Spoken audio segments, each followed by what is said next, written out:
Johnny Dollar. Mr. Dollar, this is Father Taggart. I'm calling you from Ossining. I'm one of the chaplains here at Sing Sing. Oh, yes, sir. What can I do for you, Father? Well, nothing for me, Mr. Dollar, but possibly for someone else. Michael Cairn, one of our inmates, asked me to contact you. Michael Cairn? Mm-hmm. You remember him? He wasn't sure you would. Old-time grifter and con man who got tied up with an insurance fraud a few years ago, blonde fella? Yes. Well, Michael wants to see you, Mr. Dollar. Could you possibly find the time to come up here? Oh, I don't know, Father. Is this something important? It is to Michael. Oh, well, look, I'll be in New York sometime next month. Maybe I'll get a chance to stop off. Well, couldn't you possibly make it sooner? What's the rush? He's going to be there quite a while, isn't he? Not very long, I'm afraid. Michael is dying.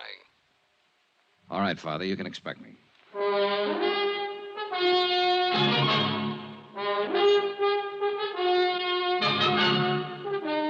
Welcome to Johnny Dollar. Beginning tonight and every weekday night, Bob Bailey in the transcribed adventures of the man with the action-packed expense account. America's fabulous freelance insurance investigator. Yours truly, Johnny Dollar.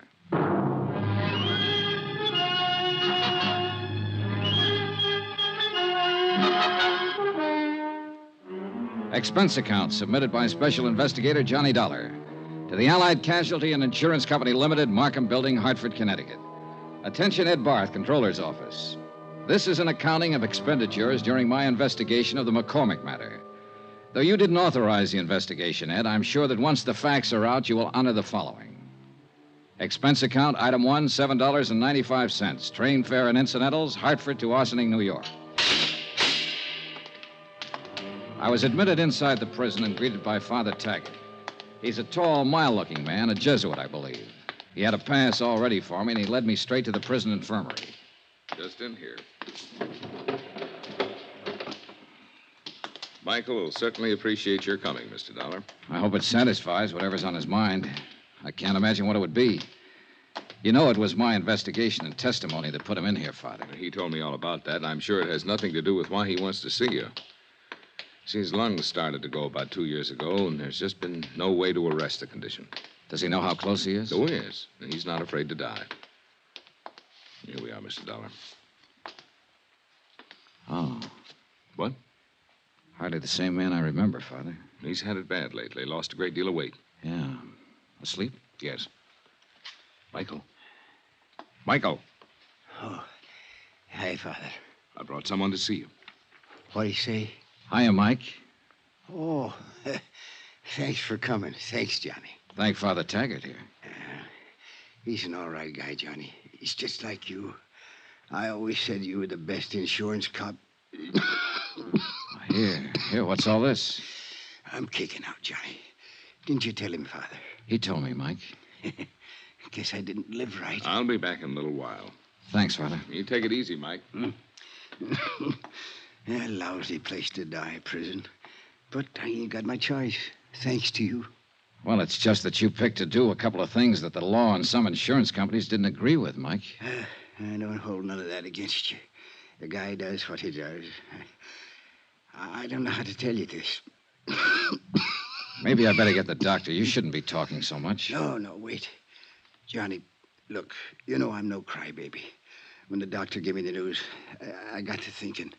I ain't scared to blow out, you understand? I know, Mike, I know. It's just that I had a wife once, a long time ago when I started out. Oh? Yeah, then I just kind of drifted out of her picture one day. Ain't got a cough drop, baby. Yeah, I guess it wouldn't cure what I got. Anyhow, I got to do something for her before I...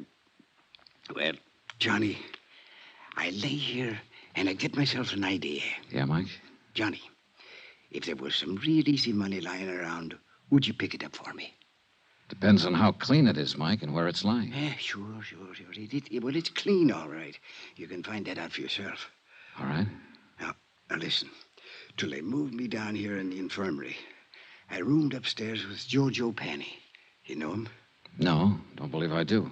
And a car thief from the Hay States. He got his sabbatical 3 weeks ago. Paroled. Uh-huh. Well, I've been in the camp with a lot of guys, but Jojo Penney takes the cake. He's got a little old 5-year trick to put in. This Jojo, he does it like a vacation. You know, a real picnic. Every time he gets a chance out in the yard, he's taking sun. so he don't get the color, see? Yeah. Yeah. When they push him in with me, I notice this, and I get to going over it in my head. Yeah. Why does a guy whistle in a cell block, Johnny? Why is he treating it like a rest home? Short term. He's got something outside waiting. That's it, baby. He's got something waiting for him outside. Something that he knows will keep safe. Money. Thought you said this was legitimate, Mike. It is. Now, wait. I didn't ask Jojo anything about this. No, I figured it out myself. Then a couple of times I hear him yelling in his sleep. McCormick, he yells. McCormick. Huh? Makes sense now, Johnny? Not yet. The big heist, Johnny, the big heist. A few years ago, a rich guy named McCormick out on Long Island or someplace like that gets turned over for $100,000 worth of jewelry. You remember? Vaguely. Yeah, well, I'm thinking that Jojo Penney was in on it somewhere. Else why would he be singing and whistling and chilling himself around this flytrap for 5 years? Else why would he be talking about that when he's sleeping? McCormick. Yeah. Maybe you've got something, Mike. I know I got something, Johnny. And you got something, too. Oh, no, Mike, take it easy. Oh, I'm all right. Don't you see? The insurance company must have a reward out. They always do. A reward. Yeah, but Mike, look. I tell you, Jojo is the Ginzo that done the job. Or he knows who did it. So, you look into it. Work on it. Maybe turn up the stuff and get the reward. Good clean coin. Yeah. Yeah. Send half of it to my old lady, will you? You keep the rest yourself. What you say? Huh? Will you?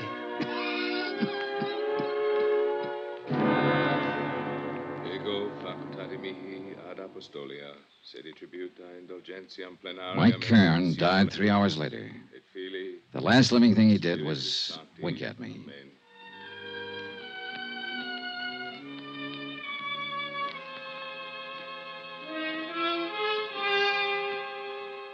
Expense account item 2, $14.20. Train fare and incidentals, Ossining to New York. I arrived at 2:15, dropped my bag off at the New Weston, and went over to the Metropolitan Police Station to find out what I could about the McCormick matter. It was all pretty much as old Mike had told me. A Julian McCormick living on Long Island had suffered a $100,000 jewelry burglary in 1951. 12 suspects had been arrested and released. The case was marked open and unsolved. Allied Casualty had been the insurance company involved. This is the adjustment office. Frank Porter speaking. My name's Johnny Dollar, Mr. Porter. I'm an investigator. Oh, I think I've heard of you, Mr. Dollar. Yeah? Wonder if you could give me a little information about a claim your company handled in 1951. A man named Julian McCormick out on Long Island. Gee whiz, a long time ago. What about the McCormick claim? I might have some information on it. I don't know yet. It's a long chance. I'm at police headquarters, and I notice you investigated for the insurance company. I'd like to talk to you. Yeah, sure, but it's kind of late today. Tomorrow, okay? Well, you can tell me this right now. Is there any reward being offered? Gee whiz, kind of folds my sails. How's that? Well, asking about a reward. You sound like you can make full recovery and want to make sure that you'll be paid for it. Well, I said it was just a long shot. How about the reward? Well, that's pretty standard with us on cases like this. Yeah, I think it's 7,500, something like that. I'm not sure. Where are you staying? New Weston. Well, I'll look it up, get the exact figure, and call you there. How'll that be? Fine, thanks. That'll be fine.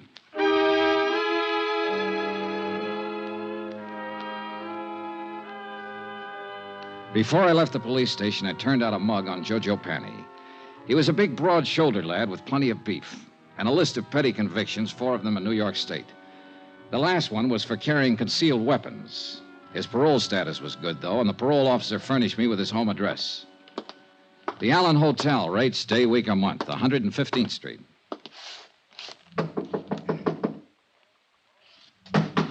It's open. Come on in. Hiya.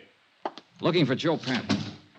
Yes, sir. That's me. My name's Johnny Dollar. Yeah? I just came down from Ossining. I saw a friend of yours up there, Joe. Who was that? Mike Cairn. How's Mike? Not so good. He died today. It's too bad. He was a nice old coot. Kind of liked him. Said if I ever saw you to say hello. Uh-huh. He didn't give you my address. No, I got it from the parole office. You some kind of cop? No, I work for an insurance company. Oh. Buy you a drink? Sure. Why not?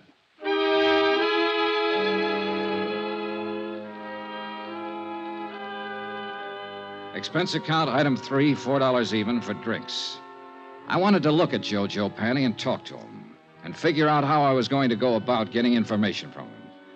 And the more I saw and the more he talked, the more I wondered if whatever he might have said about the McCormick case in his sleep happened to some other McCormick. After all, a man with a long list of petty thieveries is hardly ever involved in a slick, big-time safe-cracking job. That takes another kind of talent, and one I was sure that Jojo didn't have. So I just been taking it easy and looking around. I figure I can get a job pushing a truck or maybe a cab if I'm lucky. Got to get something to do. Parole officers kind of hard-nosed about things like that. Yeah. Drink up. Want one more? Oh, no thanks. 3's my limit. Like to keep in shape. Sure. Say, you got anything to do? Nothing special. Why? Thought I might go out to Long Island later on tonight to say hello to an old friend of mine. If you haven't got anything to do, come on along. You're okay, Bub. Sure, why not? This friend of yours, he's an ex-con, too? No, he never did any time. Just a friend. Want to say hello is all. Oh. Rich fella. His name's Julian McCormick. You're, very big with the hellos around here today, aren't you? Anything wrong, Joe? You probably are. Why do you say that? Nothing. Ever know anyone named McCormick?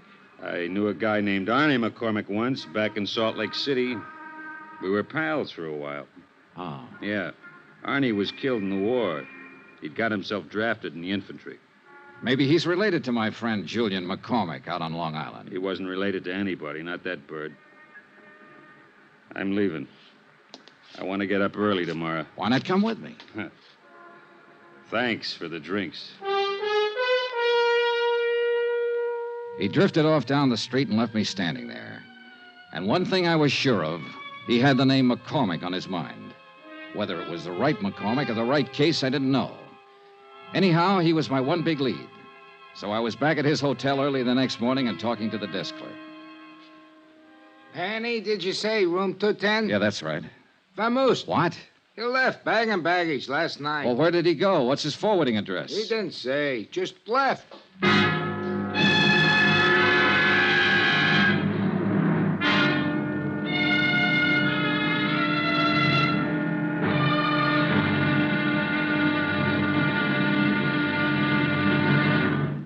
Now, here's our star, Bob Bailey, to tell you about tomorrow's episode. Thanks. Tomorrow, there's living proof that a pretty girl can be just as dangerous as a pretty girl. Join us, won't you? Yours truly, Johnny Dollar.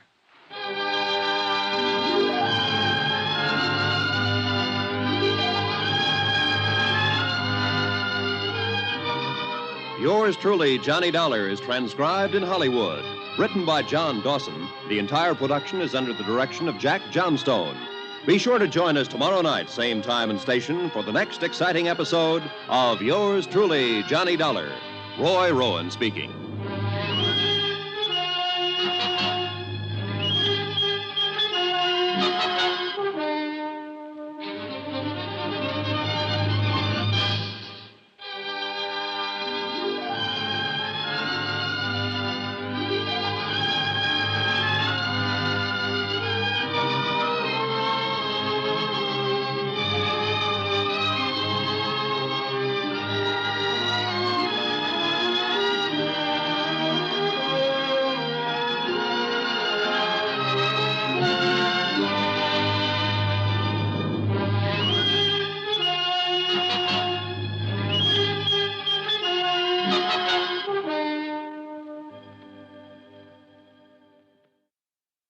From Hollywood, it's time now for Bob Bailey as... Johnny Dollar. It's Frank Porter, Allied Casualty. Yes, Mr. Porter. Oh, call me Frank, Johnny. You phoned yesterday about the McCormick matter. I got all the stuff about the case on my desk here, and we're still offering $7,500 reward. Thanks for confirming it, Frank. Sure. You got a tip or something? An old con named Mike Cairn gave me a tip about a guy named Jojo Penney. I'm working on it. Need any help? No, not yet. I might. Jojo pulled out of his hotel last night, bag and baggage. Oh, what are you going to do? I'm on my way to Long Island. Huh? I want to talk to McCormick himself. Oh. Johnny, Yeah? let me give you a tip for your own good. Don't bother Julian McCormick unless you've really got something. Could be dangerous. I think I've got something.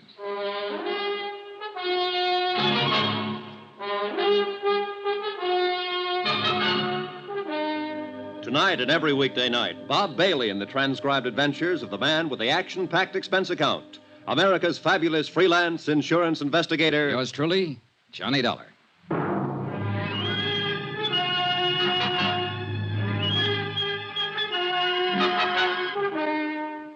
Expense account submitted by Special Investigator Johnny Dollar to the Allied Casualty and Insurance Company Limited, Markham Building, Hartford, Connecticut. The following is an accounting of expenditures during my investigation of the McCormick matter. Item 4, $10 deposit on the car I rented to drive out to Julian McCormick's home on Long Island. And judging by the looks of the place, a safe full of $100,000 worth of jewelry would feel right at home. It was a mansion, and the rugs on the floor were an inch thick. I'm sorry I've kept you waiting. Mrs. McCormick and I were packing for a little trip to Europe. Sit down, please. Thanks. Going to be gone long? Oh, we usually spend several months a year over there. We're a bit late this year. Our reservations are for next week. I envy you, Mr. McCormick. Dollar, the name? That's right. Forgive me, but I don't seem to recall having heard of you before. Oh, it's okay. We never met. I'm an insurance investigator. Oh, really? Am I being investigated or something? No, nothing like that. It's just that I might have a lead on that jewelry that was taken from your home a few years ago. Well, that's wonderful. You must tell me about it. Can I make you a drink? No, thanks. You're from the insurance company, Allied Casualty? No, I'm not. I'm an independent investigator. Well, why should anyone feel it necessary to call in a... Oh, I see. There's a reward, of course. That's right. Yes, of course. But now, tell me, how can I help you?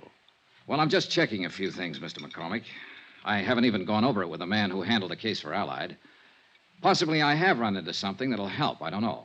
I'd like you to tell me what happened. My safe was opened and my jewelry taken. I mean, how it happened. Well, it was right in this very room. That's the wall safe there.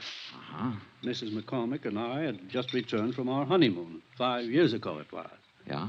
All I know is that when I stepped into the library here that morning, the safe was open and everything was gone. Whoever did it was extremely clever and quiet, I must say. Was the safe cracked? No. It was just opened. Someone figured the combination or something like that. Well, who knew the combination at the time? Only myself, Mr. Dollar. You're sure of that? Why, of course. I see. I reported it to the police right away here on Long Island. Then some men from New York City were here, too. And your insurance company? I reported it to my insurance company immediately. They had a man on the scene as soon as the police, Mr. Porter. Frank Porter? Yes. Do you know him? I've talked to him on the phone. I haven't met him. A very nice chap. He worked very hard trying to recover it. I'm sure he did. Did they have an adjuster? Yes? How much did you collect, if you don't mind? Not much. What do you mean? Well, it was unfortunate. By keeping that much jewelry in a small house safe, it seems I violated a clause in the contract. It should have been kept in a safety deposit box or some such. Consequently, the matter went into litigation. I'm afraid the court found me at fault. I collected only a part of the insured value, $20,000. So, you can see I'd certainly welcome a recovery. Sure. The jewelry was in the family a good many years. I had given it to my wife, and well, a man hates to lose things he loves. Yes, I understand. Was Mrs. McCormick here the morning it happened? Oh, yeah? I'd like to talk to her. She's terribly busy, but if you think it's sufficiently important, I'll call her. No, never mind. I'm curious, Mr. Dollar. This case has been closed a long time. At least, no one's contacted me or asked me for any information about it for at least 4 years. What opened it? A man named Mike Cairn. Huh? Who's he? An old convict up at Ossining who shared a cell for a while with a man named Joe Penney. Uh-huh. Cairn died yesterday. But before he died, he told me he thought Penney had something to do with it. He'd heard him mention your name. Well, it seems to me you should talk with this Joe Penney. I did, and I will some more. As soon as I locate him again. Right now, he's missing. Oh, I'm sorry. Well, thanks for the time, Mr. McCormick. You let me know if you learn anything? Sure. Do you honestly think you can recover that jewelry? With any luck at all. That would be wonderful, wonderful. You think so? Why, yes, of course.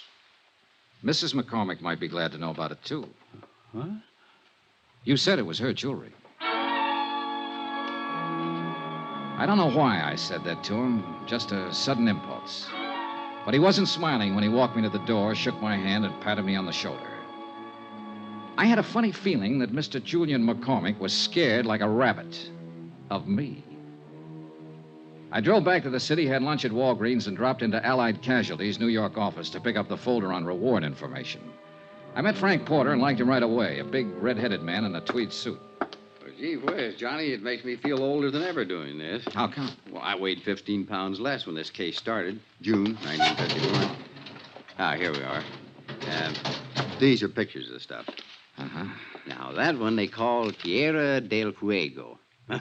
Some necklace, I can see why. Yeah, and this one was called Imperial, in the royal family of Russia at one time. And this is the other one, Placid. Beautiful stuff. Oh, you can say that again. That all of it? Well, that's about the size of it, Johnny. $100,000 gone. Yeah. Help any? Sure. It's nice to know what I'm trying to find. Well, I hope you have better luck than I did. Yeah. Say, who was the police officer on the case? Martin. Dools Martin. Out of Central? Yeah. We ran down every lead we could find, big and small. The file said you made 12 arrests. Yeah, something like that, but not one of them panned out. Had to let them all go. Martin requested pickups on every big-time jewelry man in the country. Now, I don't think one of them was overlooked. Well... No, Johnny, somebody just simply walked in that house, opened the safe as neat as you please, and walked right out with all of this. Very slick job. Had to be an experienced man. Well, it might have been a first job for someone just starting in. He got lucky. Yeah, we thought of that, and we didn't think much of it after a while. Frank, Gee whiz, Johnny, you know, nobody could be that lucky. Case the house, know exactly where the safe was, know what was in it, get in, open it up, and get out without anybody, servants, the McCormicks, or any of their friends even seeing it. Mm-hmm, yeah. Well, that wasn't even the hardest part, you see. Not one scrap of this stuff has ever turned up anywhere. Yeah, well... Anywhere. Now, what did whoever took it do with it? Did he break it down, sell it overseas? What? Not a trace of it. Imagine that. Imagine. You know what I think? I think the guy who swiped all this stuff still has it. I think he's sitting around waiting for it to cool off. Could be, yeah. But it's never going to cool off, Johnny. There isn't a city in this country or across the ocean that isn't on the lookout for these pieces. I suppose... Now, sooner or later, Hot Boy or Lucky Boy, well, whoever he is, will make a move. Meantime, we just wait. Unless, of course, you've got something for us to look into. Not yet, Frank. Yeah, well, when you have, we'll be right with you all the way. Good, good. How about a drink? Take a rain check. Okay. But remember, we got a whole floor full of lawyers upstairs. They can get up warrants, writs, seizure orders, anything you might want. Yeah. You just let me know when you get somewhere, and we'll go to work. I'll do that, Frank.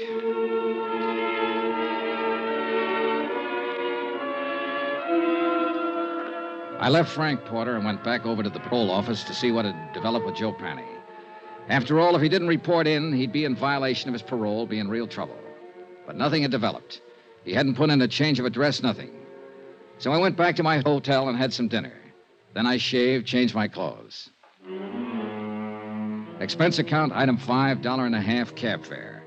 I garaged my rented car, went back to Central Police Station, and pulled out the mug on Joe Penney once more, hoping to get a line on some friends or relatives of his where he might be staying. Up till then, things had been going pretty routine.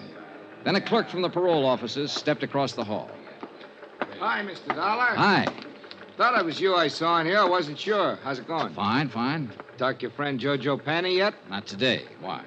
Well, you seemed awful anxious to talk to him, is all. I am. Why don't you go see him?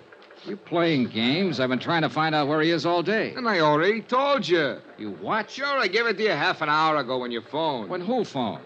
Sure, about half an hour ago. Look, Joe Penney called in and told me his address. Yeah? I no sooner set down the phone and you called in and said, "This is Johnny Dollar. Have you heard from Joe Penney?" What? I said, "Yeah," and I told you his address, that's all. What address did you say? The Allen Hotel on 115th Street, same place he was before.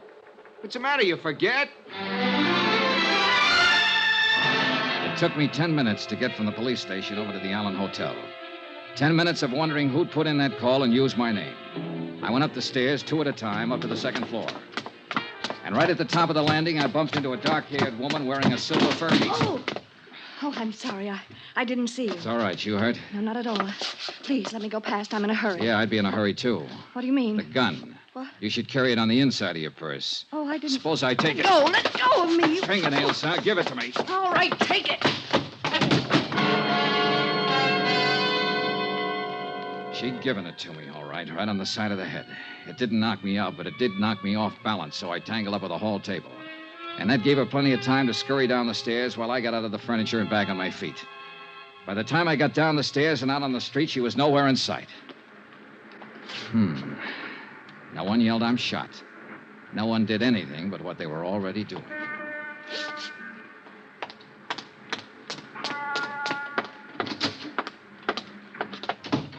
Hi. Where were you just now? You weren't here at the front desk? I was out back eating my dinner. Why? Oh, nothing.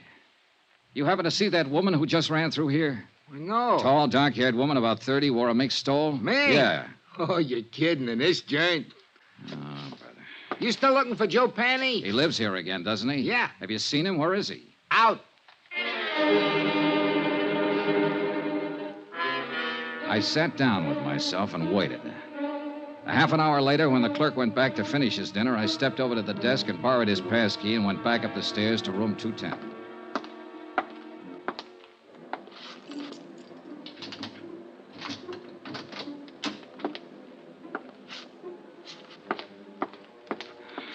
Well, I didn't need the passkey, and I didn't need to doubt the clerk. Joe Penney wasn't there. But all of his things were. The curtains were drawn and the windows closed. Every drawer had been pulled out of every dresser. The mattress on the bed was slit from top to bottom, and the rug had been ripped and turned over.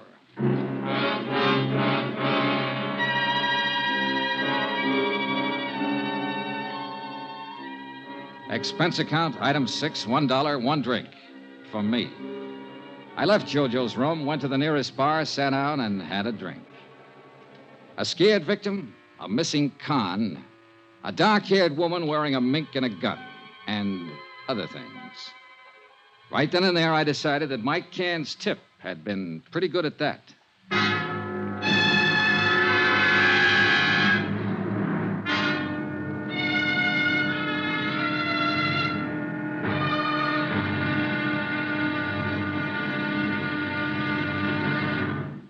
Now, here's our star, Bob Bailey, to tell you about tomorrow's episode. Thanks. Tomorrow, a slight case of mayhem.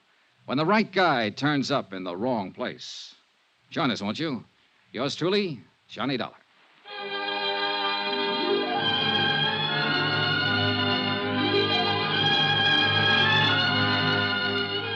Yours truly, Johnny Dollar, is transcribed in Hollywood. Written by John Dawson, the entire production is under the direction of Jack Johnstone. Be sure to join us tomorrow night, same time and station, for the next exciting episode of Yours truly, Johnny Dollar. Roy Rowan speaking.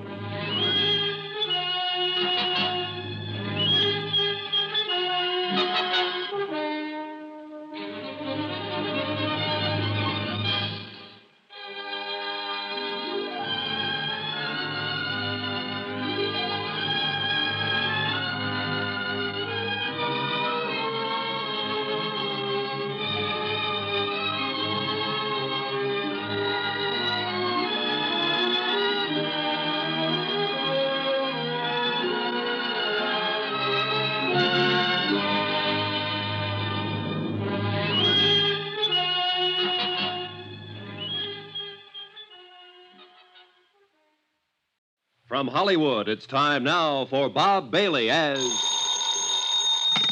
Johnny Dollar. This is Dulles Martin. Lieutenant Martin? Yeah, that's right. I got a message you called while I was out and left this number. Yeah. I want to talk to you about the McCormick case, Lieutenant. McCormick? $100,000 burglary out on Long Island back in 1951. I was the officer in charge. Who are you? Insurance investigator. I got a tip that an ex-convict named Joe Penney might have pulled it. I'm at Penney's hotel. Well, let me know how you make out. Say, listen, his room's been torn apart. Every inch of it's been searched. And when I came here tonight, I got socked by a woman with a gun. Give me that address.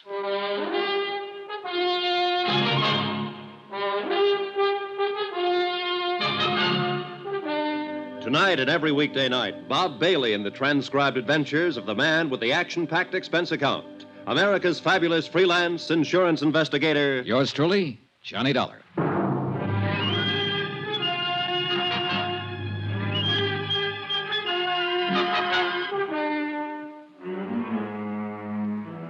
Expense account submitted by Special Investigator Johnny Dollar to the Allied Casualty and Insurance Company Limited, Markham Building, Hartford, Connecticut.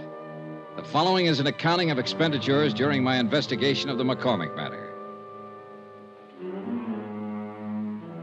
Expense account, item 7, $2, 2 drinks. For myself and Lieutenant Dools Martin, NYPD. A big, swarthy man who seemed to know what he was about. Martin looked over the damage done by the unknown ransacker of Joe Penney's room, questioned the clerk, who was unable to furnish any helpful information.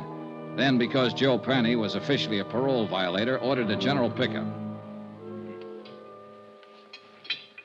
We should be able to get our hands on him pretty soon, Dollar. I hope it's that easy, Lieutenant. Any reason why it shouldn't be fairly routine? No, just a feeling, I guess. I don't know. This whole matter has been flimsy. The tip was weak, but it seems to be paying off. Nothing fits, though. I don't quite get all this, Dollar. How'd you come in on this? Old Mike Cairn died up at Sing Sing 2 days ago. Before he went, he told me he believed Joe Penney might have pulled the McCormick burglary. It didn't seem likely then, Penney being a small-time auto thief and whatnot. But now it does, in view of what's been happening lately. Somebody sure wants something Penney might have, judging from that room. I never saw one taken apart better. An expert search job. Yeah. Hey, Lieutenant, when you picked Joe Penney up, I'd like to be in on it. He's my only lead in this case, and I want to talk to him again. That's not asking too much. Now, Dollar, about this woman you saw. Pretty, about 30, dark hair, good dresser, wore a silver mink stole. The gun she socked me with was a little one, a 25 or maybe 32 automatic. Mm-hmm. You think she might have done the searching in Joe's room? What do you think? She was flustered and upset when I bumped into her, anxious to get away from the place. And, of course, the gun in her hand. Yeah. She sound familiar to you in this neighborhood? No. Could be anybody. Yeah. Well, that's about it, Lieutenant. Yeah? No, I got it. Oh, thanks. I suppose you talked to McCormick, got the full story of the burglary from him? Almost first thing, yeah. Well, I remember him when it first happened. Nice enough, but strange, I thought. This business about somebody phoning the parole office ahead of you to get Joe Penney's address that stops me, though. That's hard to figure. You sure you're telling me everything? Sure, I'm sure. That part sounds crazy. Not if somebody knew I was looking for him, wanted to get him first. But who? How should I know? Well, we'll see what we will see. Can I drop you anywhere? No, thanks. I'll walk. You let me know when you pick him up. Sure.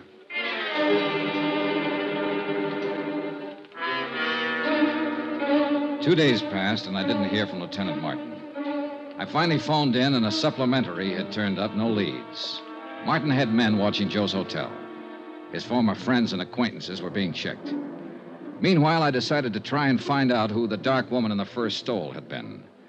It seemed pretty obvious that she had just come from Joe's room, that she knew him or was connected with him in some way. So once more, I combed over Joe Penney's file at headquarters, this time looking for a woman's name. The only one mentioned was an ex-wife who had divorced him 6 years before. Her name was Iris Carter.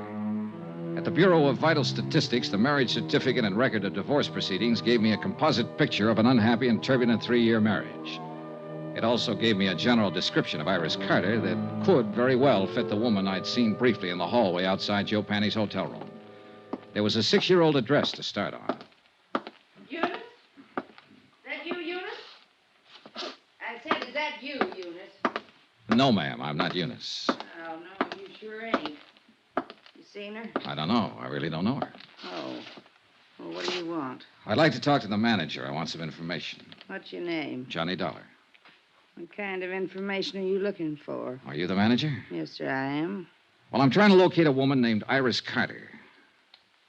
She might have used the name Iris Penney. She was married once to a man named Joe Penney. Lived here about 6 years ago. Were you here then? I was. Did you know her? I did. Did you know him? Yeah. He went to jail.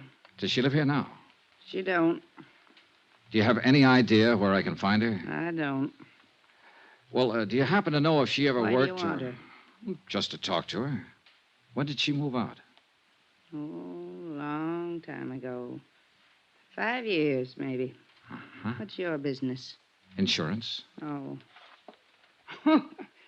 Well, what's up? Oh, nobody around here buys insurance. Well, we don't have to go into that. If you can think of any place I might get a line on her, I'd appreciate it. It seems to me she worked at a bookstore down the street. Down what street? Out there. Block or two down that way. I think she worked there. I don't know. You can try. Thank you, I will. My, you polite. You tip your hat. Say, tell me, do you remember what she looked like? Sort of. Yeah. Well? Oh, about as tall as I am. Nice. Pretty girl. Blonde or brunette? Dark hair. Almost black. Know any of her friends when she lived here? No. No, I couldn't tell you that. Why? Oh, I might look up one of them and ask her about her, that's all. You ask at that bookstore. I think she worked there.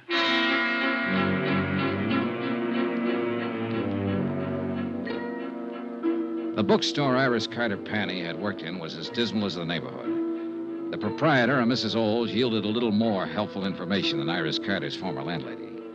Yes, Iris had worked there for about 6 months. She'd quit almost 5 years before.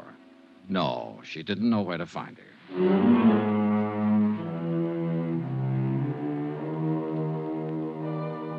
Expense account, item 8, $1.02 lunch.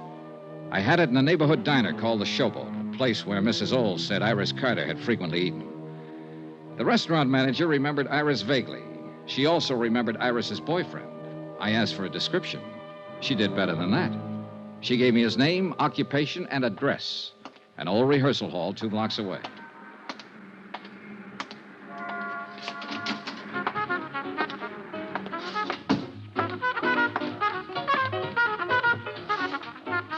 The 5-man combo working there was really putting it out.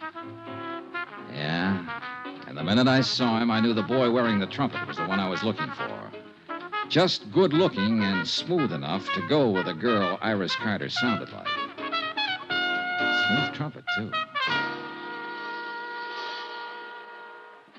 Okay, guys, take 5.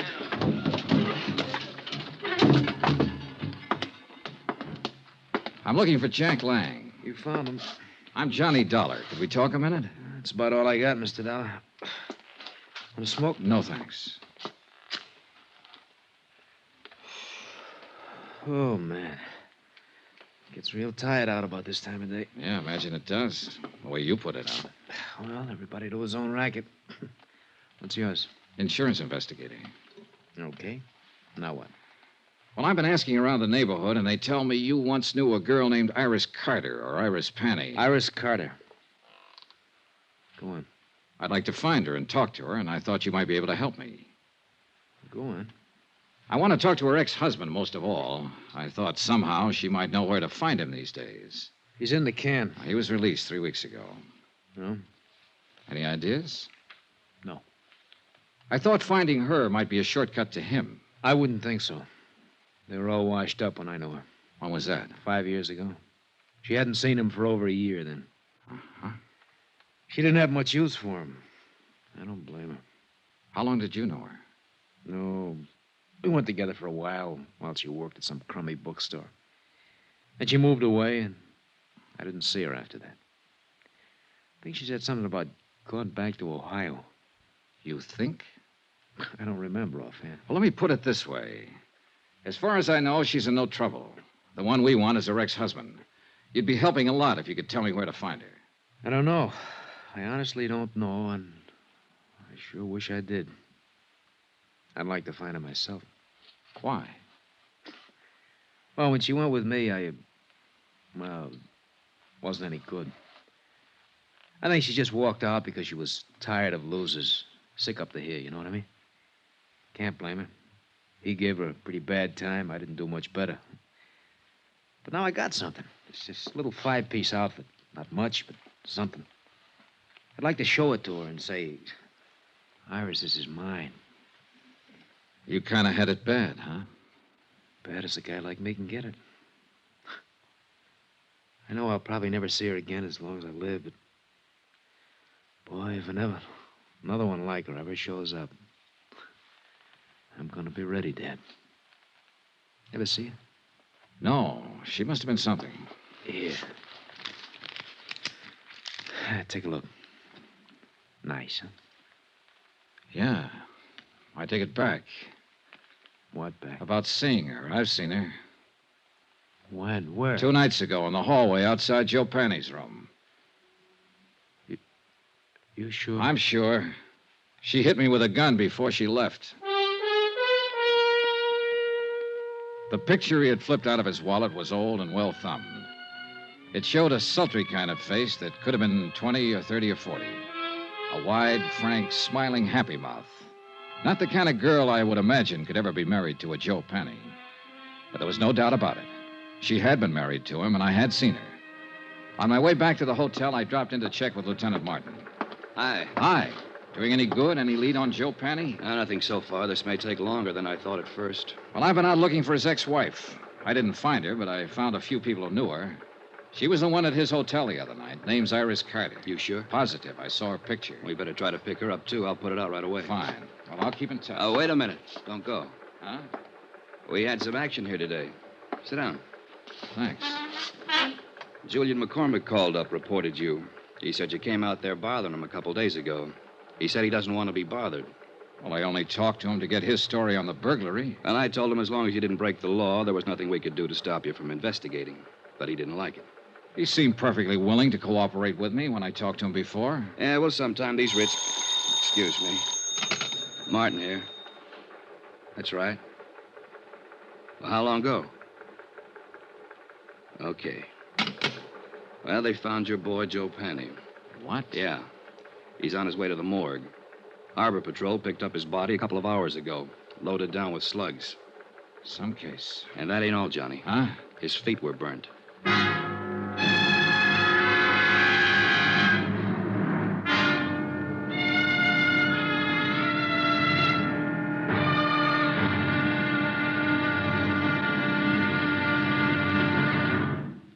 Now, here's our star, Bob Bailey, to tell you about tomorrow's episode. Thanks. Tomorrow, a phase of this case that ought to be called the Talking Corpse.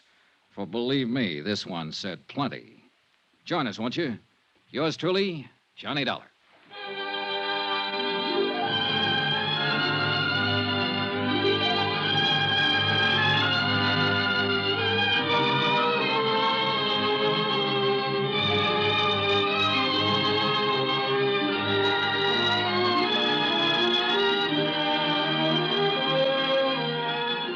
Yours truly, Johnny Dollar, is transcribed in Hollywood. Written by John Dawson, the entire production is under the direction of Jack Johnstone. Be sure to join us tomorrow night, same time and station, for the next exciting episode of Yours truly, Johnny Dollar. Roy Rowan speaking.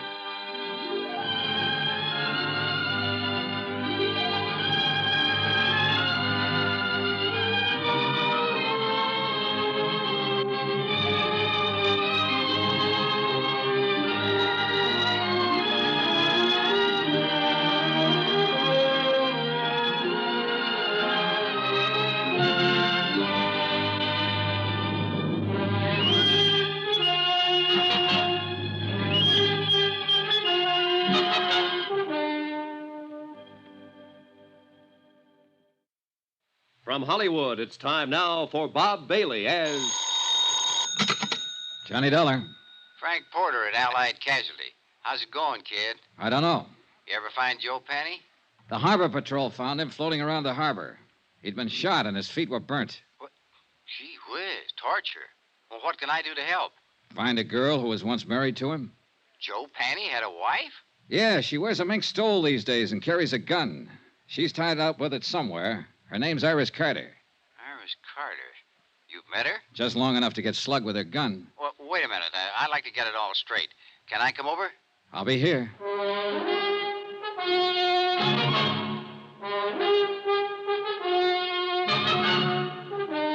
Tonight and every weekday night, Bob Bailey in the transcribed adventures of a man with the action-packed expense account. America's fabulous freelance insurance investigator. Yours truly, Johnny Dollar.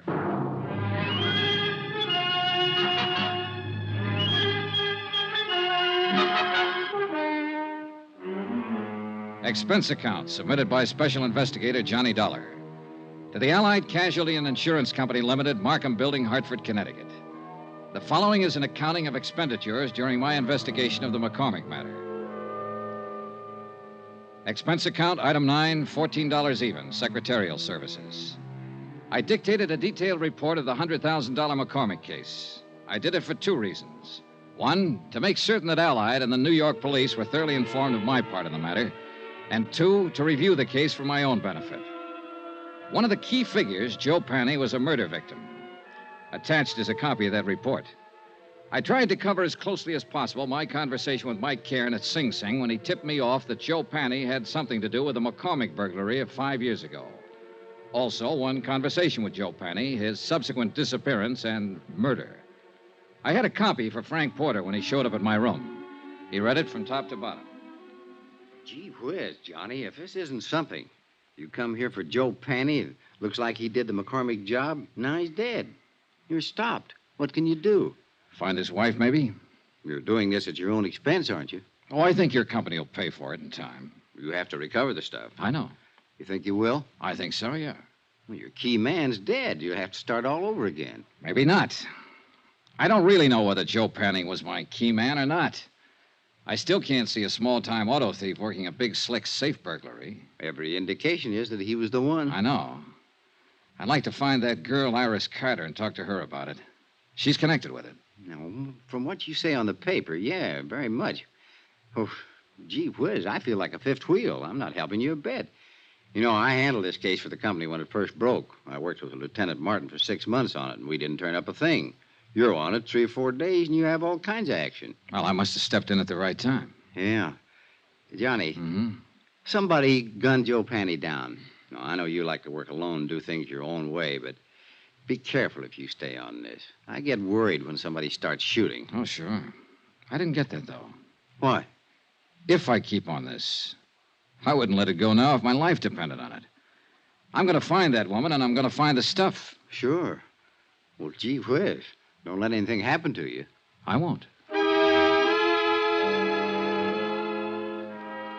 I talked some more with Frank Porter about the case. He repeated his offer in the name of Allied Casualty to help if he could. I told him I'd take it up on it if anything came up at all. He left. I was at Central Police Station 10 minutes later. And 5 minutes after that, Lieutenant Dools Martin was calling for the medical examiner's report on Joe Penney's death. A uniformed man brought it in. Martin shoved it across the desk at me. The ME says Joe Penney's been dead about 48 hours or longer. 225 slugs right through the chest, penetrated both lungs, one through the neck. It's very neat shooting at that range. What range? Oh, at least 20 feet, maybe longer. Not many people shoot 25s that well. It's a little gun. A woman's gun. Yeah. Yeah, that's what I'm thinking. Now, let's talk about that woman you saw around there that night. Now, you say it was Penney's ex. Yeah. Iris Carter. I don't know whether her gun was a 25 or 32. Well, think about it. I have. Now, look, don't get sore with me. It's just that she looks like better than ever for opening this case up. I put her on all points. Sorry I got riled. That's all right. Now, the ME thinks that Penney was killed before he was dumped in the water, possibly ambushed by someone he didn't know or didn't trust. If he's right about the range, that'd fit in. Someone who knew him would do it close up. Yeah. Hey, wait. You said his feet were burnt. Yeah, I got the pictures here to prove it. Yeah, take a look. And these are the glossies. Uh-huh.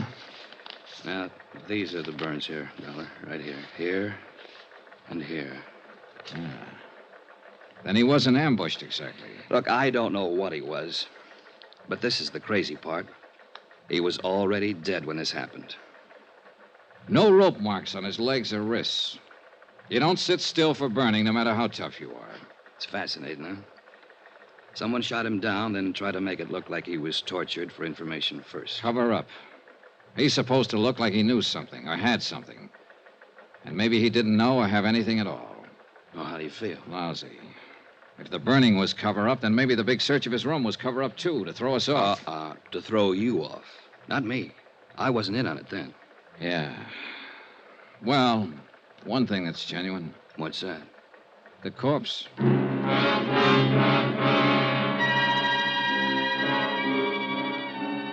An hour and a half later, a witness was delivered to the office of Lieutenant Martin. His name was Edmund Thompson. He sold papers in the dock area. Both Martin and I looked at him twice, and I could tell both of us were doubting the credulity of anything he might have to say. Hi. Hi. My name's Martin. This is Mr. Dollar. Yes, sir. Glad to know you both. Would you mind telling us everything you saw the other night? Tuesday night. Yeah, it was Tuesday. Sure, why not? I saw this guy dumped in the water. We understand that. Can you tell us the circumstances? It's against the will of God. Yes, it certainly is. Against the laws of nature, too. What did you see, Mr. Thompson? I prayed for them both. You tried, Dollar? When did you pray? Right after I saw it. Yes, sir. On the street, huh? No. I was on the vacant lot. I was cutting across towards the dock. Oh. Then I see this car pull up. Long black car. A lot of chrome on it. This fella jumps out and goes around at the back. He opens the trunk, and he pulls this other fella out. Hoists him up, and he carries him over the dock. Then he just lets him go. Then you prayed. Then I prayed. I was a little too scared to do anything else. This car the man had. Long black one, a lot of chrome. Sedan or coupe? What's the difference? 2 seats or 1 seat? 1 seat. Happen to get the license number? Uh. All right, let that go. How about the man? Can you describe him? He stood there and looked down at the water and started himself a cigarette. Well, what kind of a face did he have? Dark, light, a mustache, what? A devil's face. Oh, swell. Now, what does that mean? A devil? Mr. Thompson, do you understand that we want to apprehend this man, that he's responsible for one man's death, and that he might harm someone else? I'll pray for him. Pray for them all. Well, how was he dressed? Didn't notice. Hat? Don't know. Coat? Don't know. But he had a long black coupe. Do you know the make? Nope. Would you know him if you saw him again? Nope. Look, when you saw him dump a body into the water, why didn't you notify the police? Why should I? It's police business. Let them take care of their business. I'll take care of mine. Any of you fellas got a cigarette on you? I left Lieutenant Martin brooding over his witness and went out for a bite of dinner. When I called him later, he hadn't learned anything more, so I decided to call it a night and went back to my hotel. I found a note waiting for me from Jack Lang, the band leader friend of Iris Carter. Said he'd got a tip. She'd worked at one time at the Elmar Theater in the Bronx. If I learned anything, please let him know. He was still in love with her. Elmar Theater. I decided my night was far from over.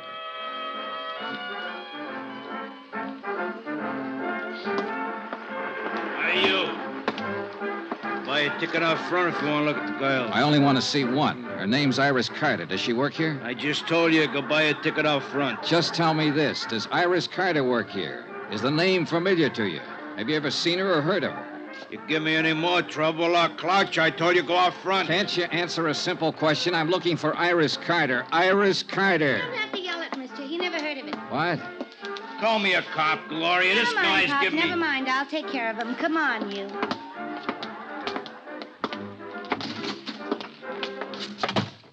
Iris Carter, is that what you said? Yeah. I gotta change. I gotta get back on in 5 minutes. Then I'll talk to you later. You haven't got much to say. Stick around. I'll change back at the screen. Okay. I'm Gloria Ward. Who are you? Johnny Dollar. What do you want with Iris Carter? I want to see her and tell her something. Tell me. Well, for one thing, her ex-husband's dead. What?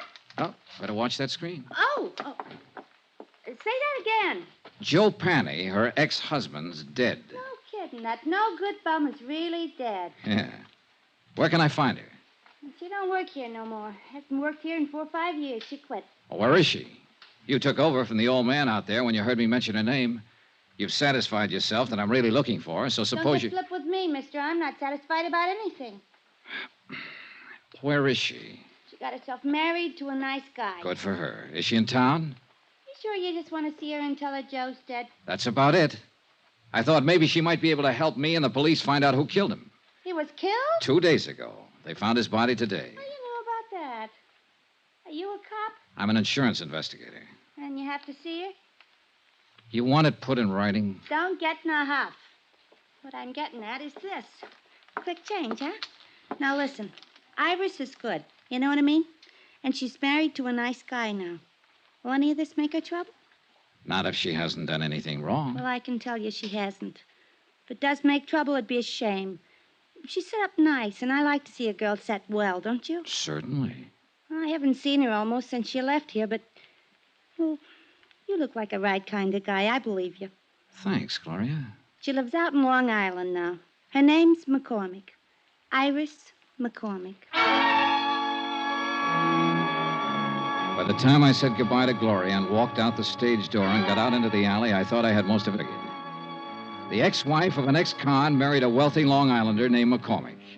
When the honeymoon was over, the safe was robbed. Walking out that alley, I was wondering whether to phone the police or Allied Casualty first.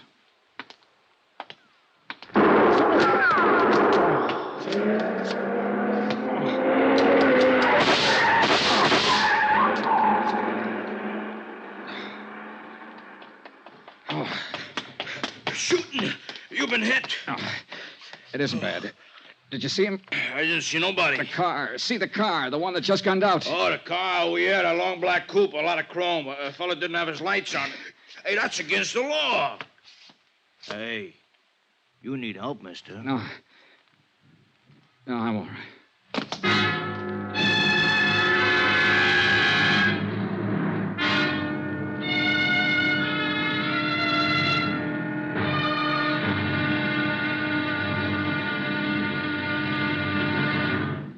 Now, here's our star, Bob Bailey, to tell you about tomorrow's episode. Thanks. Tomorrow, the end of the trail of a .38 caliber slug. Join us, won't you? Yours truly, Johnny Dollar.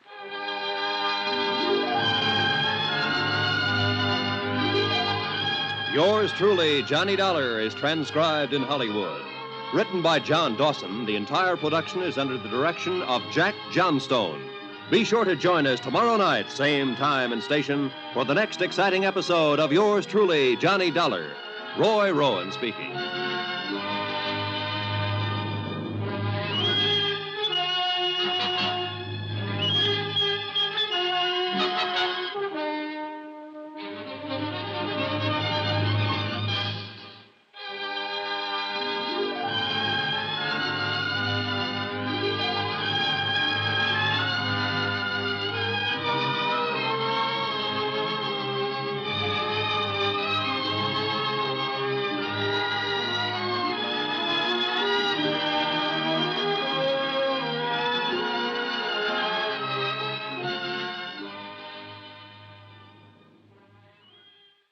From Hollywood, it's time now for Bob Bailey as... Johnny Dollar. Ready with your party in Hartford, Connecticut, Mr. Dollar. Go ahead, please. Hello, Mr. Barth. Yes? This is Johnny Dollar. Johnny, what's up? Now listen carefully, Ed. I've just been shot. What? Oh, it's nothing serious. I'm backstage at the Elmar Theater in the Bronx. Johnny... I'm all right. Now listen to me. I got a tip from old Mike Cairn, a convict, that a man named Joe Penney might have had something to do with the McCormick case a few years ago. Yes, a jewelry case, $100,000. Well, Penney's been murdered. I didn't get a chance to learn anything from him, but I have learned that Penney's ex-wife is married to Julian McCormick. You've contacted our New York office? I've been trying to get your man Frank Porter at his home, but no one answers. It's going to be pretty nasty for Allied Casualty if she plotted with this Joe Penney to rob McCormick. Yeah. Do you want me to wait and let Frank Porter handle it? No. You go ahead. If somebody's throwing bullets around, they'd better be stopped before... Oh, well... By me rather than Frank Porter, huh? Okay.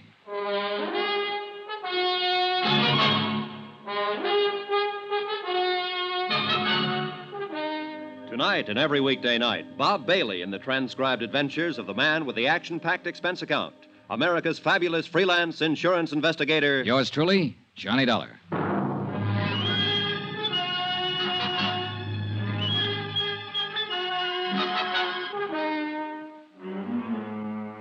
Expense account submitted by Special Investigator Johnny Dollar to the Allied Casualty and Insurance Company Limited, Markham Building, Hartford, Connecticut. The following is an accounting of expenditures incurred during my investigation of the McCormick matter. Item 11, $7.50, one bottle of scotch. which I sent the stage doorman out to get while I was calling Ed Barth at Allied Insurance. Apparently, everybody in the neighborhood thought the exchange of shots between me and somebody in a long black coupe were backfires. It was the doorman who dragged me back in the theater. You got yourself a boy now, mister. It's just a graze. I sure don't get you. Calling insurance people and not police. Somebody fires a gun at you, call the cops. Have another drink. That's the way it's easy. Hey, where you going? You should see a doctor. Later. I went back outside in the alley where the shooting had taken place. 10 minutes of looking around, and I dug a pair of .38 slugs out of a telephone post.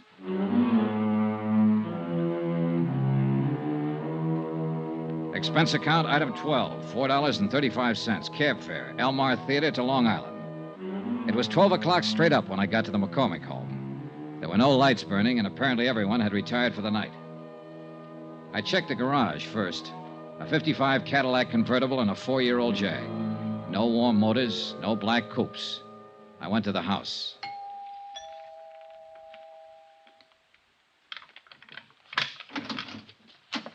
Oh, it's you. Hello, Mrs. McCormick. No, please.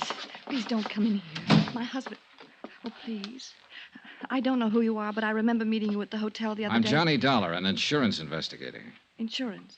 Oh, well, there must be some way we can fix this up. Talk to me tomorrow. I'll meet you somewhere. How can you fix up murder? Murder? What are you talking about? Joe Penney's dead. Your ex-husband. He was shot with a .25. Just like the one you swung at me at the hotel. Oh, no. Oh. You want to tell me about that? All right, I'll tell you. Joe was your husband once. You helped him rob this house 5 years ago. He couldn't have done it alone. He wasn't that slick. He wasn't that good. He could steal a car, but a safe lock's different from ignition. Well? Yes. Yes, I helped him do it. He made me. He promised me if I helped him, I'd never hear from him again. I opened the safe for him. But you were down to see him at his hotel the other night. You searched his room. Searched his room? Yeah. Well, I don't know anything about that. He called me, said he wanted money. I didn't know where he'd been for these last few years. Up the river. Oh, well, he wanted money. Only he wasn't there when I went there. And I was. Yes. And the gun? I went down there to kill him. But I didn't see him. Not then. Later somewhere. I haven't seen him at all, I tell you. Just talked to him on the phone. I don't suppose it'd make any difference if I told you I had a good reason. If I told you I love my husband very much. Not likely, in view of the fact you helped your ex-husband rob him of $100,000 worth of jewelry 5 years ago. Oh, I can explain that. Joe came around when we got back from our honeymoon. It's an old story. My past isn't all it... Well, anyhow, Joe threatened to tell my husband about it, unless I gave him money. I didn't have any, so I opened the safe for him that night. It was all I could think to do. Yeah. Then you split with him later on. I told you I haven't seen him. Why would I want to do that? I have everything I want in life right here. Mostly my husband. Well, it's still a police matter, Mrs. McCormick. I spent a long time looking for you. Maybe you better get your coat. Iris, you'll remain exactly where you are. Julian. And so will you, Mr. Dollar. Julian, you heard what I said. Don't worry about it, my dear. Mr. Dollar, I'm a gentleman. But this is a gun. I noticed. A .38. I got a couple of slugs in my pocket that came from it. Stand over there. Now, this is pretty silly. You can put that thing away and we can settle this the only way it can be My wife has settled. told you the absolute truth, Mr. Dollar. She's innocent of any wrongdoing so far as I'm concerned. Is that clear? It's pretty glib, McCormick. She's accessory to a $100,000 heist and she hasn't done anything wrong. If she wanted to give them away... To an ex-husband. To anybody. That was her affair. I would not press charges. Well, that takes care of you. How are you going to square it with Allied casualty in the state of New York? And you also forget a little matter of a dead man. But I haven't forgotten you, Mr. Dollar. Julian, please don't. I've caused enough trouble, please. Calm yourself, my dear. This is the least I can do for you after what you've done for me. Just being my wife. Mr. Dollar, will you accept money? Not enough for murder. 50, 100,000. I'd hate to kill you, Mr. Dollar. You tried once tonight. You've referred to that before. But you weren't very good, and now you're even worse. You forgot to take the safety off that gun. The Give me that. safety? Oh, you killed him. You killed him. Ah, he's all right. Get out of the way and let me see that gun.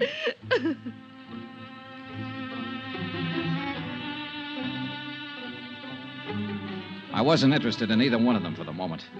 I was looking at the .38 I'd taken from Julian McCormick. There was a smear of cosmoline still inside the barrel. I sniffed it, checked it, found all chambers loaded. It was a brand new weapon, and it had never been fired.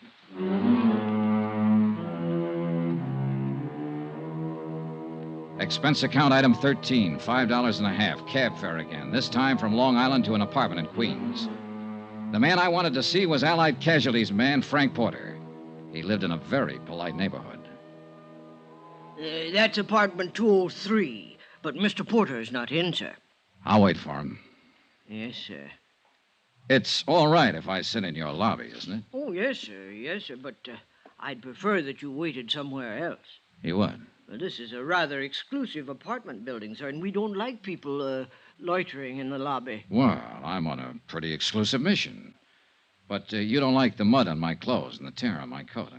Are you a friend of Mr. Porter's? Yeah. Good friend? He wouldn't mind if I waited in his apartment, if that's what you mean. No, sir. Impossible. But a couple of bucks can do wonders sometimes. It was quite a layout. Books, pictures, furniture, and whatnots that make living at home pretty agreeable. I propped myself up on a stool at Frank's little bar, poured myself a drink, and sat there waiting for him. I was like that a half an hour later when he showed up. He looked a little unsteady on his feet. Oh, gee whiz. Johnny Dollar. Hi. You're the last person in the world I expected to see. I'm glad to light and let you in. I didn't think you'd mind. No, not at all. I tried to phone you earlier tonight. You were out. I'm sorry. Chief Whiz, what's on your mind, Johnny? I wanted to tell you I was shot at tonight. What? I wanted to tell you I found out who Mrs. McCormick is and was. Since you were on the case first for Allied, I thought I'd tell you first. Well, gee whiz. Say, this is a nice setup. Full of nice things. Yeah. I've been in places like this before, Frank. They usually start at $300 or better a month. Good maid service, phone service. All those things cost money. A lot of money. Don't they, Frank? Gee whiz. When'd you tumble to it, Johnny? A little while ago when I was out on Long Island, Julian McCormick made me a proposition. He finally offered me $100,000. A lot of money. He sounded like he'd had experience making propositions. I should have tumbled to it a couple of days ago when you phoned the parole office after I left you. You used my name when you asked for Joe Penney's address. Yeah.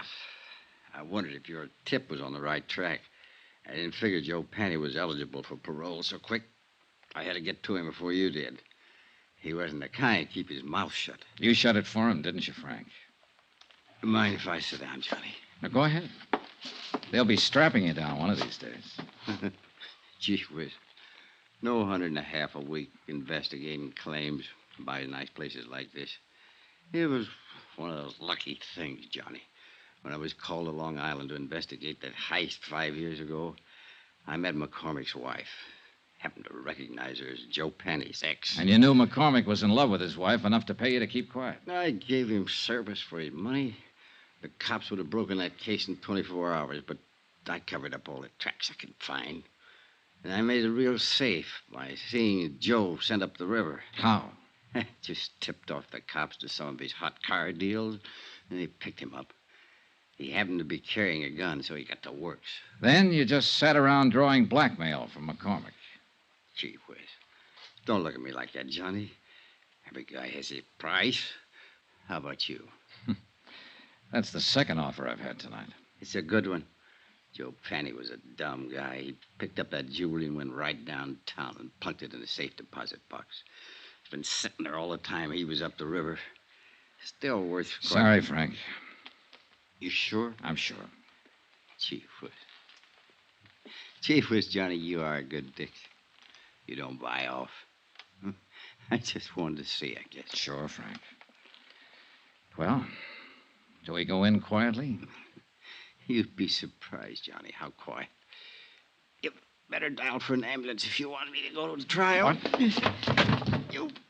You were good in that alley back of the theater tonight, Johnny, when I tried to knock you off. I followed you all night looking for my chance. You nicked me twice. Dollar, Doc. Quick, quick. Gee whiz, it hurts. He died right there, without saying another word.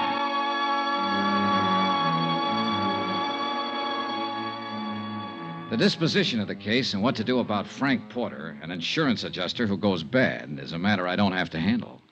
And I'm glad. Expense account item 14, hotel and board in New York City, $79.30.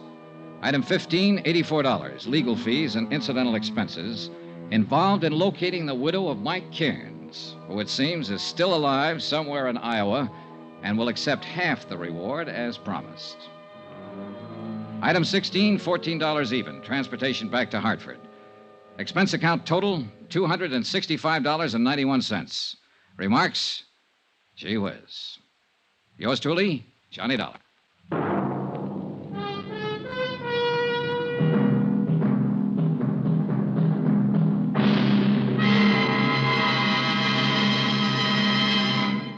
Now, here's our star, Bob Bailey, to tell you about next week's story. Thanks. Next week, the story of a ship, the Molly K. Destination, Davy Jones' locker. Join us, won't you? Yours truly, Johnny Dollar.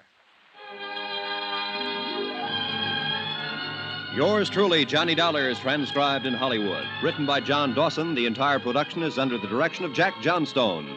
Heard in this week's cast were Mary Jane Croft, Virginia Gregg, Marvin Miller, Forrest Lewis, Frank Gerstle, Herb Butterfield, Herb Ellis, Tony Barrett, Ken Christie, Jack Crucian, and Junius Matthews. Be sure to join us on Monday night, same time and station, for another exciting story of yours truly, Johnny Dollar. Roy Rowan speaking.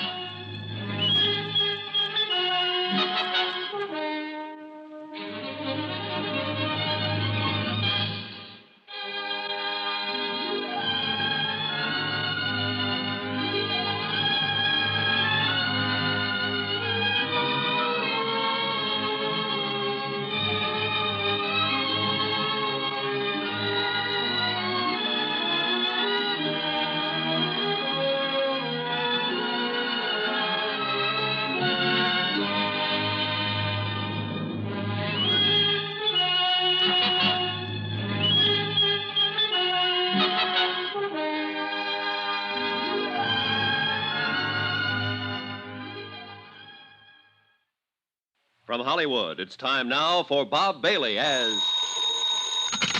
Johnny Dollar. Dave Borger, Johnny, Marine and Maritime Casualty. Hiya, Dave. Awful. I'm in mourning, Johnny, from Molly K. Oh, sorry, Dave. You have my sympathy. Save it. This is money, not sentiment. We had her insured for a cool $500,000. You mean dames come that high these days? No, but a rusty old tub of a freighter does. What happened? She steamed out of San Francisco Bay, bound for Yokohama. 20 miles off the Golden Gate, she upended and departed this world forever. Real sudden, huh? Too sudden. I don't like sudden things. Why don't you fly out there, Johnny? Take a look at the remains. Sure, as long as you're willing to pay for it. You're hired, but be careful. Don't get yourself killed. While I'm on an expense account? Dave, you've got a lot to learn.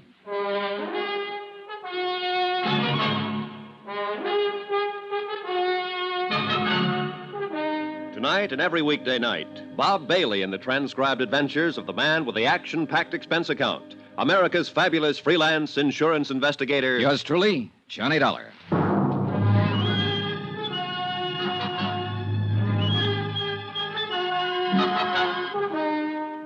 Expense account submitted by Special Investigator Johnny Dollar to the Home Office, Marine and Maritime Casualty Limited, Hartford, Connecticut.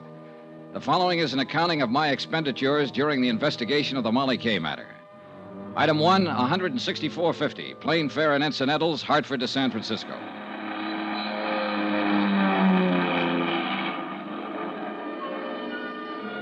It was mid-morning when I landed, and the city on the Seven Hills glittered under the bright sun like a fabulous hoard of jewels. A cool, crisp breeze was driving the usual night's bank of fog out toward the open sea, and the clear waters of the bay danced and sparkled from the touch of the wind. It was a day and a place that felt lusty with life and the joy of living.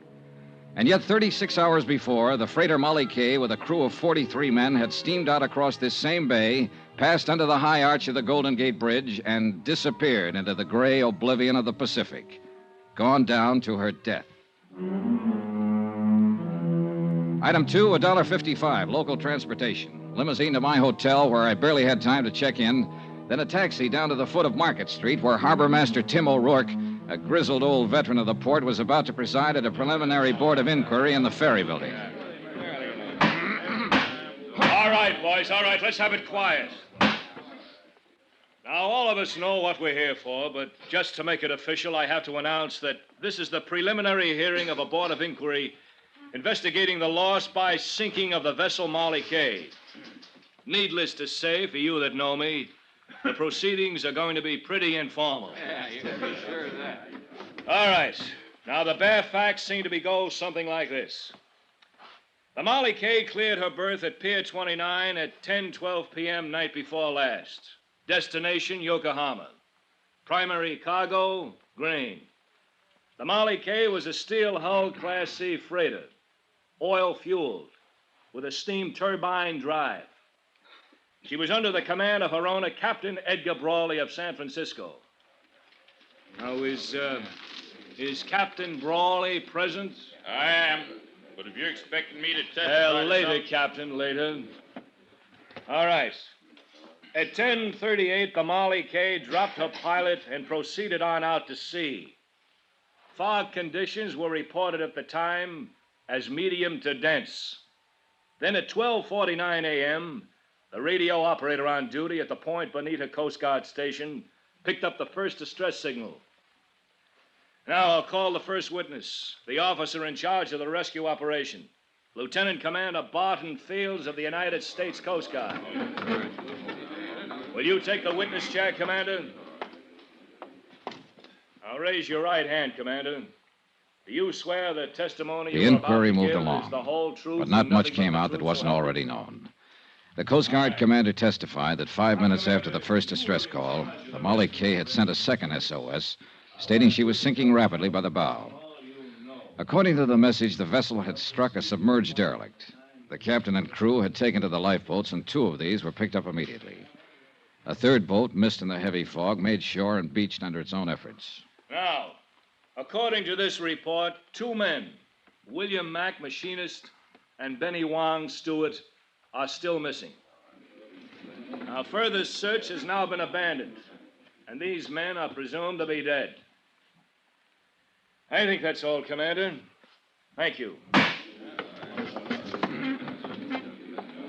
Now, will radio operator G.A. Beck take the witness chair? While the testimony went on, I studied the teletypes from the home office that I'd picked up at the hotel. Again, nothing much that wasn't already known, with a few exceptions. A stray fact or two, a couple of odd details, nothing else. But the seeds of suspicion are pretty small, and if they're kept well watered, sometimes they grow up into nice, tall, blooming hunch plants. Then Chairman O'Rourke called the witness I was most interested in. Will Captain Edgar Brawley please take the chair? The man who stood to collect $500,000 if the sinking was legitimate. But I was pretty sure it wasn't. Raise your right hand, Captain. Do you swear that the testimony you are about to give is the whole truth and nothing but the truth? I do. You can sit down. He was a man about 50, maybe older, but he had the body of a young bull. Hard, stubborn, belligerent. He figured to be a tough lad to tangle with in court or on the deck of a ship. Now, Captain, will you tell us what happened in your own words? Starting where? From the time you dropped the pilot. Unless something happened earlier that might have some bearing on this case. There wasn't nothing happened earlier or later that got any bearing on it. We hit a submerged derelict, that's all. Now, what more do you want to know? Your story, Captain. Just for the record. Be no different from what you've already heard from all the rest of them here. This is an official board of inquiry, Captain, whether you like it or not. I'll be the judge of what's important and what isn't. Yes, sir. Well, after we dropped the pilot, I set a course north 77 west, aimed to bring us into the main shipping lane by daybreak. Then I assigned the watches, had the deck gear stowed away, opened the trip log, got ready to settle down for the night's run. Normal procedure, in other words. That's what I told her. There wasn't nothing that was... Go on with your story, Captain. My first officer took over the bridge, like he already told you he did, and I went to my quarters. What was the weather like at the time? Same as it'd been all evening. So foggy you couldn't see 100 feet from the bridge.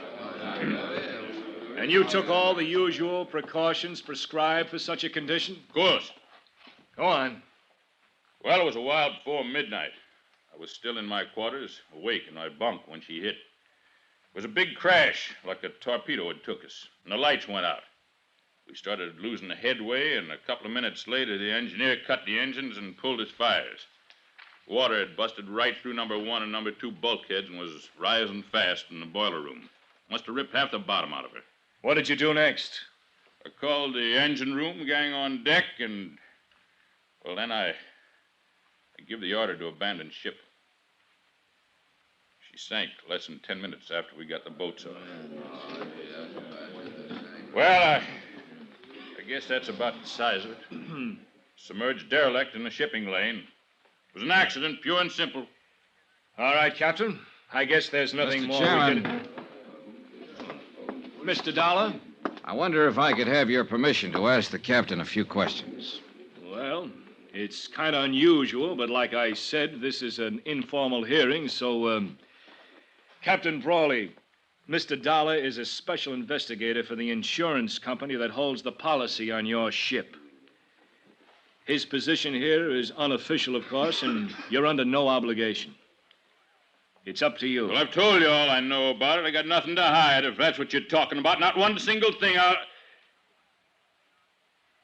right. Let him ask till he's blue in the face. Go ahead, Mr. Dollar. Thank you. Captain Brawley, we've heard quite a lot about your last sailing for Yokohama, night before last. But there hasn't been any mention of the first time you started to leave, a little over a week ago. Had no bearing on this. Maybe not, but let's talk about it anyway. According to my report, you were 6 hours out of San Francisco when you radioed the Coast Guard to stand by. You had a cargo fire in number 2 hold. That's right. A little while later, you told them you had the fire under control, but you were returning to port. I wanted to check the damage, make sure the ship was sound. Yeah. So you laid up in harbor for a week. You filed a claim with our home office in Hartford for estimated damages of $6,300. Come no more.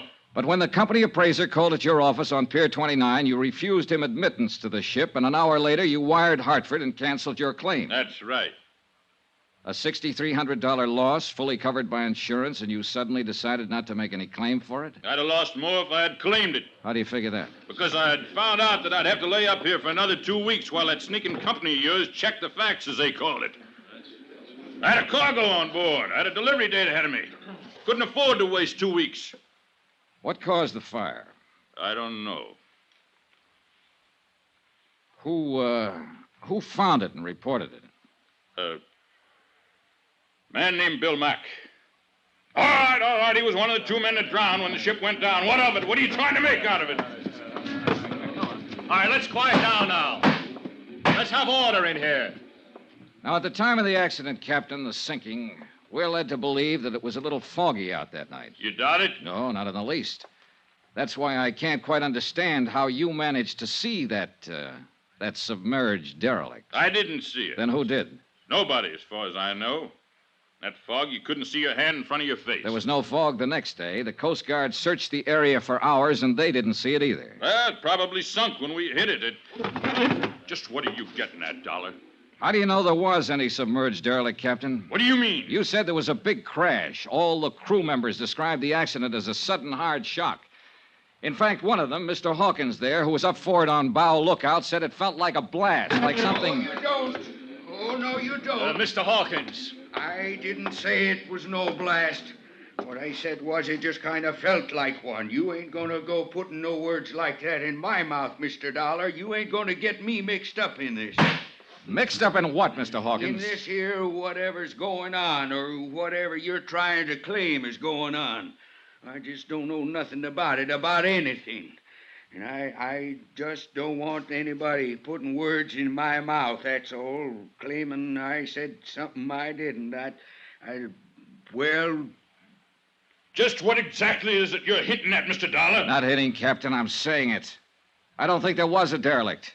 I think the Molly K was sunk by an explosive charge placed in a hole. Are you accusing me of that? Not accusing anybody, not yet. All right, now let's settle down. Are you claiming I'd sink my own ship just to collect a few lousy bucks worth of insurance? I don't know who did it, Captain Brawley, but I'm going to find out. And whoever it was, they're in it up to their neck. 2 men died when the Molly K went down, so this thing's a whole lot worse than just a crooked insurance racket.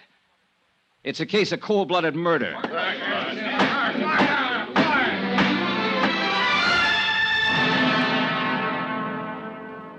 Outside, after the hearing adjourned, I turned west and walked along the Embarcadero. I looked at the crowds and the sunshine and the seagulls out over the bay. It was all brisk and bright and cheerful. But I felt cold in the pit of my stomach. They were scared in there, all of them, scared to death. The smell of fear in that hearing room was so thick you could cut it with a knife. And I meant to find out why.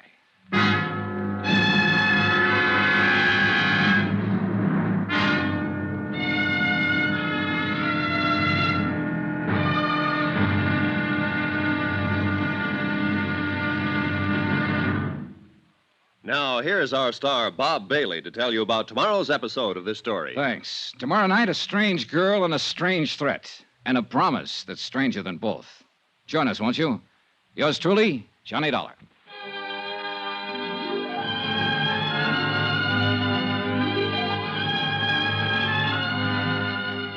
Yours truly, Johnny Dollar, is transcribed in Hollywood. Written by Les Crutchfield, the entire production is under the direction of Jack Johnstone. Be sure to join us tomorrow night, same time and station, for the next exciting episode of Yours truly, Johnny Dollar. Roy Rowan speaking.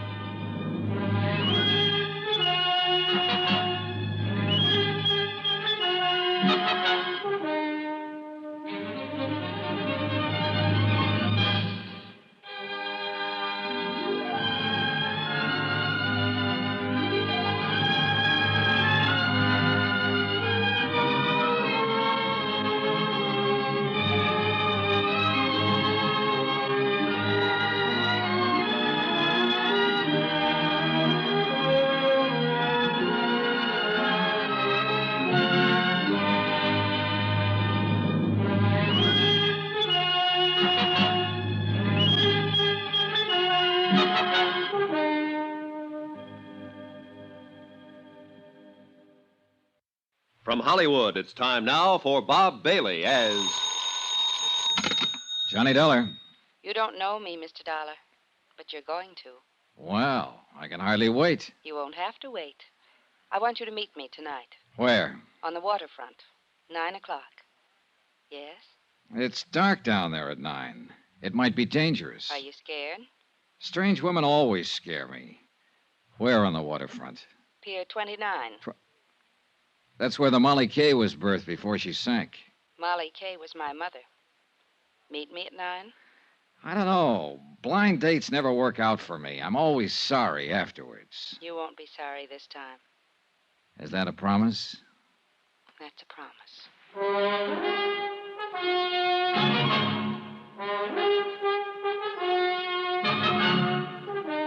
Tonight and every weekday night, Bob Bailey in the transcribed adventures of the man with the action-packed expense account. America's fabulous freelance insurance investigator. Yours truly, Johnny Dollar.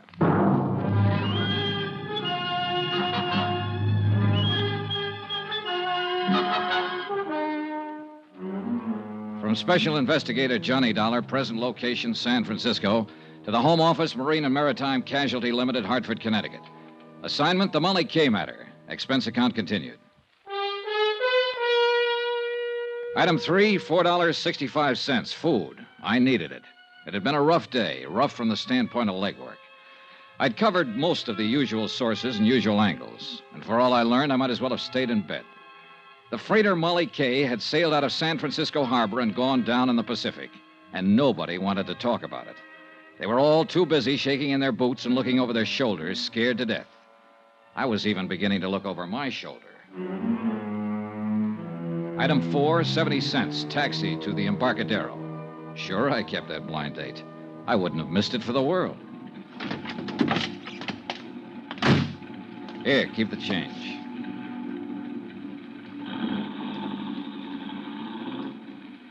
It was dark and lonely along the waterfront. The fog was down, drifting in off the bay, dimming the scattered streetlights with a damp haze and muffling the sounds of the city. Alcatraz, lost and hidden somewhere behind the murky, wet blanket, kept sounding its mournful warning across the water. And the night gulls seemed to cry out in answer to it. I crossed the siding tracks and headed toward Pier 29 and toward whatever was waiting for me there. or whoever. The office and warehouse of the Brawley Shipping Company, owner of the Molly K, was about halfway out the pier. I'd been there earlier in the day and found it closed and locked. But there was a dim light burning there now. I headed toward it. Just about then, as I passed under the last wharf light and turned toward the office door, I started to get that old feeling. I'd had it before in other places. Once in the heart of an Orinoco jungle, in an alleyway in the Casbah of Algiers, one time in London Soho, and again in Suez. Somewhere close by, hidden by the fog and shadows, there was somebody watching me. I stood listening, straining to hear some telltale sound in the darkness. Nothing.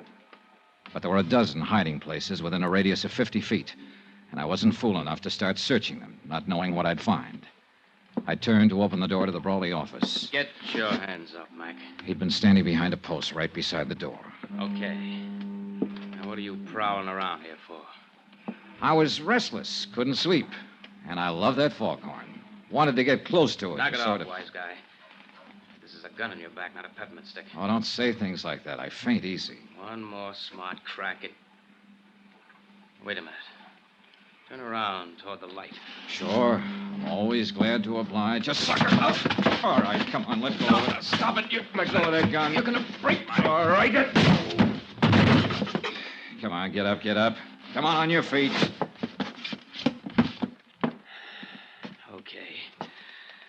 Okay, Dollar. So they're right about you. You are tough. Is that what they say? I've heard it around. Then how come you jumped me? I didn't know it was you, not till you turned toward the light. Just saw somebody was prowling around the office here. Who's there? What's going on? It's all right, Ellen. Dean, what are you doing here? I could ask you the same thing. Why, I just came down to do some work on the books and... Oh, This is that insurance investigator, Johnny Dollar. yes, I know. What do you mean you know? I asked Mr. Dollar to meet me here tonight. Why? What are you up to? Nothing. I wanted to talk to him, that's all. Down here alone, huh? At this time of night? Dean, suppose we talk about it tomorrow. Okay. That's the way you feel. Not a matter of how... We'll discuss it tomorrow. All right. Oh, the gun, Dollar. Do I get it back? Oh, sure. Here you are. Don't let anybody take it away from you now. Don't worry. They won't. I'll see you tomorrow, Dean. Yeah. Yeah, sure. Come in, Mr. Dollar. I followed her into a suite of offices that were a lot plusher on the inside than they were on the outs. Mahogany paneling, leather chairs, rugs, sofa, an open fire burning. Small, but cozy, like the girl herself. So we talked. The weather, the fog, the weather yesterday, how we like San Francisco, sparring-type talk. Then finally came the tip-off that we were going to get down to business. Would you like a drink, Mr. Dollar? I poured scotch for both of us, and the clink of ice served as opening bell for the first round. Mr. Dollar sounds so oddly formal. Do you mind if I call you Johnny? Johnny it is. And you? Ellen Brawley. I guess I am a little slow in introducing myself. But it upset me. Dean being out there, I mean. And acting the way he did. You're Captain Brawley's daughter. Yes. As I told you on the phone, Molly Kay was my mother's name. Father thought the world of her. It broke his heart when she died. Later, he named his ship after her. And now the ship is gone, too. Yes. Ellen, what about this man you call Dean? How does he figure in this? Dean Sutton, he's an exporter. I've known him for some time. He's not usually the way he was tonight. Jealousy always makes a difference. Jealousy. Sure, it's stuck out all over him. He just does business with my father. It was his cargo that sank with the Molly Kay. Grain, bound for Japan. Oh, I see. I've gone out with him quite a lot, but he takes far too much for granted. I'm a free agent, Johnny. I call my own shots. Yeah, I guess you do. So tonight you call me. I heard about the hearing, how you questioned my father. Accused him of sinking his own ship to collect the insurance. I didn't accuse him. It amounted to that, didn't it? I said I was sure somebody had done it. He put the shoe on his own foot before I even had it out of the box. What makes you so sure? Oh, a lot of little things that don't add up. What little things don't add up, Johnny? Oh, this and that. Did you know your father put a heavy mortgage on the Molly K 7 months ago? How did you find out? Bureau of Records, Maritime Division. Know when the mortgage comes due? Next month. He had to install new boilers. That's why he did it.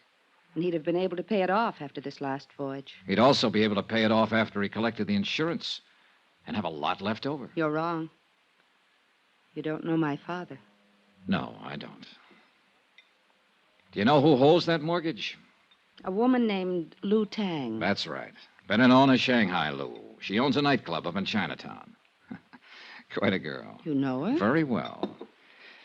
All right, Ellen, let's quit circling around and get to the point. What's on your mind? I don't know. Nothing, really, I guess. I just wanted to tell you that you're wrong. About my father, I mean. If the Molly K was sunk deliberately, he had no part in it. I'll make a note of that, even though your opinion may be a little bit prejudiced. Well... Are you leaving? Might be a good idea, don't you think? Wait. Johnny. Yeah?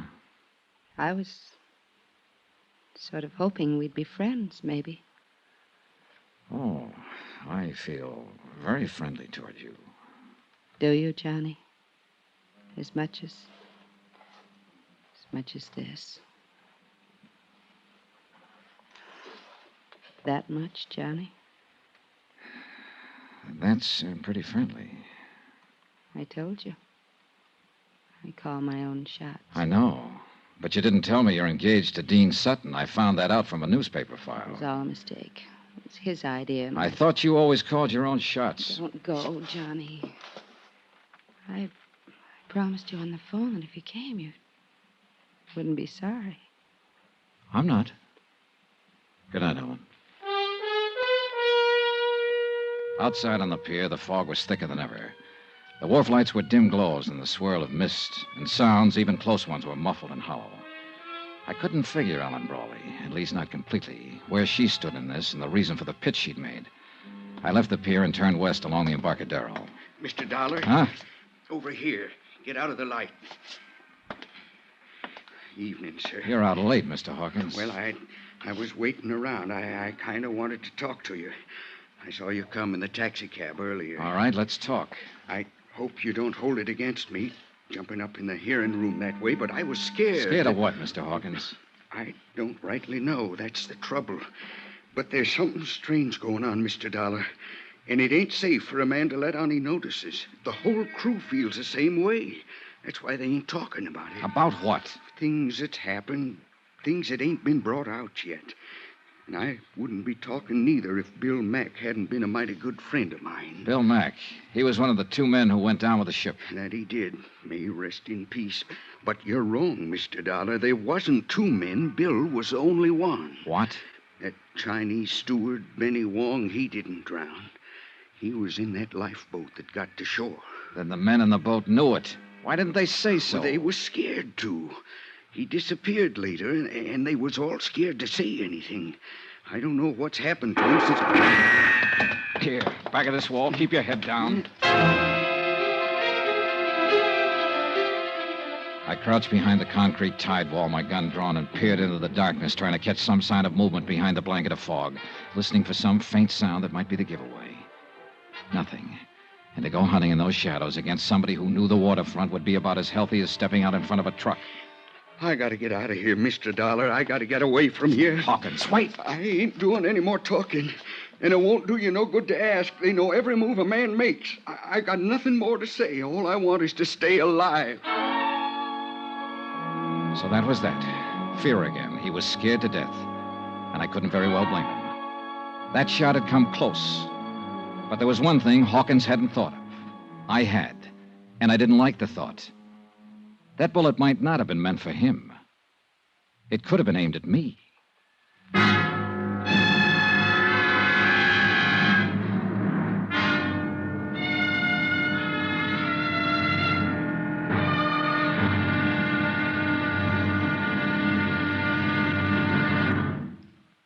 Now, here's our star, Bob Bailey, to tell you about tomorrow's episode of this story. Thanks. Tomorrow night, we find out that a dead man can tell a tale. It all depends on how he died. Join us, won't you? Yours truly, Johnny Dollar.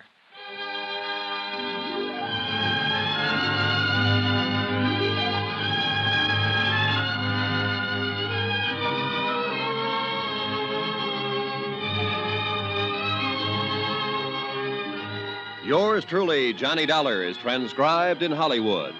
Written by Les Crutchfield, the entire production is under the direction of Jack Johnstone. Be sure to join us tomorrow night, same time and station, for the next exciting episode of Yours truly, Johnny Dollar. Roy Rowan speaking.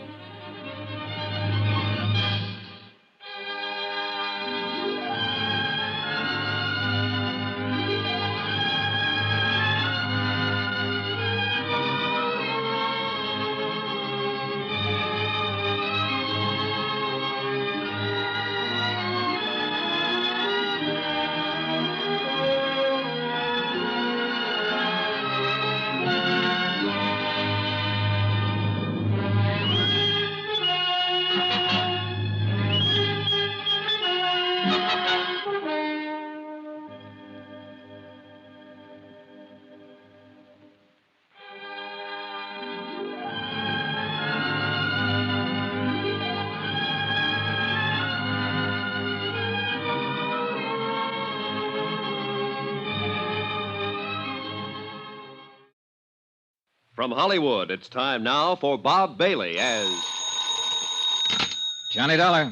Guess who, Johnny? Lou Tang. When they told me you had called, my heart jumped and beat faster.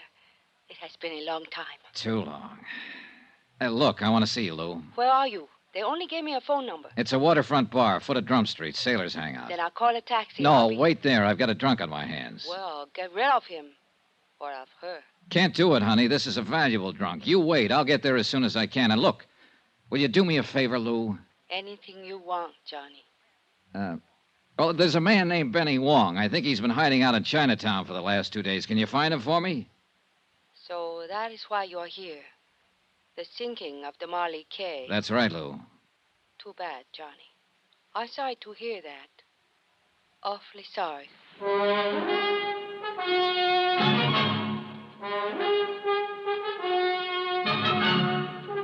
Tonight and every weekday night, Bob Bailey in the transcribed adventures of the man with the action-packed expense account, America's fabulous freelance insurance investigator. Yours truly, Johnny Dollar.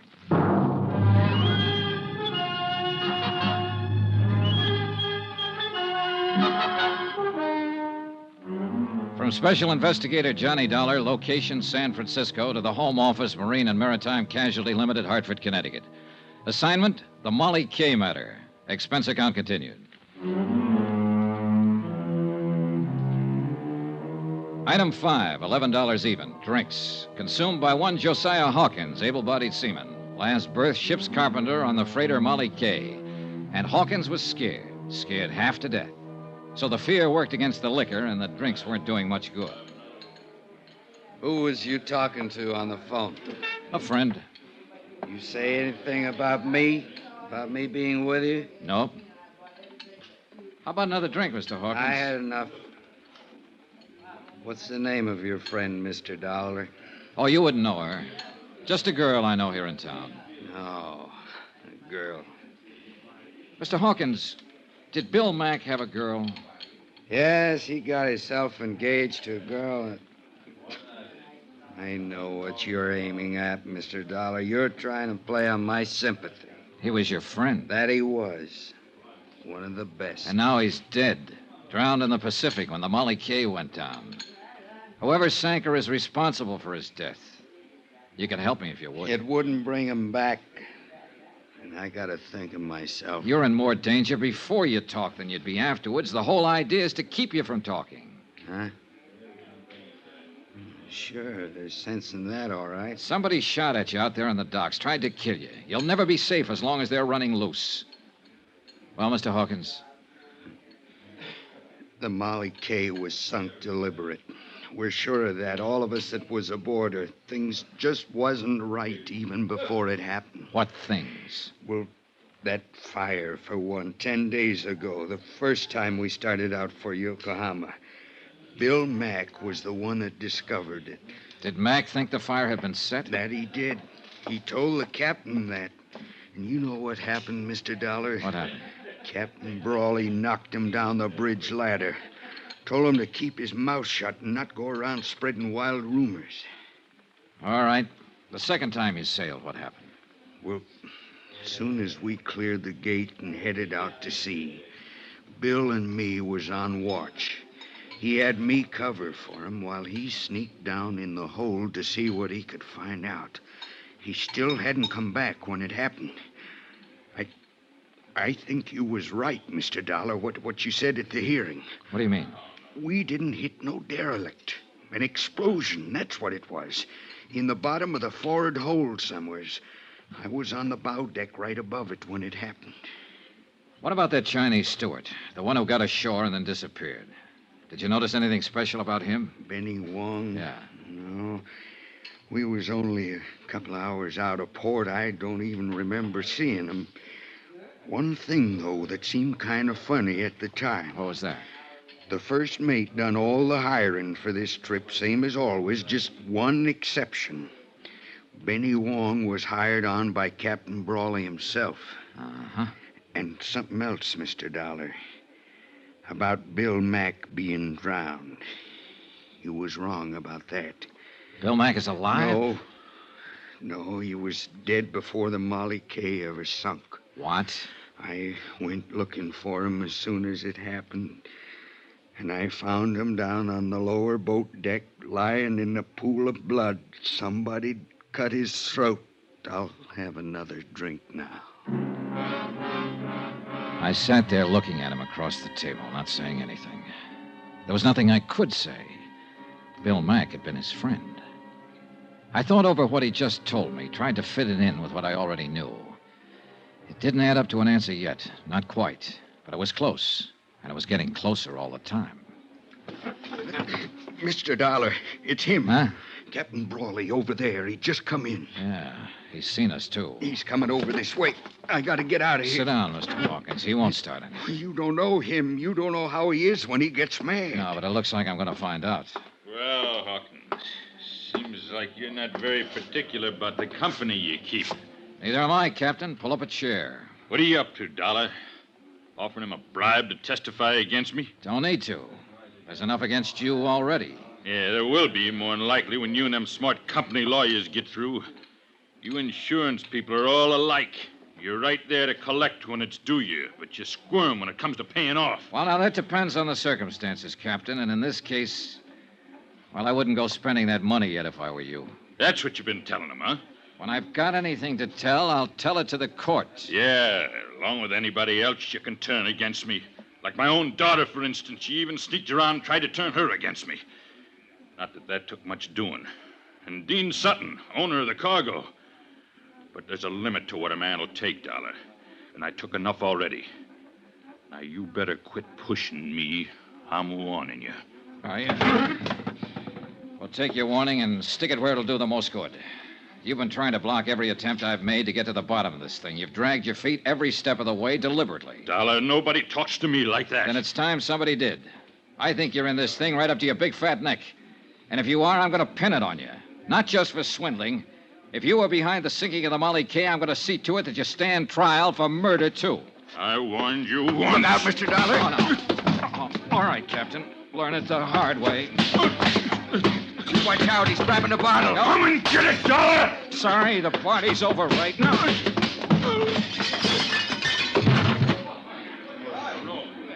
You better get out of here, Hawkins. He's not going to feel very friendly when he comes to. You're the only man I ever seen stand up to him, Mr. Dollar. There was one other one. Bill Mack. I left Captain Brawley lying there on the floor. They were throwing water on him when I walked out.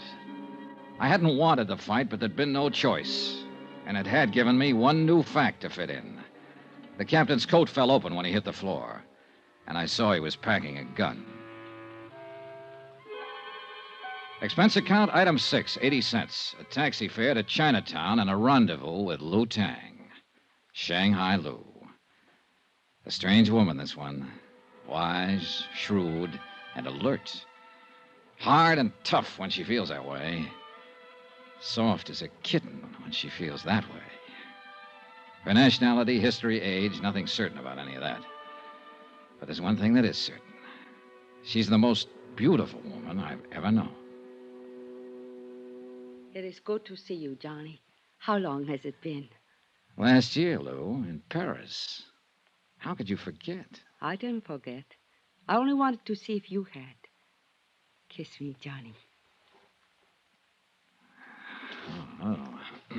I came here to talk business. Oh, business. I don't feel like talking business. Simmer down, baby. Let's get married. All right. But first, When? let's... tomorrow. Now, if Why you'll- not tonight? It's too late. We'd have to wake somebody up. Always problems, reasons.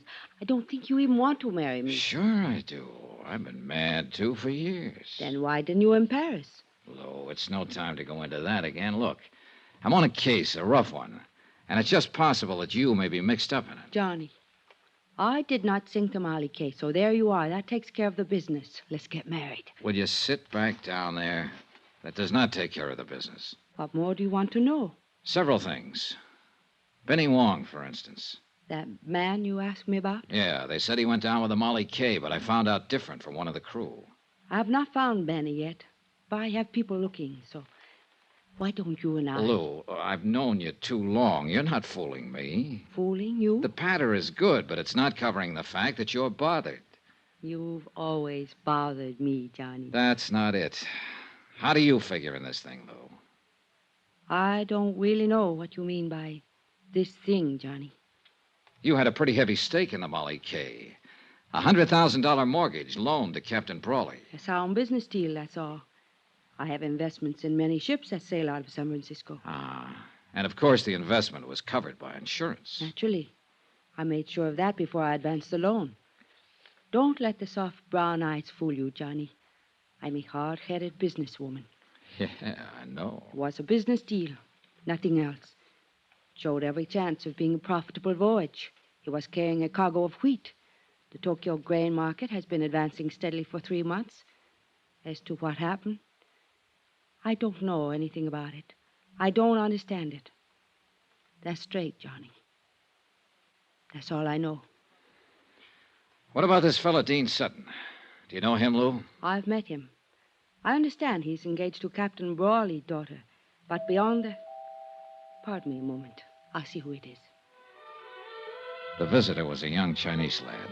She stepped outside to talk to him, and I lit a cigarette and waited for her. I thought over what she'd said, tried to see behind it, and to decide whether to believe it or not. Lou Tang was not a person you could push. I stood up when she came back into the room. You're not leaving, Johnny. Yeah, I think I'd better. But you'll see me tomorrow? You know I will. What if I were mixed up in this? Would you send me to jail?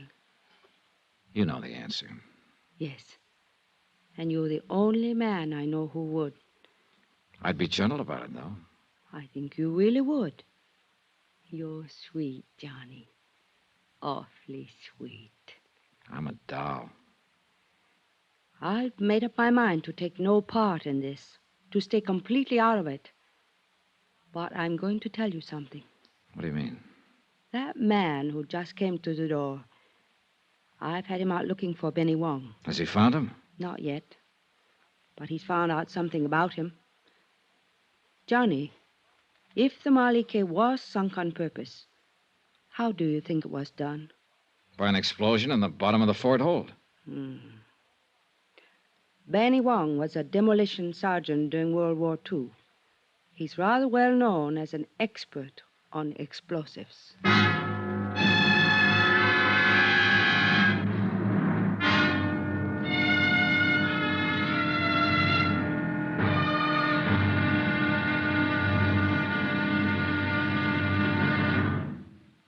Now, here's our star, Bob Bailey, to tell you about tomorrow's episode of this story. Thanks.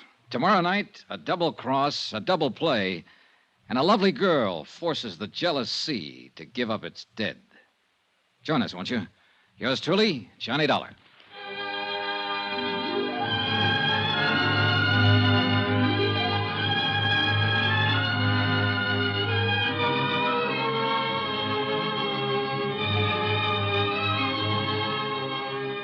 Yours truly, Johnny Dollar, is transcribed in Hollywood. Written by Les Crutchfield, the entire production is under the direction of Jack Johnstone. Be sure to join us tomorrow night, same time and station, for the next exciting episode of Yours truly, Johnny Dollar. Roy Rowan speaking.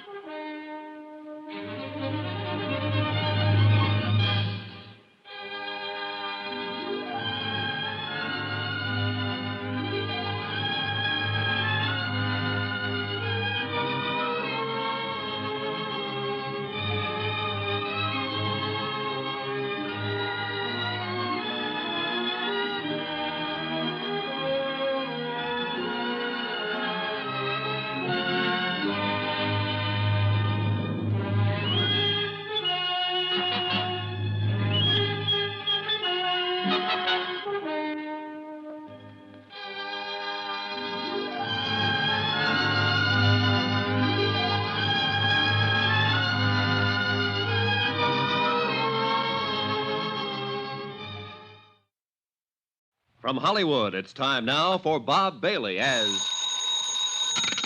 Johnny Dollar. Hi, Johnny. Dan McKay, Harbor Police. Dan, I was planning to drop by and see you about the sinking of the Molly K, but I've been pretty busy since I got here. Yeah, so I've heard. Johnny, you're under arrest. What did I do? Park in a red zone, walk in the grass? I'm not kidding. I mean it. Oh, what's the charge? Now, let's see. Assault and battery, aggravated assault, assault with intent to do bodily injury. Hold it, Dan. That's enough. But you want to know who signed it? I already know. That's practically an admission of guilt. You know that. But I've got witnesses. So is he. Huh? I think you'd better come down and talk about it. Or you'll send out the wagon, is that it? I'm serious, Johnny. All right, Dan. I'll be down.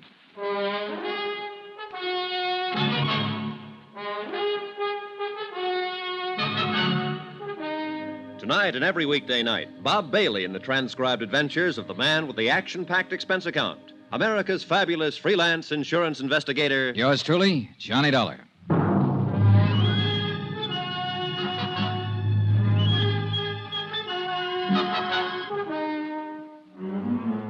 From Special Investigator Johnny Dollar, location San Francisco, to the Home Office, Marine and Maritime Casualty Limited, Hartford, Connecticut.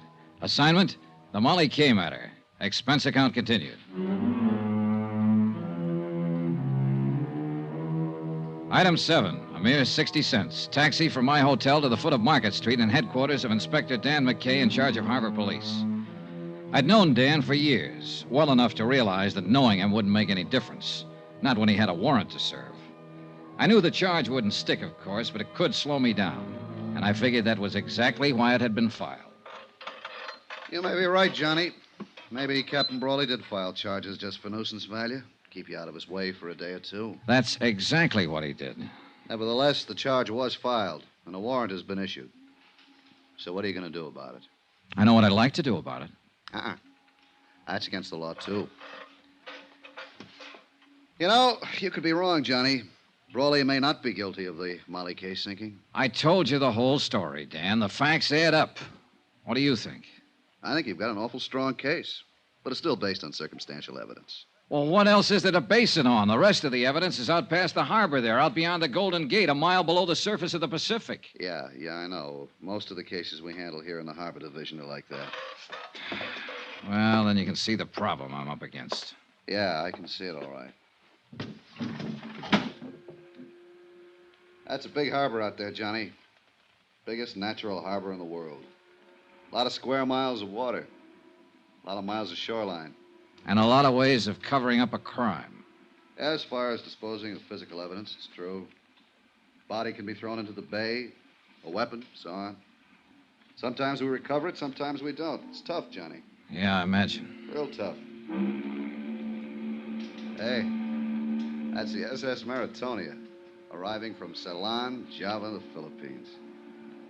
She'll dock at Pier 14. The cargo is probably spices, mahogany, raw ore. Nice-looking ship. Beautiful. They drive me crazy, Johnny, watching them here from the window. I should have gone to sea. Oh, well. Anyway, since we don't have physical evidence in a lot of cases, we've learned to rely on other things. Such as? The human elements, Johnny. You've turned up a lot of facts, true. You've made a good deal more progress on this case than I have. Than you have? What do you mean? Tim O'Rourke sent me the report of the inquiry board. I've been working on the case ever since. Now, you got a pretty convincing bunch of facts. But I know Captain Brawley. By reputation, at least. Look, Dan, I know what you're getting at. People who know Brawley think he's honest. O'Rourke said the same thing. Right. Tough, hard, violent temper, a slave driver, but not a crook. An honest man can get under pressure sometimes, get pushed beyond his depth. It happens every day. Yeah, but Johnny, even then, he reacts according to his pattern. Hey, here's what I'm getting at.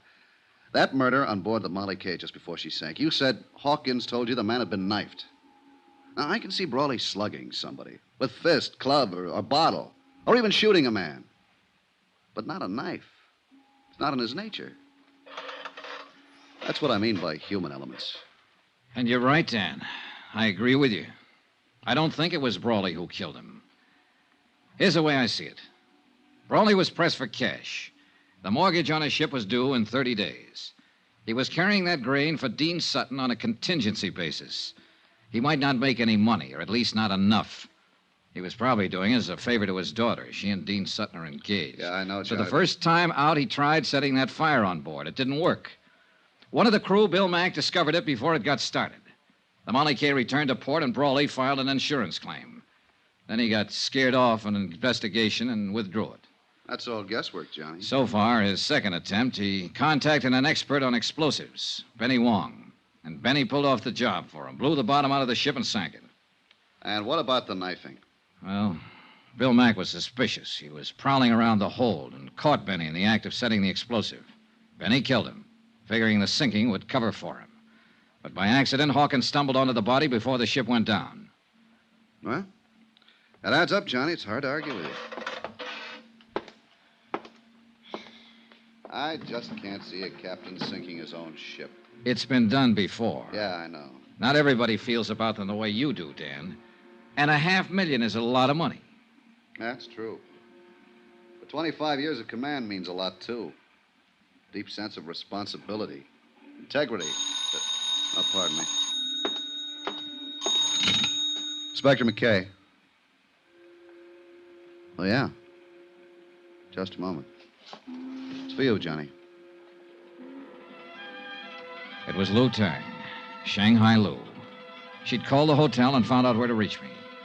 For once, she didn't try to play games. She spoke briefly and straight to the point. And she told me what I wanted to know the most. When I hung up, I knew I was on the last lap. I had the case right in my hand. Well, what's up, Johnny? What is it? Dan, how would you like to come along and talk to the man who blew up the Molly K?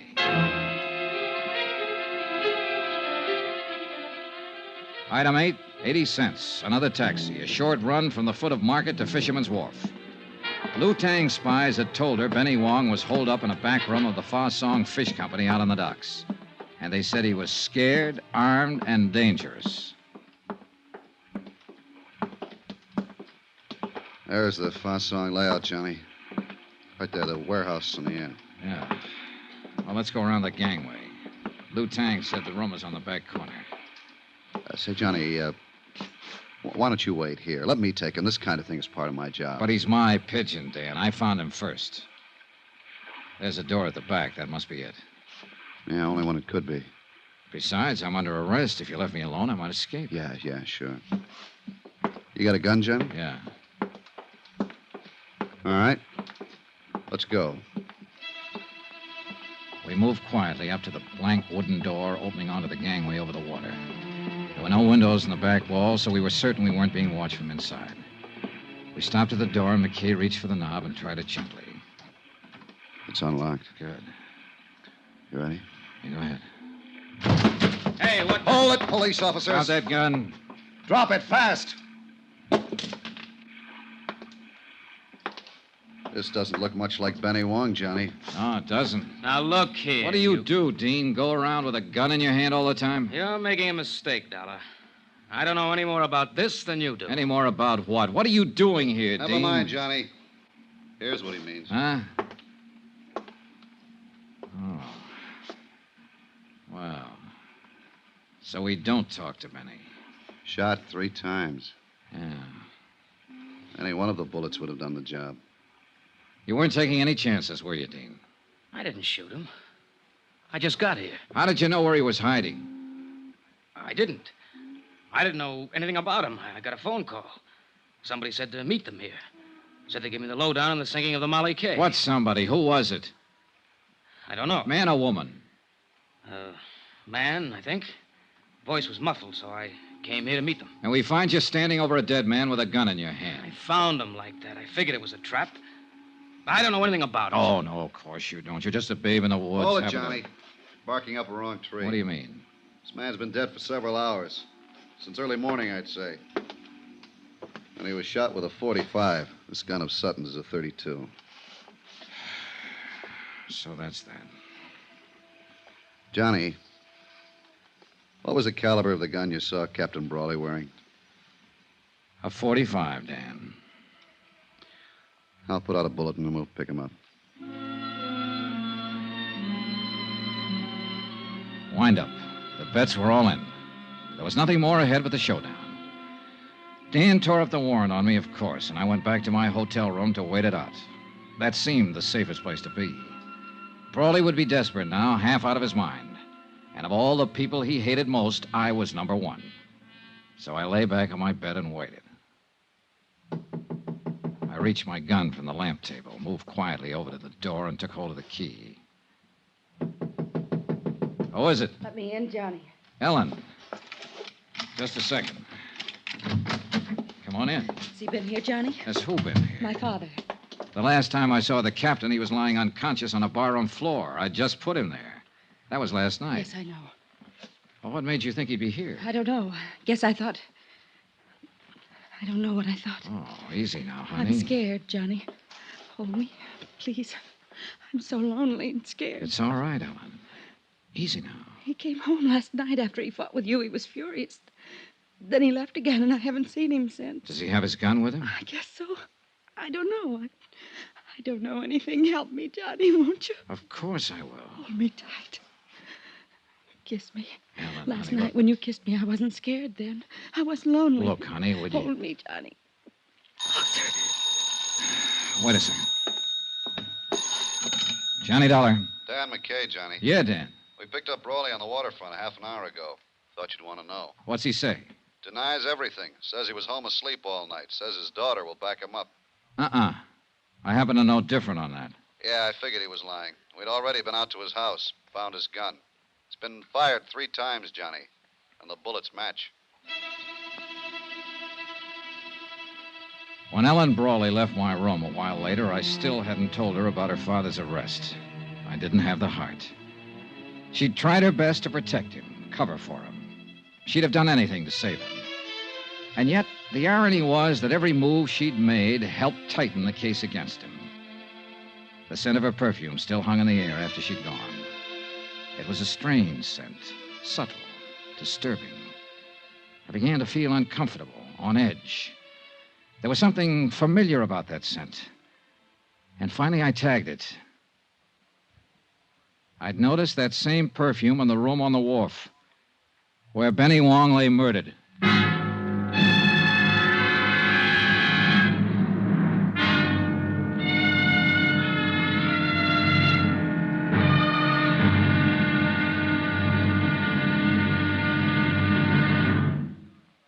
Now, here's our star, Bob Bailey, to tell you about tomorrow's episode of this story. Thanks. Tomorrow night, a deadly rendezvous on the fog-shrouded waterfront, and an explosion that rocked the city. The payoff. Join us, won't you? Yours truly, Johnny Dollar.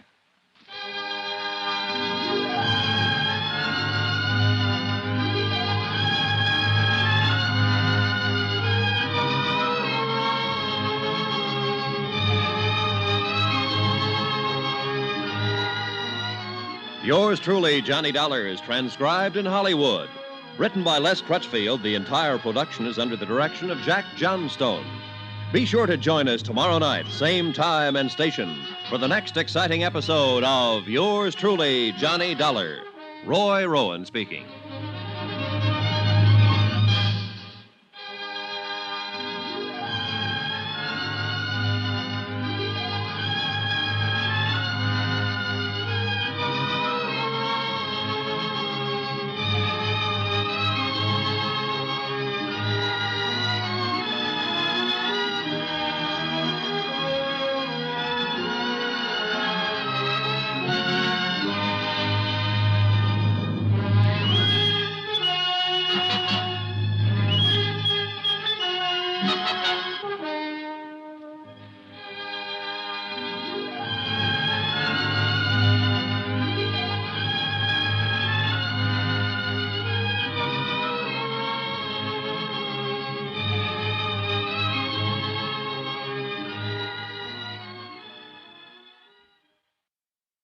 From Hollywood, it's time now for Bob Bailey as...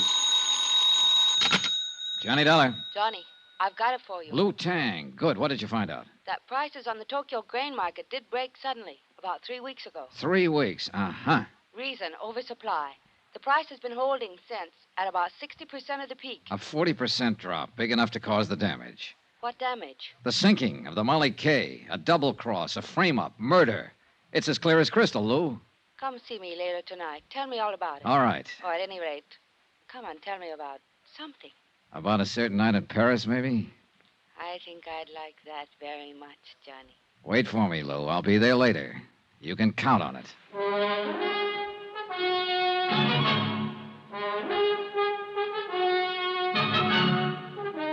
Tonight and every weekday night, Bob Bailey in the transcribed adventures of the man with the action-packed expense account. America's fabulous freelance insurance investigator. Yours truly, Johnny Dollar.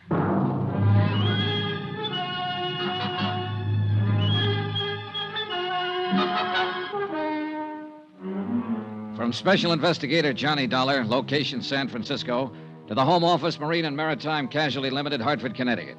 Assignment, the Molly K matter. Expense account, final page. Item 9, 770, long-distance calls to Hartford and New York. I was pretty sure before I called, but I had to check on it. It checked. Item 10, 80 cents, taxi from my hotel to the waterfront office of Inspector Dan McKay, Harbor Police. It's a funny deal, Johnny. I can't figure. Captain Brawley is clammed up tight. Won't answer any more questions. Doesn't want a lawyer. Won't even talk. It's a funny deal. Not when you consider the fact that he's innocent. What? What you said? I know. I argued the opposite. I was wrong, Dan. What is it, Johnny? Just plain stubbornness? No, but that's what it is with Captain Brawley. Maybe that's the tip-off, his stubborn bullheadedness. The human elements you mentioned. How you figuring it? If Brawley were in a money jam, he'd never scheme and connive at planning a thing like that of sinking his own ship. He's too stubborn. And besides, he wasn't in a jam, I'm sure of it. Well, no, wait a minute. He had a $100,000 mortgage to meet. I finagled some information out of the bank. The Brawley Shipping Company has a free balance of nearly $150,000 in cash assets. But look here, Johnny. No, you look. I started out with a motive, and I built a pretty strong case on it. Even you agreed. Everything pointed toward Captain Brawley. Sure, because somebody was helping things point toward him. What do you mean? It wasn't just the ship itself that was insured. I'm still lost, Johnny. Keep talking. All right, look. That cargo of grain was also insured by the owner with another company, not mine. And for top market value, full price. Yeah, well, keep talking. All right. The Tokyo grain market broke just 4 days before the Molly K was due to sail the first time.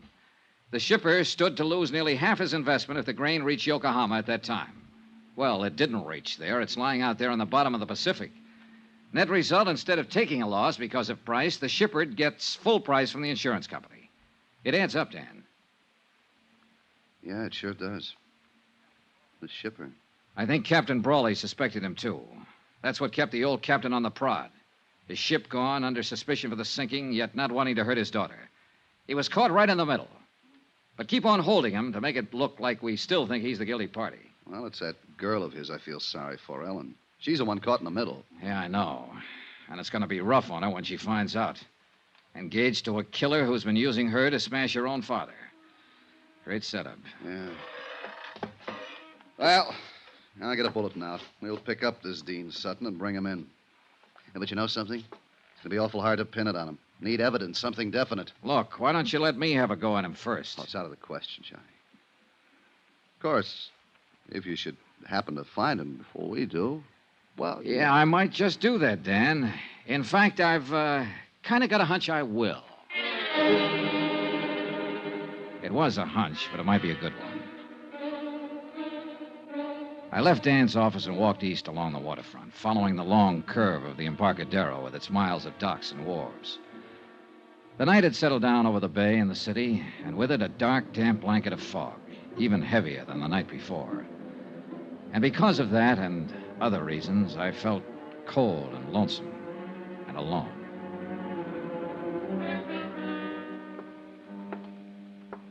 I turned off the Embarcadero and walked out Pier 29. I was about 30 yards from the Brawley warehouse when I was suddenly brought up short. On the water below me, tied to a wharf piling, was a light cabin cruiser rocking gently with a swell. It had no business being there. Pier 29 was a commercial berth. My hunch was right. I moved quietly to the edge of the wharf and stood watching the little cruiser for several minutes. There was no sign of life, no sound. Finally, I climbed over the dock rail, down the wharf ladder, and stepped onto the deck. Still no sound, no movement. I moved over to the companionway door leading down below decks and reached out my hand for the latch. Then I stopped short, caught suddenly by a sharp feeling of danger. It wasn't a sense of being watched. It was deeper, more subtle, more vague. I tried to shake it off, reach again for the latch. Then the boat shifted slightly, and the dim glow from the wharf light overhead moved across the hatchway door. Inches in front of my face, I saw the glint of bare copper wires, all set to make contact if the door was open. One more move, and I'd have been blown sky high. That boat was booby-trapped. There was a light burning in the office of the Brawley Shipping Company.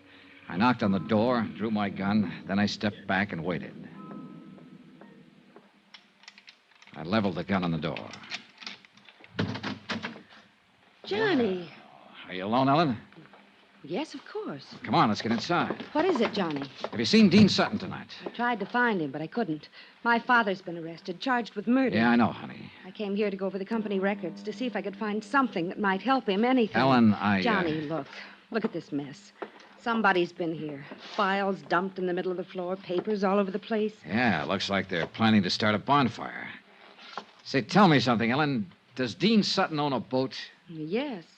A light cabin cruiser named the Piper. Why? It's tied up at the wharf. He's around here somewhere. Well, what of it? What do you mean? Your father didn't sink the Molly K. Dean Sutton did it. But he wasn't even on board. He didn't have to be.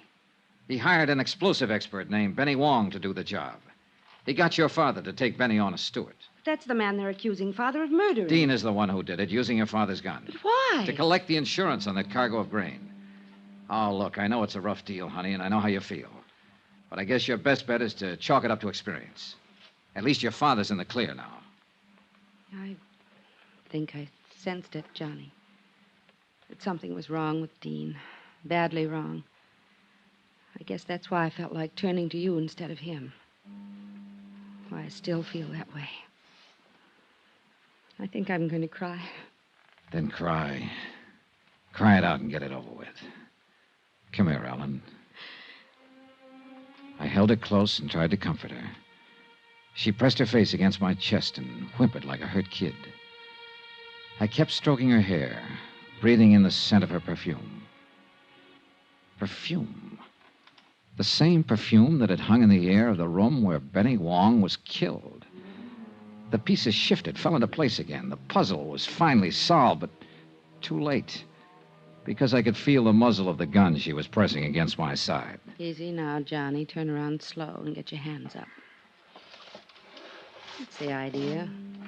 Now stay that way. I'm a dead shot, Johnny. If you doubt it, ask Benny Wong. Right under my nose. Right from the start. How wrong can a guy be? As wrong as you were, Johnny. It had to be you. There was no chance for Dean to steal your father's gun and then return it. Not unless you were in on it with him. It was my idea. Dean's too weak to plan a thing like that. He has to be propped up and pushed. And you're just the girl to do it. You ought to know. Yeah, I do now. It's too bad. I like the way you kiss. Any chance of working something out, Johnny? Or are you too honest? So that's it. The next step is to get rid of Dean. And you've already got the trap set. Not yet, but I'll think of something. I'm clever, Johnny. Don't you think so? I heard footsteps coming along the wharf. Dean Sutton. I had only seconds to think of something, so I took a chance, edged back against the wall, inched over closer to the door. That's far enough. Don't push your luck. There's Dean coming now. He went after some gasoline. We're going to build a nice warm fire, and you're going to have a ringside seat. Come on in, Dean. We've got a visitor. Dollar. What do you know? So you walked right into it. Just like a That chance paid off. He walked between us, blocked Ellen's line of fire, and I jumped him. I grabbed him around the neck, held him as a shield, dragged him back out through the door, out to the wharf. Dean! Break loose! Let me get a shot at him! I was trying to get clear of the light before Ellen could blast me with that gun, and I made it. But Dean broke loose, came at me swinging. He slipped and staggered up against the dock rail. The railing broke, split in two, and we went over the side. We struggled back up to the surface. Dean's hands were clenched on my throat, and I couldn't break his grip. Ellen started firing from the wharf above us, not knowing who she'd hit and not caring. I took a deep breath and dragged Dean under the surface. But his hands were still on my throat, and I couldn't break loose. My lungs were bursting. My strength was going fast. I brought up my knee. He fell away from me. I was free to fight my way back up to the surface. I swam around in circles, getting my breath, watching for Dean, but he didn't come up. He didn't come up for 2 days.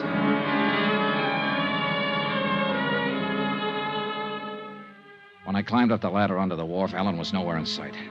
I heard somebody running toward me, saw the flashing red light back at the land end of the pier, and I knew why she'd left.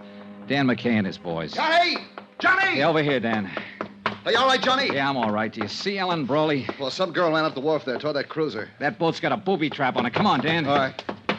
What's she doing here? She was in on it, too. Dean's in the water, drowned, I guess. Look, there she is, climbing down off the wharf. Ellen, stop. She's on the cruiser. No. Ellen! She's gonna try... Look out! Get down. Flat on your face. If she opens that hatch...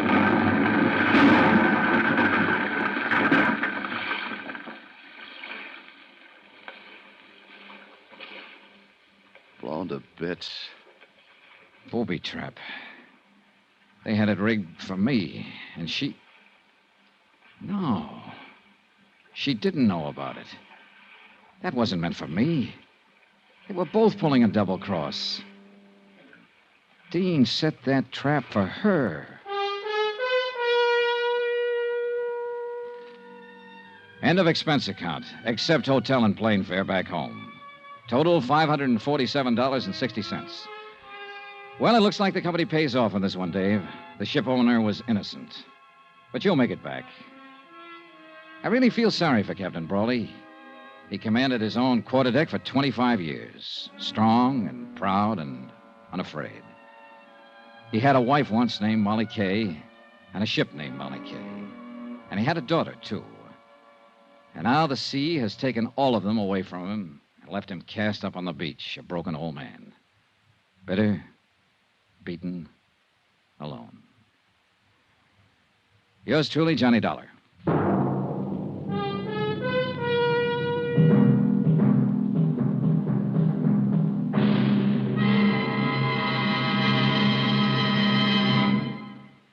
Now, here's our star, Bob Bailey, to tell you about next week's story. Thanks. Next week, the case of a man who didn't exist, except for one thing. He suddenly showed up. Join us, won't you? Yours truly, Johnny Dollar.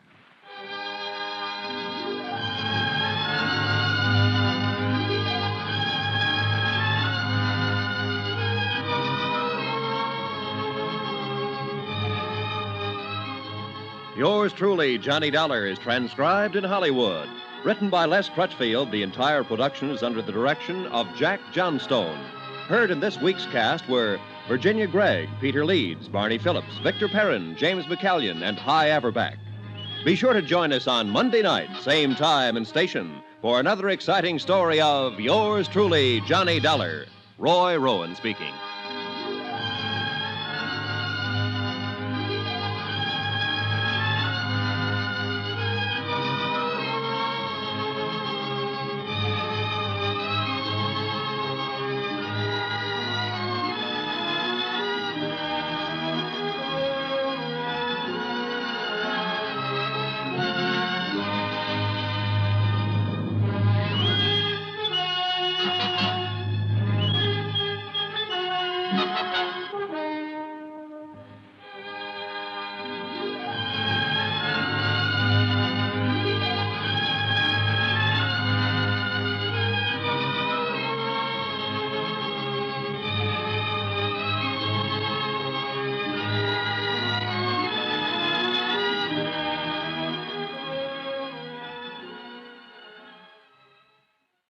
From Hollywood, it's time now for Bob Bailey as...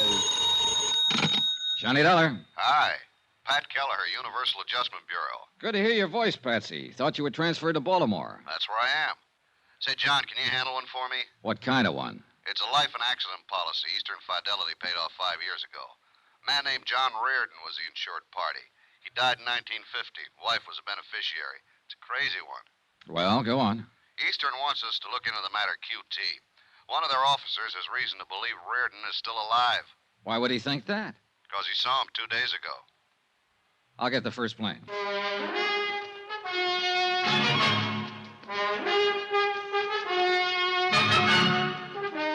Tonight and every weekday night, Bob Bailey in the transcribed adventures of the man with the action-packed expense account, America's fabulous freelance insurance investigator. Yours truly, Johnny Dollar.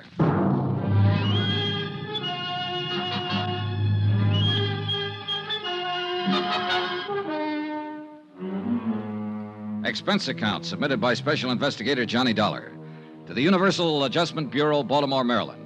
The following is an accounting of expenditures during my investigation of the Chesapeake fraud matter. Expense account item 1, $22.75. Plane fare and incidentals, Hartford to Baltimore. I arrived at 3:15 in the afternoon at Friendship International Airport. It was a cold, gray day. I took a cab directly to Pat Callaher's office. Good to see you, John. He was 10 pounds heavier. Outside of that, he looked swell. We'll have to have dinner once you meet my wife. Where are your bags? You didn't go to a hotel. I checked my stuff at the airport, Patsy. I didn't know how long I'd be here. Over the Alleghenies on the plane, I got to thinking about the number of alive but dead reports I've investigated at one time or another. They happen all the time, but they never pan out. Yeah, well, this one isn't like that, John. Sit down. Thanks.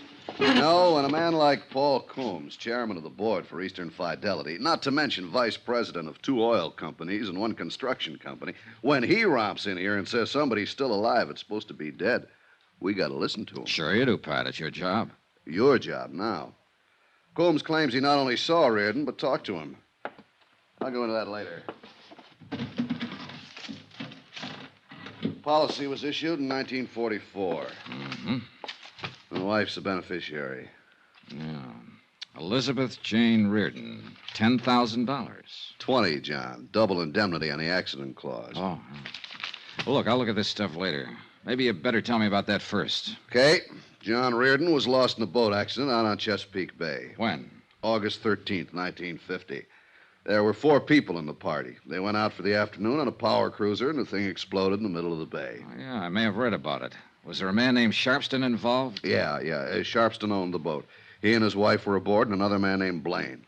Did all of them go down? That's right. They recovered Mr. and Mrs. Sharpston's body and Blaine's. They never found John Reardon. What caused the explosion? No explainable reason. It was never determined. Oh, there's always a reason. Yeah, well, that probably blew up with the boat, too. As it happened, we conducted the investigation for Atlantic States Limited. They held the insurance on the Sharpstons and the boat. These are our findings in the matter. We found no reason for Atlantic not to honor the claim made by Sharpston's estate. Mm-hmm. How about the other man who was killed, Blaine? His case was adjusted by another company. So that leaves us John Reardon. Yeah.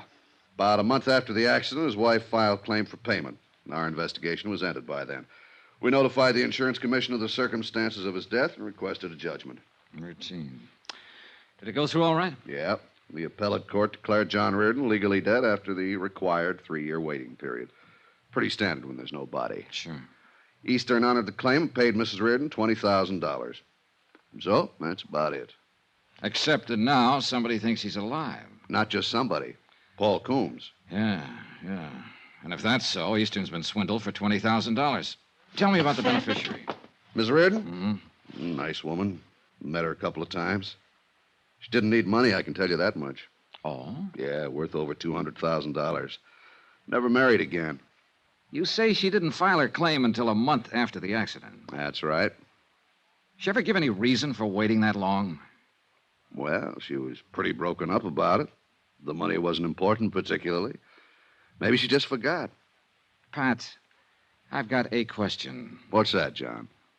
How can you forget $20,000? Expense account item 2, $10 for drinks I had with Pat Callaher while we talked some more about the Reardon case.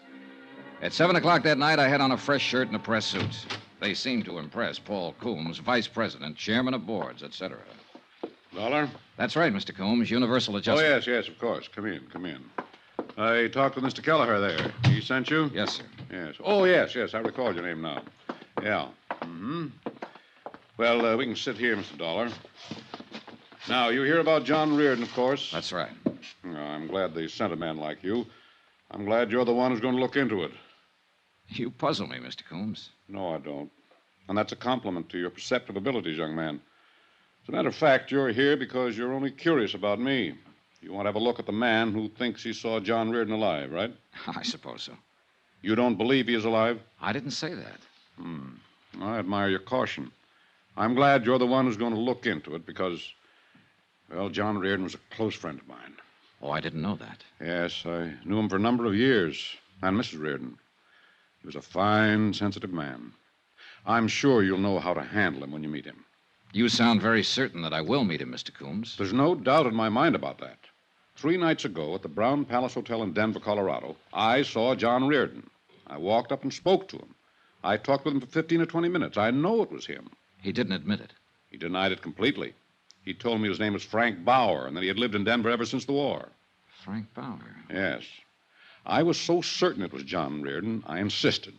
He laughed at me, seemed good-natured about it, even bought me a drink. I see. I asked him where he had lived before Denver. He said something about Toledo. I asked him if he'd gone to college there. He told me he'd gone to Ohio State. He told me he was an engineer, a mining engineer. Everything he told me seemed plausible and reasonable, except that all the time I knew he was lying. I knew his name wasn't Frank Bowers. That was John Reardon. How did you leave it with him? Well, the whole thing unnerved me somewhat. I'm afraid I looked like rather a fool. I simply caught my limousine out of the airport and came back here to Baltimore. Did you get his address in Denver? No. Any of his business connections, anything like that? No. Was he alone when you met him? There was no one with him. At the bar, he even ordered his drink the way John always ordered it. You know, like this. Oh, yeah. Well, a lot of people make that signal for 2 fingers of bourbon. Wore clothes the same way, too. Have you spoken of this matter to anyone outside of Pat Kelleher? No. No, I thought it should be looked into before I called up Elizabeth. Elizabeth? Elizabeth Reardon, John's widow. Oh, yes. It'll do no good bothering her just now. I'm afraid she'll have to be bothered. Why? Can't you investigate the information I've given you without upsetting everyone? With this kind of information, somebody's bound to get upset. Look, don't put restrictions on me, Mr. Coombs, or we won't get anywhere. You say John Reardon was a close friend of yours. Yes. I presume his wife was, too. That's right. A lovely, lovely person. Yeah, I'll keep that in mind when I talk to her. Maybe you aren't the man for this. You can get somebody else, Mr. Coombs. No. It's just that I suddenly had a strange feeling about it all. Depressing.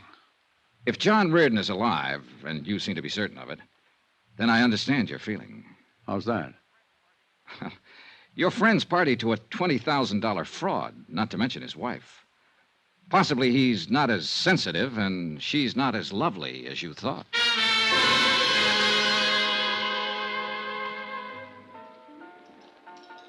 I spent the rest of the evening with Pat Kelleher and his wife, hoping to see the bright lights and listen to some laughter. We picked a couple of fancy bistros and started the rounds to watch champagne flow and eavesdrop on the happy stories of success, promotion, and love. But it didn't work. Like the place, John? It's swell. You're as low as a cricket's ankle. Well, today a man kept telling me a friend of his was alive who's supposed to be dead. He told me what a fine fella this friend is, or was. Yeah. 99 times out of 100, I tell him to go jump in the lake, but Paul Coombs comes under the title reliable witness in anybody's book. Give me a match. Here. How you fix for plans? Start somebody looking into Frank, whatever his name is, in Denver, who's supposed to be Reardon. I'll start with the beneficiary, but... Miss Reardon? Yeah. I'll march out and say, let me look at some pictures of your husband. What kind of a guy was he? Did you enjoy each other or try to kill each other? Did you ever, Why didn't Coombs look into it himself? Why didn't he go out to the widow and tell her about his meeting the guy in Denver? Because he came to us, John. Yeah, I know, Patsy. I'm sorry. But the prospect of going to somebody, anybody, with a flimsy story like that makes me sore. It might get her hopes up that her husband's alive. And that's a lousy thing to do. Reliable or not, Coombs is probably all wet. Probably. Sour racket. Sour racket. You being a parrot? Just being agreeable, John. If you want to be sad, I'll be sad with you. We both know situations like this are part of the trade. Oh, I should have been a... Oh, let's have another belt. Sure. Waiter. Well, John, maybe another way to handle Mrs. Reardon with that. That's her over there at the bar. Nice, isn't she? Hey, she is lovely. Nothing. She looks a little tight. Yeah, well, I hear she gets that way quite a bit these days. Say, John, you want me to introduce you like a friend? It might make it easier. No, I'll handle it myself. Who's with her? Beats me. He's looking for a phone booth. Pat. Yeah. I may be able to find out what I want and not let her know what it's about. You mean right now? I mean right now.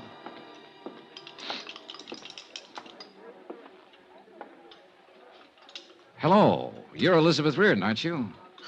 Why, yes. Oh, probably you don't remember me. My name's Johnny Dollar. We met some time ago. I'm afraid I don't remember, Mr. Dollar. I'm in the insurance business. Don't remember? Well, where was it we met? No, I can't remember. May I sit down? Well, I'm expecting someone who'll be back in a minute. Yes. Would you care for a drink? I have this one, thank you. Oh. How's John these days? John? Your husband, Mrs. Reardon. His name is John, isn't it? My husband's been dead nearly 5 years. Oh, I'm sorry to hear that. I mean, it must be... Well, this is very awkward. That's all right. 5 years. I could have sworn it was just 3 years ago I met you and John. In Denver. It couldn't have been. We were never there. Oh, well, pardon me. I sit here making bad conversation with you, and it's very apparent you're distressed. Look, I'm very sorry I upset you. Is there anything I could do? No. No, Mr. Dollar, you didn't upset me. You look like a very nice person. How long are you going to be in Baltimore? A few more days. Perhaps you'll come out to the house for a drink before you go back. Say tomorrow? Oh, I'd like that, Mrs. Reardon. You can call me. I'm in the book. Mrs. John Reardon? Yes. I will. Again, I'm sorry that I brought Do up... me a favor, Mr. Dollar. When you come to my house for a drink, call me Elizabeth. And please, don't mention my husband's name. I'd appreciate it very much if I never heard it again.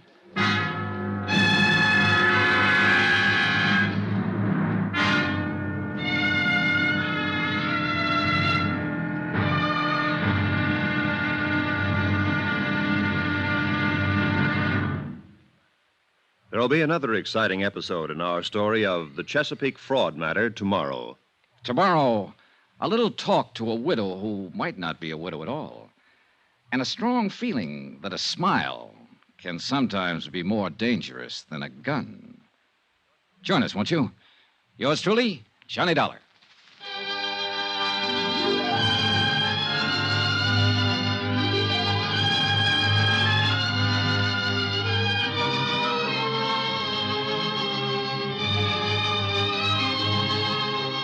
Yours truly, Johnny Dollar, starring Bob Bailey, is transcribed in Hollywood.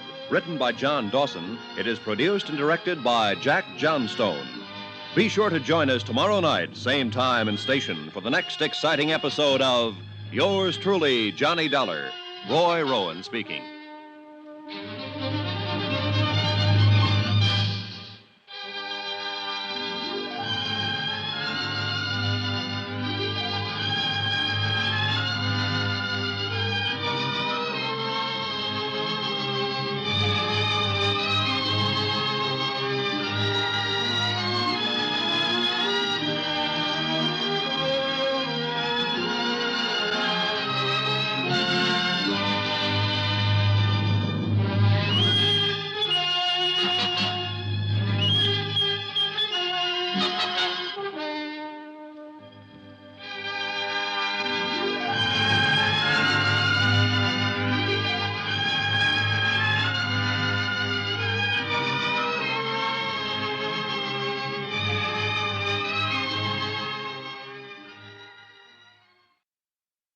From Hollywood, it's time now for Bob Bailey as... Johnny Dollar. Pat Gallagher at Universal. How'd you make out with Miss Reardon? I met her. She thinks I'm an insurance broker or something. I told her I knew her husband when he was alive. Industrial hazard lying. Part of the business, John. Did you find out anything that'll help you? I found out she's pretty upset about everything in the world. That's the only report you have for Universal Adjustment Bureau? Oh, she invited me for cocktails. I'm going to call her later this afternoon and keep the date. Maybe I'll get some information then. Cocktails, say. You made out okay. Oh, shut up.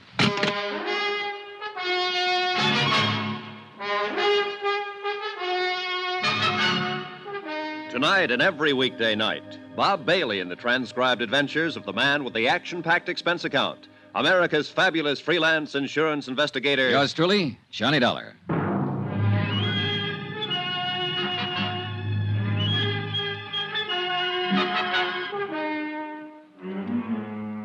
Expense account submitted by Special Investigator Johnny Dollar to the Universal Adjustment Bureau, Baltimore, Maryland.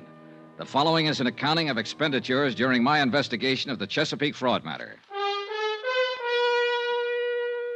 Expense account item 3, $23.60, long-distance telephone call to George Hanley in Denver, Colorado. George is an old friend of mine in the private detective business. I told him about the report that John Reardon was still alive and living in Denver under the name of Frank Bowers.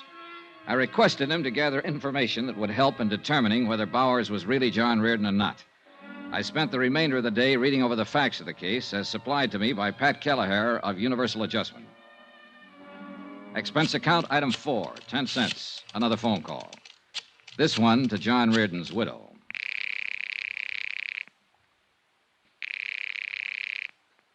Hello? Mrs. Reardon? Yes. This is Johnny Dollar. Oh, yes, Mr. Dollar. You're the man who used to know John? Yes. I asked you over for a drink. I hope you're coming. What time? 7 would be fine.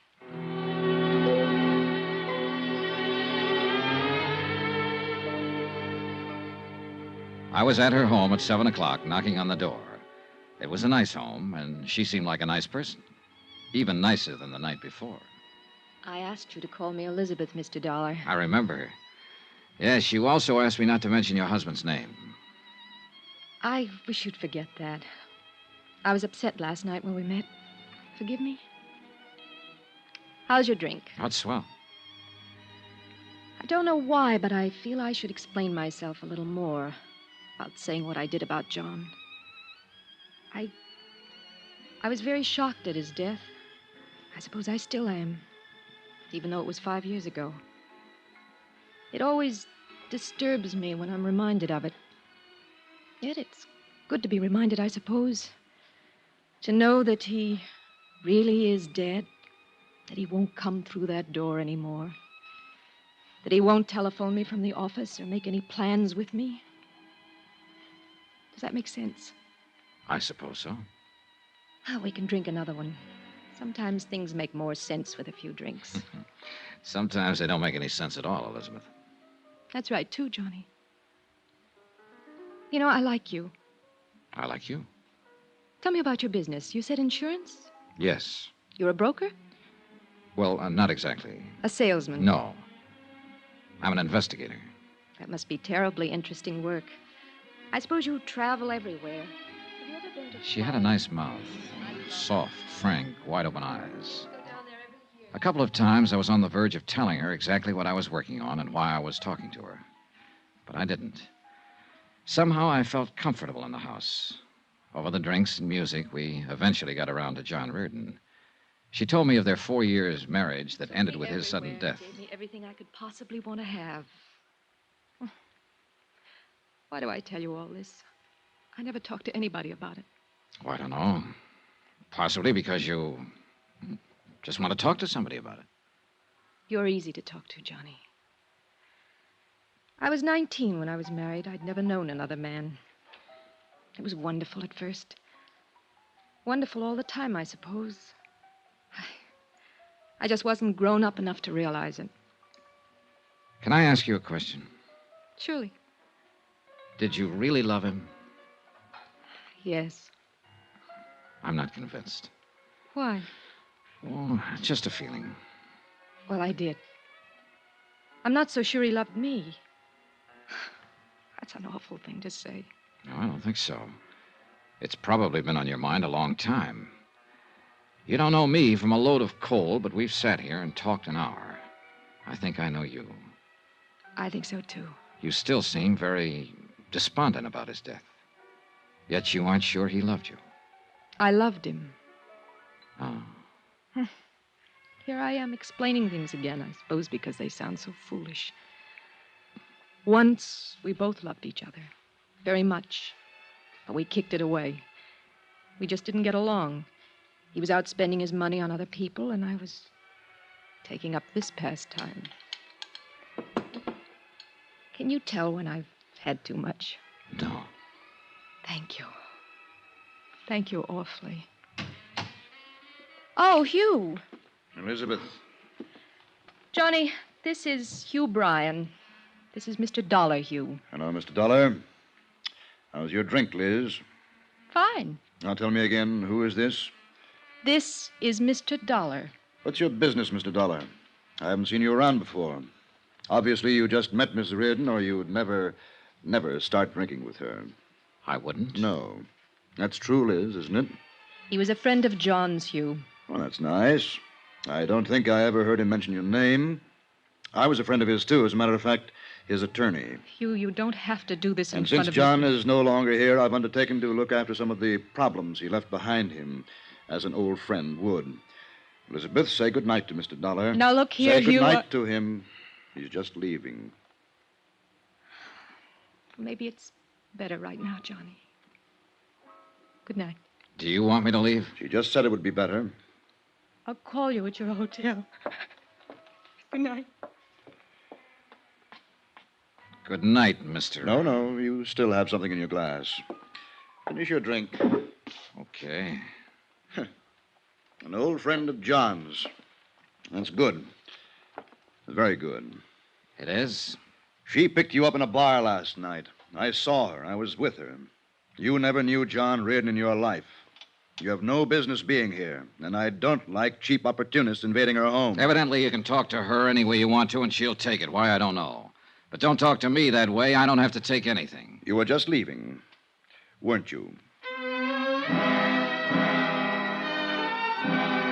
Hugh Bryan was a large, bristling sort of man with a smooth manner.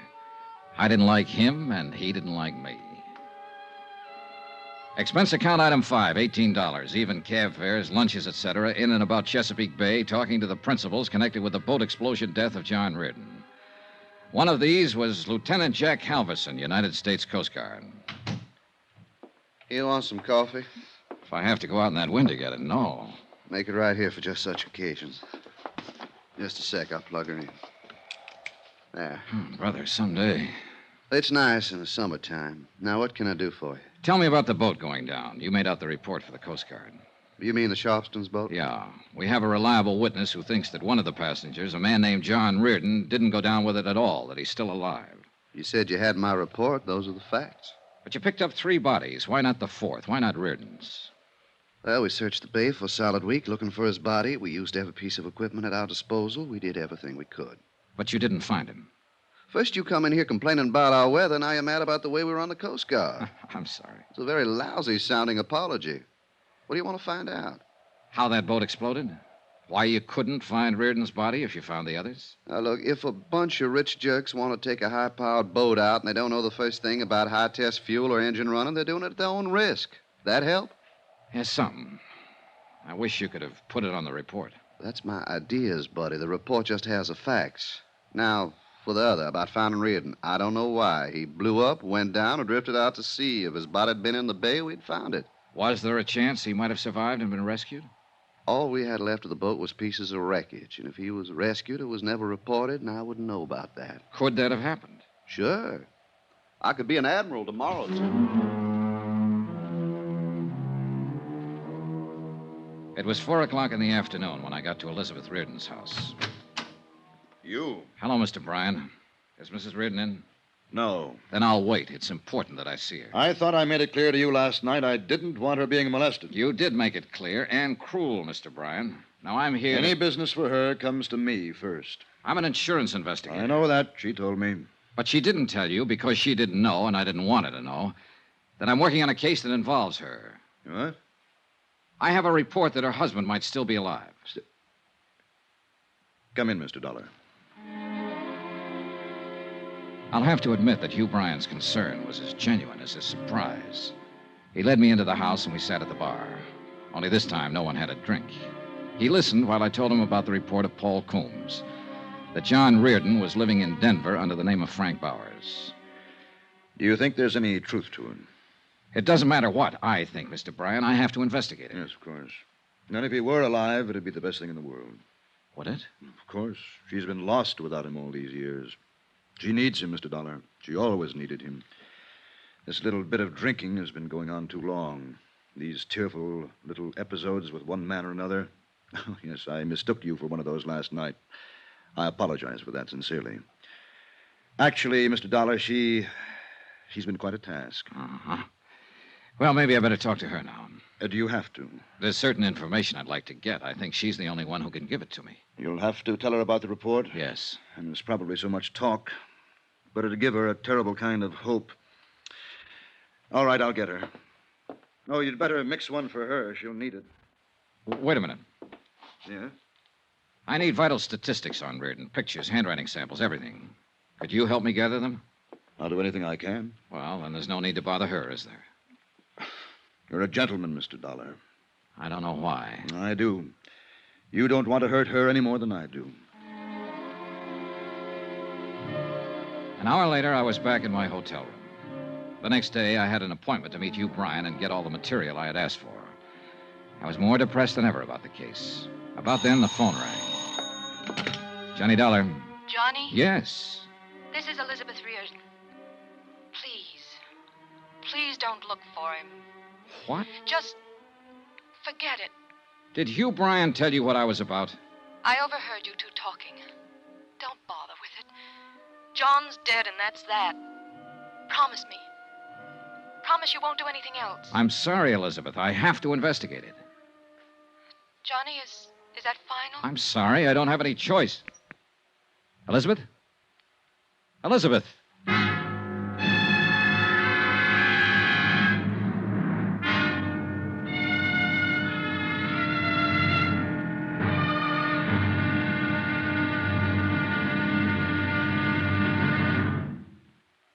There'll be another exciting episode in our story of the Chesapeake fraud matter tomorrow. Tomorrow, a trip to Denver and a look at a man whose gun makes it pretty emphatic that he doesn't want to be looked at. Join us, won't you? Yours truly, Johnny Dollar.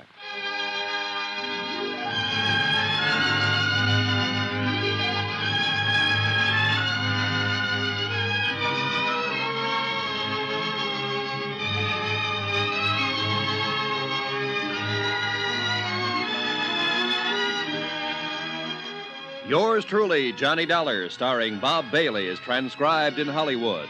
Written by John Dawson, it is produced and directed by Jack Johnstone. Be sure to join us tomorrow night, same time and station, for the next exciting episode of Yours truly, Johnny Dollar. Roy Rowan speaking.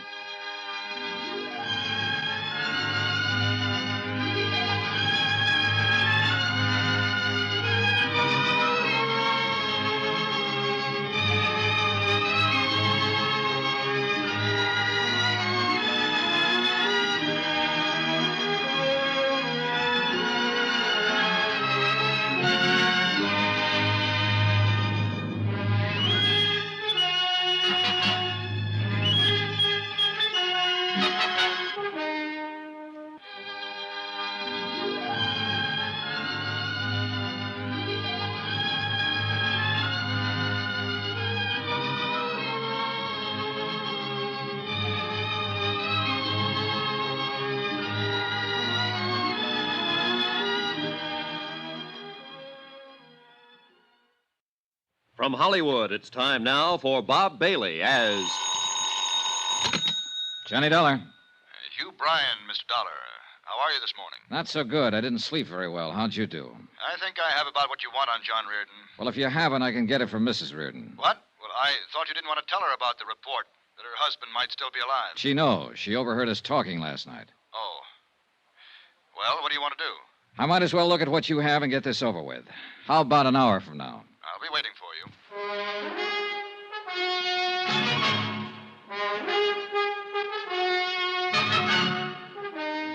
Tonight and every weekday night, Bob Bailey in the transcribed adventures of the man with the action-packed expense account, America's fabulous freelance insurance investigator. Yours truly, Johnny Dollar.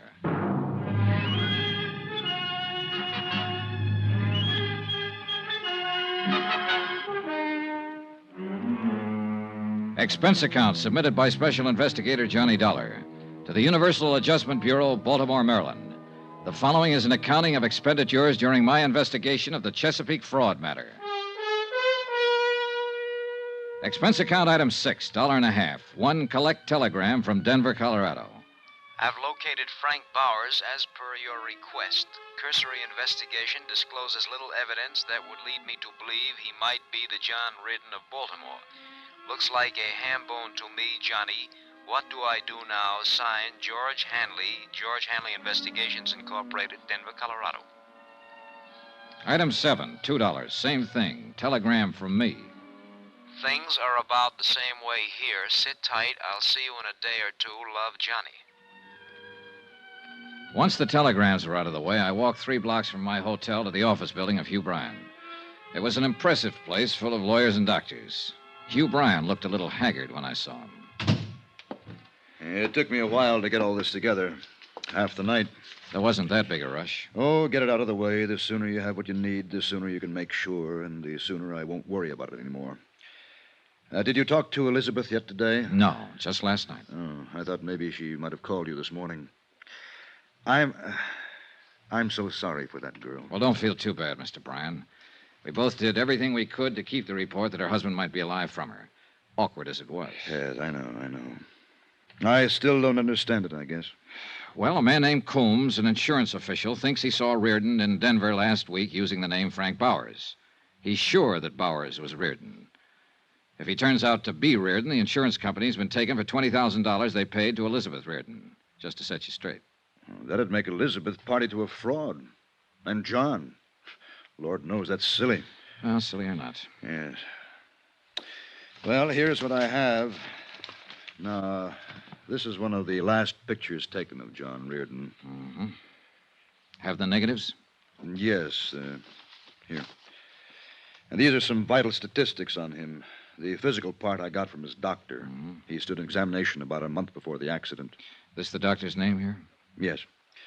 Now, these other things are in his background and education. Here, a copy of his marriage license, birth certificate. How did you get hold of these things? Well, I handled a lot of business for John, filed a lot of his papers for him. These were just packed away. It took a while to find them. Hey. A copy of his fingerprints? Oh, would those help? More than any of this other stuff. Fingerprints aren't standard papers in anybody's file. Before John went in the Army, he did some engineering work for the proving grounds in Aberdeen. Oh. He was fingerprinted there. It was a gag at the time. He had a set of his own blown up and put on the wall in a picture frame.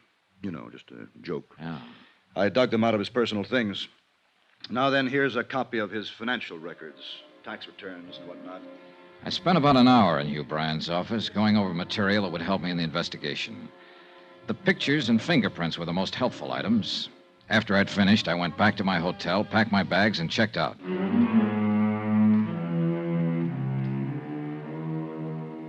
Expense account, item 8, $398. My hotel and incidentals in Baltimore and plane fare to Denver. I got there at 9 in the morning. The air crisp, thin, and full of sunshine. I rented a car at the airport and drove into town. A half an hour later, I was talking to my detective friend, George Hanley. How do you like Denver, old pal? I haven't been here for a few years. Doesn't look the same. Bigger and better, huh? They're thinking of putting up buildings as big as those mountains over there. I love it. So does the wife. I'm glad. You ought to try a place like this for a while, Johnny. Maybe I will. Ought to find yourself a girl and settle down. Let's us settle down, Georgie. Huh? Oh, sure. How'd it go? You asked me to look into Frank Bowers. I looked into him as much as I could without talking to him. There you are, Johnny. His bank account, his friends, his troubles, his enemies, everything. Mm-hmm. How about his police record? 1 traffic violation 2 years ago. Never been in any kind of trouble around here. Gets along fine with everybody. Well, tell me about everybody, Georgie. His laundryman, the milkman, the guy who tends bar in his neighborhood, the man he buys gas from. I talked to all of them. How about the people he works with? Well, he don't do much of that as far as I can see. He's got an office downtown, calls himself a consulting engineer. Goes there once or twice a week to pick up his mail. Well, now, that's a very nice way to be able to live. Is he starving to death, Georgie? No, he's got a good bank account. Makes regular deposits. Money comes from a New York bonding firm. He owns a little 2-bedroom house out beyond Park Hill. Paid $38,000 for it. Wow. Sleeps in 1 bedroom, uses the other one for a kind of studio. Putters around with clay, oils, and according to the nosy dame who lives across the street, he tries to write. How about his friends? Lots of them. Pays his bills, gets drunk now and then, normal. Tell me about his wife. He hasn't got one. Lives alone. Find out who he goes with, Georgie? No. As much as I could find out, he doesn't go with anybody. Enemies? Well, the guy in the cleaning shop hates his guts. Bowers doesn't like his shirts with starch. Did you check out the residency business? As far as I could. He bought that house out in Park Hill in 1951. Paid cash for it. Record of the sale gives his former residence as Toledo, Ohio. Well, how long has he been a resident here? As near as I can figure, and this is just rough, 4 or 5 years ago, the first financial transaction was the house he bought. The next was a car. He could have been here a long time before that, though. Well, the time element would fit for Reardon. What do you think, Georgie? I think you're probably wasting a lot of money investigating this guy. He doesn't seem like the kind of man who's hiding out from anybody. Here, look at this photo. Is this Frank Bowers? Yeah, I'd say so. 5'11", 170, olive complexion, no scars, no glasses, brown hair, about 35. Could be him from that, yes. This is a picture of John Reardon, and the description is Reardon's. What do you want to do now? Keep on it.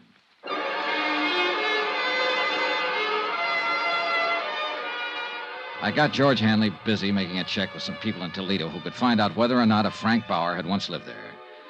Then I took my rented car and drove out to the address Hanley had given me. It was in the east side of the city near the airport, a one-story frame house, a 53 Merc in the driveway. I'm looking for Mr. Frank Bowers. Oh, who are you? Johnny Dollar. Oh, I'm Frank Bauer. Well, I'm an insurance investigator, Mr. Bowers. I'd like to talk to you. Oh, come on in. Thank you.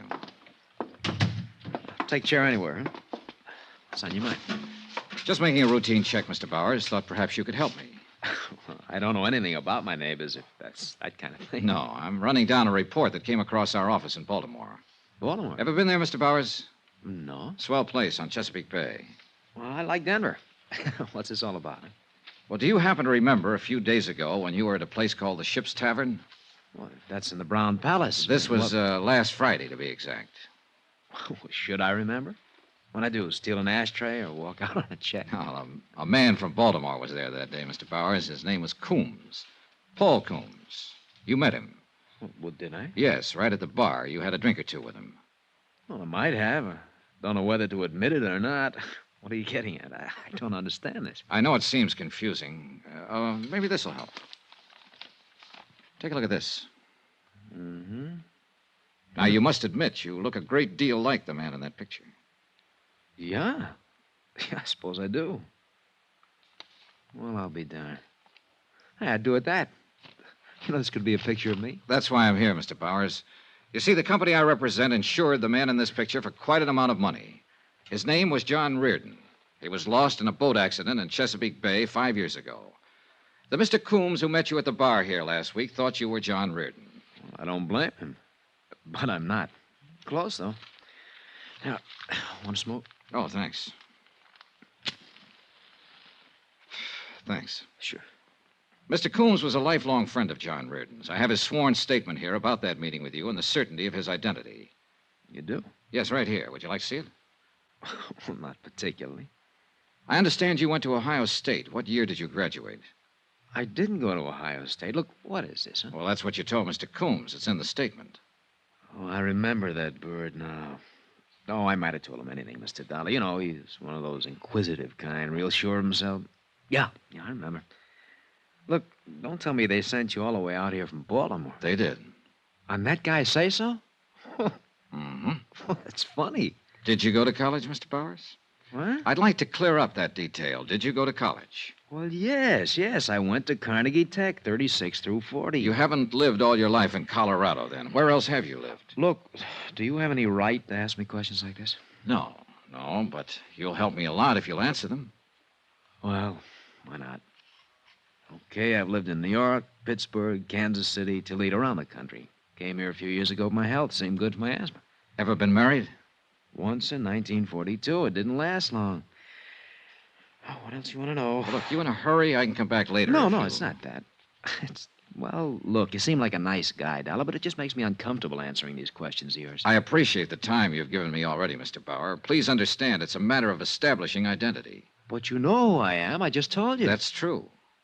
I don't like this business much. Is there any way you can eliminate it? The most positive identification would be from fingerprints. Oh? Now, Mr. Bauer, I'm not so much interested in who you are as in proving that you're not John Reardon. If you volunteered a set of fingerprints, it'd save me a great deal of work and you a great deal of trouble. Well, sure, why not?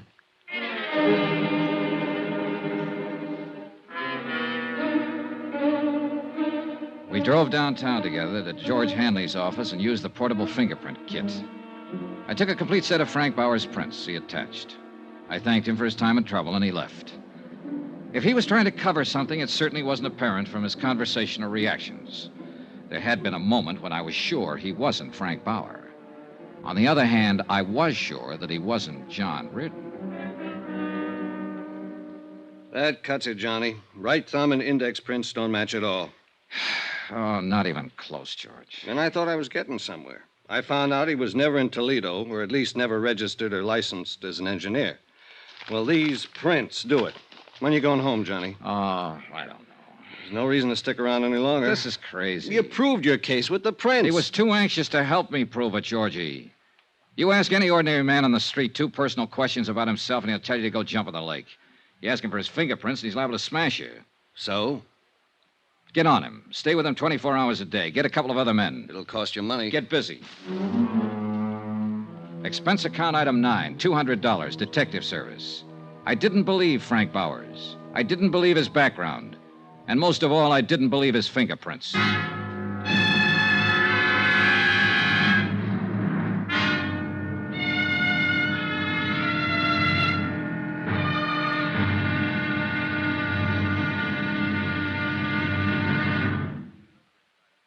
There'll be another exciting episode in our story of the Chesapeake fraud matter tomorrow. Tomorrow, another man comes to Denver. He doesn't check in a hotel or carry luggage. At least not much luggage. Just a .38 Colt. Join us, won't you? Yours truly, Johnny Dollar.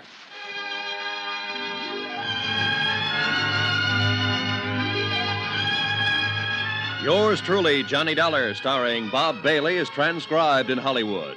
Written by John Dawson, it is produced and directed by Jack Johnstone. Be sure to join us tomorrow night, same time and station, for the next exciting episode of Yours truly, Johnny Dollar. Roy Rowan speaking.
From Hollywood, it's time now for Bob Bailey as Johnny Dollar. This is Western Union, Mr. Dollar. Message for you from Baltimore, Maryland. Okay, go ahead. Received your air special regarding investigation of the Chesapeake matter. You've proved Frank Bowers of Denver is not John Ridden of Baltimore. Fingerprints don't lie, therefore logical to believe John Ridden really dead. Come on home. Your expenses are running too high. That's signed Pat Kelleher, Universal Adjustment Bureau. Should I mail this to you? No, that's all right. Can I send an answer? Yes, sir. Pat Kelleher, Universal Adjustment Bureau, Baltimore, Maryland. Fingerprints don't lie, but people do. All the time. For all sorts of reasons. It may be finished as far as you're concerned, but I'm just beginning. Love, Johnny.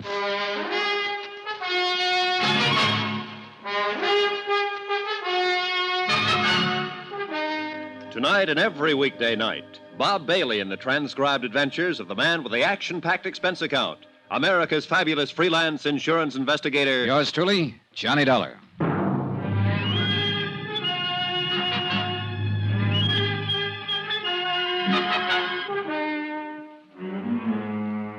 Expense account submitted by Special Investigator Johnny Dollar to the Universal Adjustment Bureau, Baltimore, Maryland. The following is an accounting of expenditures during my investigation of the Chesapeake fraud matter. I'd set out to prove that John Reardon had not died back in 1950 in a boat accident on Chesapeake Bay. To prove that he was still very much alive in the person of one Frank Bowers, currently living here in Denver, Colorado. Everything, all I could learn of the man's history, reports from his neighbors, friends, even his fingerprints, everything indicated he really was Frank Bowers. And yet, for some fool reason or other, I wasn't convinced. Expense account continued. Item 10, $63 for one overcoat. Denver can be a very cold city when the wind comes in from the north and it decides to snow. Almost as cold as the damp wind off Chesapeake Bay on a certain day back in 1950. Hi. Hiya, George. How's it going? Well, I watched Bauer's house from 6 last night till 2 this morning. He read a book last night in the living room. He made a phone call, and then he went to bed. And then I went home and went to bed. How many men have you got working? 2 others beside myself. We're keeping an eye on Bowers round the clock. I go on again at 6. Okay, good. I don't know why, Johnny. He isn't your guy, and you know it. Fingerprints proved it. We can watch him from now till doomsday, and nothing's going to change that. Oh, look, don't you start, Georgie. Huh? I got a wire from my home office this morning telling me to close it up and come on home. Why don't you close it up and come on home? I like to make dough. I'm in the private detective business, but I hate to see an old pal doing a lot of work on nothing. Why don't you shut up? Sure. We can go on like this forever, can't we, Johnny? Ah. Goodbye, Johnny. I walked around the streets of Denver trying to enjoy the sights. But mostly, I wasn't enjoying anything. I was thinking about the whole case from beginning to end, and my only reason for hanging on and being stubborn about it was the fact that Frank Bowers had been too anxious to cooperate, too anxious to help me prove so easily that he was not John Reardon. And then something else happened. He got anxious once more. Yeah? Mr. Dollar, this is Frank Bowers. Oh, hello. You didn't tell me where you were stopping. Phoned everywhere in town. Wondered how you made out. Made out? Yeah, with my fingerprints. Oh, yeah. Well, they don't match at all. Oh, then I'm not your man. Guess not, Mr. Bowers. Well, I was just curious. Didn't hear from you after you took the sample of my prints. Oh, that was pretty nice of you to help me out. How can I thank you? You could buy me a drink if you want to. Hey, you're on. All right, meet you at 6 at the Ship's Tavern. It was the voice of a confident man again. An overconfident man. The kind who sandbags in a poker game, who knows about a boat ride and a horse race. And so help me, I knew I was right about him. Expense account, item 11, $14, booze. For Frank Bowers and myself in the Ship's Tavern. The same bar, incidentally, where a week before, a close friend of the deceased John Reardon had run into Bowers and sworn he was John Reardon. When Bowers came in, he was followed by George Hanley, as per my instructions. I saw George pick a stool at the far end of the bar. Well, I suppose you'll be packing up and leaving the old Mile High City pretty quick now, huh? Did I say that, Frank? No, but I just suppose it. You will, won't you? Oh, I haven't decided yet. What do you think I should do? Huh? I said, what do you think I should do? You kidding me? Well, maybe I'm just kidding myself. But you don't seem like the kind of fella you should be, somehow. Oh, I don't, huh? No. Now, you were too nice about answering questions when I came out to your house the other day. Too nice about letting me fingerprint you so I could compare the samples with John Reardon's prints. Too nice about calling up and asking how it all came out. Came out bad, thank you. I'm a pretty nice fella. Yeah, that's what the book says. What book? I had a private detective friend make one up on you before I even got here. Friends, enemies, money, and whatnot. All very nice. Of course it is. You know what your trouble is, Dolly? You don't trust anybody. I'm a nice fella, and you don't trust me. You don't believe what you see. I believe the fingerprints don't match, if that's what you mean. You're the bird I don't believe. Hey, should I get sore? If you want to. I'm not gonna. You know why? Because I'm a nice fella. Sure you are. But you ought to get mad when a man calls you a liar. Oh, you didn't call me a liar. I meant to. You're a liar. You know what? I'm not a nice fellow all the time. I'd kind of like to hit you in the face or something right now. You're needling me. Am I? Uh-huh. I think I better call up a girl I know, see what she's doing for dinner. Well, see if she's got a friend. No, you're too nasty, friend. You sit tight. Order me a drink. I'll be back in a jiffy. He's a little drunk. Sure he is, George. He's also worried. Any particular reason for getting him that way, Johnny? Yes, he's using the booth in the lobby. Scoot out there and see if you can get a line on who he might be calling. Right. A long 10 minutes later, Frank Bowers came back to the bar. He was weaving a little when he got on the stool next to me. George Hanley followed him back inside and took his place at the end of the bar again. She's busy. Took her a long time to tell you that. She's a girl who takes a long time with everything. Oh, what's her name? Huh? What's her name? The girl you just called. Oh, Rita? Rita. Well, here's to Rita. Come on, drink up. You might have to eat with me.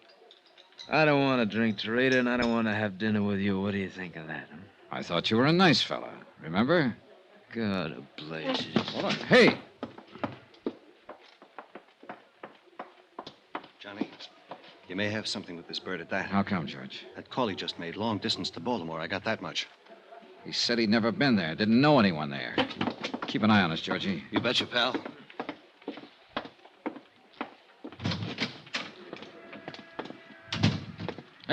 Hey, Frank. Hey, look, what's the matter, friend? I just left you, I thought, for good. Oh, come on, I'll buy you dinner. You buy me nothing, Dollar. Go on back to Baltimore. Why don't you? What? Why don't you go back to Baltimore? What's that supposed to mean? Just what it means. Well? Maybe we better talk some more. Fine. My car's in the lot here. Okay. You're after me, aren't you? Well, let's say I met you yesterday to get some facts. Let's say I drank with you tonight to find out what kind of a guy you are.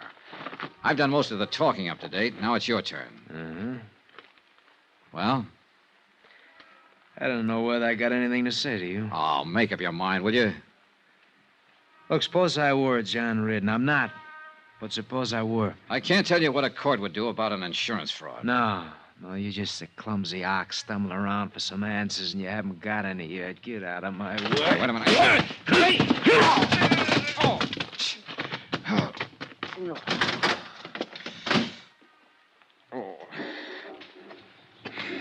He's a very handy fella.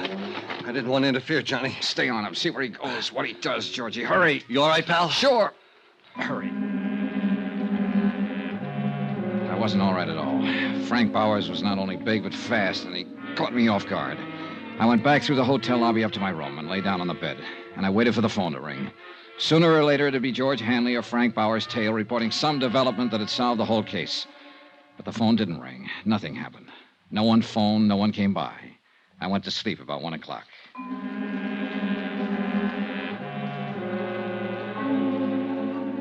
The next morning, George Hanley called and asked me how I was feeling after the punching session in the parking lot. He reported that Frank Bowers had jumped in his car, driven straight home, and gone straight to bed. Expense account item 12, 48 cents, postage. Cost of mailing a sample of Bowers' fingerprints to Washington, D.C. At 8 o'clock that night, I had another phone call. Hi, baby. This is George Hanley. How do you feel? Okay, what's up, Georgie? I'm still keeping my eye on Frank Bowers. He's nervous, all right. Been staying in the house all day. I can see him walking back and forth in the living room. He must have smoked a package of cigarettes every hour. Uh-huh. Has he used the phone? Yeah. Looks like long-distance stuff again. You know, place the call, hang up, then wait for the operator to call back. Possibly Baltimore again. Possible. How about it? I'm thinking. Where are you? Right across the street from his house. Be right out. The heater in my rented car wasn't working that night. I remember that part very well. My feet and hands were numb with the 10 below weather when I flicked off the lights and pulled up alongside George Hanley, stationed across the street from Frank Bowers' home. It's some weather. Yeah. How's Bauer doing? I think he's got a visitor with him now, Johnny. Must have showed up while I was calling you. Big guy wrapped in an overcoat. I've seen him move around the room a couple of times. George, let's go in and shake him up. I'm tired of all this. You think he's Reardon? I don't know, but I want to wind it up one way or the other. Okay. Want to wait for his friend to leave? Nope. No, it's a nutty thing. You're the one who's nutty. You already proved he isn't John Reardon. That's all you wanted. I know. Now I want to prove I'm getting old and crotchety and don't believe what I see and hear. Bear with me, Georgie. Sure, pal. You're crazy, but I love you. Hey. Huh? Visitor's leaving. Make him? No. An overcoat and a hat aren't much to go on. He's... Georgie, come on! Hey, Johnny, look out! Before I went down, the gun of the man in the overcoat had gone off a couple more times.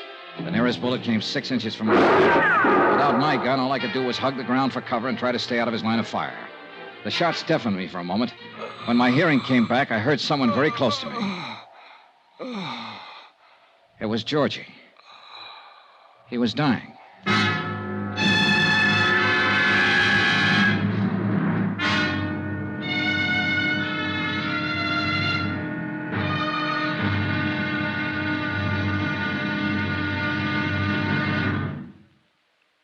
There'll be another exciting episode in our story of the Chesapeake fraud matter tomorrow. Tomorrow, proof that an insurance case is one thing, murder of a pal is something else.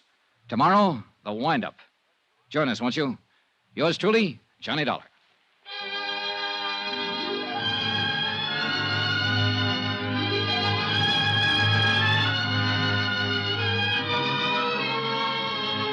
Yours truly, Johnny Dollar, starring Bob Bailey, is transcribed in Hollywood.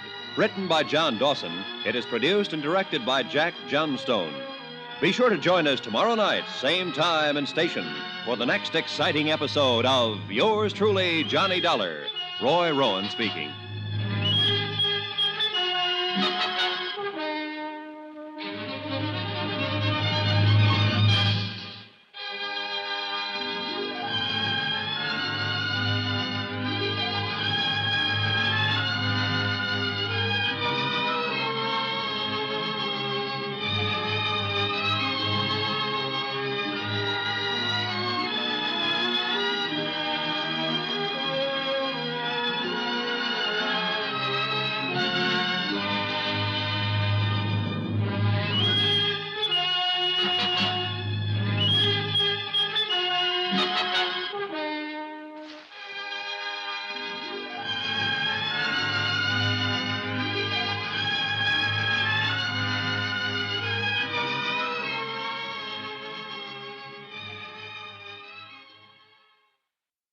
From Hollywood, it's time now for Bob Bailey as...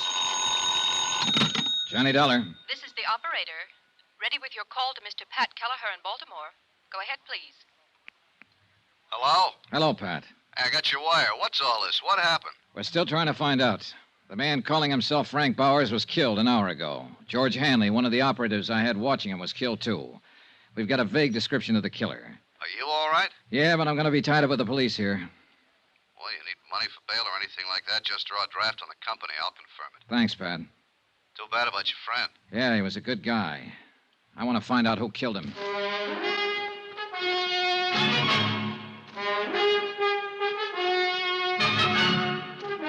Tonight and every weekday night, Bob Bailey in the transcribed adventures of the man with the action-packed expense account, America's fabulous freelance insurance investigator. Yours truly, Johnny Dollar.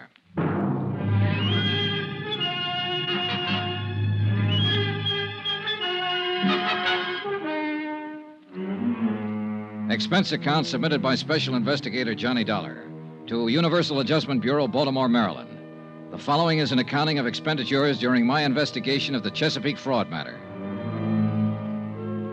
Expense account continued. Item 13, a quarter for some aspirin. It turned out to be a long night. Several homicide officers arrived at the double murder scene within a matter of minutes and got right down to the business at hand. Frank Bowers had been shot to death. George Hanley had been shot to death. Lieutenant Tom O'Neill was in charge, a big blond man who seemed to know what he was about. Okay, let's see that ID again. Here you go. Insurance investigator, hmm? That's right. Okay. What was your business here with these two men? My home office in Baltimore had reason to believe that Frank Bowers was really a man named John Reardon. Reardon was supposed to have died 5 years ago. I was sent out here to investigate it since there had been a $20,000 claim in the matter. Sure. I hired George Hanley to help me out. He was keeping an eye on Frank Bowers. I came out earlier tonight to give him a hand, and the shooting began. Any idea who did it? A big man in a top coat and a hat. I really didn't get a look at him, Lieutenant. I was busy with George Hanley. Sure. You carry a gun? Sometimes. I didn't have one tonight. You tried to chase the killer? I said I was busy with my friend. Yeah, that's right, you did. Well, how was your investigation coming along? Frank Bowers' fingerprints didn't match the samples I had for John Reardon, but it didn't satisfy me. There were a lot of things about him personally I couldn't accept. I harassed him a little last night, and he got pretty excited and slugged me. This was after I found out he'd been trying to call Baltimore. Who in Baltimore? I don't know. Well, tell me about this harassing. We'll make a check with the phone company. Well, I needled him purposely, trying to scare him into a blunder. I think I was doing pretty good. I'll never know now. Uh-huh. What else you got to say about your case? Well, that's about it, Lieutenant. It is, huh? Well, that's all I got to say because that's all I know about it. Next time, be careful with your needling tactics, boy. I was doing what I thought best on the case. Sure you were. You were doing swell. You let a friend of yours get shot down in front of your eyes, not to mention the other guy. You can't give us a description of the killer or a hint at the motive. Now, maybe George Hanley wasn't a friend of yours at that. Why, you... Dad, take it easy, kiddo. Take it easy. Remember to blow the bell. I'm sorry. You've had quite a night. Nobody in your business or mine knows what's behind the door when he kicks it in. I'm just a cop trying to get straightened out, so I push too hard sometimes. We'll get it taken care of. Nobody walks in a man's house and shoots him down without somebody hearing something or seeing something. I mean, somebody besides you. Now, my men will cover every house in the block, in this whole area if we have to. Bound to be somebody somewhere. The dogged Lieutenant O'Neill turned out to be 100% correct. In fact, he turned out to be 300% correct. For by 11 o'clock the following morning, his men had located 3 different people who had information about the brutal murders of Frank Bowers and George Hanley. The first was a man named Randall who had lived across the street. He had seen Bowers open his front door and admit the unknown killer. He said he wore glasses. The second was a paper boy who had come to collect while the killer was there. He stated that the killer and Bowers were arguing when he came up to the door. The third witness, a housewife, gave the most important information as to the man's description. He was a good deal taller than Mr. Bowers. How much taller? 3-4 inches at least. I saw him standing in the doorway from here. He had on a brown tweed topcoat. My husband has one just like it. How old would you say he was? 45. Have you ever seen him before? No. Would you know him if you saw him again? Yes, anywhere. You got that good look at him, huh? Yes, the porch light was on. Here's something, Dollar. Lieutenant O'Neill had issued an all-points bulletin based on the combined descriptions given by the witnesses. In the meantime, his men had checked the local cab companies and found out that one of the drivers had carried a fare to Frank Bowers' home at 8 o'clock in the evening. The cab driver verified the housewife's description of the suspect and added the important information that he'd picked up the man at the airport. When that was checked, it was found the man had come in on a plane from the east at 5:45 in the afternoon. He had used the name Orrin Williams. Expense account item 14, $8.95. Another long-distance phone call to Baltimore and Pat Kelleher. Well, I'll be darned. Do you have to stay there, John? Of course I have to stay here. I'm a material witness. Not to mention the fact that a pal of mine was shot down. Don't get on your high horse, John. It was just a question. Have any idea what it was all about? Well, at the moment, I'm just sure a guy named Orrin Williams flew in, shot up 2 people, and beat it. If we had Williams, I'd give you the whole thing on a silver platter. You're awfully touchy. Well, this thing has gotten out of hand. Well, I won't press you on it anymore, John. You do what you think is best. As far as the company's concerned, it's really not our business anymore, is it? It's our business until it's cleared up. Well, I mean Bowers. He wasn't John Reardon. Dollar? Hold it, Pat. Yeah? Answer from Washington on your wire. Yeah? Here. Let me see. Pat. Yeah? It is our business after all. Huh? The lieutenant here sent a hurry-up request to Washington on some of Bowers' fingerprints I mailed a couple of days ago. They check out. I don't get it. Bowers was John Reardon. Oh. Well, where'd you get the samples of Reardon's prints that didn't check out? From Hugh Bryan, Reardon's attorney. Well, I better call him. Don't you dare. Don't open your mouth. I'll handle it when I get there. Tell me about this fella, Hugh Bryan. According to the phone company, that's the man Bowers was trying to call in Baltimore. I told him all I knew, and Lieutenant O'Neill listened thoughtfully. It became apparent from that point on, since Bowers' true identity had been established through Army records, that the bulk of the case could be concluded not in Denver, but in Baltimore. Expense account item 16, $216, plane fare and incidentals, Denver to Baltimore. I arrived at 10:15 in the evening, checked with the Baltimore police, who had been informed of the case by Tom O'Neill in Denver. At his request, they'd taken no action as yet. From the police station, I went directly to Hugh Bryan's residence. The house was English, conservative, and expensive. The fire in the living room looked cheerful when the door opened. Elizabeth Reardon did not look so cheerful. Hello, Johnny. Hello, Mrs. Reardon. Didn't expect to find you here. No, I suppose not. I never expected to see you again. Elizabeth, I have something to tell you. Don't tell me now, Johnny. It's about your husband. All right. I want to tell Mr. Bryan, too. He's upstairs in his study. Wait. Look, I've done what I thought best about all this, and I'm trying to do what's best now. It doesn't make any difference, Johnny. I'm a married woman again.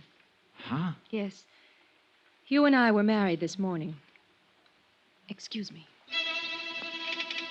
I walked in and watched John Reardon's widow, alias Frank Bauer's widow, now Hugh Bryan's bride, disappear up a column stairway. The news that she had married Hugh Bryan cleared up some of the small doubts in my mind. When Bryan came back down the stairs with her, he looked anything but the happy bridegroom. Hello, Dollar. You're a late caller. Yeah, I'm sorry about that. Congratulations. Thank you. How did you come out in Denver? Everything okay? No, everything's not okay. Well, what's the matter? Do I have to tell you? I'll run along upstairs, Hugh. It's getting terribly late. All right, dear. Good night, Mr. Dollar. Good night, Mrs. Bryan. There'll be some men out to see you pretty soon, Bryan. Policemen. Oh. Liz, Yes, dear. I think you'll be interested in what Mr. Dollar has to say. What? I don't understand, Hugh. I wasn't in Philadelphia yesterday, Liz. I was in Denver, Colorado. What? I flew there to see John. He's been alive and living there all this time. Hugh. I'm sorry. This is only for her benefit, Dollar. I'll tell it just once. When it gets into court, it'll be different. How did it happen, Bryan? John Reardon didn't die in that boat. No.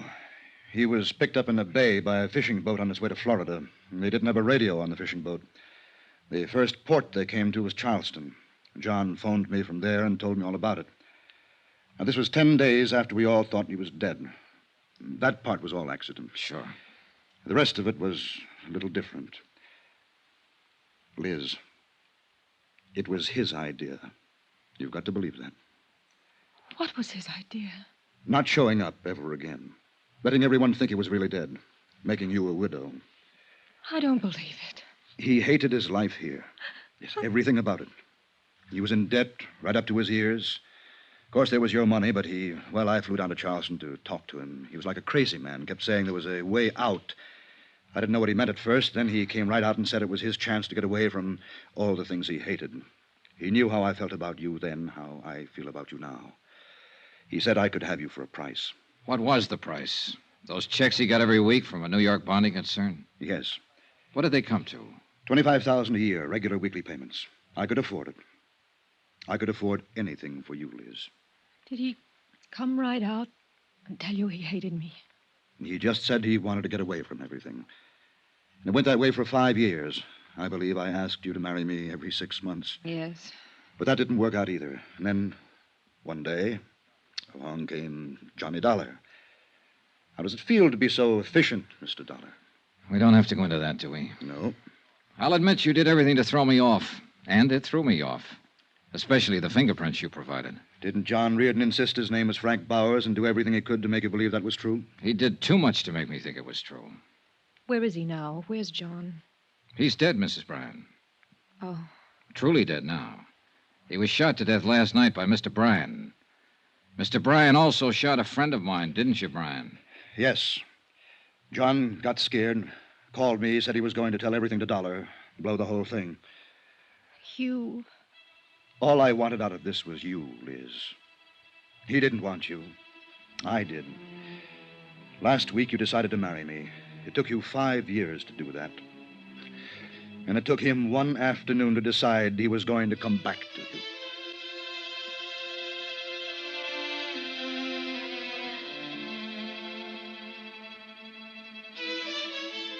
The proof that John Reardon's widow is guilty or not guilty of a fraudulent insurance claim is a matter for Eastern Fidelity to decide. The matter of Hugh Bryan and 2 murders is a matter for the courts.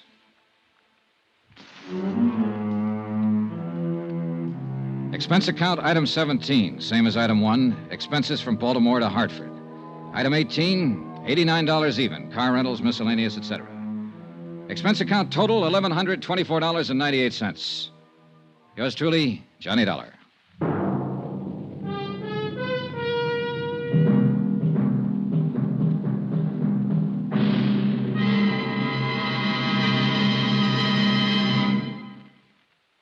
Remember, please, there'll be a new exciting story on Johnny Dollar beginning next Monday. Next week, a quiet, sleepy little town in Mexico and a beautiful senorita that, well, things didn't stay quiet and sleepy for long. Join us, won't you? Yours truly, Johnny Dollar.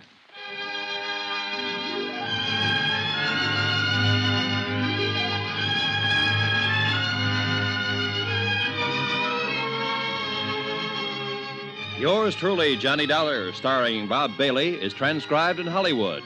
Written by John Dawson, it is produced and directed by Jack Johnstone. Heard in this week's cast were Gene Bates, D.J. Thompson, Hy Averback, Will Wright, John Daner, Tony Barrett, Paul Dubov, and Forrest Lewis.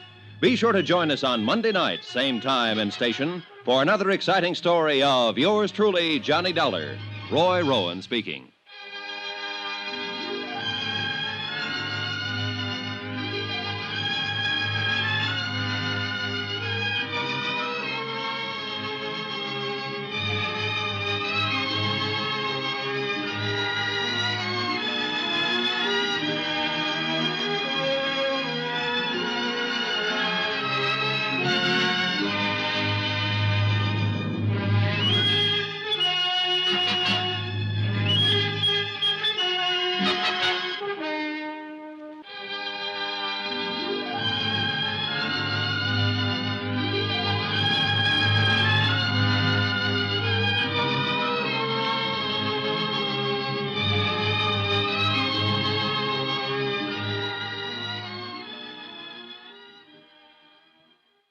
From Hollywood, it's time now for Bob Bailey as Johnny Dollar.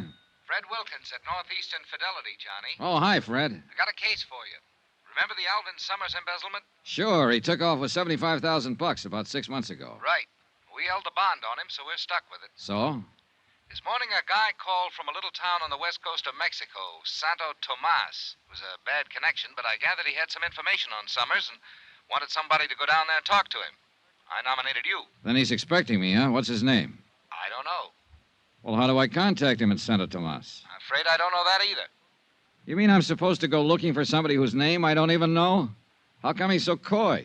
I don't think it's a case of being coy, Johnny. Before we could get very far into the conversation, the connection was broken off at his end. Okay, Fred, I'm on my way.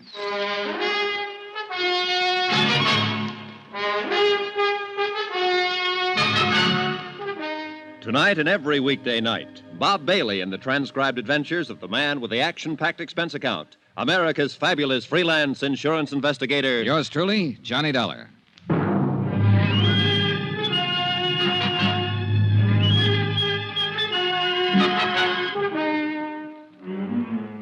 Expense account submitted by Special Investigator Johnny Dollar to the Home Office, Northeastern Fidelity and Bonding, Hartford, Connecticut. The following is an accounting of expenditures during my investigation of the Alvin Summers matter. Item 1, $220, plane, train, and boat fare to Santo Tomas, Mexico. For a town trying to be a resort, Santo Tomas shouldn't be so hard to get to. The last lap was by far the worst. A creaky, twice-a-week boat from Mazatlan. And I may be wrong, but it looked to me like the only outfit interested in making a resort out of Santo Tomas was the big new hotel up on a cliff overlooking the sea, the Playa del Mar. The rest of the town just didn't seem to care. It was a sleepy fishing village. A dilapidated pier, a long curving beach with the jungle crowding in on it, and a miscellaneous assortment of adobe shacks huddled here and there, sort of digging their feet into the ground. Even at a distance, the Playa del Mar looked too rich for my purpose, so I checked in at the other hotel. It was an old two-story job in town that I found after carefully detouring around a belligerent rooster scratching up a meal in the street outside. Once inside, I couldn't help feeling that the rooster was better off. It was small, dingy, and hot. I signed the beat-up ledger that passed for a register, and a little character wearing a ragged shirt with no collar, a big grin, and a baseball cap swooped down on me and grabbed my suitcase. Right up the stairs, senor. Okay. Are you the star of the Santa Tomas 9 or something? ¿Qué? The baseball cap. Oh, it's a first-class hotel here. I got to wear a uniform. Oh, sure. Silly of me. Which way? Follow me, senor. You come here to fish? Not exactly. My cousin has a very good boat to hire a cheap. Sorry. Oh. Well, if you're here on just a vacation, I'll be glad to show you the scenic sights for a very small fee. Hey, look, promoter, before you start making a career out of me, how about showing me my room? Okay, senor. Here. It's a very nice room, no? Oh, sure. Hey, look, can we get a little air in here? Oh, see, I turn on the overhead fan. It's better, no? No. There's a balcony out here? Oh, see, with a beautiful view of the ocean, Senor Dollar. Beautiful. The only thing I can see is the wall of that building across the alley. But if you climb up on the railing and stand in the corner and look over the roof of the building, there in the distance you'll see the... Beautiful. Look, Benito, senor. Benito, I gather that in addition to a few other assorted enterprises, you're the bellboy in this establishment. I do everything. Oh, must really be a strain. Oh, see, I'm always straining. Been in Santa Tomas long? Si, senor. Too long. Have you heard my name mentioned around town lately? Anybody asking for me? No, senor. Holy rats. Oh, the door to the balcony. Oh, it's nothing, senor. Only the fan. What? Well, when the fan is on, the door, it blows shut. You're jumpy, senor. Huh? See, you are jumpy. Yeah, well, I'm in a good business for it, but, Tell me, did you ever hear the name Summers? Summers? Senor, in Santo Tomas is always Summers. Okay. I mean a man named Summers, Alvin Summers. Here's his picture. Take a look. Ever seen him before? Senor, in this heat, it's strain to use the memory. Yeah, well, you think this might make you forget the heat? Quien sabe, Senor Dollar, it might help. Here. Oh, $5 American. Gracias. Now, how about it? Si, senor. I have seen this man. Here in Santa Tomas? I think so. Where? How long ago? I don't remember, but I'll try to find out for you. Okay, Benito. That bill I gave you, I've got a few more just like it if you can locate the guy in this picture, Alvin Summers. Or if you can find anybody who's asking about me. Senor, for that kind of money, I'll not only find him, I'll bring him to you on a silver planter. Item 2 on expense account, $5 American to Benito the bellboy. Flying blind the way I was in this deal, I figured I needed all the help I could get. And who knows, Benito just might turn something. After he left, I stretched out on the rickety bed and tried to figure out a plan of operations. I had to make myself conspicuous if I wanted the man who'd called the home office to contact me. On the other hand, if Alvin Summers himself was in the vicinity, I'd have to be pretty inconspicuous to stand a chance of getting anywhere near him. Trying to do both at the same time might not be exactly easy.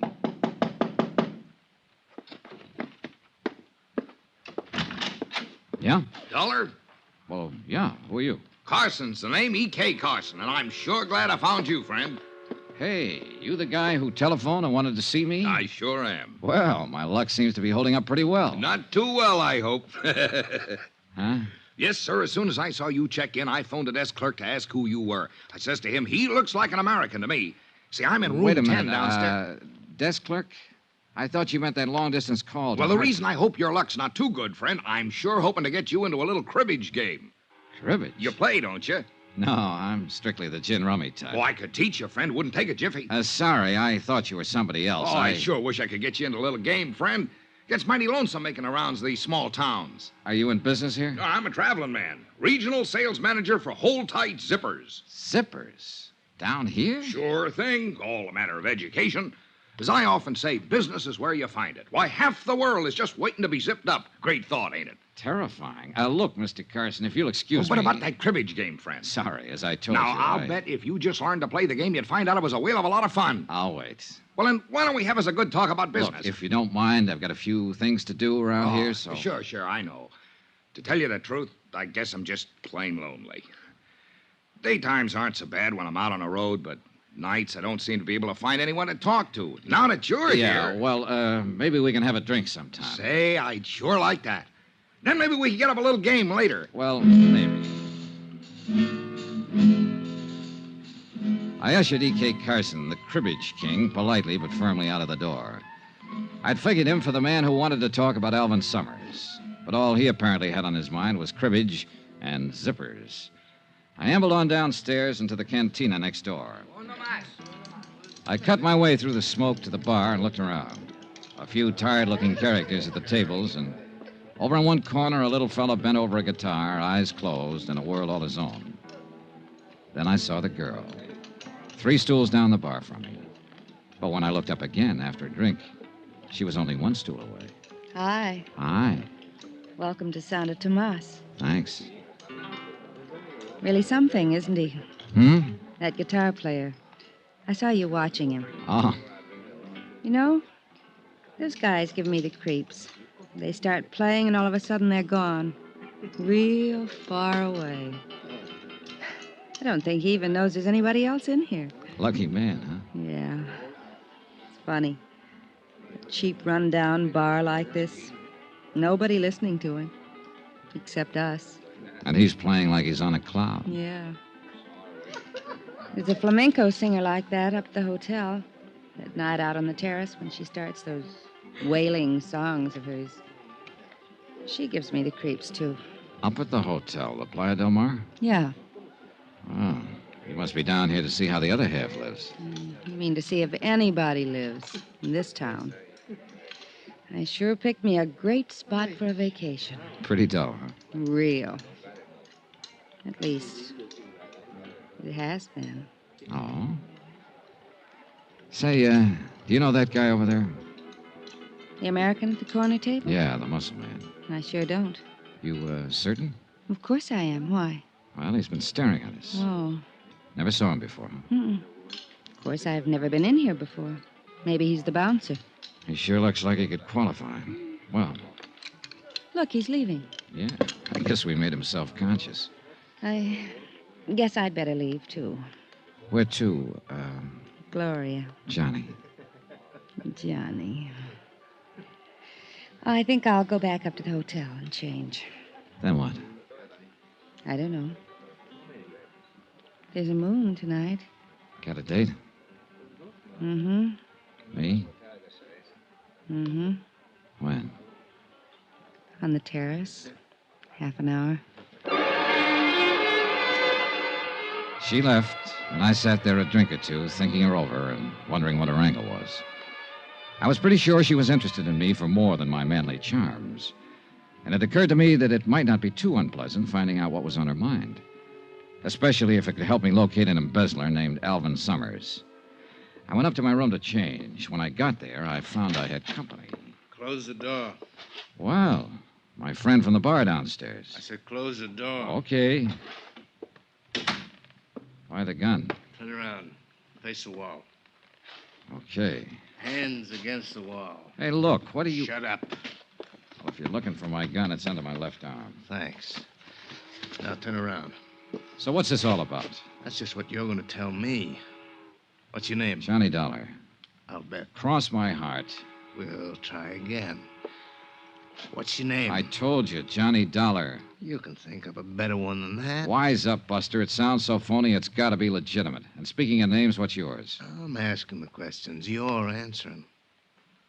Okay, we'll play it your way. What are you doing down here, Dollar? Look, I'll make a deal with you. You tell me why you want to know, and maybe I'll be... Don't play games with me, Dollar. Next time you get more than the barrel of the gun. Hey, look, I don't know what this is all about. Okay, we'll cut out the question and answer routine. I know why you're here. Oh? So forget it, Dollar. Drop the whole thing and beat it. Maybe I like it around here. But you won't like it around here anymore, Dollar. You'll learn to hate it. You and that gun put up a pretty convincing argument. I'll give it to you once more, Dollar. Slow and easy so you can get it this time. Go on away. Don't ever come back. If you don't go now, you won't ever go.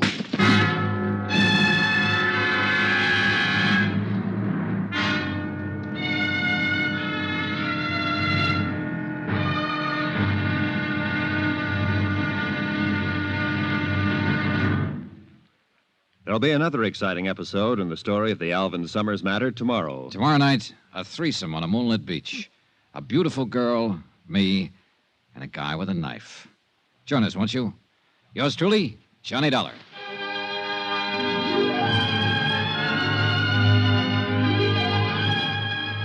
Yours truly, Johnny Dollar, starring Bob Bailey, is transcribed in Hollywood. Written by Robert Reif, it is produced and directed by Jack Johnstone.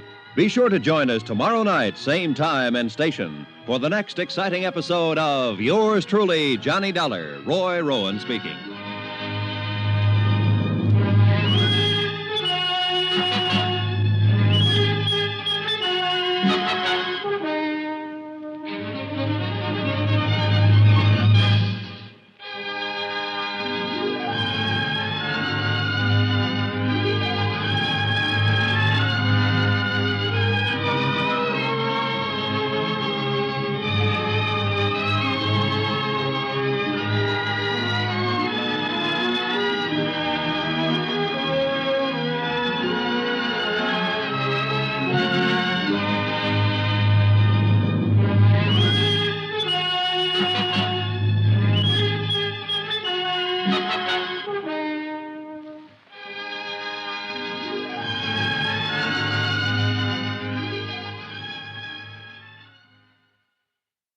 From Hollywood, it's time now for Bob Bailey as Johnny Dollar. Where have you been, Johnny? I thought we had a date. Oh, Gloria. I'm sorry, baby. I've already had a date. What? Remember the big gorilla at the corner table downstairs in the cantina? The one who kept staring at us? Sure. What about him? Well, he was waiting for me in my room just now. He didn't like the way I parted my hair, I guess, so he changed it with a gun barrel. Johnny, are you all right? Aside from a lump or two, sure. Sounds to me like you need a little nursing, Johnny. I always do. It's beautiful out on the terrace tonight.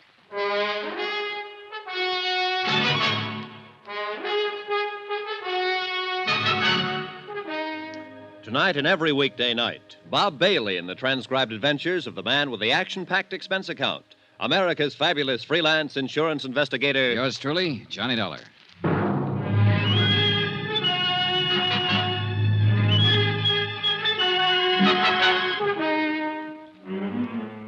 Santo Tomas, Mexico. Expense account submitted by Special Investigator Johnny Dollar. To the Home Office, Northeastern Fidelity and Bonding, Hartford, Connecticut. The following is an account of additional expenses during my investigation of the Alvin Summers embezzlement case. Item 4, $3 American to Eduardo Moreno, M.D., the doctor who dressed the assorted lumps and bruises I'd collected from the strong arm who seemed quite convinced that I should leave town. For a moment, I'd figured he could be the man who was to contact me with information as to the whereabouts of Alvin Summers, the embezzler. But as it turned out, all he wanted to say to me was goodbye, and he said it very convincingly. But Gloria was waiting for me. She definitely seemed to want to get better acquainted. And although I didn't know what her angle was, I figured it might be fun finding out. I left the joint where I was staying and went up to the Playa del Mar, the big expensive hotel overlooking the sea. There was a terrace with some tables and a flamenco singer wailing at the moon. Gloria was at one of the tables. Hi. Johnny, what in the world happened to you when I talked to you over the phone? I'm sorry I'm late, Gloria. You can see by my face I ran into kind of a rough detour. You all right now? Yeah. Johnny, you said it was that man who kept staring at us in the bar where we met? That's the one. Real charming fella. Muscles, too. What happened? I went to my room to change before coming up here. He was waiting for me, worked me over. The general idea was I should leave Santo Tomas in a hurry. But why? I don't know, yet. But somewhere along the line, I'm going to make it a point to find out. Cigarette? Thanks. Well, looks like things are picking up a little. How so?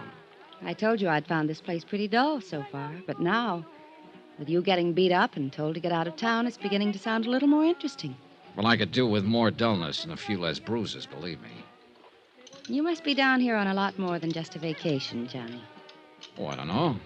A lot of people apparently come down here to this town just for a vacation.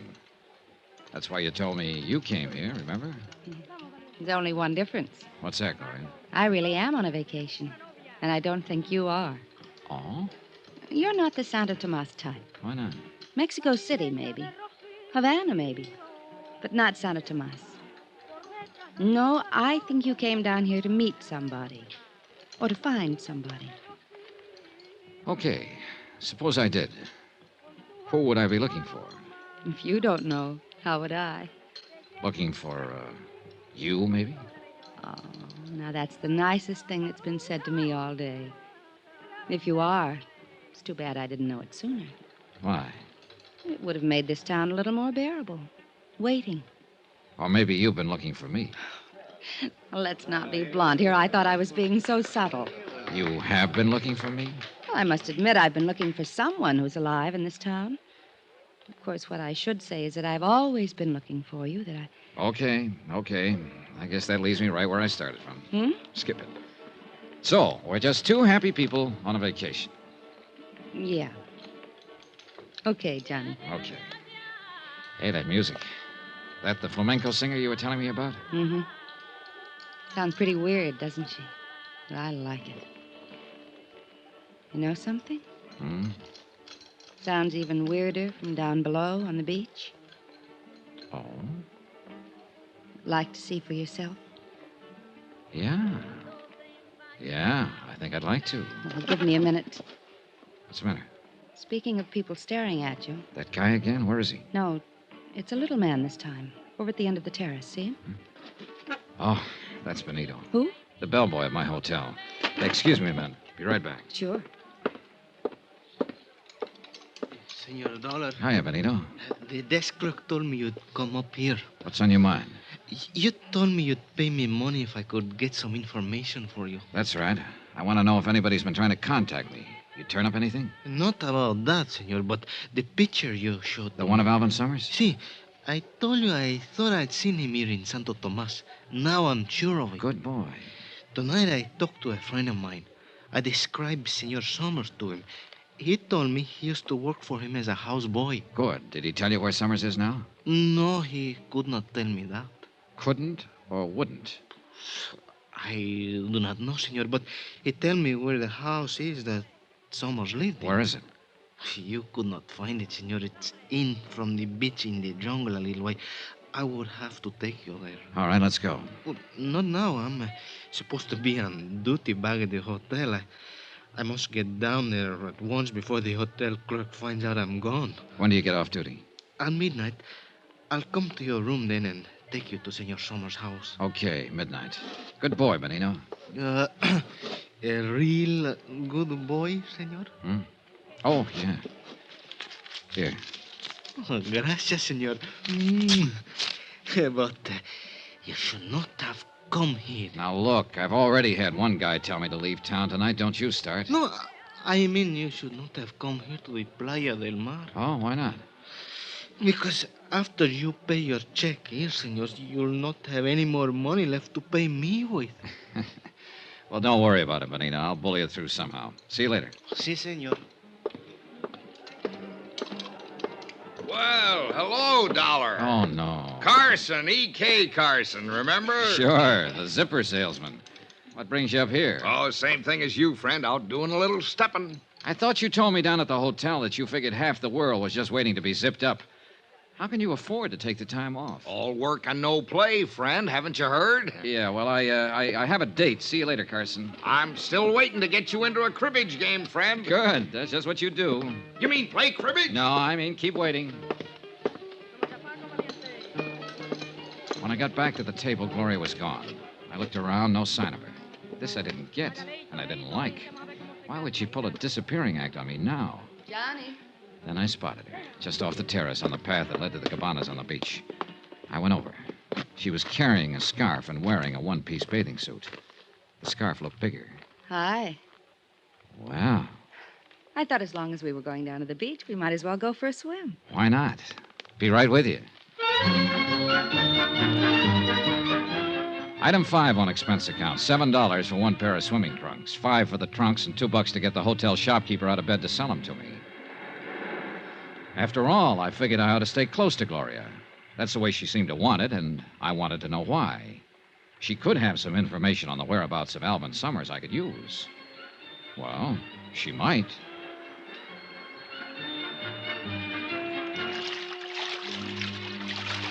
Oh, that was fun. Yeah.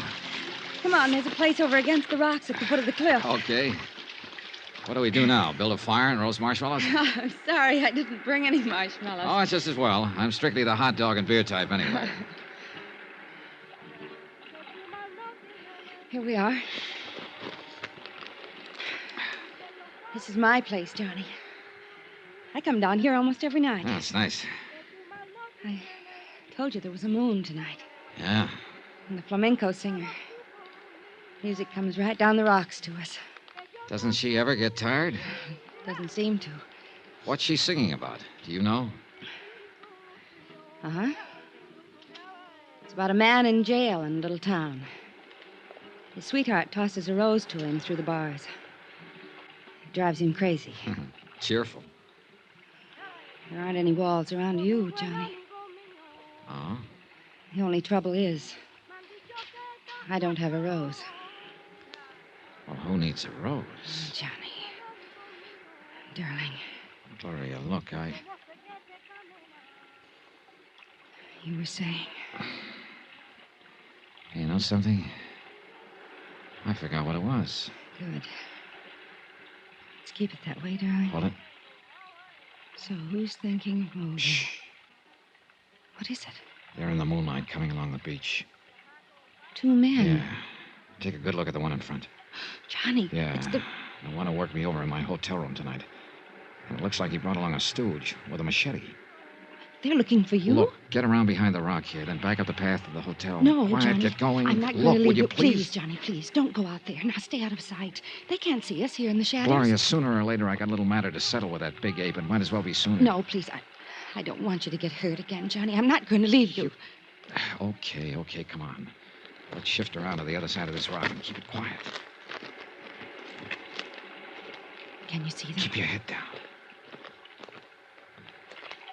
Keep your eyes open. I saw them come down the path about half an hour ago. Maybe it's farther up the beach. Now, what's the water? Give me a That was close. Too close. Yeah, Johnny, are you in some kind of trouble? not yet. You seem pretty concerned about me. I am. You sure that was why you didn't want me to tango with him? Of course. You don't know the guy, huh? I told you I didn't. Why? Oh, I was just wondering if maybe he was a friend of yours and didn't want me moving in on him. Johnny, you're talking crazy. I've never seen him in my life before today in the bar of your hotel. I told you I didn't want you to get hurt again. I mean it. Maybe this will prove it. Well, that's a pretty strong argument. Look, Gloria, I hate to, believe me, but I've got to leave. What? Must be almost midnight. So? So there's something I got to take care of. Oh, fine. I know, I'm sorry. Pretty strange vacation you're on, Johnny. Yeah. So, my timing was terrible. But I had to meet Benito, the bellboy, in my hotel room at midnight to find out more about Alvin Summers' whereabouts. I walked Gloria back up to her hotel and headed for mine. It was a couple of minutes after 12 when I got there. I walked into my room and started to reach for the light switch. Then I froze. The moonlight was streaming in through the louvered door to the balcony, and I could see a silhouette against it. Somebody was out on that balcony, crouching against the door. Slowly, carefully, I eased over to it, then suddenly jerked it open. Benito. And I knew I wasn't going to get any more information about Alvin Summers out of him. After all, you can't do much talking when your throat's been cut.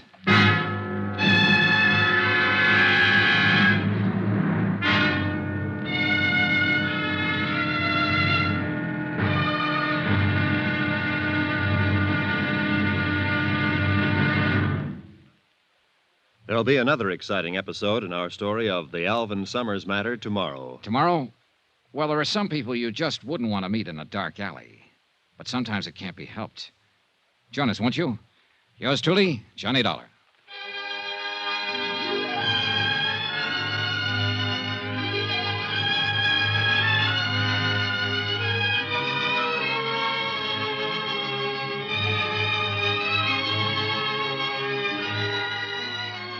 Yours truly, Johnny Dollar, starring Bob Bailey, is transcribed in Hollywood. Written by Robert Reif, it is produced and directed by Jack Johnstone. Be sure to join us tomorrow night, same time and station, for the next exciting episode of Yours truly, Johnny Dollar. Roy Rowan speaking.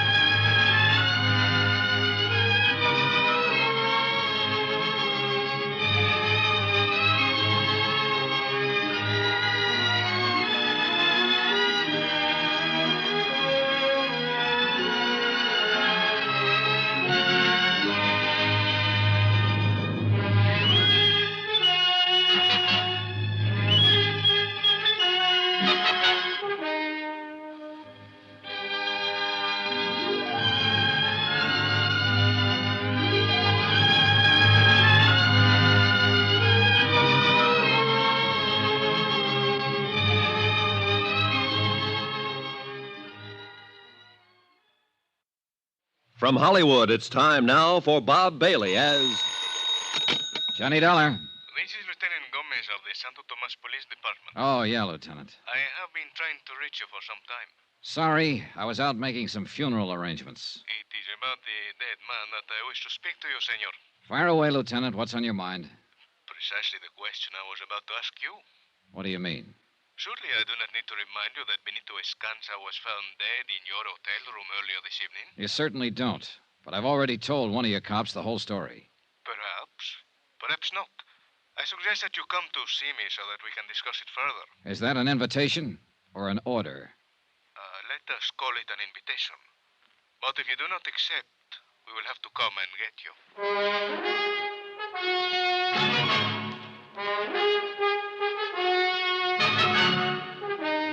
Tonight and every weekday night, Bob Bailey in the transcribed adventures of the man with the action-packed expense account, America's fabulous freelance insurance investigator. Yours truly, Johnny Dollar.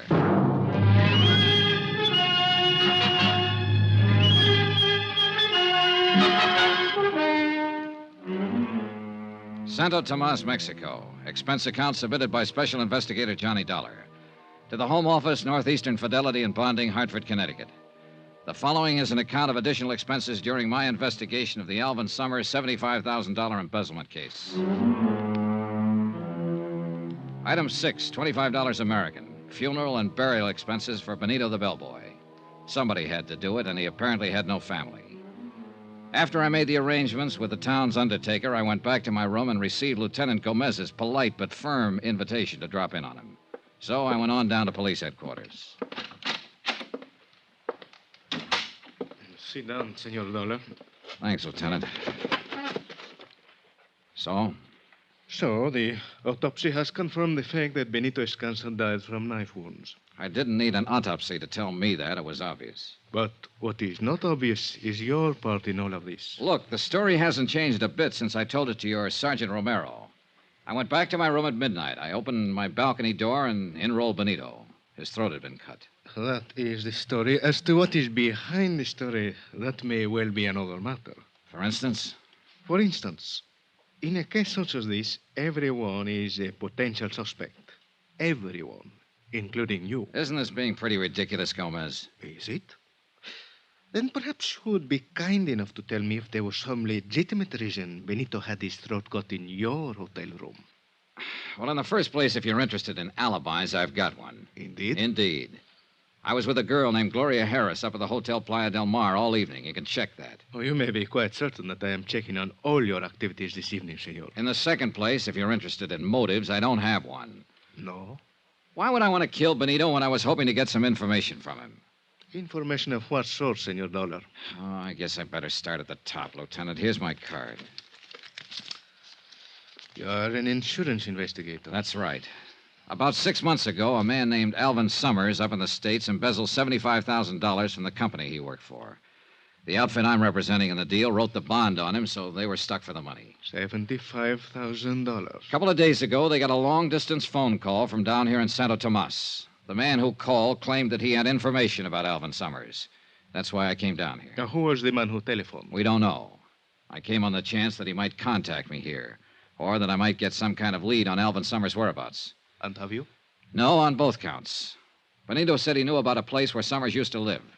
He was going to take me there tonight.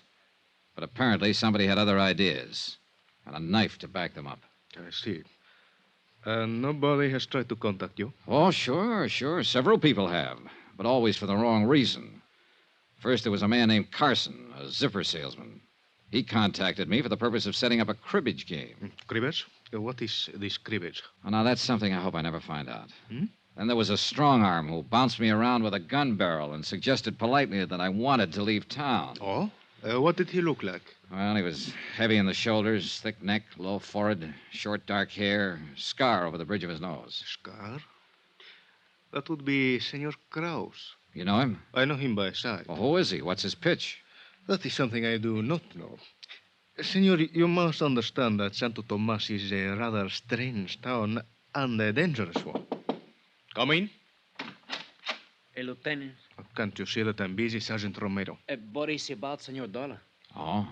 Well, what is it? Well, I have talked to a Senorita Gloria Harris at the Hotel Playa del Mar.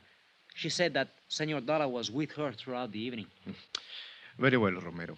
One thing more. We have just arrested a man, American tourista, Senor Carson. I will talk to him when I have time. Hey, wait a minute.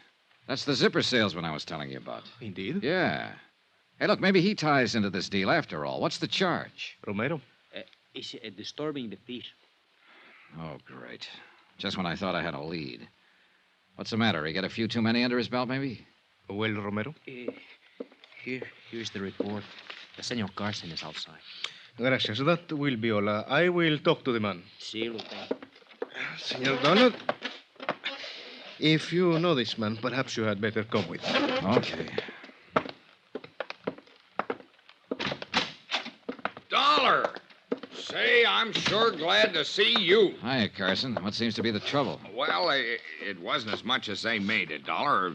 Fella goes out stepping. Sometimes he, well, you know. He steps a little too far. Well, I was only having a little fun. Senor Carson, this report states that you are at the Hotel Playa del Mar this evening. That's right. But now, Lieutenant... It further states that you became increasingly noisy and that at one point, during a dance by an entertainer, you grabbed a serape from one of the musicians and attempted to join in the dance. Now, Lieutenant, maybe I was a little out of line, but Further, that when the dancer refused to dance with you, you chased her around the patio several times.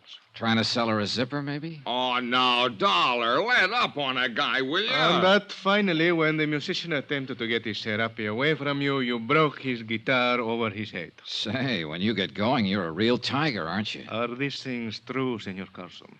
Well, I suppose the facts are correct, but they sound different somehow down here. I was just trying to have a little fun, you know.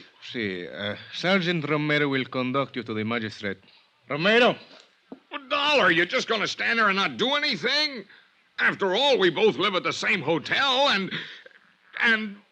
And? Oh, you're a big help. What'll happen to him, Lieutenant? Oh, he will have to pay the damages, and there will be a fine. Which will probably go on his expense account. Lieutenant, you started to tell me about this Beetlebrow Kraus who put a few dents in me. I started to say that before the people from Mexico City built the new hotel, this town unfortunately used to be something of a haven for undesirable characters from the United States. Fugitives, huh? Some of them still remain. And although I know very little about Senor Kraus, it is probable that he is one of them. Could be. You say that he and Senor Carson are the only ones who have made any effort to contact you? Yeah, except for Gloria Harris, of course. I still haven't found out what's on her mind. I mean, what else is on her mind. She says she's down here on a vacation. Indeed. In that case, it has certainly been a long vacation. What do you mean? She has been here for several months, to my knowledge. Well. Now, that's very interesting, Lieutenant. Thanks. Anything else you want to ask me about Benito? Not at the moment, but I suggest you remain available. You know where to find me. One moment, Senor Dollar. A word of warning. As I told you, this town can be a dangerous place. I would suggest that you be quite careful. Yeah. And one thing I wish to impress upon you. If you are at any time tempted during your investigation to take the law into your own hands, I assure you that you will regret it. Well, in that case, I hope you're around when and if I need you. Whether or not I am available, the warning still applies. Okay. Be seeing you. Johnny, Wow, Gloria. I thought you were tucked in for the night. I couldn't sleep, so I called your hotel. Oh? They told me that the bellboy had been murdered, that you were at the police station, so I came down here. Is there anything I can do? Not for Benito, I'm afraid. He was killed in your room? Yeah. You think he could have been killed by mistake? Mistake? You mean maybe I was supposed to be the target? Hey, it's a thought. Johnny, you're in trouble of some kind. I wish you'd tell me what it is. You're not just down here on a vacation. Speaking of vacations, Gloria, let's Johnny, what is it? keep looking straight ahead. There's somebody across the street in the shadows. He's tailing us. Can you see who it is? When he goes past that light, I'll be... Well, what do you know? My old friend Krause again. You mean the man who came to your room and was looking for you on the beach? That's the boy. Funny how he always seems to pop up when I'm with you. Johnny, I tell you, I don't know Doesn't him. matter right now. Come on. Turn into the alley here. Okay. Now keep going straight down this alley and out the other end. Go back to your hotel, and I'll call you there later. I may be a while. What are you going to do? Wait for him. No, Johnny. Look, Gloria, don't give me any argument this time. Get going. After she was out of sight, I ducked into a doorway. Then I waited. Yeah, Krause was following all right. I waited until he got right up to me. Then I dove at him. You! That's right, me. Drop the gun. Drop it. Yeah, this time I'm ready for you, sweetheart. Funny thing about me, Krause. I don't like guys working over me with a gun barrel, ever. All right. Now you're going to tell me what this is all about. Why you've been tailing me. Why you worked me over with a gun barrel in my room last night. I want to hear all about it. You know why. Talk. I said talk.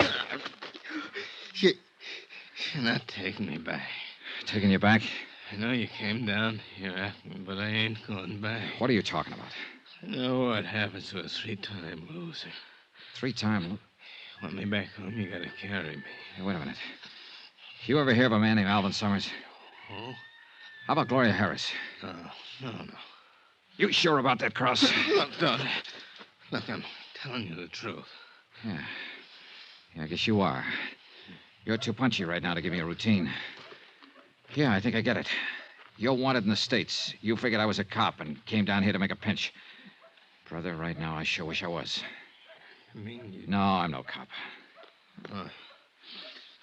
Guess I made a mistake. You sure did, Buster. No hard feelings? Oh, no, not at all. I just love the feel of a gun barrel whipping across my face. Krause, I got a nice little piece of advice for you. Next time, you better find out what the score is before you jump into the ball game.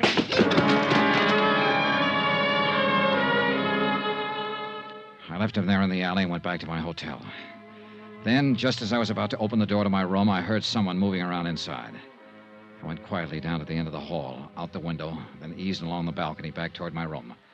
Inside, it was dark, but I could make out someone bent over my luggage, searching it. I edged across the room, slowly. Then I lunged. Ah! Hello, Gloria. Johnny. Yeah, Johnny. Helping me unpack, maybe. Look, I can explain, Johnny. You know something? That's just exactly what you're gonna do.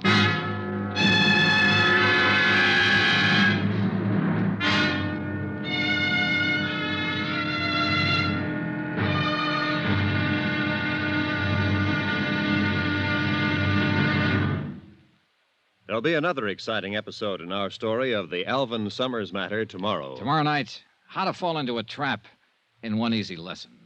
Join us, won't you? Yours truly, Johnny Dollar.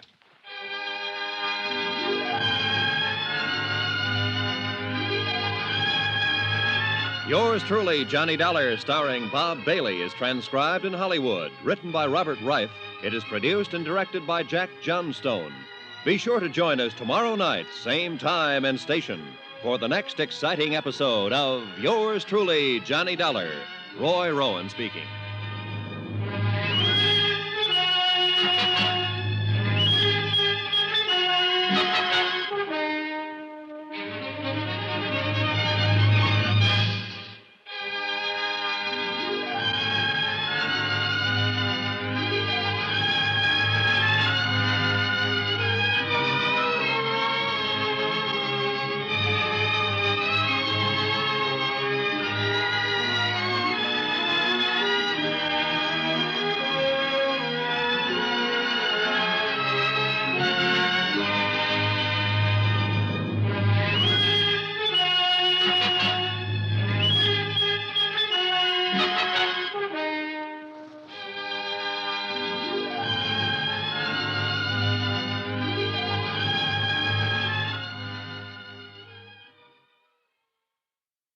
From Hollywood, it's time now for Bob Bailey as Johnny Dollar. Yeah, remember me, sweetheart? Johnny, I didn't I'm the think... guy you were making the big pitch for.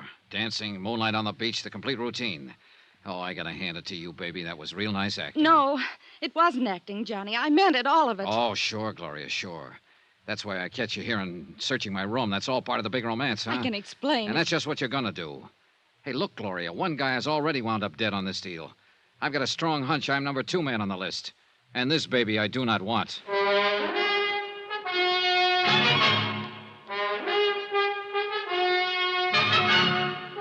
Tonight and every weekday night, Bob Bailey in the transcribed adventures of the man with the action-packed expense account, America's fabulous freelance insurance investigator. Yours truly, Johnny Dollar.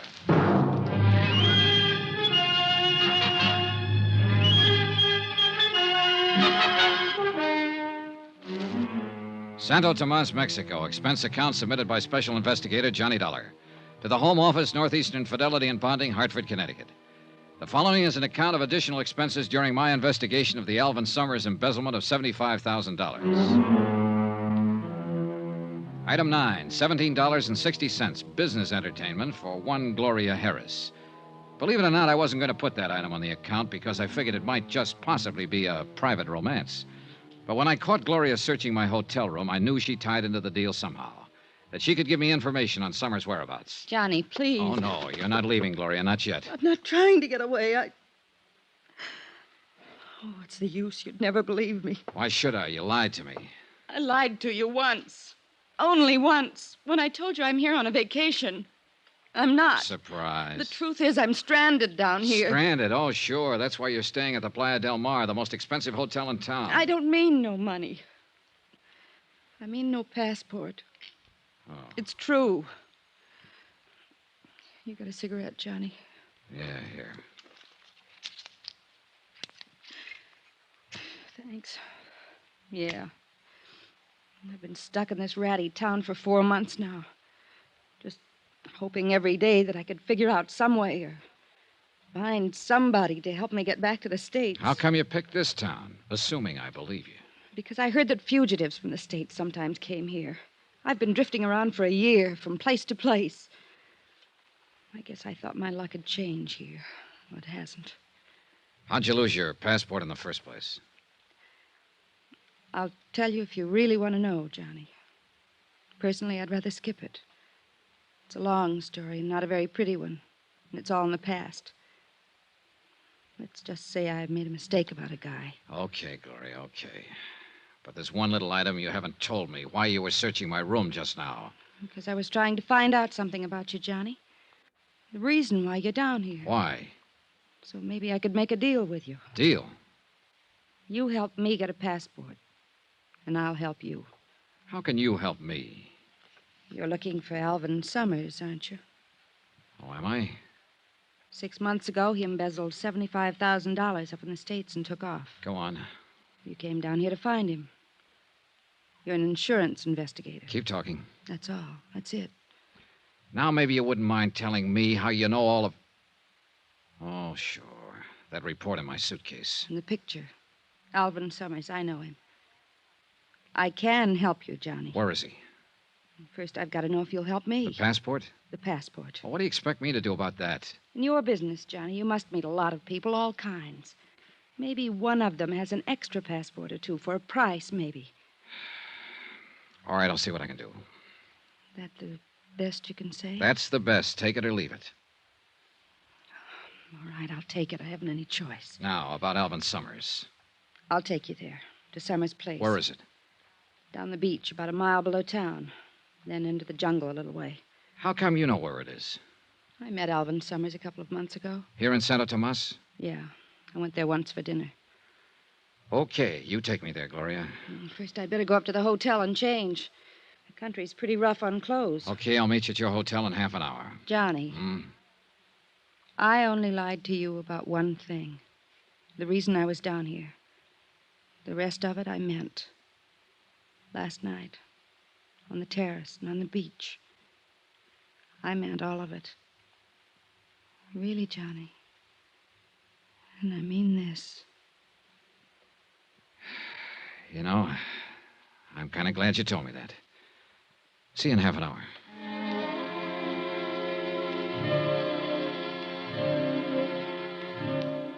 I stayed there a while after she left, going over the case in my mind. Maybe she was telling me the truth. But whether she was or not, I had to follow up any lead I could find, because I was getting nowhere the way things were. Half an hour later, as I was starting out of my room to go pick her up, my phone rang. It was a long-distance call from the States. Fred Wilkins at Northeastern Fidelity, Johnny. Hi, Fred. Well, how's the fishing down there? Fishing? As a matter of fact, it hasn't been so good so far, Fred. That's too bad, but I'll bet the swimming is all right, huh?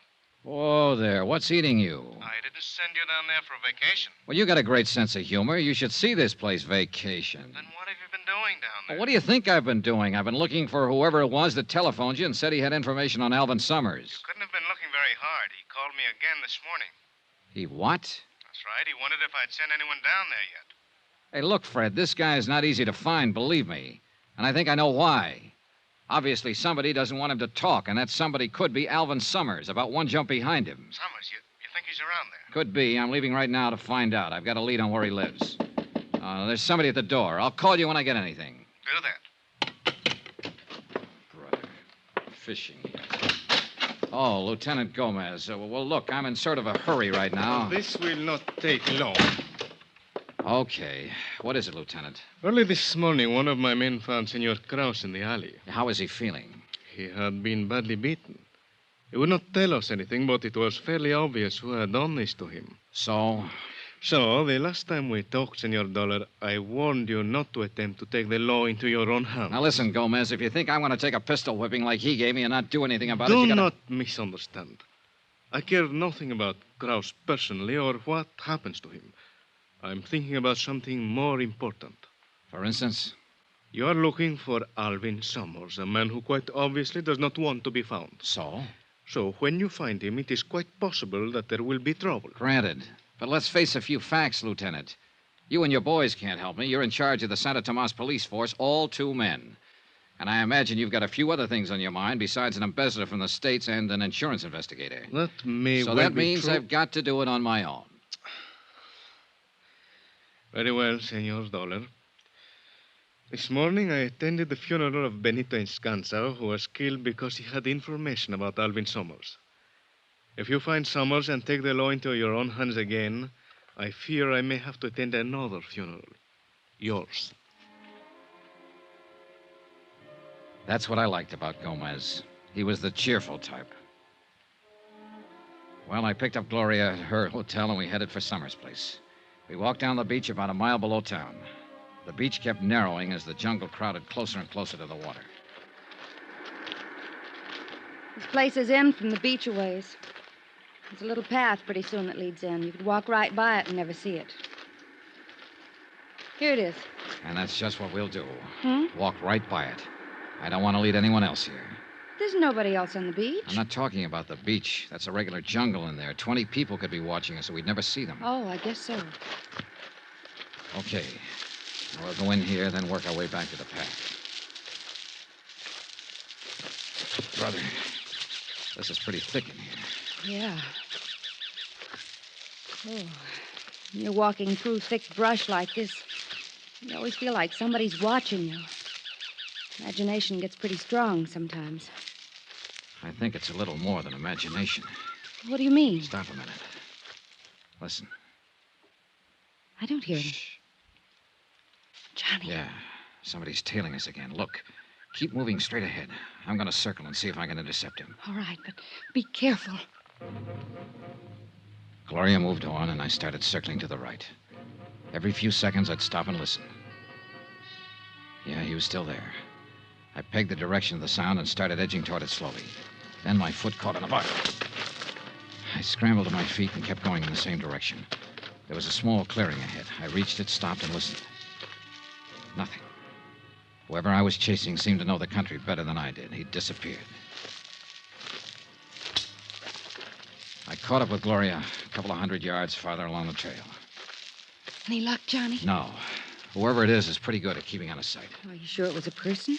Might have been some kind of animal. Yeah, maybe. You can see a corner of Alvin Summers' hut from here. Past that big tree. Yeah, come on. And stay behind me. All right. If there's any trouble. You think there will be? Look, a guy who's this careful about hiding doesn't usually welcome visitors. Quiet now. No sign of life. Keep back against the wall. I'm going to open the door.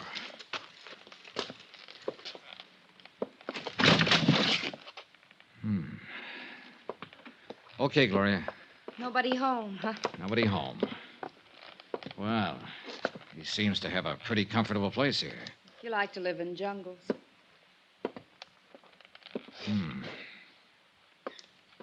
Yeah. What? Looks like he hasn't been around for several days. Oh? The food in these cupboards, pretty moldy. Yeah, I guess they've cleared out. They? Uh-huh. He and whoever was here with him. What makes you think someone was? For one thing, 2 sets of dirty dishes over there. Maybe he just wasn't neat. He'd have to have been awfully neat to use 2 toothbrushes and 2 kinds of toothpaste, and 2 people have been eating at this table. See the crumbs? Maybe there's something around here that could give you a clue to where he might be now. Maybe. If he's still alive. What do you mean? You think he isn't? Oh, I don't know. But if somebody else was living here, too, it could mean he had a partner in this deal. And it's a funny thing about that kind of playmates. Sooner or later, they start quarreling about who's going to hold the marbles. $75,000 worth in this case. Johnny, if he is dead, that leaves you nowhere. Maybe not. Hey, listen. What? Yeah. Sounds like our shadow is somewhere outside. Keep talking, Gloria. Normal tone. I'm going out the back way and see if I can spot him. Why don't you look around the hut, Johnny? Gloria kept up a line of patter while I slipped out the back door and into the brush. I listened. Do you want me to do anything? Nothing but the sound of Gloria's voice. Johnny? He had to be somewhere near. But where? I worked my way around to the front of the cabin, still under cover. No sign. I kept on around the other side. Then, as I started to climb over a fallen tree trunk, I saw a shadow out of the corner of my eye. Hold it. Don't turn around. The voice was behind me. I could see the rest of the shadow now, a hand with a gun. And I knew it was zeroed in on my backbone. I said hold it. I'm holding. Drop your gun. Kick it backwards, quick. Hey, look, whoever you are... Don't turn around. Okay. And don't try to move. Mind telling me... Keep your eyes straight ahead. Any move at all, it'll be your last.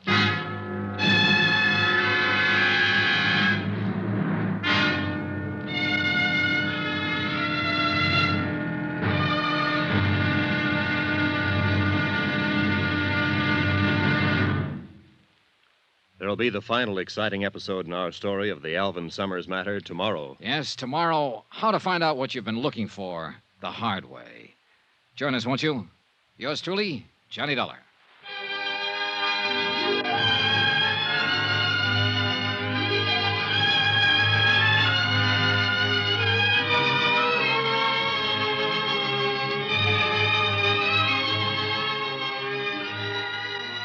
Yours truly, Johnny Dollar, starring Bob Bailey, is transcribed in Hollywood. Written by Robert Reif, it is produced and directed by Jack Johnstone. Be sure to join us tomorrow night, same time and station, for the next exciting episode of Yours truly, Johnny Dollar. Roy Rowan speaking.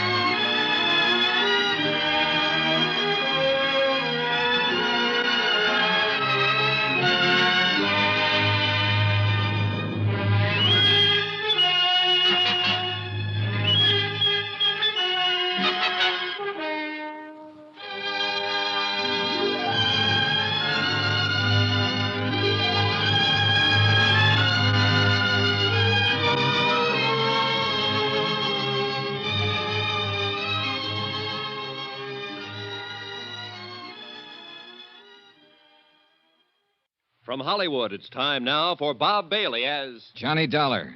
I told you, that's my name. What do you want, an affidavit? I've got to be sure. Look, you've got me out here in the middle of the jungle with a gun in my back. Don't turn around. And I can't even see you. You think I'd be kidding you at a time like this? Any move at all, and it'll be your last.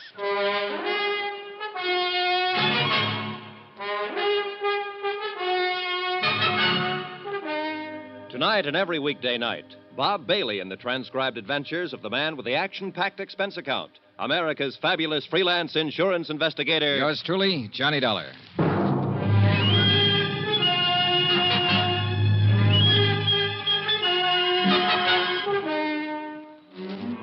Santo Tomas, Mexico. Expense account submitted by Special Investigator Johnny Dollar. To the Home Office, Northeastern Fidelity and Bonding, Hartford, Connecticut. The following is an account of additional expenses during my investigation of the Alvin Summers embezzlement of $75,000. Item 12, 2 cents. Just what I figured my life was worth at the moment. Gloria Harris had taken me down the beach and into the jungle to show me the hut where Alvin Summers had been hiding out. There was no sign of him. But I heard a noise outside in the underbrush and went out to investigate. I didn't see a thing, but I felt something. A gun barrel pressing against the back of my neck. I want to talk to you, Dollar. Well, you've got a quaint way of arranging a conversation, believe me. I could do better if you'd take away that gun. Johnny? Don't answer. Who's answering? Johnny? Wait. Well?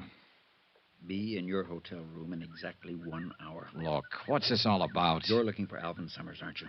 Oh, am I? Johnny, where are you? I've got some information about him for you. Let's have it now. Not now. I've got to talk to you alone. Be in your hotel room in town in an hour, understand? Look. Do as I say and be sure you're alone. Alone. Okay. Now, just keep looking straight ahead. Don't turn around and don't tell anyone about this. Anyone. Understand? You make it pretty clear. I'll be watching you, Dollar. You won't see me, but I'll see you. I can believe it, mister. Johnny, please. Johnny, where... Oh, here you are. Yeah, here I am. Why didn't you answer me? I came out here looking for a guy, remember? How am I going to find him if I start shouting at you? But I got worried when you didn't come back to the hut. Yeah. That noise you heard outside, did you see anything? No, I didn't see a thing. Johnny, didn't you find anything to give you a lead on where Summers might be? I don't know. But you said if I helped you find him, you'd see what you could do about getting me a passport back to the States. Yeah, sure. Come on, let's get out of here. It suits me fine. This place gives me the creeps, all these trees and vines. Broad daylight, but you can't see a thing. I know. My imagination's still working overtime. I've got that feeling we're being watched again. Funny, isn't it? Yeah, real funny. We kept on toward the beach. Gloria was fidgeting because she thought somebody was watching us. I was fidgeting because I knew somebody was. And I had a strong hunch he was the man whose long-distance phone call to the States brought me down to Mexico in the first place. We got back to the beach. I took Gloria up to her hotel and went down to mine in town. As I crossed the lobby toward the stairway to the second floor, out popped a familiar face. Hello, friend. Oh, Carson. Lieutenant Gomez let you out of jail, huh? Oh, now let's get one thing straight, friend. I never was actually in jail. Well, you're lucky. I've seen the jail. Huh? Oh, well, I just had to pay a fine, and that judge they got in this burg read me the riot act, but then they let me go. Well, good. So now it's back to selling zippers, huh? Sure is, and I'm behind schedule, too. Checking out right now, as a matter of fact. A lot of territory to cover. Like I always say, half the world's waiting to get zipped up. Yeah, you told me. Oh, I did? Say, Dollar, I'd like you to do me a favor. Oh? That little trouble I got into last night up at the Playa del Mar Hotel, I'd sure appreciate it if you'd keep quiet about it when you get back to the States. You mean you don't want anybody to know you got plastered, grabbed a serape, and did the fandango? Now, Dollar. Broke a guitar over the musician's head? Now, can't we just forget about that? Believe me, I had until you reminded me. Now, Carson, I'm reasonably sure we don't know the same people and won't be seeing each other again. I'd say the secret of your lurid past was pretty safe. Well, I sure hope so, friend. But about not seeing each other in the States, I was planning on looking you up. Goody. Yes, sir, I got a deal for you. Sorry, but I have all the zippers I can use at the moment. No, that's not what I mean, friend. I've been trying to get you into a cribbage game, remember? How can I forget? Well, instead, I'm going to look you up in the States and let you teach me to play gin rummy. How could I be so lucky? Oh, sorry. I think that's my phone. So long, Carson. I'll sure look you up back in the good old USA, friend.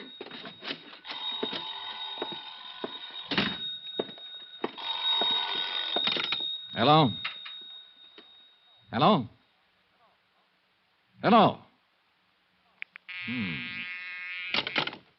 Keep your hands on the table. What? Oh, my shadow again. Anybody follow you? Not that I know of. You're early. I know. And I searched your room. That's become an old Santo Tomas custom. To make sure you really were Johnny Dollar. So now you know. What about it? You can turn around. I don't know. Maybe you'll tell me what... Wait a minute. A decent shave, and you'd match that photo I have in my suitcase. Alvin Summers. Yeah. I'm Alvin Summers. I don't get it. I had you figured for the man who made that long-distance call to the States that tipped me off to come down here. You're right about that, too. You put the finger on yourself? If you want to call it that. Well, what happened? Your deal go sour on you, maybe? Yeah. Yeah, okay, sit down. Take it easy. Tell me about it. I'll turn on the overhead fan. Pretty stuffy in here.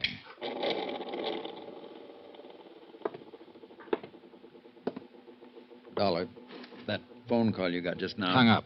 Clerk downstairs must have rung the wrong room. Or somebody was checking to see if you were here. Could be. Okay, suppose you start from the top. What was that? Relax. What are you... Just one of the charming features of this room. You turn on that big overhead fan, it slams the balcony door. Oh, well, turn it off, will you? I'm kind of edgy. Yeah, sure. You asked me if my deal had gone sour. It went very sour. Oh, I had it all figured out. I was planning it for a year. I was going to embezzle the $75,000 and really live big. Yeah. Instead of that, I spent all my time hiding. Mexico City, Cuernavaca, Tampico, you name it, I was there. Always undercover, always hiding. Did you ever spend much time hiding, Dollar? No, not much. Oh, it's a great life. Great. Every time somebody looks at you on the street, you're sure he's after you, tailing you. You wake up in the middle of the night, you see a shadow outside. It turns out to be just a bush, but you spend the rest of the night sweating. Finally, I just couldn't take it anymore. The rest of my life that way. You know, Summers, a lot of guys figure that out before it's too late. Too bad you didn't. Yeah. So, finally, I phoned the bonding company long distance. I knew they'd send an investigator. They sent you. I thought if I could talk to someone like you, see what could be done. There's only one thing can be done at this point, Summers. Come back with me to the States. Bring back what's left of the money. $60,000. That'll help. But you know there can't be any deal. Yeah, I guess I always knew that. Here, take the gun. Thanks. Now, what about the money? It's in a safe deposit box in Mexico City. Here. Here's the key. One thing I don't get, though, Summers. Yeah? You wanted me to contact, but you were sure playing hard to find. Well, I had to be careful. I got a look at you the first day you arrived. I wasn't sure you were the one, so I decided to come to your room that night, but then I saw somebody else coming here, so I gave up. Who was it? The bellboy. Benito? Hey, that'll be just before he got knifed. Oh, no. I wasn't the one who killed him, Dollar. I'm no killer. Just the fool who runs away with somebody else's money, remember? Anyway, I didn't have another chance to get to you till today. I had to keep undercover so they wouldn't find me. Wait a minute. Who's they? The man who arranged for me to come down here and the girl who was going to make it all worthwhile. The girl...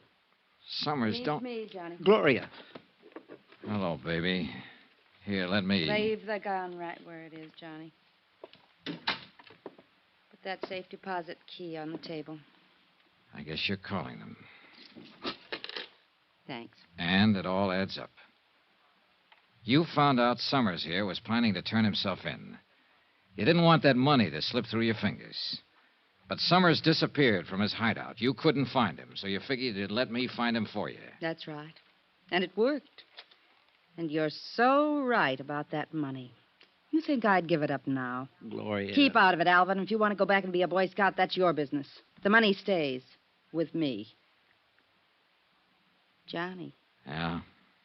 This doesn't have to be the end of it for us. Oh. So now we get the pitch about making beautiful music, huh? I'm not kidding, Johnny. 60,000's a lot of money. You know, you put on quite an act. Maybe I believed a little bit of it. But if I did, I quit the moment you walked through that door just now. Okay, Johnny, that's enough. I thought maybe you'd be smart, but if you won't, you leave me no choice. No, Gloria, don't. Gloria! The balcony. Out on the balcony. Hold it. Carson. Stay right where you are, friend. Oh, shut up. She's dead. She crossed me. You and she were working against each other. She wanted me to lead her to Summers. You wanted to find him yourself. That's right. And Summers, you took a lot of finding. That's why you killed Benito the bellboy, to shut his mouth. Then you went up to the big hotel and clowned around so you'd get arrested and that way set up an alibi for the evening. I was pretty proud of that little idea, Dollar. And it's all worked out just the way I wanted it. You see, right from the start, Carson was holding all the trumps. They were made out of lead, and I knew he was going to start dealing them any second. Then I remembered the overhead fan. The switch was right next to my elbow. The balcony door was open, and Carson had his back to it. What are you doing? Just turning on the fan. I need some air. Can you blame me? Yeah. You're sweating, aren't you, Dollar? What's the matter? You losing your nerve? Well, it really doesn't matter. What the... The door slammed. Carlson whirled, and I knocked the lamp off the table. By the time I hit the floor, my gun was out.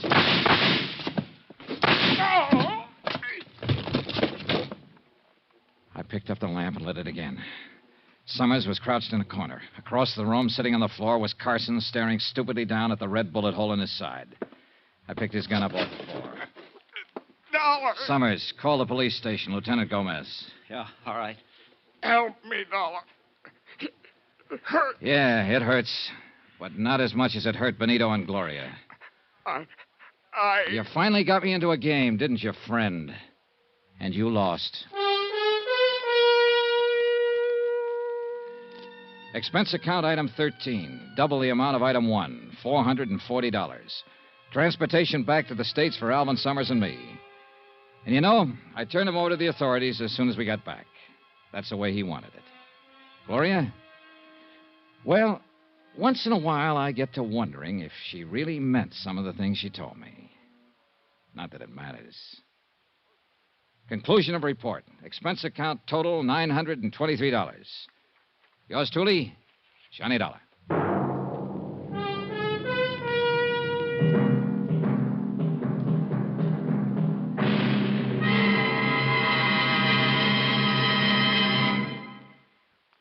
Remember, please, there'll be a new exciting story on Johnny Dollar beginning next Monday. Next week, the Valentine matter. And believe me, it's not the kind of Valentine you'd wish on even your worst enemy. Join us, won't you? Yours truly, Johnny Dollar.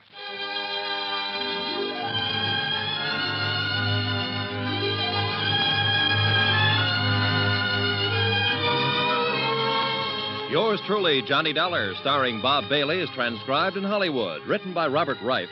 It is produced and directed by Jack Johnstone. Heard in this week's cast were Virginia Gregg, Marvin Miller, Don Diamond, Tony Barrett, and Parley Bear. Be sure to join us on Monday night, same time and station, for another exciting story of Yours truly, Johnny Dollar. Roy Rowan speaking.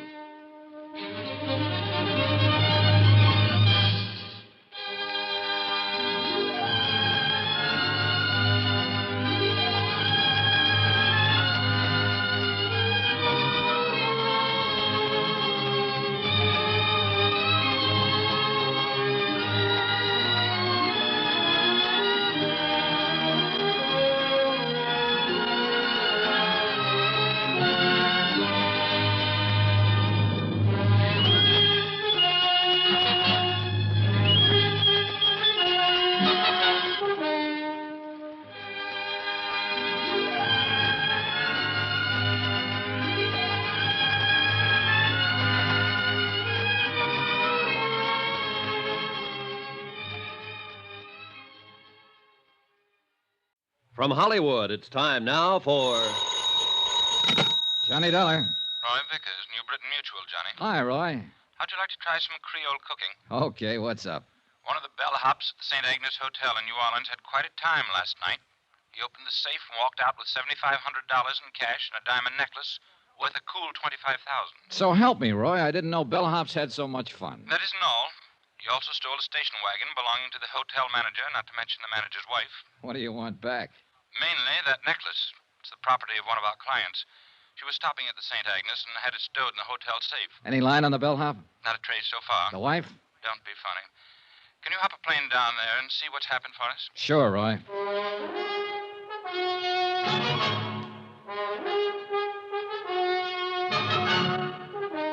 Tonight and every weekday night, Bob Bailey in the transcribed adventures of the man with the action-packed expense account, America's fabulous freelance insurance investigator. Yours truly, Johnny Dollar.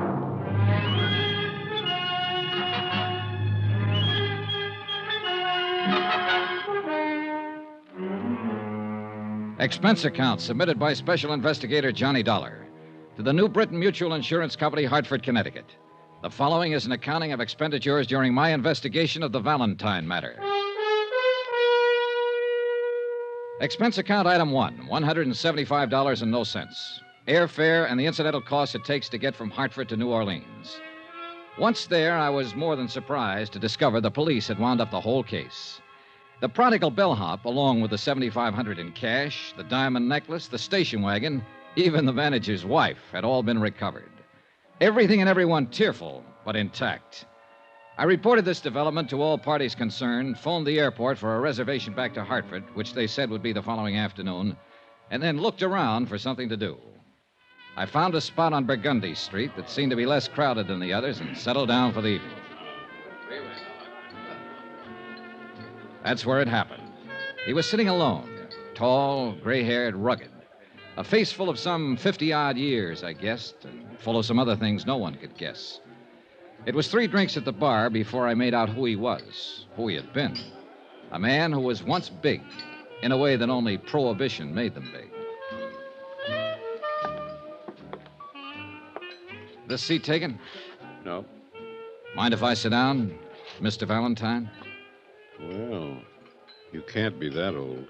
How old? Old enough to recognize me. Recognize you from your picture. A long time ago. Time. I guess I could tell you more about that than anybody. You a cop? No, I'm an insurance investigator. You were a cop once? Once. Can I buy you a drink, Mr. Valentine? Dan's enough. Sure. You're doing better than the boys in the force. I've been living in New Orleans for 3 months now. Nobody's calling me. Any reason why they should? No. No, there isn't. But then no one's ever figured out a way to stop a policeman from making a visit when he wants to. That's true. That's a funny thing. There's a lot of policemen I've liked in my day. Visiting policemen. That is, on certain days. You're too young to remember much about it, Dollar, but a long time ago, a bunch of old women made a law called the Volstead Act. Sure. Prohibition. Everybody heard about it. Including the old women who passed the law. You see, this law was supposed to be for the other guy, not for them. Anyhow, a lot of people started bottling up violations of this Volstead Act. You tired? No, not a bit, Dan. Well, it got me a lot of money and a lot of trouble. 13 years for income tax evasion, finally. Ended just 3 months ago, and I came here to live happily ever after. Funny. No. New Orleans is a nice, quiet place to live. Better still, no one's bothering you. That's the way I want to keep it. And they can pass 1,000 stupid laws, and I'm not going to fall for any of them. Everything the book says, everything in order. How's that sound? Pretty good. You believe it? Yes, I do. Then I've got my point over. I'm flattered that you recognize me, Dollar. I paid back 10 days for every one I took. Now, all I ask is that you don't ask the police to bother me. Okay. As far as I'm concerned, Dan, you didn't even have the dinner I'm about to buy for you. Dollar, it's nice to come out of prison and be recognized by a nice guy. Where we go, Jimmy Moran's? That's where we went, and it was a swell dinner. Only Dan Valentine didn't eat much of it. He tried to smile and crack wise, but there was a sadness about him that stood in the way. I wanted to ask him more questions about those days back when, but I didn't.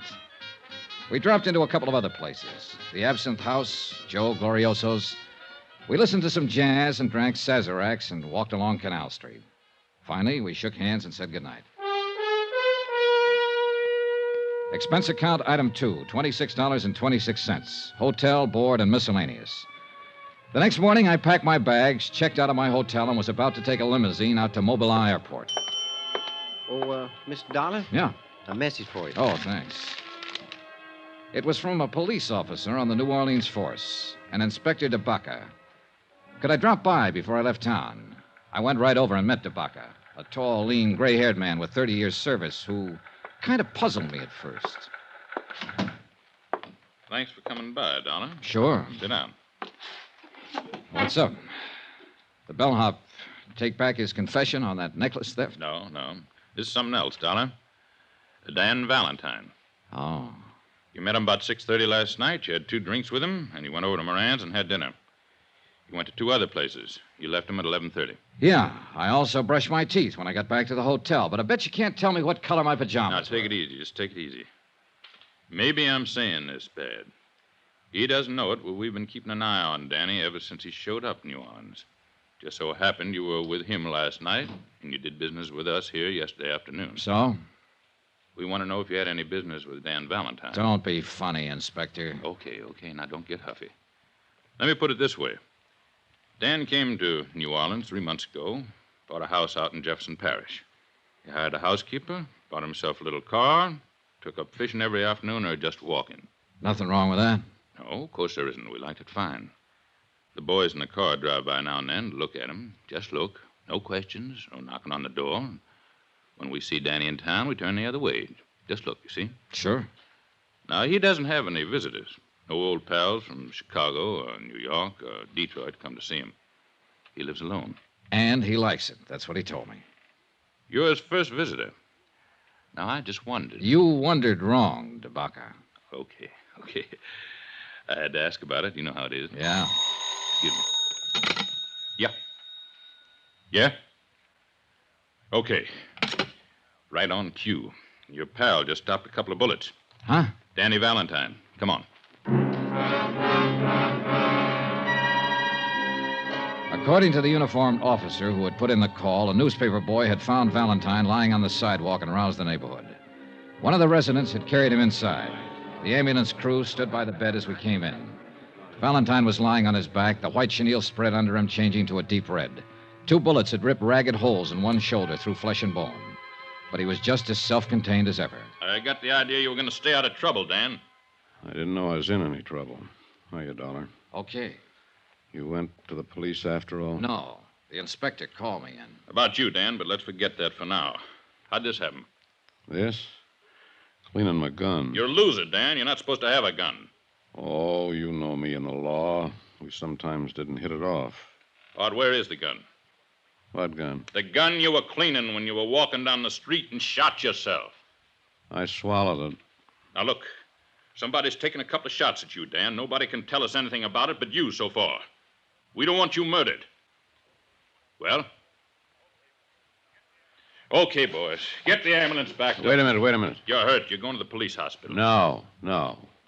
I've served my time and I'm clean. Being shot at even in this state doesn't make you a criminal. Dollar. Yeah, Dan. Do me a favor. Would you phone a private hospital and have me taken there? Go ahead, Johnny. Take it easy, Dan. I did as he asked. A crew from one of the large private hospitals was out there in a matter of minutes. And an hour and a half later, Dan Valentine was operated on and the bullet successfully removed from his shoulder. I waited around until he was taken to a private room, and Inspector DeBaca waited with me. Dollar? Yeah? Why don't you go back to Hartford? This isn't any of your business. I know. My plane takes off at 4. I'll be on it. Well, why are you waiting around here? Oh, to see how he is, I guess. You pal of yours? I just met him last night. You know that. But you're waiting around? Yeah. You want me to tell you why you're waiting around? You want to make sure he's okay. You met him last night, and outside of what you ever read or heard about him, you don't know him from a load of coal. But you want to make sure he's going to be all right. Well, so do I. Because in that room and on that bed lies quite a man. Well, that about summed it up. No matter what he had been or what he had done, Dan Valentine was quite a man. It was the same thing that had caused me to go over to him the night before and start a conversation. The same thing that caused me to believe his plans for living a quiet life in New Orleans. He came out of the anesthetic a half hour later, and he sent for me. Hi. Hi. They say it's going to be okay. Oh, sure. This is nothing.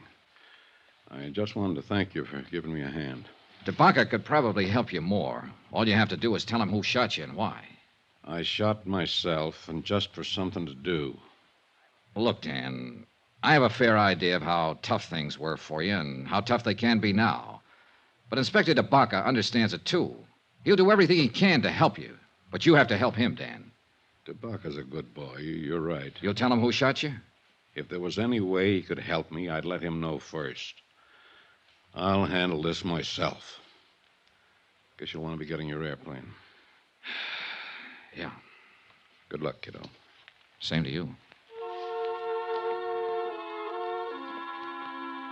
I went back to my hotel, picked up my bags, and took a cab to Mobilon Airport. My plane had developed engine trouble, and there was going to be a 5-hour delay. I killed time at the bar and in the restaurant and just standing around looking at the field at night. By that time, the newspapers carried the story of the attempt on Dan Valentine's life. It was as skimpy as the story Dan had told himself, and it troubled me. Mr. Dollar. Yeah? Long-distance call for you from Hartford. You can take it right in there. Oh, thanks.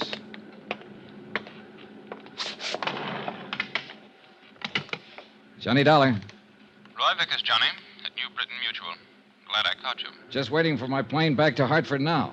This story about Dan Valentine's in all the papers up here. Have you read it? Yeah, I was in on it in a way. Somebody shot at him today. He won't tell who. Says he'll handle it himself. Can you find out, Johnny? I don't know. Why? We carry a $50,000 policy on him. If somebody's trying to kill him, we'd like to know all about it. You mean I can stay here and work on this? Yes. Okay, Roy.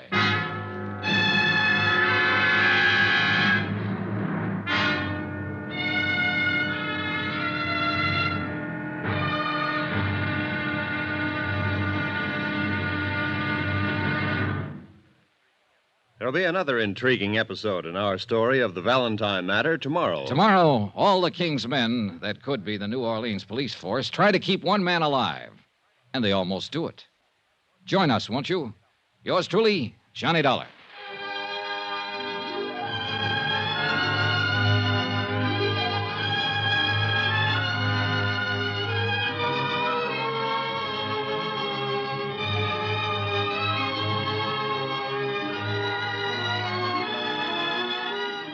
Yours truly, Johnny Dollar, is transcribed in Hollywood. Written by John Dawson, it is produced and directed by Jack Johnstone. Be sure to join us tomorrow night, same time and station, for another exciting episode of Yours truly, Johnny Dollar. Roy Rowan speaking.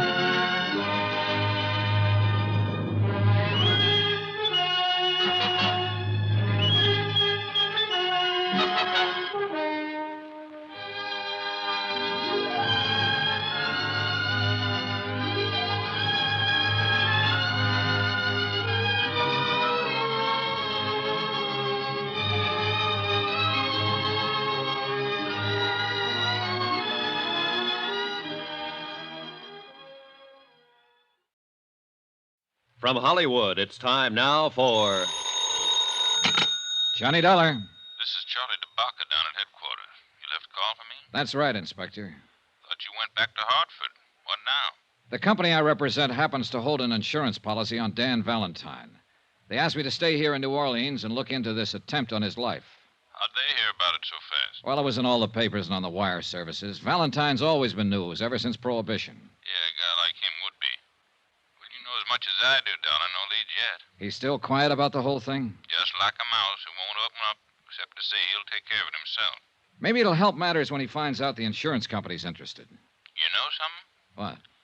I don't think me, you, the whole force, the insurance company, or anybody else can keep that bird alive unless he helps us.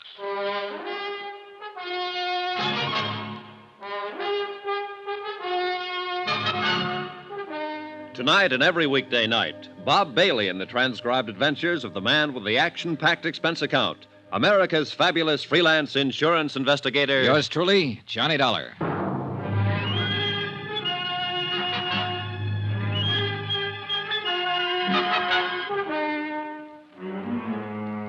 Expense account, submitted by Special Investigator Johnny Dollar to the New Britain Mutual Insurance Company, Hartford, Connecticut. The following is an accounting of expenditures during my investigation of the Valentine matter. Expense account continued. Item 3, $3. One telegram to Roy Vickers in Hartford requesting a copy of the policy contracts between New Britain Mutual and Dan Valentine, plus the name and location of the beneficiary and any other debt on the case. After that, I walked over to the police station and looked up Inspector DeBacca. Sit down. Thanks. I don't quite get this, Dollar.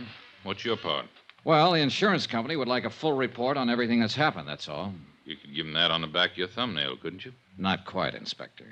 Oh, you mean a separate report from what we have? Something like that, yes. Well, it's their dough. They can spend it any way they want to, I guess. If there's any reason for them canceling the policy on Valentine, they'll do it. The fact that somebody shot at him a couple of times and came near killing him is one thing. The fact that he won't open his mouth about it is another. They're looking for a way out? I didn't say that. They just want to make sure about everything, that's all. An insurance policy's a contract, mutually beneficial to both parties. Both parties have to keep the line of that contract. They don't figure Danny Valentine's running around shooting himself for insurance money. Inspector, they don't figure anything. Well, now that you've been official, be unofficial. What's your idea? Well, Valentine's got a legitimate policy with the company. They don't want to see him killed. They tell me to investigate the shooting. Actually, they're telling me to see to it that he stays alive and well. Well, that makes sense. Good luck. If you'll sort of let me tag along on the case, I'd appreciate it. Well, we'll see. Oh, what's the matter now? It just occurred to me. Valentine bought a house out in Jefferson Parish 3 months ago, a couple of days after he was released from a federal pen. Now, he's lived there quiet, minding his own business, keeping his nose out of trouble. Yeah. Well, as long as a man does that, even a man with a background like Valentine's, as long as a man does that, we don't bother him, and he doesn't bother us. Well, so? So what happens? Yesterday, you meet him and have a couple of drinks with him. Hello, goodbye. Boom, boom. He gets shot twice. By somebody, somewhere. You a bad news boy? Now, that's as wild as you can get. We had nothing together except the drinks. You sure? I'm sure. Well, I'm thinking about it just the same. Here. Be back in a minute.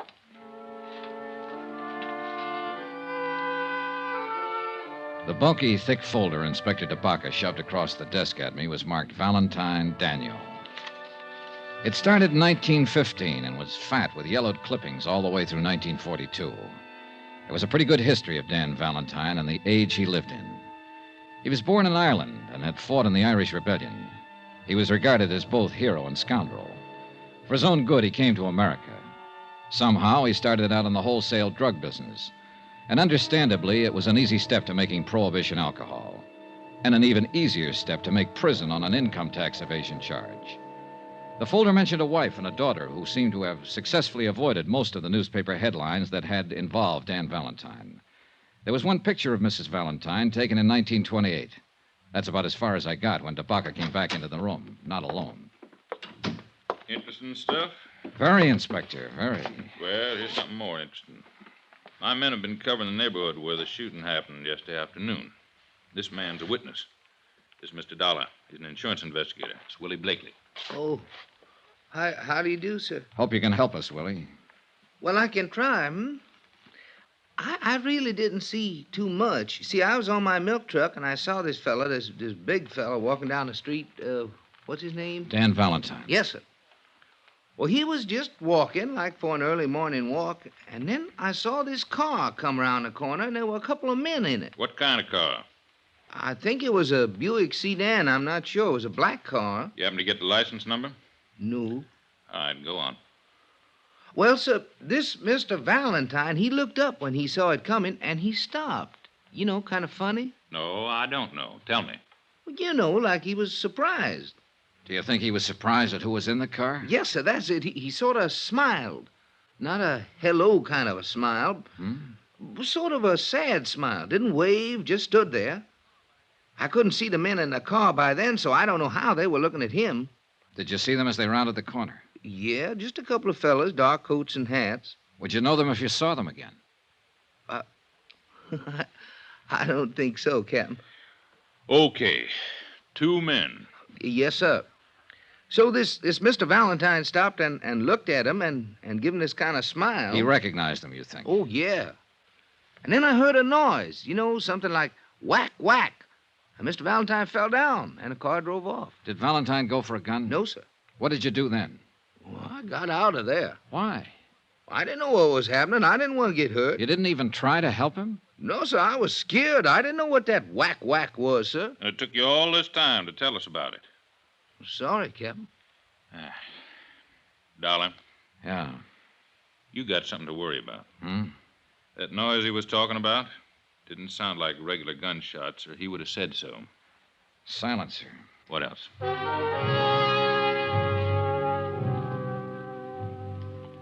Inspector DeBaca continued to question the witness, trying to ascertain more details about the shooting, the car, and the men inside the car. 4 hours later, when I left, he was still at it.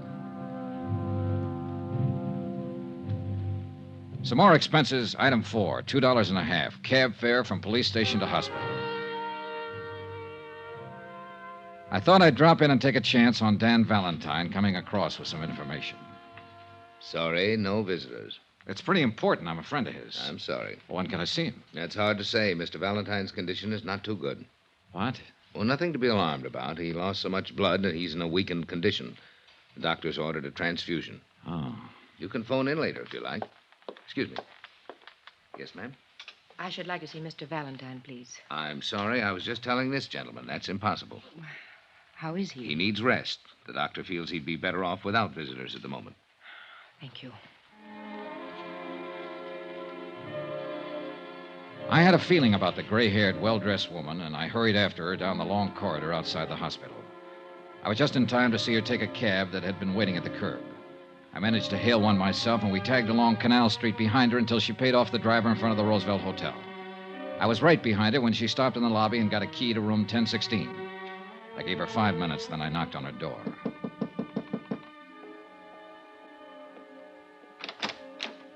Yes? Hello, Mrs. Valentine. My name's Johnny Dollar. Ann Valentine looked at me for a long time. I had to hand it to her.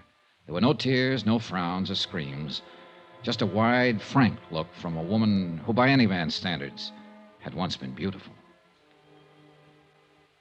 I haven't been called by that name for many years.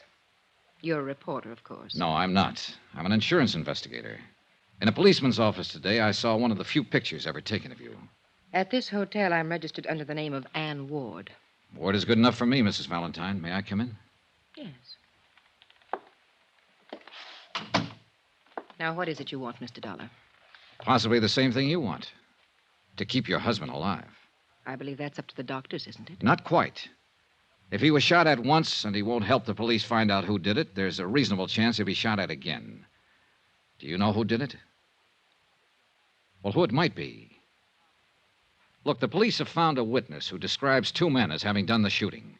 Can you add anything to that? Mr. Dollar, I haven't seen Dan in over 13 years. I haven't written to him, talked to him, or contacted him in any way, either while he was in prison or these last few months he's been out. I see. It was his idea. But he must have had a reason. He did. Our daughter. Oh. She believes that Ward was her dead father's name. Do I make myself clear? Yeah. I read about the shooting. I caught the first plane here because I thought I might help Dan. My daughter thinks I'm on a little vacation by myself. You don't believe me, do you? Well, in view of what you've just said about not having written to him for 13 years... That was the way he wanted it.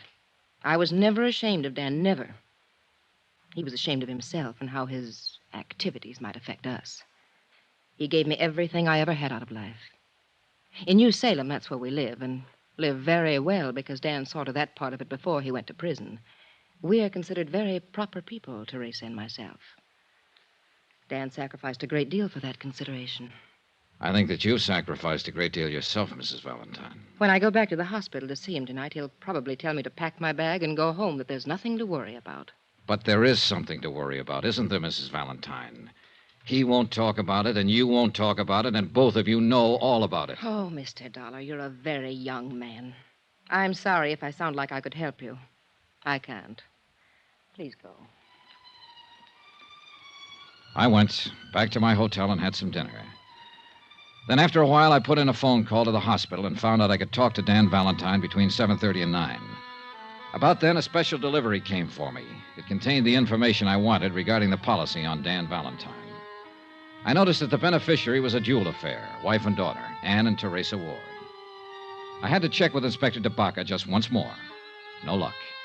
He had been unable to identify or locate the two killers described by the witness. He was trying to trace the car.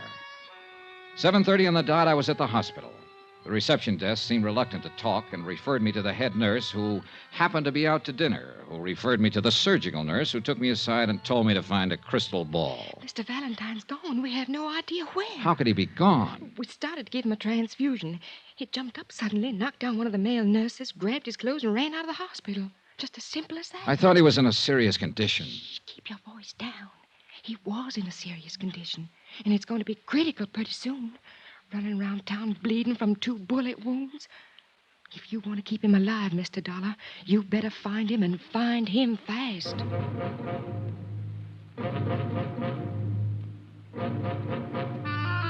I thought over what Dan Valentine had told me in the hospital earlier about taking care of the matter himself.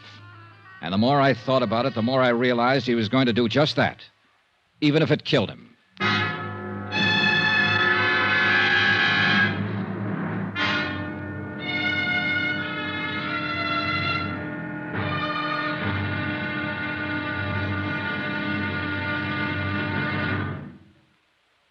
There'll be another intriguing episode in our story of the Valentine matter tomorrow. Tomorrow, what happens to a 30-year-old grudge when somebody explains it with bullets? Join us, won't you? Yours truly, Johnny Dollar.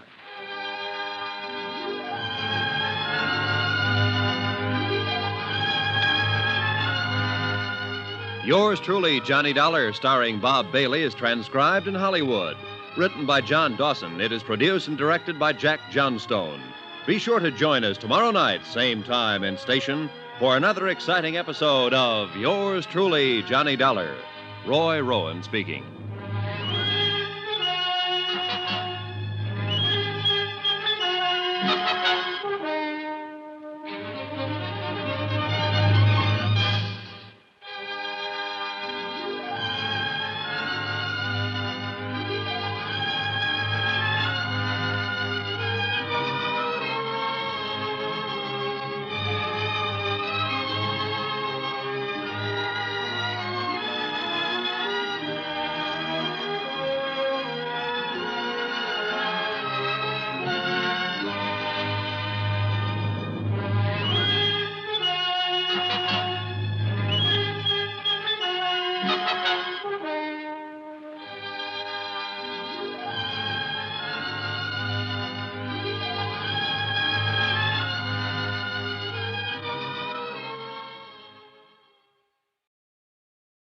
From Hollywood, it's time now for Johnny Dollar.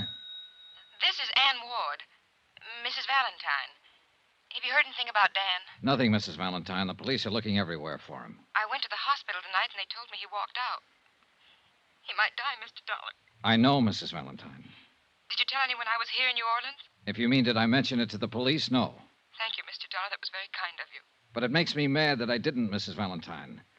I know you don't want anybody to find you're related to him because of your daughter. But I also think you could help the police in this situation. You could help them find Dan and put him back in a hospital. Mr. Dollar, would you come over and talk to me, please?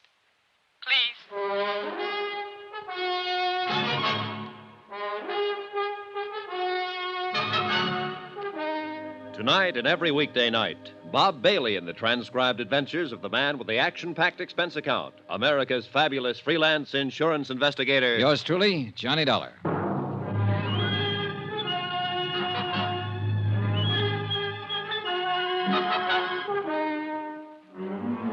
Expense account submitted by Special Investigator Johnny Dollar to the New Britain Mutual Insurance Company, Hartford, Connecticut. The following is an accounting of expenditures during my investigation of the Valentine matter.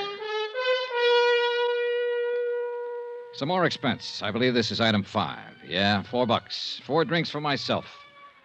When a next big shot of the roaring 20s like Dan Valentine carries a $50,000 life insurance policy and walks down the street one day and gets himself shot and refuses to disclose who fired the bullets, I have to do the worrying for the insurance company.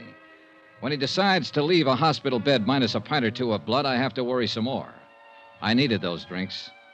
You can just say I liked what I'd seen of the guy, and I didn't want him to walk around New Orleans bleeding to death.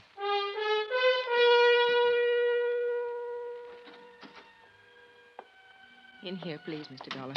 The wife, who hadn't seen or heard from him for 13 years, looked pale and wan. It was obvious that the strain was beginning to tell on her, although she tried hard not to show it. Doesn't it ever cool off in New Orleans? Sometimes. But I'm not here to talk about the weather, Mrs. Valentine. You know that. Yes, I know.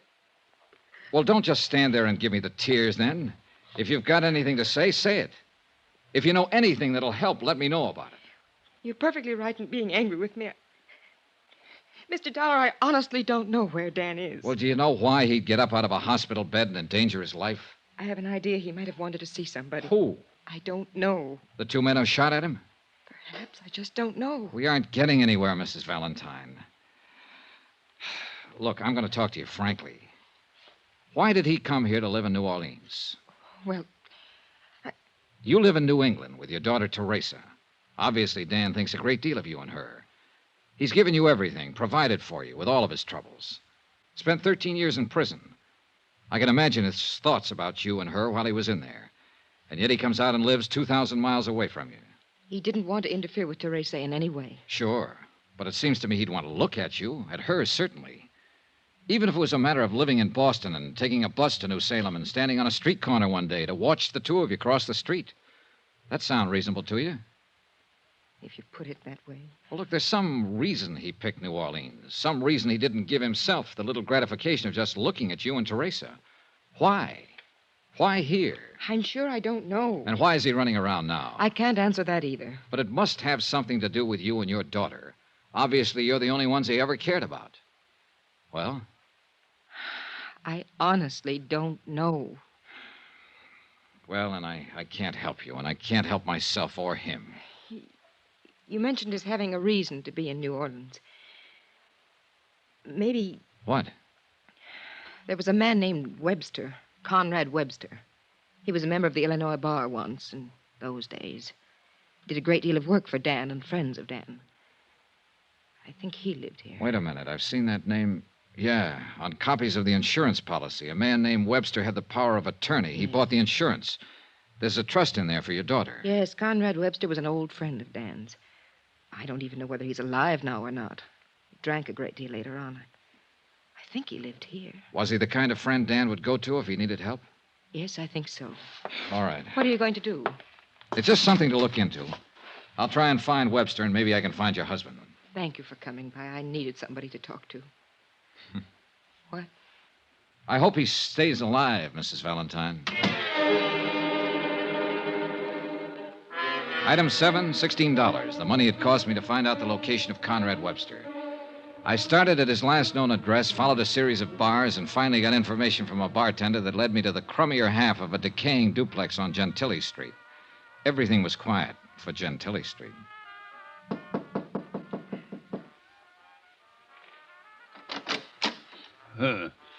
Young man, the drugstore delivers what I need most. The telegraph office what I dread most. Obviously, you represent neither, and therefore you are no concern of mine. Wait a minute. Are you Mr. Webster? Conrad Webster? I am he, and I am drunk and disheveled, and it is 3 o'clock in the morning. I'd like to talk with you. May I come in? You may not. This isn't exactly the hour for making calls, but I did stop by and pick up something to take the edge off. Sid? Huh? It's bonded. Oh, inside. Now then, you were going to apologize. Here you are, Mr. Webster. Oh, well.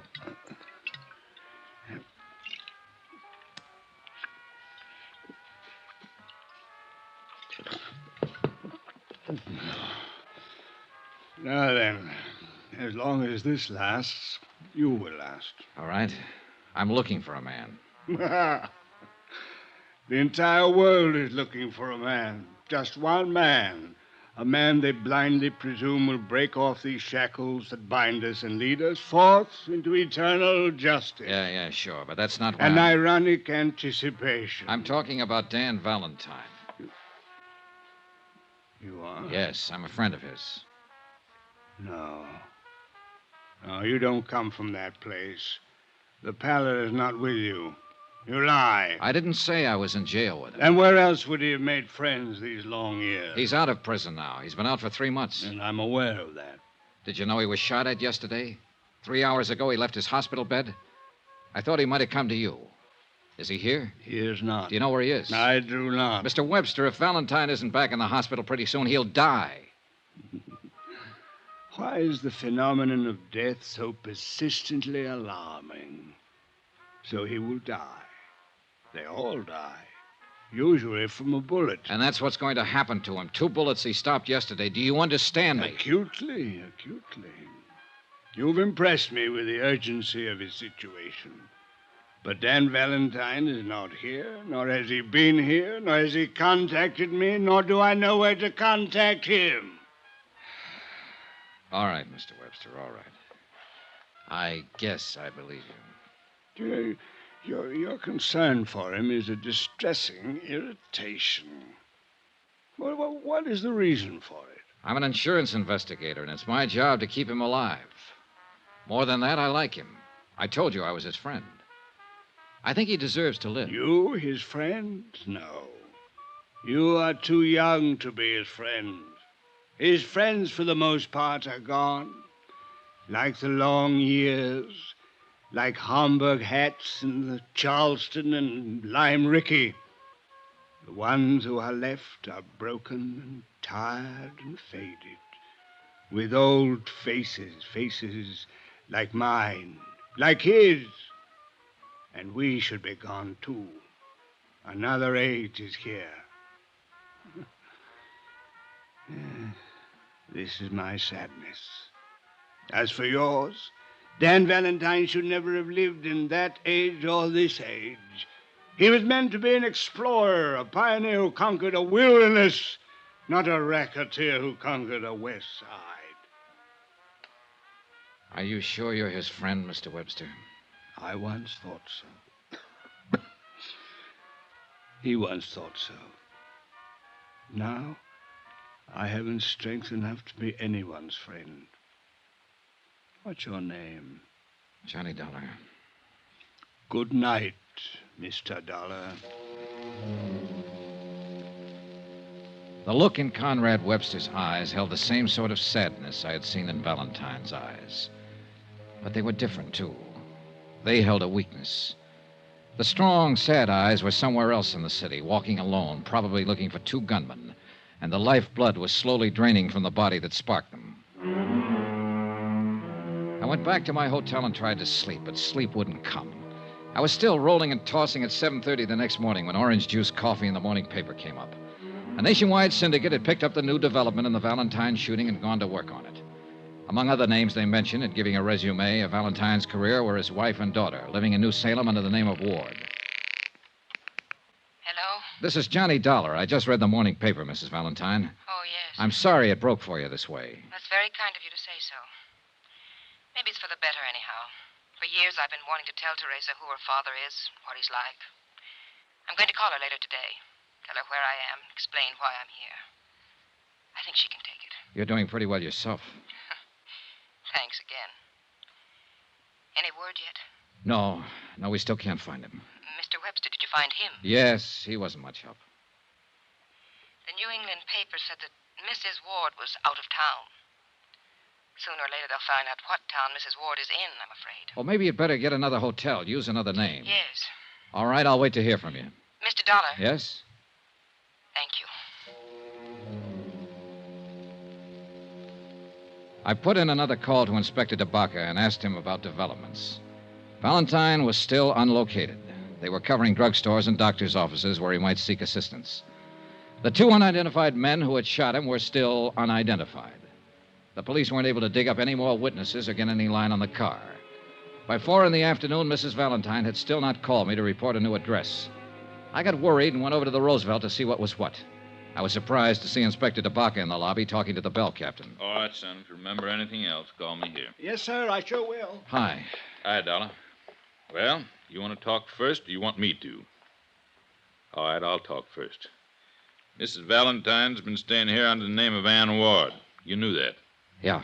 Why didn't you say anything to me? She asked me not to. Doesn't make any difference now, anyhow. That boy over there called us a little while ago. He said that Dan Valentine came in here this afternoon, went upstairs, came back down 15 minutes later with Mrs. Valentine. They both left together. Yeah, he must have seen the story in this morning's paper and guessed she was in town. That's the way I see it.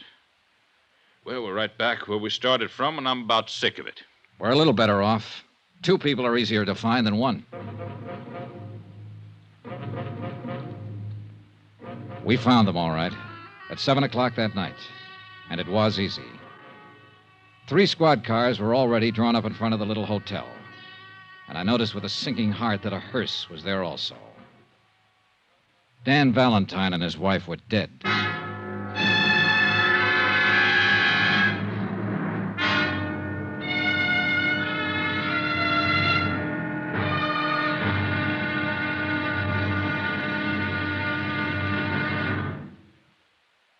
There'll be another intriguing episode in our story of the Valentine matter tomorrow. Tomorrow, proof that the murder of Dan Valentine and his wife aren't the only murders to be solved. Join us, won't you? Yours truly, Johnny Dollar.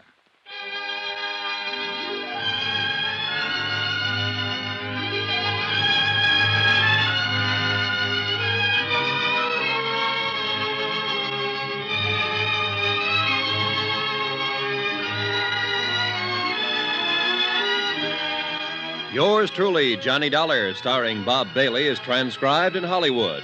Written by John Dawson, it is produced and directed by Jack Johnstone. Be sure to join us tomorrow night, same time and station, for another exciting episode of Yours truly, Johnny Dollar. Roy Rowan speaking.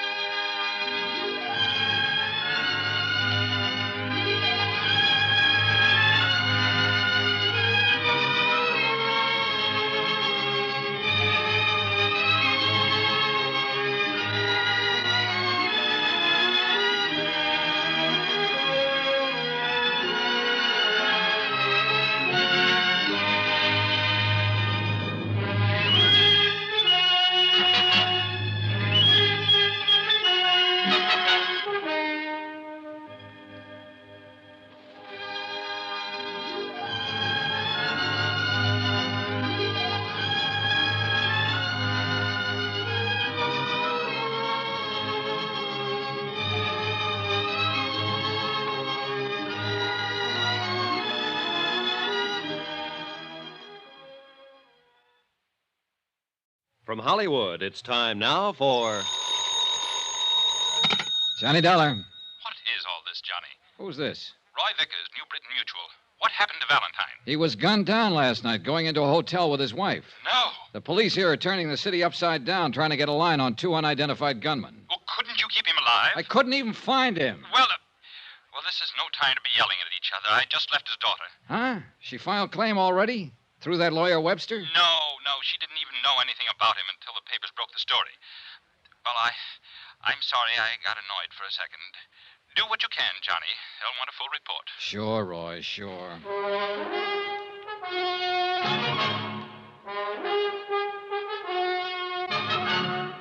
Tonight and every weekday night, Bob Bailey in the transcribed adventures of the man with the action-packed expense account, America's fabulous freelance insurance investigator. Yours truly, Johnny Dollar.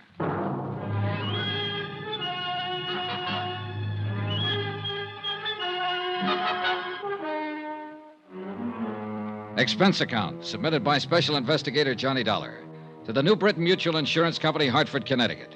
The following is a further accounting of expenditures during my investigation of the Valentine matter. Item 9, $7 for dinner. I had it with Inspector Charles DeBacca, New Orleans Police. He was a haggard, tired-looking man about that time. All of us were. You want some more coffee? No, thanks. 2 men, both about 6 feet, wearing dark suits and hats, Medium to slight builds. One possibly 35, the other possibly 40. Well, that about ties up with the description of the two men who plugged Valentine earlier and earned him a place in the hospital. Yeah. We got more of a chance this time, though. Be some other witnesses. Somebody has to tell us what kind of a car they had and what direction they went. One thing, they weren't using silencers anymore. No, but they did a professional job. I think Valentine knew him, climbed out of that hospital bed to go out looking for him. Sounds reasonable. How do you figure the rest of it, Inspector? Well, Valentine saw the newspaper story and knew his wife was in town. He went over, got her, and I take it they were going to check into a new hotel when their friends showed up. She just happened to get in the way, huh? Sure. Why'd anybody want to shoot her? Why would anybody want to shoot him? Well, because no matter what he was now or how he was playing it, he still lived pretty hard way back then. A man who's lived the kind of life he has and done the things he has is bound to make a few enemies he'll remember. No, I think it has something to do with his family. I agree with you that Valentine probably made enemies all over. But he wasn't the kind of man to get excited about any of those kind of people. He pretty well knew how to take care of himself and handle trouble. That's why he was out looking for them. You sound pretty certain. It seems to me that if Valentine had been expecting trouble from some of the old-timers, he'd have carried a gun. You got a point. But then again, he was pretty gentled up. You know how he spent most of his time? Painting. Huh? And that house he bought out in Jefferson Parish is covered with pictures he's done since he's been out. Oils. Pretty good, too. And when he wasn't painting it, he was listening to music. You'd hardly think of Danny Valentine taking up the arts. Hardly ever. Well, I've got to make a call and get busy. Yeah. Inspector. Yeah? Any objection to me going out and looking around that house? It's your privilege. Personally, I'm going to look around town for a couple of gunmen. Anyone out there now? His cook, name's Giacchino. Nice woman. Okay, I'll keep in touch with you, Inspector. Do that. Dollar. Now what? You forgot to tell me you looked up the old family lawyer, Conrad Webster, the other night. Oh, I was trying to find Valentine, the same as you. Well, if you happen to run into Webster again, you tell him to drop in and see me. Huh? He is missing. I didn't know what to say to that, so I left him standing there and went back to my hotel and shaved, changed clothes, and tried to go over the whole thing in my mind. I did phone into the police station and find out that the slugs that had killed Valentine and his wife were from an Italian-make pistol, a Rumbero, 37.5 caliber. So far, untraced. Expense account item 10, cost of cab, from my hotel to Danny Valentine's house in Jefferson Parish.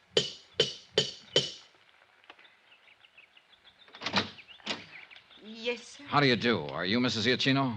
Yes, sir. Who are you, please? My name is Johnny Dollar, Mrs. Giacchino. I'm from New Britain Mutual Insurance Company. I'd like to talk to you, if I may.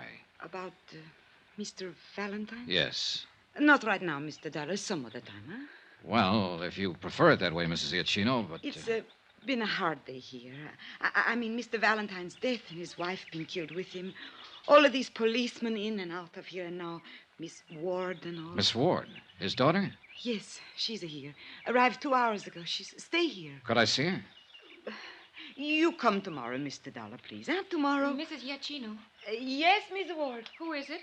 Mr. Dollar. He's from the insurance company. Insurance company? Yes. I'd like to talk to Mrs. Giacchino. Teresa Ward stood at the base of the iron grill stairway, tall and dark-eyed. And I saw that, like her mother, she had a quiet intensity about her face that made it beautiful. At the same time, ageless. She smiled politely at me. I could only stand there without speaking for a long moment, looking at her. Then Mrs. Giacchino excused herself, and we were alone. I wanted to talk to someone who might be able to give me a little more information about all this. It's all quite new to me. I'll tell you what I can, Miss Ward. My name is Valentine, isn't it? Really, Valentine? Yes, it is. Well, suppose we correct that mistake right now. Sure. There's nothing wrong with Valentine. From what a Mr. Vickers from the insurance office in Hartford told me, I'm to be quite well off because of this man that was murdered. You mean Dan Valentine? Yes, Dan Valentine. They tell me he was my father. Who told you? Oh, reporters at home and your insurance company. Mother told me my name was Ward. Poor thing. Must have been difficult for her over the years keeping the secret from me. Yes, she told me she thought it was the best thing. She, well, the same as he did. Tell me about my father. Was he a bad man? Oh, as good or as bad as the Volstead Act made people. I only met him a couple of times. To awaken one morning and discover that you're the only daughter of a famous racketeer who's been murdered. Look, Miss Ward, if he had anything to do with the way you turned out, with what you seem to possess within yourself, I'd say offhand that whatever he was or did, he thought of you. Are you flattering me? I'm not trying to. You seem like a very nice person. And so do you, Mr. Dollar. Will you tell me all about this, please? Well, let's see. You're 21, isn't that right? Yes. Just about 15 years ago or so, your father was on trial for income tax evasion. Just before he was convicted, he set up a trust fund with my insurance company to provide for you. It's been paying money for your support and education ever since. According to the terms of the trust, all of the money becomes yours now that your mother and father are dead. It comes to well over $50,000. That's all there is to it? Mm-hmm. I suppose I'm grateful to him. I suppose I should be grateful. I can't say that I'm particularly sorry about his death any more than I would be if any other human being died violently somewhere. But about Mother's death, I miss her very much already, Mr. Dollar.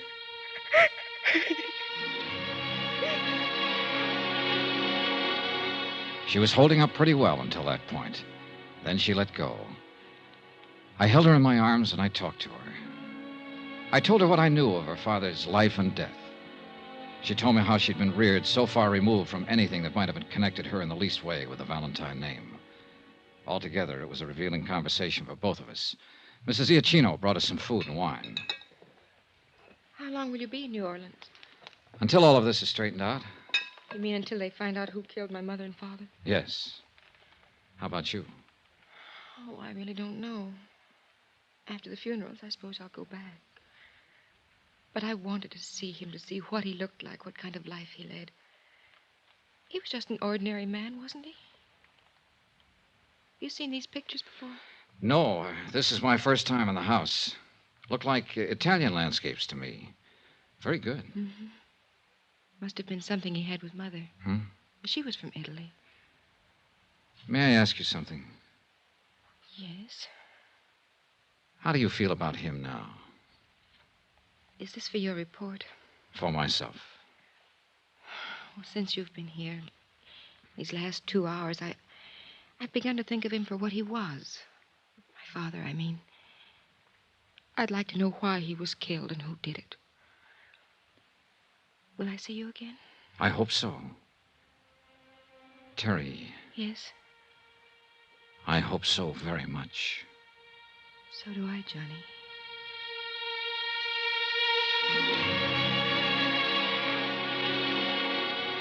I left her at the door that night with a warm sensation inside of me. Something I certainly hadn't expected in the business at hand.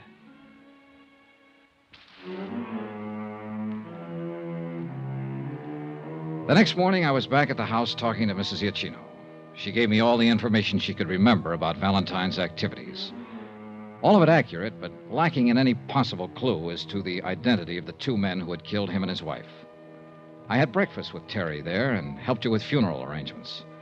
Then I spent a solid 12 hours with Inspector DeBacca, who had still not located or identified the two mysterious men. However, there were other developments. This may be something, Johnny. Oh? Conrad Webster's been found. Huh? Up by Lake Punch train. Just identified him. He was shot to death with a 37.5. Italian gun? Yep. Just like the one that killed Dan Valentine and his wife.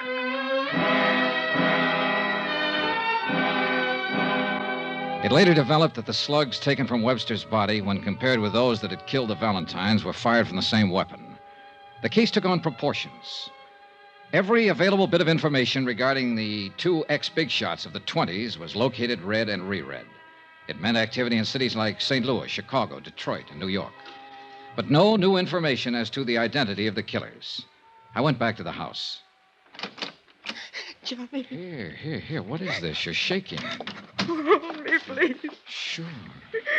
I suppose I'm being a terrible fool about it all, Johnny, but they've been after me all day. Cheap little things.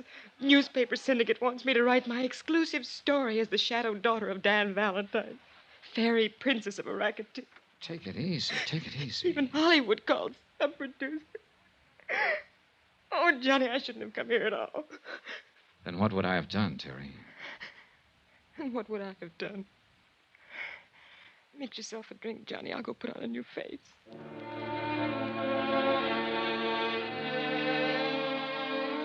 It had become apparent to me in the short time I'd known her that she'd grown to love the memory of her father. Also, that the pressure of all that had happened was beginning to take its toll on her. We were walking down the gravel path away from the house. She was quieted down. I suppose I was thinking how nice it would be to kiss her.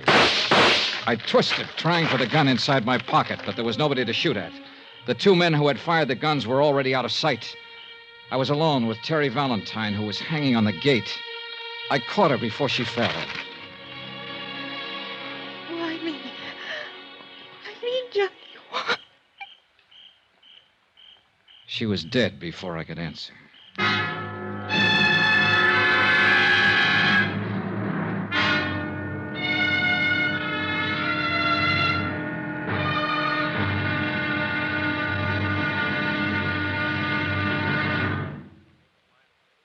There'll be the final intriguing episode in our story of the Valentine matter tomorrow. Tomorrow, a sober lesson in how long, how far, and how deadly one man's hate can be. Join us, won't you? Yours truly, Johnny Dollar.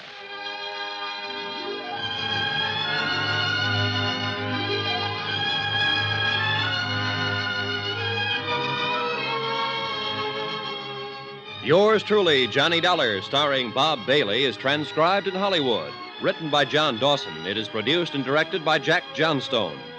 Be sure to join us tomorrow night, same time and station, for another exciting episode of Yours truly, Johnny Dollar. Roy Rowan speaking.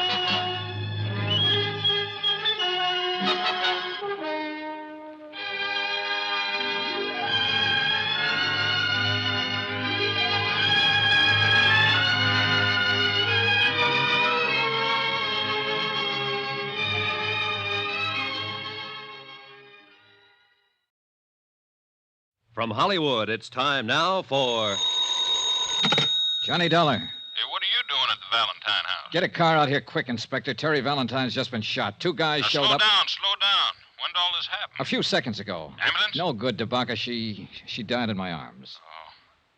Well, do you think they're still around there? They must be. I'm going looking. Now, wait a minute. This is a police matter. You stay put. I'll have a car there in 5 minutes and you can...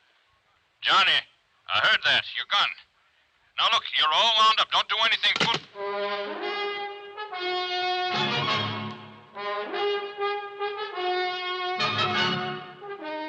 Tonight and every weekday night, Bob Bailey in the transcribed adventures of the man with the action-packed expense account, America's fabulous freelance insurance investigator. Yours truly, Johnny Dollar.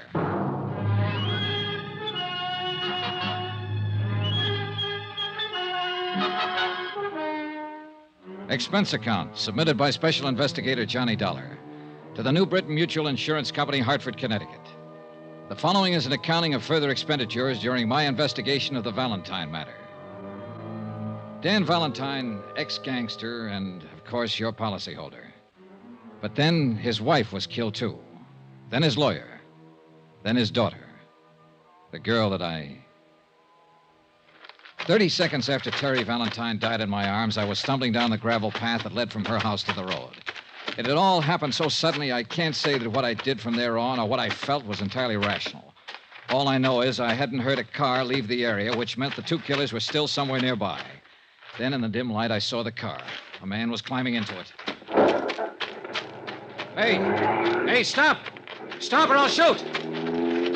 Stop!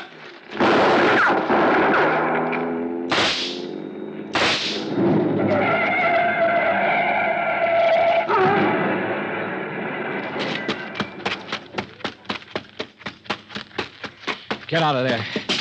Get out of there and get your hands up. I'm a hit. I'm afraid to move. Come on, get out. Come on. I'm coming. You two, come on, come on. It's no use on him, mister. He used up. You got him real good. Ooh.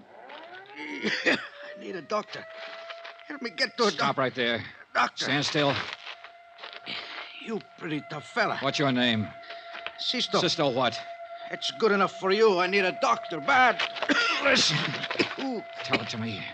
Tell it to me right now. If you don't tell it to me now, you'll never tell it to anybody. Tell it! No. Tell it! I need doctor. Tell it! I die first.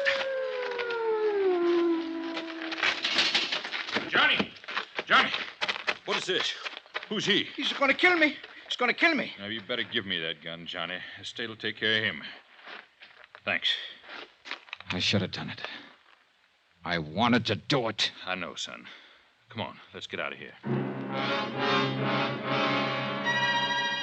But I didn't get out of there. I waited around while they dug the body of the other man out of the smashed-up car, and while they carried the still limp form of Teresa Valentine away. She was the third member of the family who had died violently within 3 days.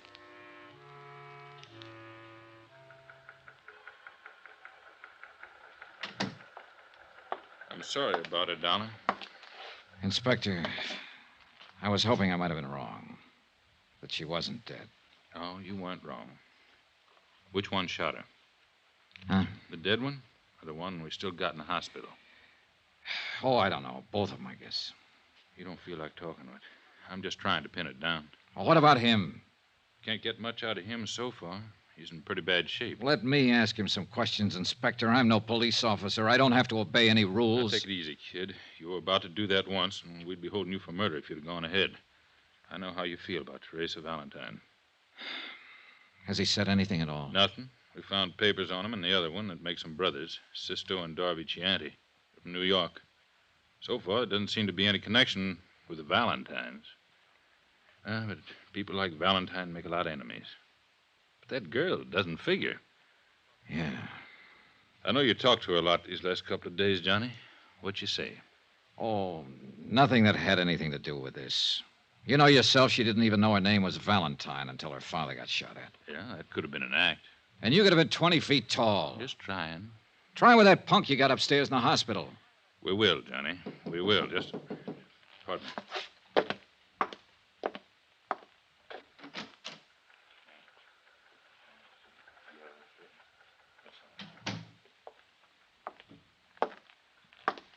Johnny, I got bad news. Maybe I spoke too soon. Why? Sisto Chianti died 5 minutes ago. Expense account, item 10, $10, car rental. I went out to the Valentine house once more. Oh, Mr. Dollar. Hello, Mrs. Iachino. Please, come in. So many policemen, so many reporters. I've been trying to close the house. Sure. I know how you must feel. I mean about her. What of these Chianti brothers? Well, we don't know much about them yet. The New York police is still doing a rundown on them. Don't let me stop you, whatever you're doing. I'll just look around if you don't mind. All right. Oh, well, one thing. Yes? Did Mr. Valentine make any provision for you? Yeah. He thought of me. $1,000. Whatever he was, the man I knew was kind and good. And his sins had been forgiven him. I spent 2 hours or better going from room to room, looking at the oils that Dan Valentine had painted. Pastoral scenes, happy scenes, gay scenes, all of them with colorful Italian backgrounds. I was thinking about that when I walked into Inspector DeBacca's office late that afternoon. I don't get it, Johnny. Don't get what? Here. This came from New York on the Chianti boys. Oh? They came to this country when they were 18 and 21. Both of them were naturalized citizens, lived with their father. Records? Not a thing. No trouble ever. What else? That's about it. New York police can't seem to locate their old man. Disappeared about a week ago. Lived on the east side. What's about him? Well, that's another funny thing. He's taken out his papers and was due for an examination with the immigration people this week. They're looking for him, too.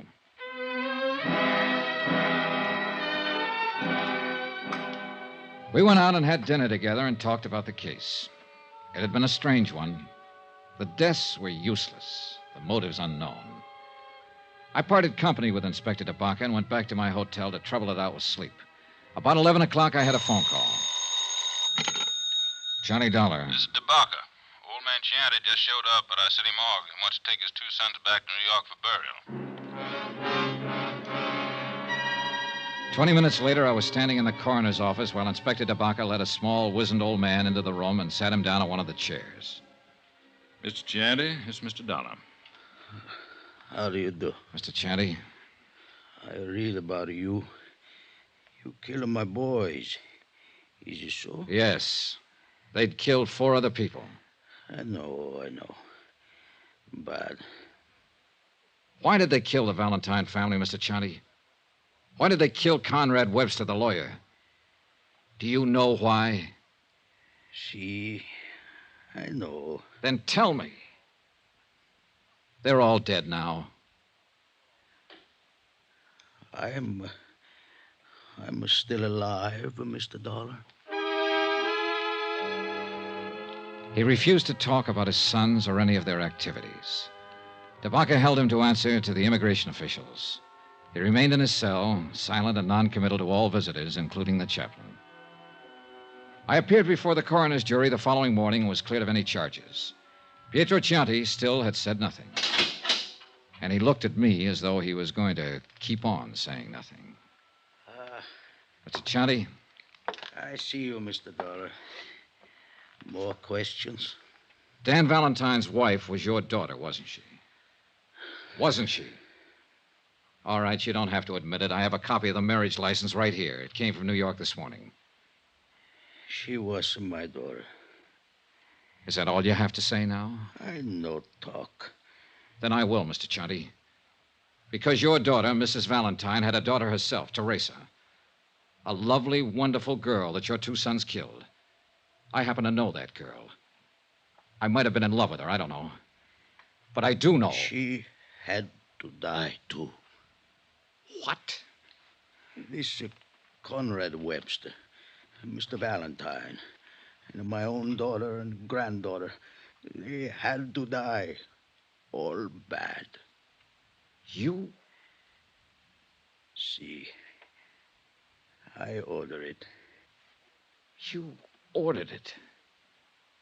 And who are you? God? I am the father. When a daughter marries a bad man, only bad can come from it. The granddaughter was then bad. He come to our village many years ago. Take her away. He and the man Webster help him. It lived with me. The stealing of my own flesh and blood. All this time it grow inside of me. I am old, but I keep on living. Only so I can come here and find him and destroy him. And her. And the daughter. And the lawyer man who helped him. And I destroyed them through my sons. A whole family. Vendetta. Was that it? If you like. Vendetta. He was a bad man who did bad things. Bad man.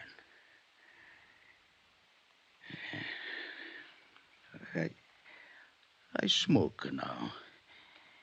You have a cigarro, eh? The disposition of old Pietro Chianti is up to the immigration department.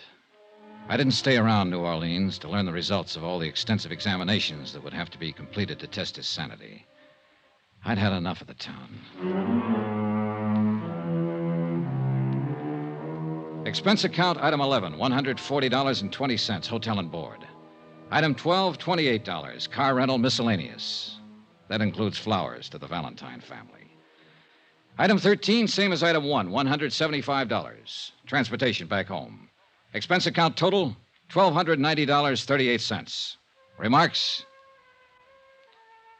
Whenever I close my eyes, I can see a lovely girl standing at the bottom of a long, curving stairway, smiling, because I'm in the room.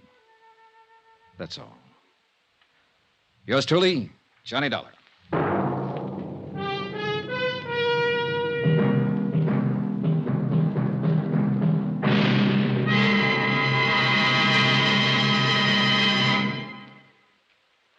Remember, please, there'll be another exciting story for you beginning next Monday night. Monday, the Lorco Diamond Matter, in which a trip to Algiers makes Come With Me to the Casbah sound like an invitation to a Sunday school picnic. Join us, won't you? Yours truly, Johnny Dollar.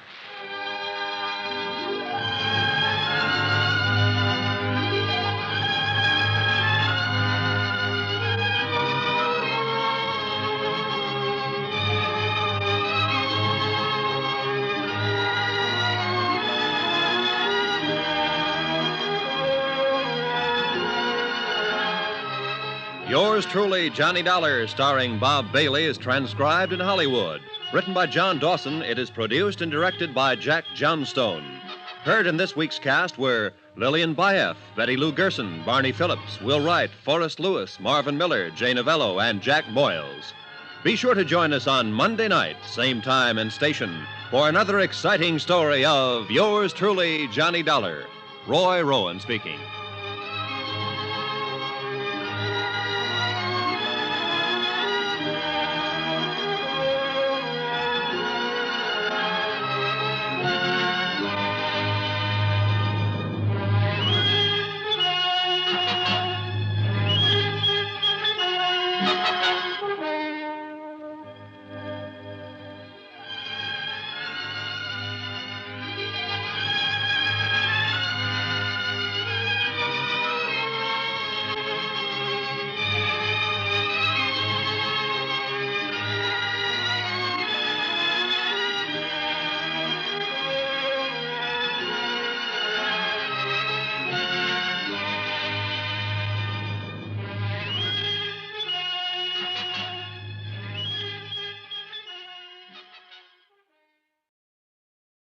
From Hollywood, it's time now for Johnny Dollar. Ben Tyler, Johnny. Transworld Fidelity. Oh, hi, Ben. Are you free at present? If the price is right. I mean, are you on a job? It's beginning to sound like it. Can you be on a plane for Algiers in 2 hours? Sure. Who's the client? Lorco Limited, Amsterdam. You know, they're the... Diamond Cutters, an old firm. Big-time deals all over the world. Check. What happened? Oh, one of their couriers just dropped dead in the Algiers airport. Oh, too bad. He was carrying a briefcase with $100,000 worth of set stones. Top-grade diamonds. Don't tell me, Ben. Let me guess. That's right, Johnny. The briefcase is missing.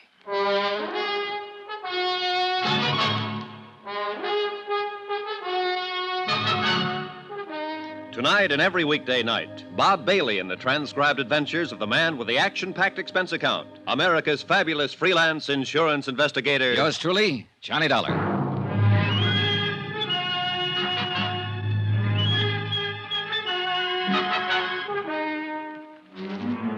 Expense account submitted by Special Investigator Johnny Dollar to the Home Office, Transworld Fidelity Company, Hartford, Connecticut. The following is an accounting of my expenditures during investigation of the Lorco Diamonds matter. Item 1, $324.60, transportation. A routine plane flight to North Africa and the city of Algiers.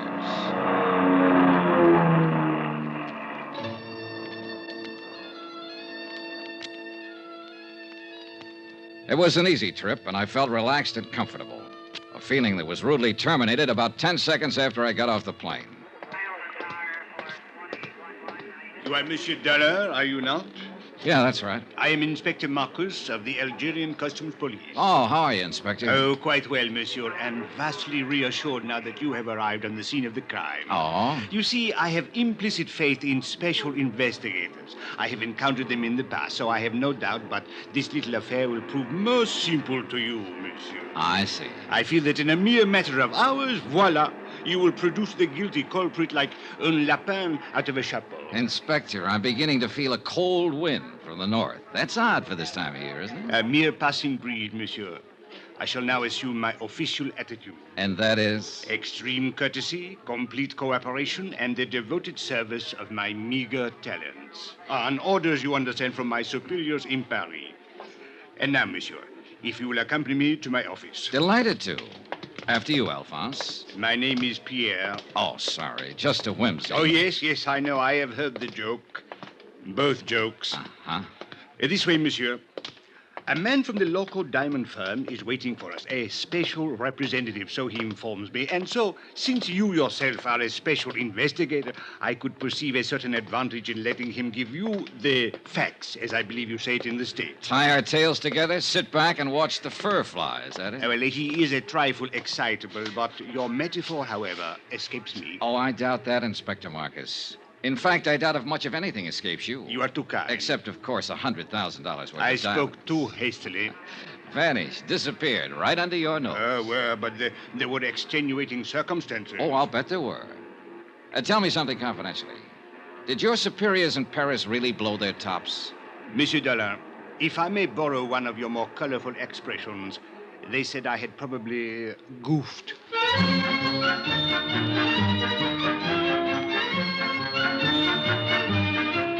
I'd met that same attitude before with local officials. To them, sending in an outsider implied they couldn't do the job themselves. And Inspector Marcus was on an even hotter spot. The air terminal was a port of entry to Algeria, under his jurisdiction, Customs Police. As he said, he'd goofed. Maybe. It is a matter which hath entire past all apprehension. But he was right on I one know that thing. in London Hans this thing is Zeindorf, not have happened. the local In representative, Paris, too, it was is not a have trifle happened. excitable. In Amsterdam, it is unthinkable such thing have happened like this. Even in your New York, mein Herr Dollar, it cannot have happened. But here, in Algiers... It have happened. Yeah, this beautiful diamond gone. All gone. It's like barbarians. This Africa is no place for diamond. Maybe you ought to tell him that in Kimberley. It's differently there. It's entire different. All right, Mr. Zeindorf. Suppose you tell me just what happened. Who can know, mein Herr? 15 years, this courier has worked for Lorco Company. We are think he is trustworthy. Entire trustworthy. Well, even a trustworthy man can die of heart failure. But he has never had this heart failing before. All right, but... Perhaps it would be better if I were to, with your permission, of course, Monsieur Zeindorf. Yeah, you tell. I am not talk this English much good. Precisely. These are the facts, Monsieur Dollar. The local courier, a man named Paul Gruber, arrived on the plane from Amsterdam yesterday morning. Yeah. Did you know he was arriving? I did not know, but the point is a very clever one. So, a short while before landing, Monsieur Gruber was taken suddenly ill. A doctor met the plane, and the stricken man was removed by stretcher and taken to the emergency clinic. In 20 minutes, monsieur, he was dead. Diagnosis, heart failure. Mais c'est la vie. Was there an autopsy, Inspector? Another excellent point, Monsieur Dollar. Thank you. Do not mention it. An autopsy is being performed this afternoon. Good. So the courier died. And then the briefcase? It was delivered along with his other personal effects, unopened, to the customs property agent here at the airport. And his name, the property agent? André Jourdain. He was very busy at the moment, left the briefcase lying on his desk, intending at the first opportunity to register and place it in the vault. But the opportunity didn't come, is that it? Precisely. Only a few minutes later, I heard a gunshot.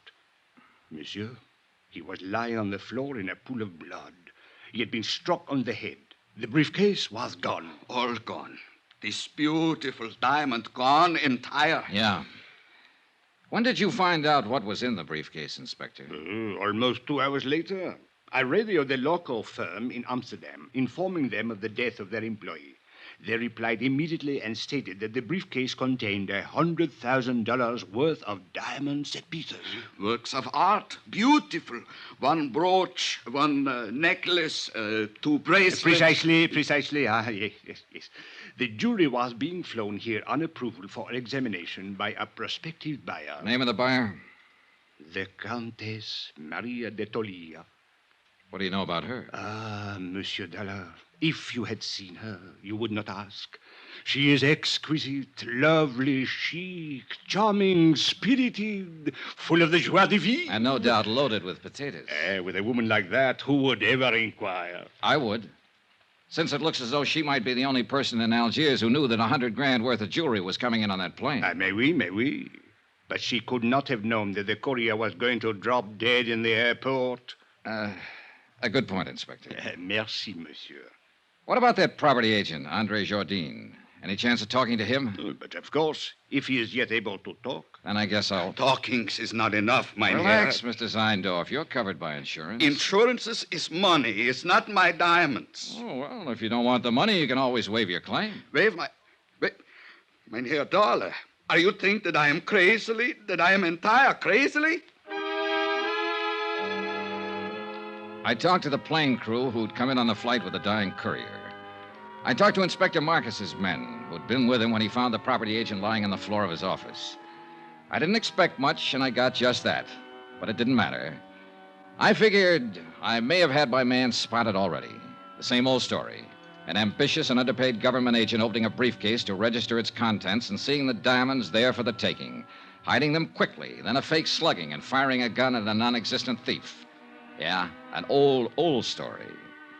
Expense account item 2, $3.40. Transportation into town and taxi fare to the Hospital of Our Lady of Sorrows. Inspector Marcus had phoned ahead to authorize my visit. One of the sisters led me down the corridor to the door of Andre Jardine's room. She motioned silently and then turned away. I stepped inside and closed the door. Monsieur? You're Andre Jardine?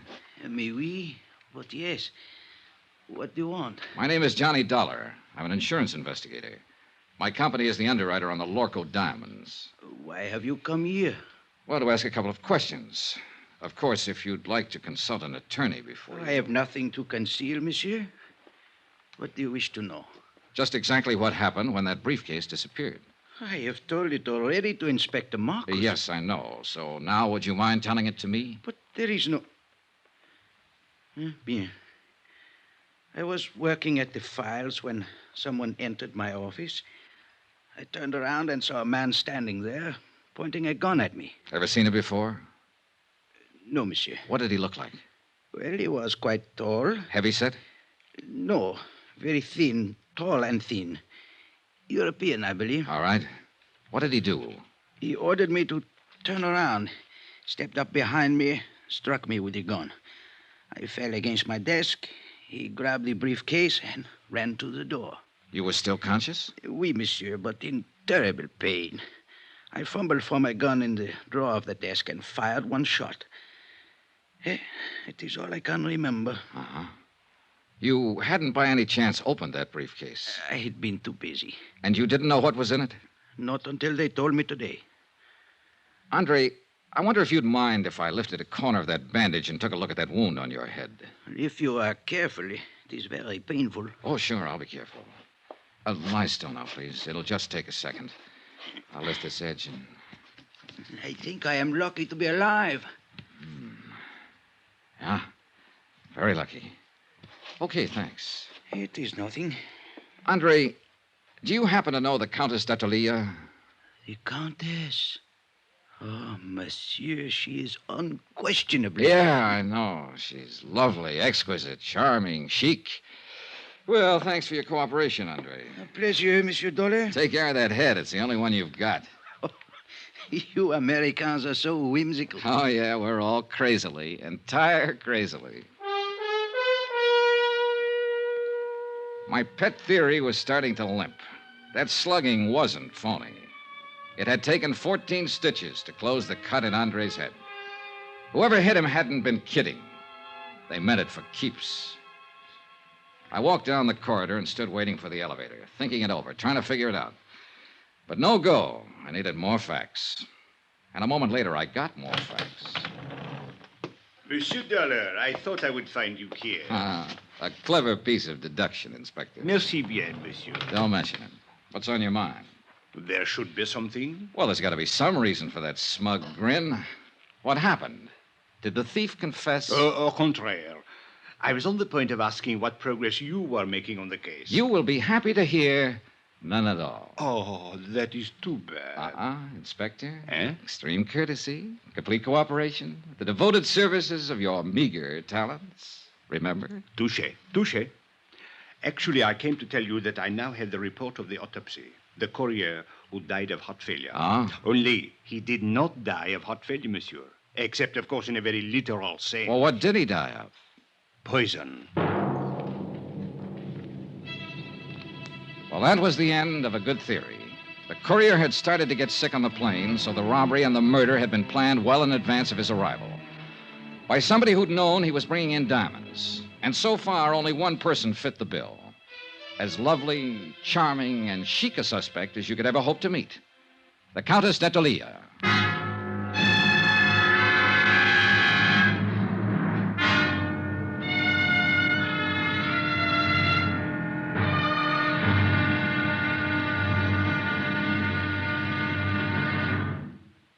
There'll be another intriguing episode in our story of the Lorco Diamonds matter tomorrow. Tomorrow, a lovely woman lies beautifully, and a sinister whisper drifts out of the Casbah.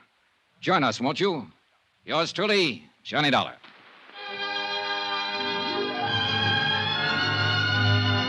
Yours truly, Johnny Dollar, starring Bob Bailey, is transcribed in Hollywood. Written by Les Crutchfield, it is produced and directed by Jack Johnstone.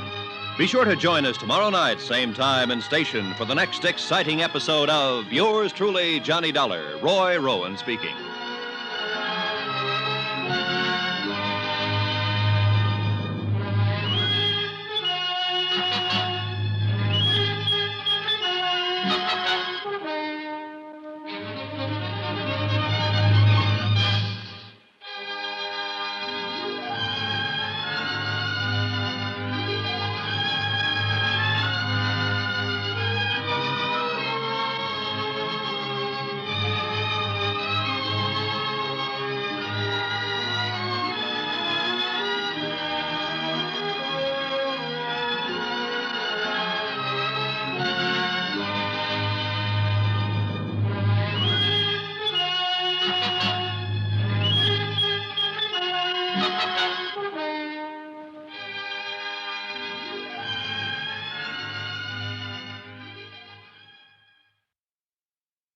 From Hollywood, it's time now for Johnny Dollar. This is the Countess d'Etolia. Oh, yes. My maid tells me that you were trying to reach me by telephone. That's right, Countess. I want to talk to you. Where are you now? At my residence, of course. Did you think I might come running immediately to your hotel, Mr. Dollar? Not after hearing your description. I'm seldom that lucky. What is it exactly that you wish to talk about? $100,000 worth of diamonds and a dead man. I'm a special investigator I for know who you are. I investigate before I call you. Wow, not only beautiful, but clever. This ought to be interesting. I'm afraid I don't entirely understand your flippancy. Then suppose I come over and explain it to you. Say around 8 o'clock? I'll make a definite effort to be here. You know something, Countess? I think it's about time somebody built a small fire right under that lovely little complacency of yours. I'll be there at 8 with matches.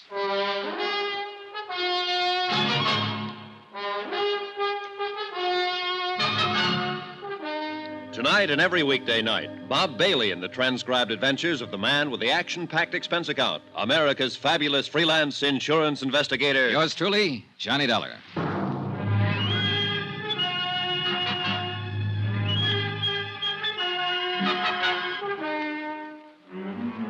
From Special Investigator Johnny Dollar, location Algiers, North Africa, to the Home Office Transworld Fidelity Company, Hartford, Connecticut. Assignment, the Lorco Diamonds matter. Expense account continued. Item 4, $6.80, dinner and appetizers. I'm never any good trying to spar with a lovely female suspect on an empty stomach. I was finishing up on black Algerian coffee and white Algerian brandy when a slightly green-eyed Algerian police inspector sauntered up to my table. Mon Dieu, Monsieur Dollar, you special investigators really do live well. In the lap of luxury. Pull up a chair, Inspector. Join me in a sarsaparilla? It is on your expense account? Be my guest. Merci, monsieur. Bon, my favorite brand. Help yourself. Merci. Anything new? Nothing at all. A complete impasse. Allez, votre santé. Mm-hmm. What about the man who sat next to that courier on the plane? Find out anything about him?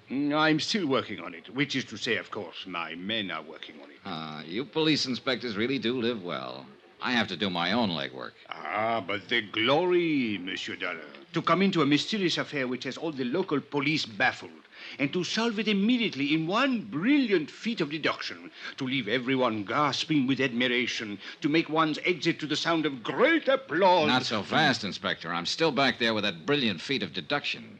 You have not yet found the solution? Just on the verge. Then I will drink to your success. With your brandy, of course, and with your permission. Go ahead, drink up a storm. But I'm afraid I'll have to leave you pretty soon, but you can still go ahead. No, monsieur. I suggest you change your plans. You will learn nothing which has any bearing on this matter. Which plan do you mean? That of questioning the Countess d'Ortelier.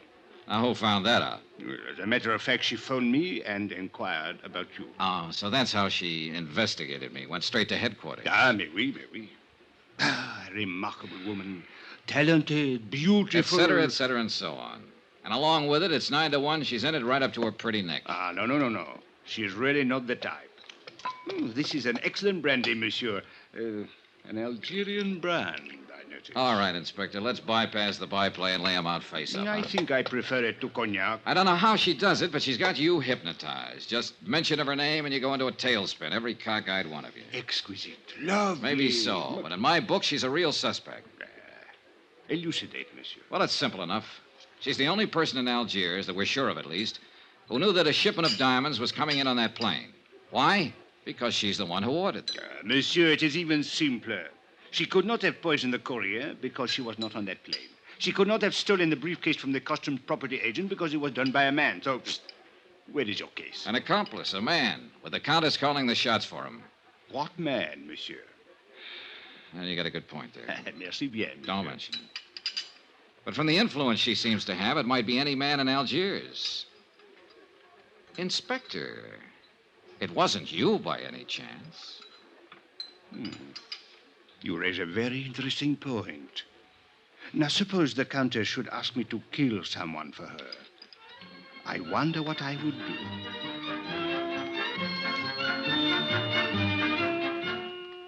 A page boy came into the dining room looking for me. I followed him out and took the phone call in the hotel lobby.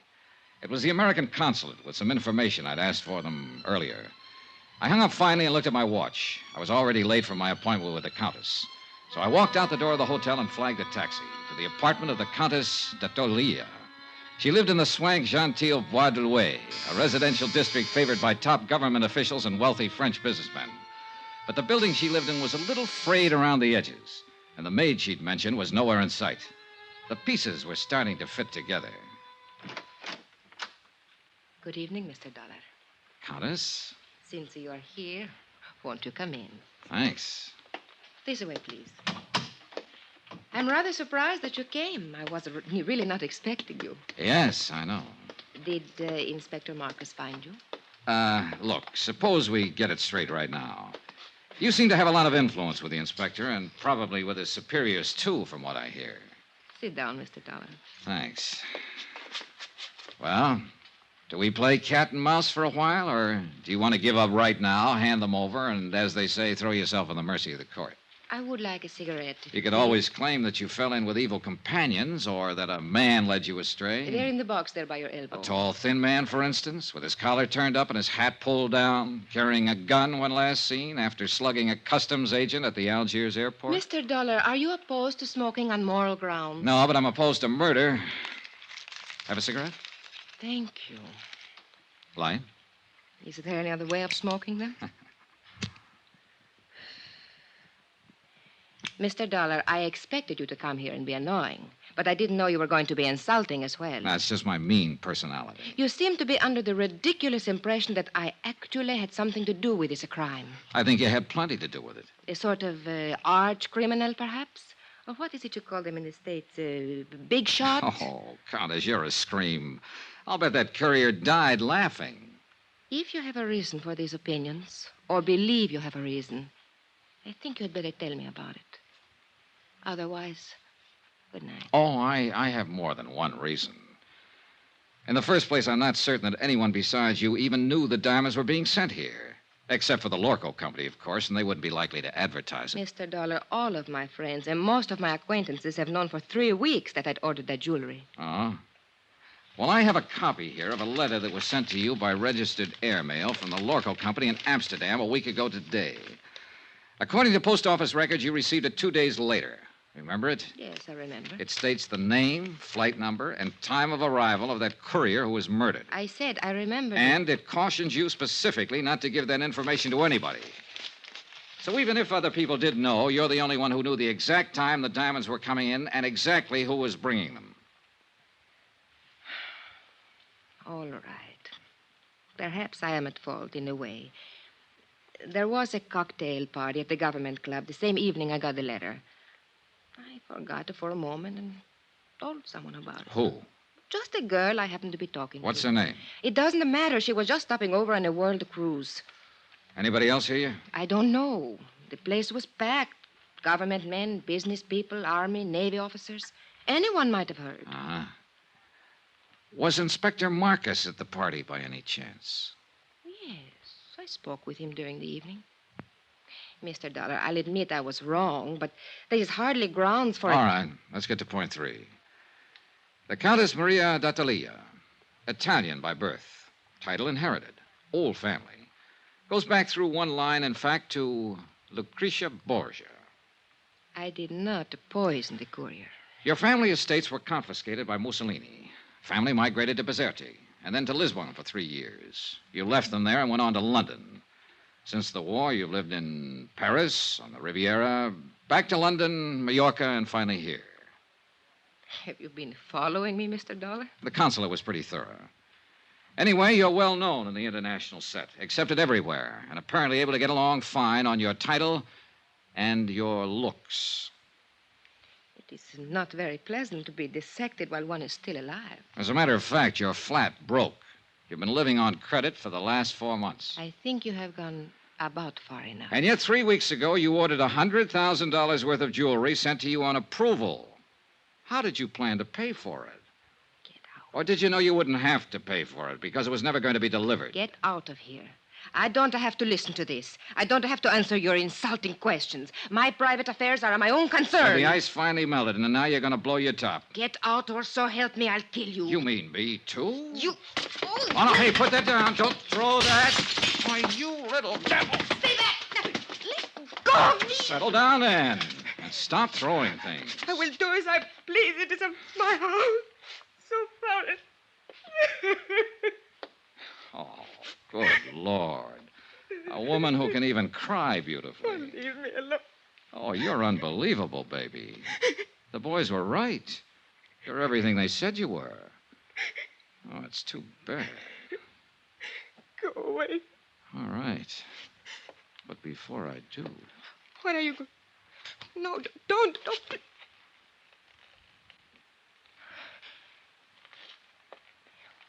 Why did you kiss me? Oh, it beats me. Just call it a sudden impulse.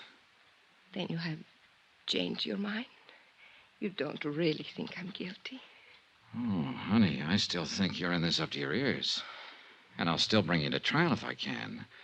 And I still want to kiss you. You figure it out. Why figure, Johnny? I liked it, too. Oh, you ought to be locked up. If for no other reason, just to protect the guys who... What is it, Johnny? What are you going... That cigarette in the ashtray. Put it out fast. Get the windows open, all of them. Where's your kitchen? Back through the hall. Johnny, what are you going to do? Stay alive, if I can. It was gas fumes, one of the bottled gases they use for cooking in the higher-priced apartment districts. The concentration had been building up and finally seeped into the drawing room. If we'd lit another match, we'd have been blown to bits. The kitchen was dark, but I didn't dare snap a light switch. One spark would do it. So I held my breath and followed the sound and finally found the range. Every burner valve was wide open. I could vaguely make out a glass-pane door opening onto a terrace. I grabbed a breath of air and moved toward another door that looked as though it might open into a hall. It didn't. It opened into a closet, and on the closet floor there was a body.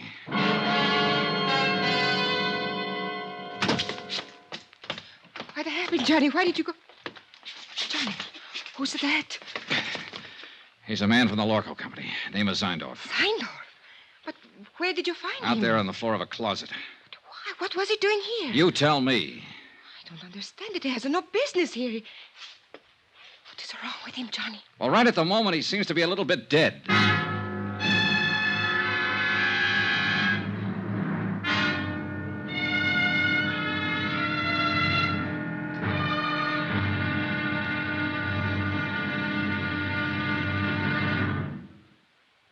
There'll be another intriguing episode in our story of the Lorco Diamonds matter tomorrow. Tomorrow, a desperate fight in an Algiers alley, a killer is named, and a lovely lady confesses her shame. Join us, won't you? Yours truly, Johnny Dollar.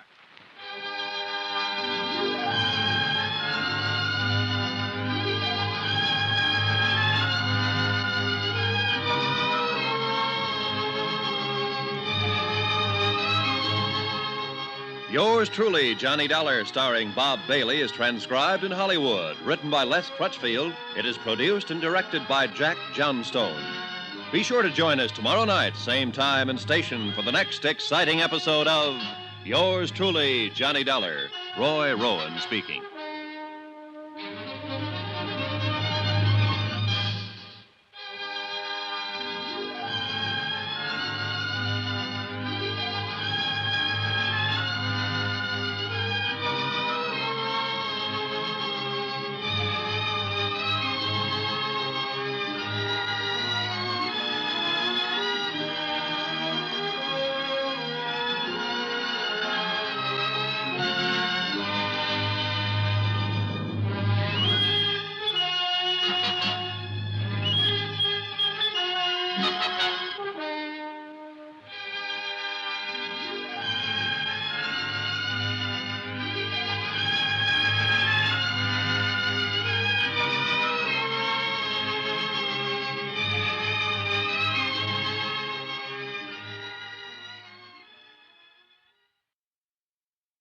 From Hollywood, it's time now for Johnny Dollar. Hello? Who is it? Hello? Hello? Johnny, who is it? I don't know, Countess. Maybe they weren't expecting a man to answer, or at least not me. I would not know about that. What about this guy who was lying unconscious in your closet? Would you know anything about that? No, Johnny. I didn't think you would. I'll give him another shot of those smelling salts. I think he's coming too. Good. Maybe he'll know about some of these things. Yes, he will. Some of them. And of course he will tell you. I was hoping it would not be brought out. I did not want you to know. Murder is usually brought out sooner or later. Not murder, Johnny. It is not that simple.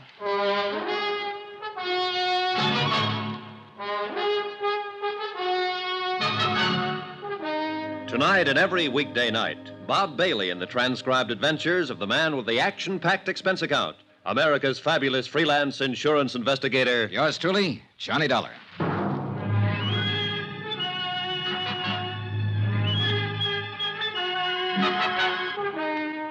From Special Investigator Johnny Dollar, location Algiers, North Africa, to the Home Office Transworld Fidelity Company, Hartford, Connecticut. Assignment, the Lorco Diamonds matter. Expense account continued. Item 6, $9.30, smelling salts and a bottle of scotch. The smelling salts were needed for a double-talking fellow named Zeindorf, who'd managed to get himself gassed half to death in a closet. A representative of your client who suffered the $100,000 loss, Lorco Diamonds of Amsterdam.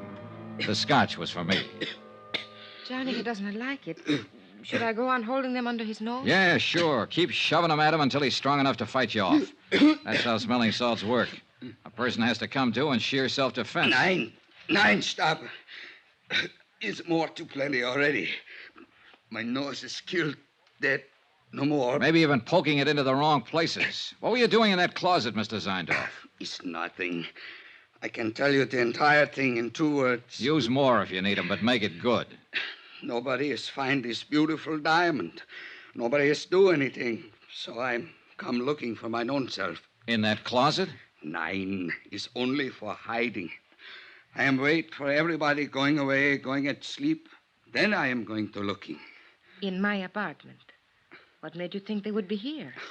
You are pleased to forgiving me, Fräulein, but I am not taking the chance. I'm think to looking every place. Who turned on the gas out there? Do not ask it. I know nothing. I think I have sleeping some, maybe, and when I have waking, I am died almost. Yeah. Well, apparently somebody was out to get one of us at least.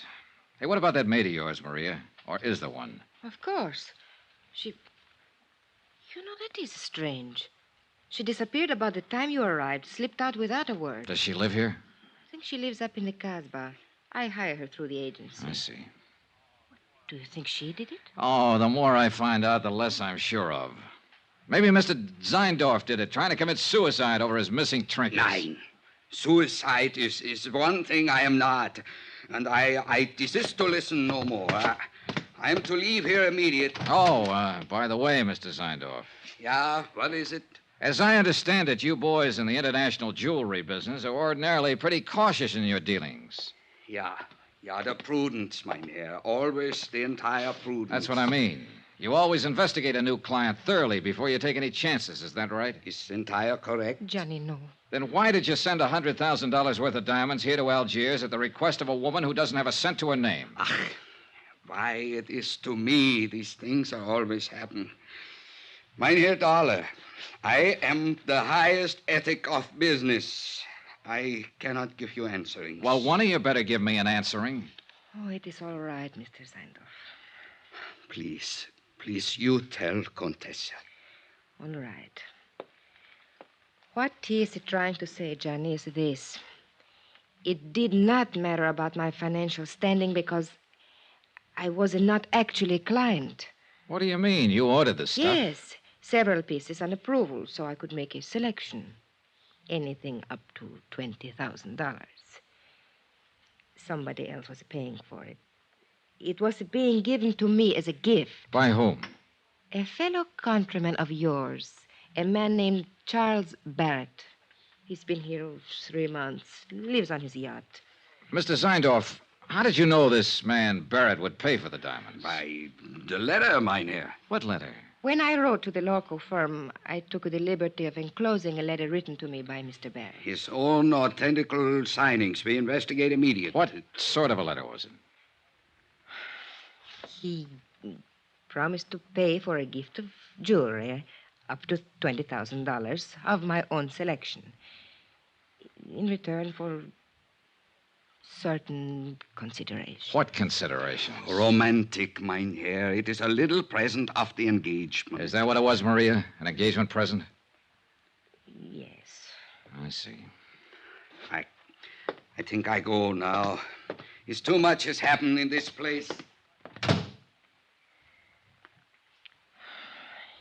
Is it all right to smoke now? Yeah, sure. The gas is cleared out.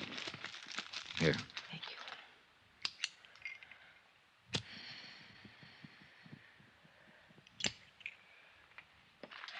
you. I wish you hadn't kissed me, Johnny. I thought you said you liked it. I did. That is why I wish you hadn't. Are you trying to say that... Oh, relax, Johnny. I am not a child. No, I have not fallen in love with you any more than you have with me. But I could, very easily. What about this man Barrett? What's he like? Oh, an overbearing, spoiled, middle-aged little boy. The price sounds kind of high. What else is there? Ever think of working? Where? At what? In Italy, yes. But you know what's open there for an impoverished countess. Yeah, I know. And I suppose you can't get a work permit anywhere else, is that it? Oh, forget it, Johnny.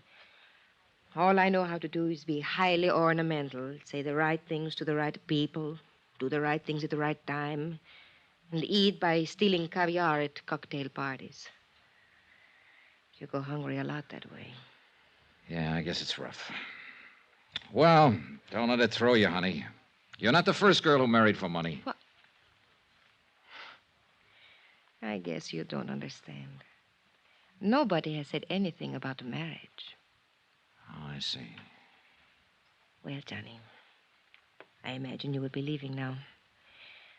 So, good night, Johnny. Goodbye. For all the progress I'd made in the case, I might as well have stayed at home. Another fish off the hook. Logical suspect number one had been the customs property agent, Andre Jardine.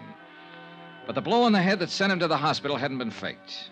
And that, plus the fact the diamond courier had shown symptoms of poisoning before the plane even landed, seemed to leave Andre in the clear. And now, number 2, Maria Countess d'Attalia was apparently able to supply another answer every time she needed one. And her answers were backed up by Hans Zeindorf, Lorco's own representative. We were shortcutting through the harbor district when I began to realize that the same car had been behind us ever since we'd left Maria's. It was a low-slung English job, expensive and easy to recognize. Driver. Oui, monsieur? Hit the gas a little harder. See if you can shake that car behind us. Mais oui. The other car picked up speed to match ours and still held the same distance. Hey, try a couple of fast corners. I want to make sure. Yeah?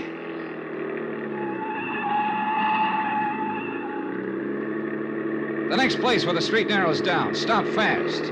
Swing crosswise. Block off the road. I want to stop that guy and have a talk with him. Hey, you understand what I mean? Mais oui, monsieur. Just like in the movies. Yeah, well, something like that. Hey, there's a place coming up. Let's have a go at it. You do not worry. I will do it good. Yeah, I only hope we've seen the same movies. Now, monsieur. I was out of the cab fast and running back down the street. The other driver had jammed on his brakes and finally skidded to a stop against the curb. I reached for the handle, jerked the door open, and the man inside came out swinging. A big man, a little on the beefy side, but plenty tough. I didn't know him, never seen him before. He fought silently and fought hard, but he was a sucker for a lift. I knelt down on the pavement and started to go through his pockets. I hadn't even noticed the other car pull up. Nom de chien, Monsieur Dollar. Huh? Do you merely plan to rob him, or do you also intend to cook him and eat him? Oh, you really get around, Inspector. A policeman must socialize, monsieur. It broadens the outlook. Come, we walk. My chauffeur will take care of reviving your victim. Do you happen to know the victim? May we? He's Monsieur Charles K. Barrett of Chicago. Maria's ex-boyfriend. Something of the sort, I believe. How did you happen to get here so conveniently? Oh, I was following you. Farther back, of course. Then why didn't you pitch in when the fight started? And spoil such a remarkable display of fisticuffs? Okay. It is true the footwork was mediocre, but the verve, the enthusiasm, the violence, superb, monsieur. I can't quite figure you, Inspector. Well, sometime we must talk about it. Monsieur, you will be most happy to know that we have identified the person who occupied the plane seat next to the Diamond Courier. Oh? They shared a bottle of wine during the flight. Undoubtedly, that is how the poison was administered. And who is the person? A man named Bobo. Bobo? Oui. He is well known in the Casbah. He is a thief, smuggler, dope peddler, and it is said he can be hired as a killer. Have you picked him up yet? Well, I have not tried to. Why not? Why not? Monsieur, in the Casbah, at the sight of a uniform, everyone vanishes, zzzt, like rabbits in their holes. The Casbah, huh? Another thing. The property agent who was struck on the head, Andre Jardin, he has disappeared from the hospital. Disappeared? How? His window was open. The room was upset. It was very odd. Yeah. Look, Inspector, I think I'll get on back to the hotel and get some sleep. As you wish. Yeah, I'll talk to you tomorrow. Oh, there is one more thing, Monsieur Dollar. Huh? I think perhaps I should warn you of something in the event you should call again on the Comtesse. Warn me of what? Well, 2 days ago, I installed a dictaphone in her apartment. You what? I must admit I found your conversation this evening most entertaining. Inspector, you are a rat. Oh, please do not concern yourself in the least. I am the soul of discretion. Maybe. Monsieur, I am a Frenchman.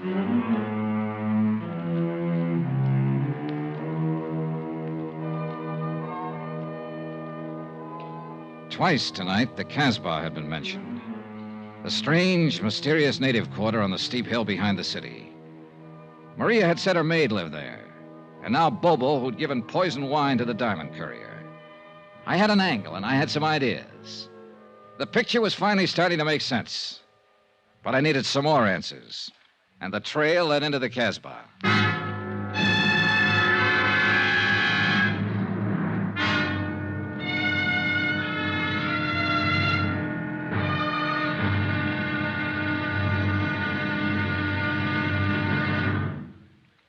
There'll be another intriguing episode in our story of the Lorco Diamonds matter tomorrow. Tomorrow, a bungling fool, a tightening net, and a violent death in a crooked alley of the Casbah. Join us, won't you? Yours truly, Johnny Dollar.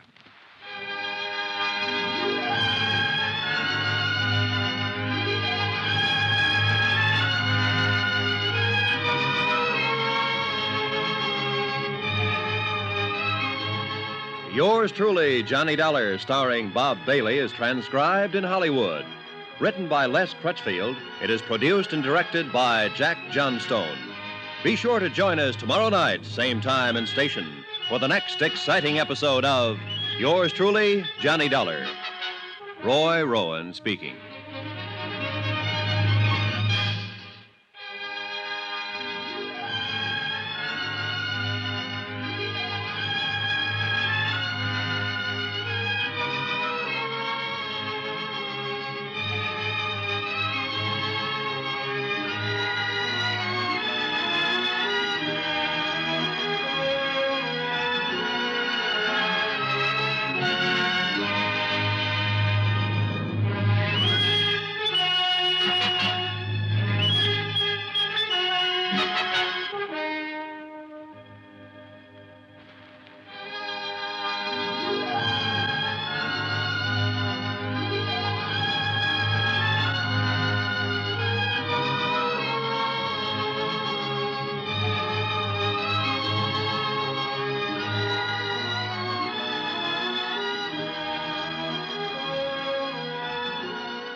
From Hollywood, it's time now for Johnny Dollar.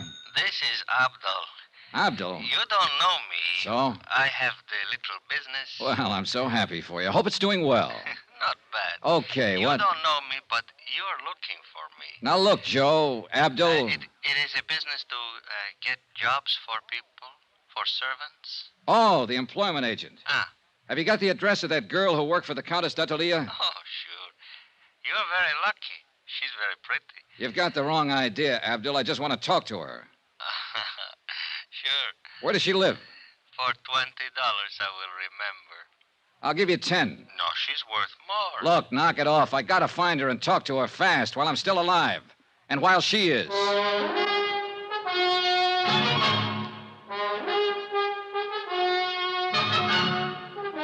Tonight and every weekday night, Bob Bailey in the transcribed adventures of the man with the action-packed expense account, America's fabulous freelance insurance investigator. Yours truly, Johnny Dollar.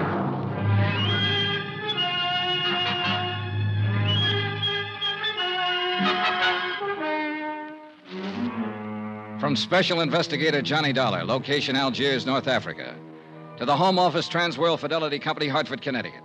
Assignment, the Lorco Diamonds matter. $100,000 worth missing. Expense account continued. Item 9, $15 even. Gratuity, tip, gift, bonus. Why kid about it? It was a bribe. To a man named Abdul for the address of a girl named Chada. An address up in the native quarter, the Casbah. But the idea wasn't romance, no matter what Abdul thought. 4 hours earlier, in the Countess d'Atelier's apartment, somebody had turned on the gas and tried to kill one or both of us. It was 9 to 1 that the somebody was Chada the servant. I wanted to ask her why. I'd put my coat on and was just on the point of leaving my hotel. I slipped a gun into my side pocket and moved over to the door. Yeah, who is it? Charlie Barrett. The guy you beat the daylights out of a couple hours ago, you know what I mean? No hard feelings, Dal. I just want to talk it over.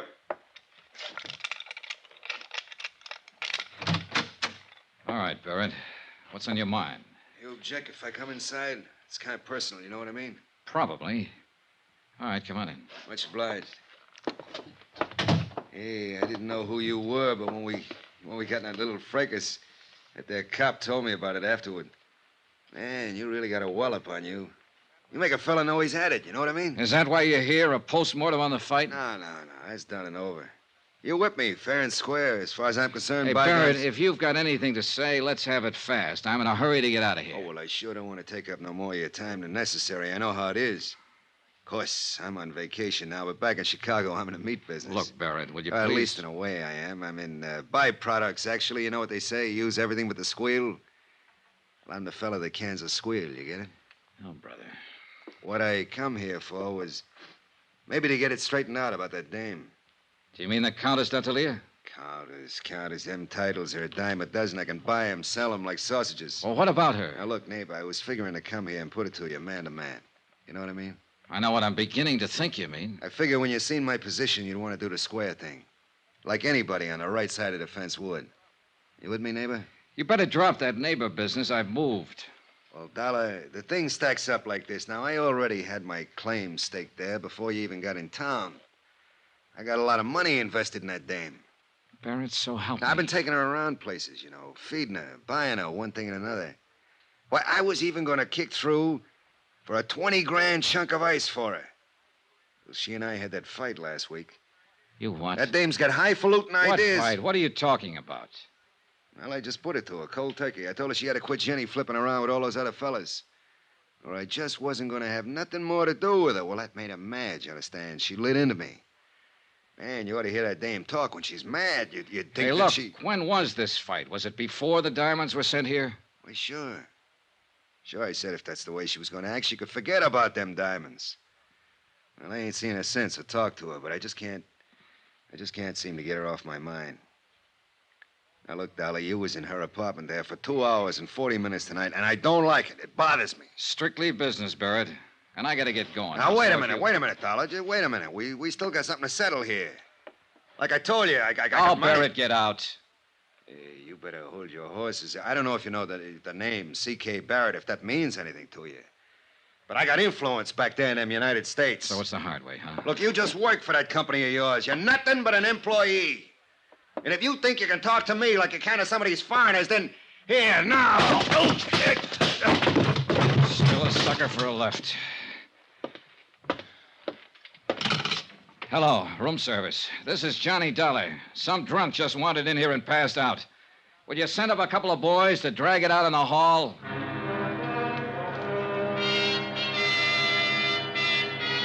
Expense account item 10, $5.30. A tip to the bellboys and taxi fare to the Casbah.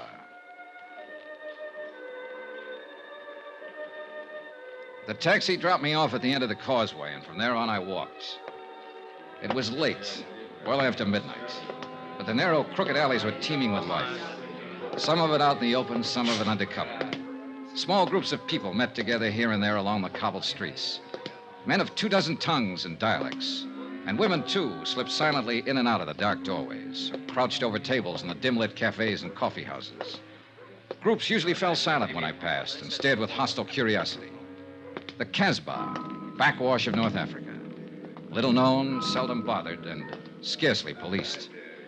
And for an outsider, especially at night, more dangerous than dynamite. The address Abdul had given me turned out to be a coffee house, but it could still be legitimate. And there was only one way to find out.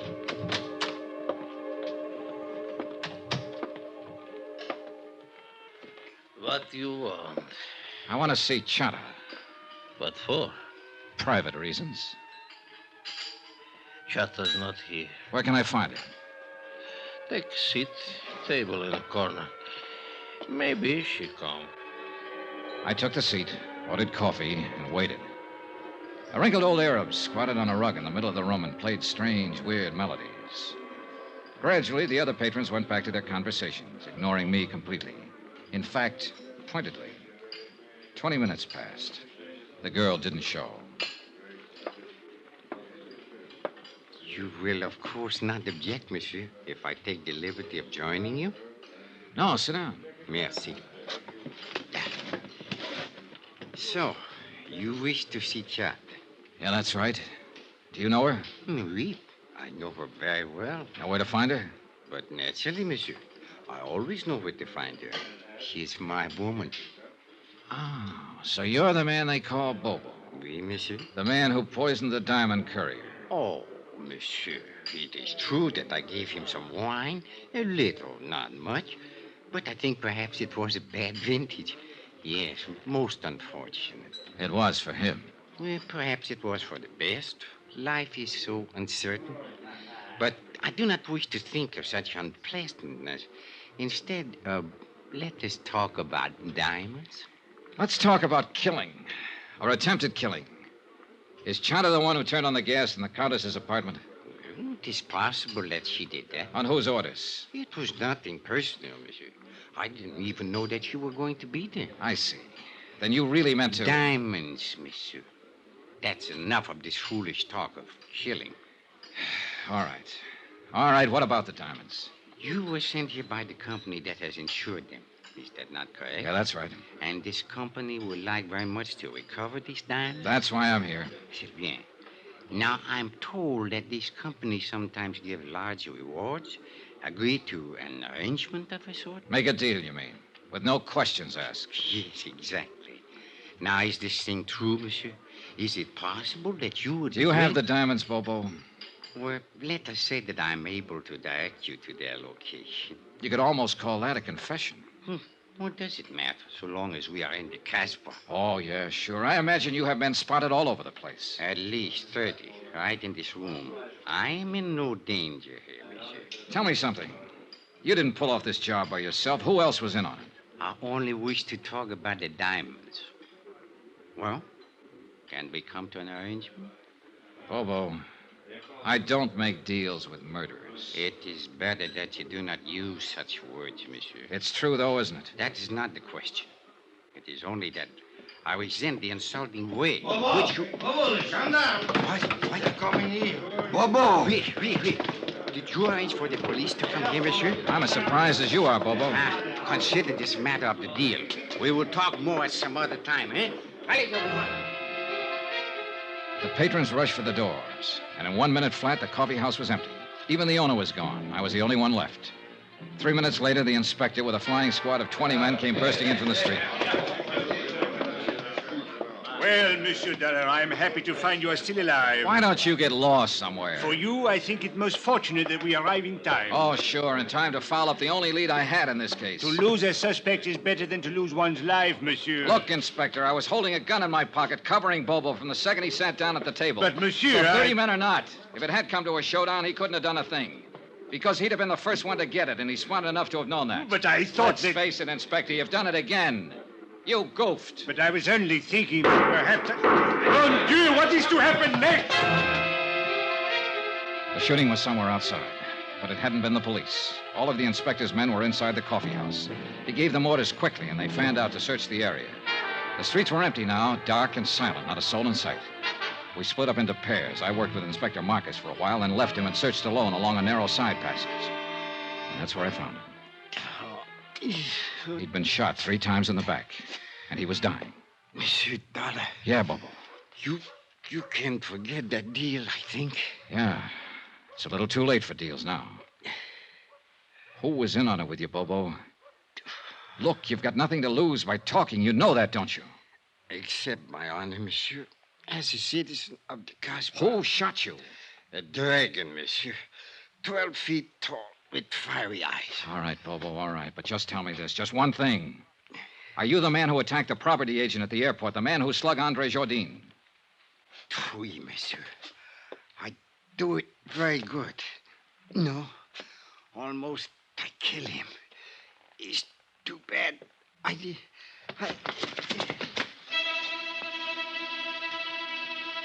A minute or two later, Inspector Marcus came up, and we stood there looking down at the dead man lying on the stones of the alley. He was a short man, stockily built, with wide shoulders and a deep chest. It was the body of a man of action, of accomplishment.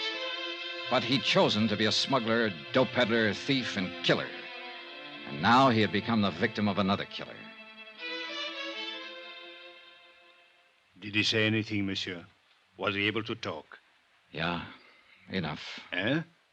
What is it you mean, monsieur? Do you know who is guilty of this? Yeah, that's right, Inspector. I know the whole story now. The whole filthy, rotten story.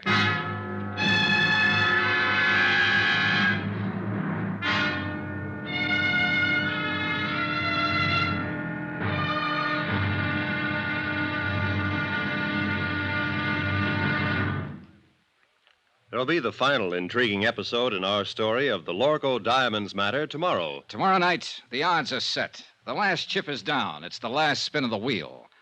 And death is the croupier. Join us, won't you? Yours truly, Johnny Dollar.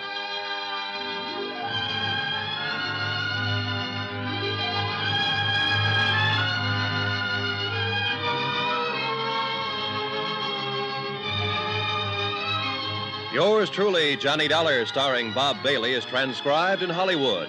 Written by Les Crutchfield, it is produced and directed by Jack Johnstone. Be sure to join us tomorrow night, same time and station, for the next exciting episode of Yours truly, Johnny Dollar. Roy Rowan speaking.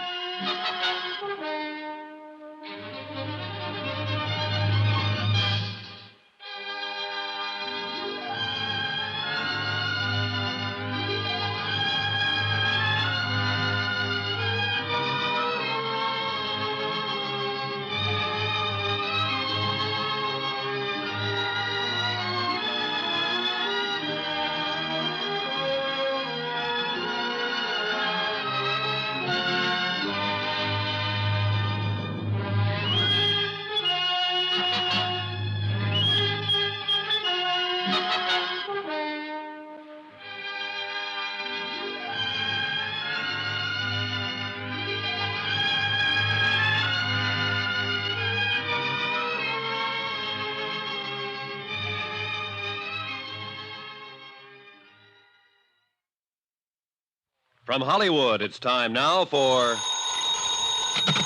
Johnny Dollar. Johnny, this is Maria. Maria. Well, isn't it kind of late at night to call? You've got to help me, Johnny. I'm being followed. Aren't you at home? No, it's a little cafe on the waterfront. I came in here to phone. Why the devil did you have to go out? Everything was set up. If you'd stayed home, you'd have been safe. What are you trying to do? Get yourself killed? Johnny, this is no time. Where are you? What's the name of the place? The Marrakesh, number 41 Rue de la Mer. I'm afraid to go outside. No, whatever you do, don't go outside. Stay right where you are until I get there. But, Johnny, Take your choice, Maria. It's either that or wind up on a marble slab. What do you mean? You know what I mean. You know better than anybody. Now stay there.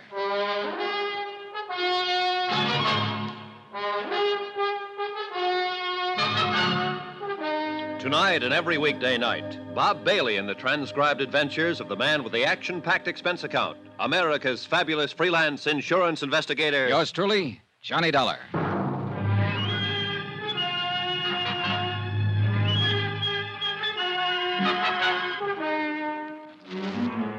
From Special Investigator Johnny Dollar, location Algiers, North Africa, to the Home Office Transworld Fidelity Company, Hartford, Connecticut. Assignment, the Lorco Diamonds matter. $100,000 in jewels stolen and a murder. Expense account continued. Item 12, $2.20. Taxi fare to the waterfront of the Marrakesh Cafe. There was no time to lose and no time to get help from Inspector Marcus. A half hour earlier, he'd set a trap, and he and his men were staked out around Maria's apartment house waiting. But apparently, she'd gone to the cafe before he got there. So now the whole thing had blown wide open.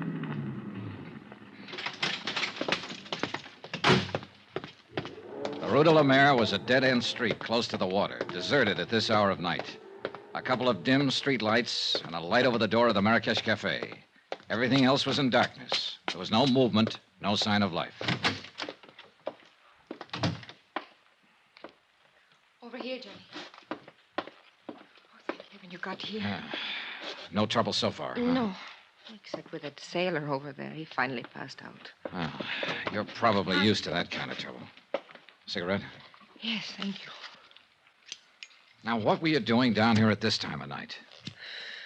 I was visiting a friend. Is that the friend's car parked out at the curb? Yes. Charlie Barrett, huh? The meat packer from Chicago who was going to give you the Lorco diamonds. Well, I figured he'd got over his mad spell. How did you know about it? He told me just before I knocked him out for the second time tonight. He said you two had a fight over a week ago, and that he told you he wasn't buying any diamonds after all. Well, it was just... For a while, I thought I had you tagged again. I wondered why you hadn't canceled the order when you'd been told he wasn't going to pay for the stuff. Johnny, it was just a talk. I knew he would come around. Yeah, well, that's about the way I figured it. Another explanation. So I let you off the hook again. Why, Johnny? Why have you been trying so hard? Trying what?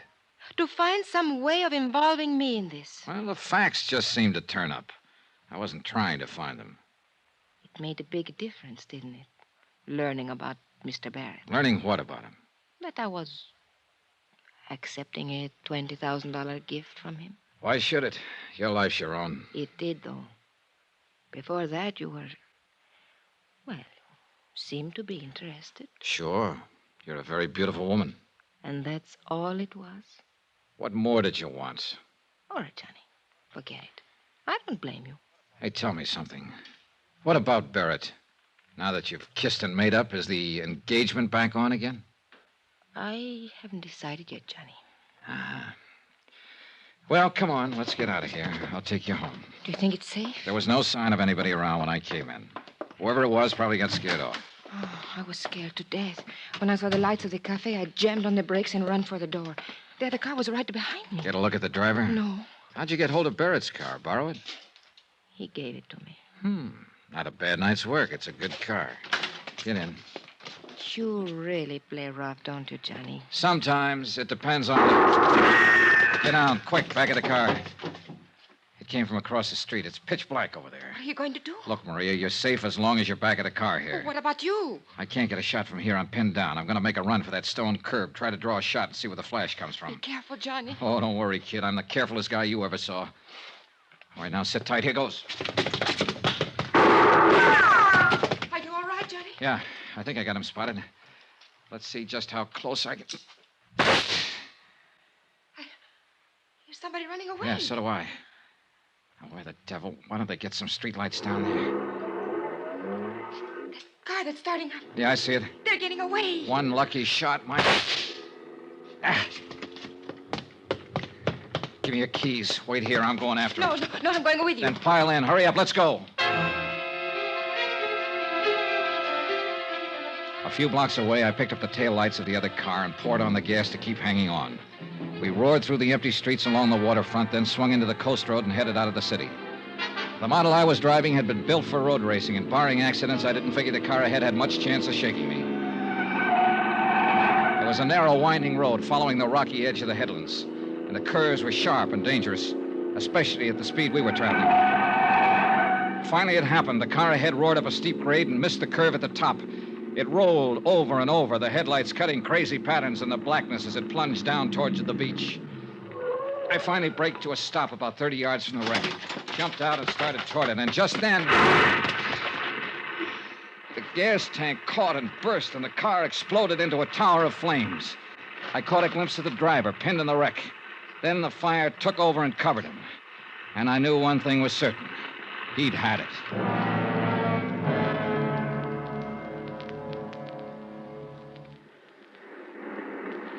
It's dying down. Yeah. The gasoline is all burned now. What a terrible way to die. What way isn't? I guess... Johnny, could I have a cigarette, please? Yeah, sure. Here you go. Thank you. Yeah, light up, Maria, while you watch him burn. What a horrible thing to say. It's quite a relief, though, isn't it, knowing you're safe now? Well, of course it's a relief when someone has just tried to kill you, and now you know that they... That's true, but it's not what I meant. I don't think I understand you. What I meant was you're safe, because now he won't be able to talk. Able to... Who won't be able? Do you mean you know who's in that car? Of course, and so do you. It's the customs property agent, Andre Jardine. Andre? Sure. Who else would have any reason to kill you, since he was the only one left after...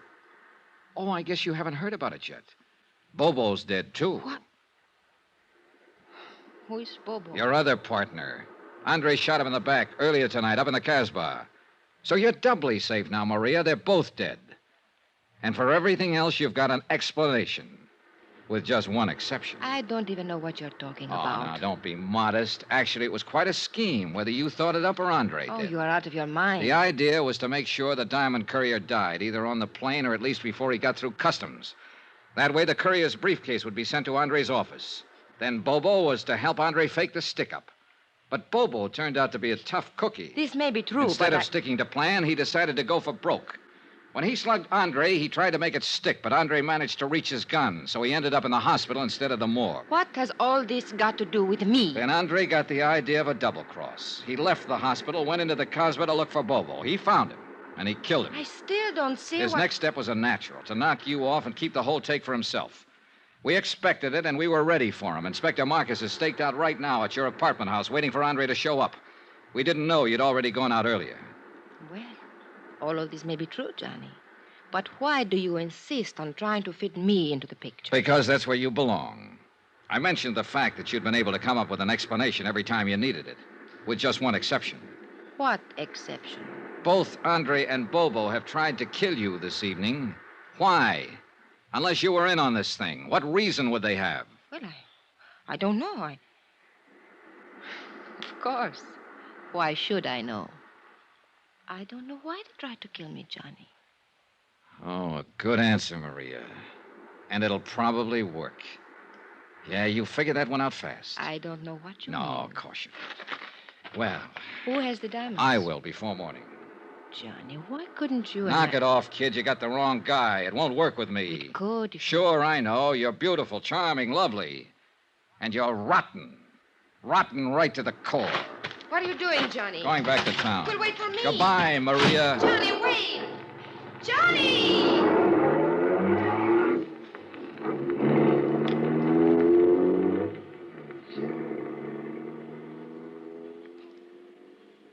An hour later, I was out at the air terminal in the Customs Property Office watching Inspector Marcus open a vault.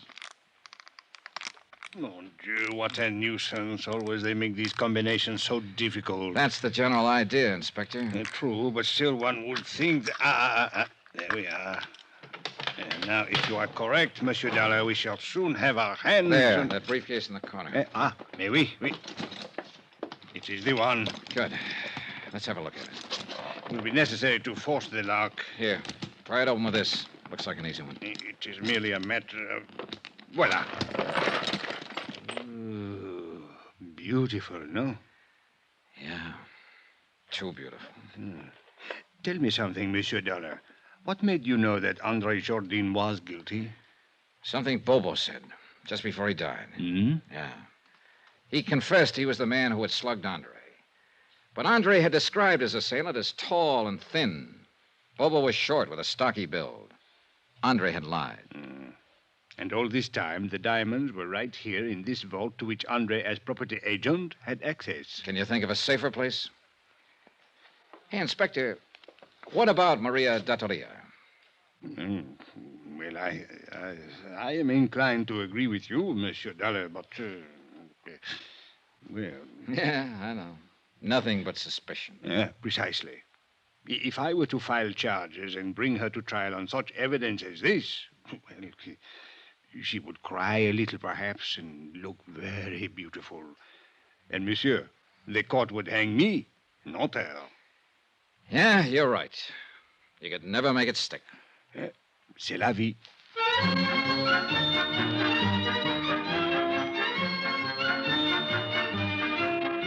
Expense account item 13, $624.80. Hotel, meals, and incidentals in Algiers and transportation back to the States. Expense account total, $1,214.60. End of expense account. End of report. Remarks? Social item. To be circulated widely. The Countess Maria D'Attolia was married yesterday to C.K. Barrett, a big tycoon in the meat business. The happy couple will make their home in Chicago. All companies in that area who may be asked to underwrite insurance on the life of C.K. Barrett don't. Yours truly, Johnny Dollar.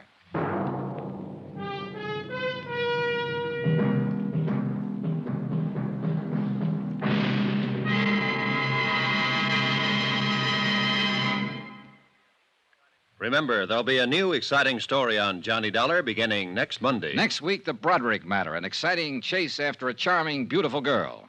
After all, who wouldn't? Join us, won't you? Yours truly, Johnny Dollar.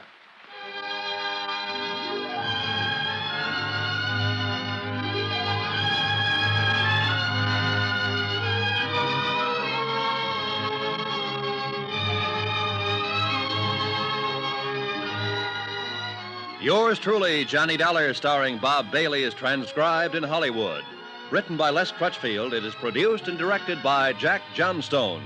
Heard in this week's cast were Lillian Bayef, Jack Moyles, Victor Perrin, C.K. Barrett, Lawrence Dobkin, Forrest Lewis, and Jay Novello. Musical supervision by Amerigo Marino. Be sure to join us on Monday night, same time and station, for another exciting story of yours truly, Johnny Dollar. Roy Rowan speaking.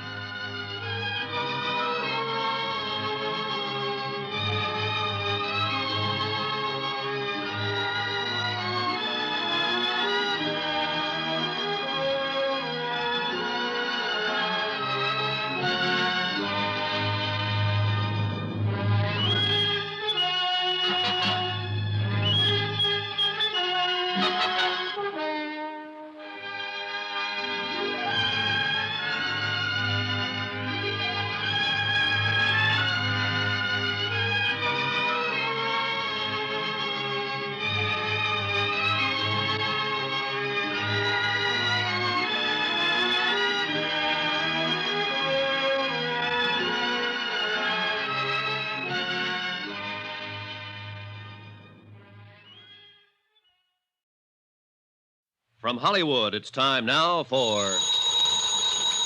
Johnny Dollar. My name's Steele, Mr. Dollar. Claims Division, Eastern Trust Insurance Company. Steele? You don't know me, Mr. Dollar. People at Universal Adjustment suggested I contact you. Thought you might be interested in helping me pay off a claim. Okay, tell me about it, Mr. Steele. One of our policyholders passed away last month, and we can't seem to locate his beneficiary. She just doesn't seem to be around. Maybe she doesn't want the money. Everybody wants money, Mr. Dollar, especially insurance money. Be there in an hour.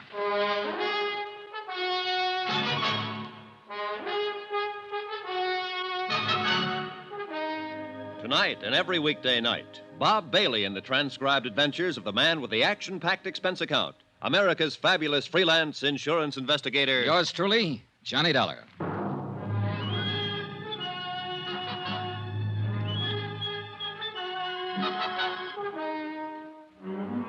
Expense account submitted by Special Investigator Johnny Dollar to the Eastern Trust Insurance Company Claims Division, Hartford, Connecticut. The following is an accounting of expenditures during my investigation of the Broderick matter. Expense account item 1, 25 cents bus fare. My apartment to the Eastern Trust Insurance Building in the office of Robert Steele. He was a big sandy-haired man in a tweed suit. We shook hands, looked each other over, and then got down to business.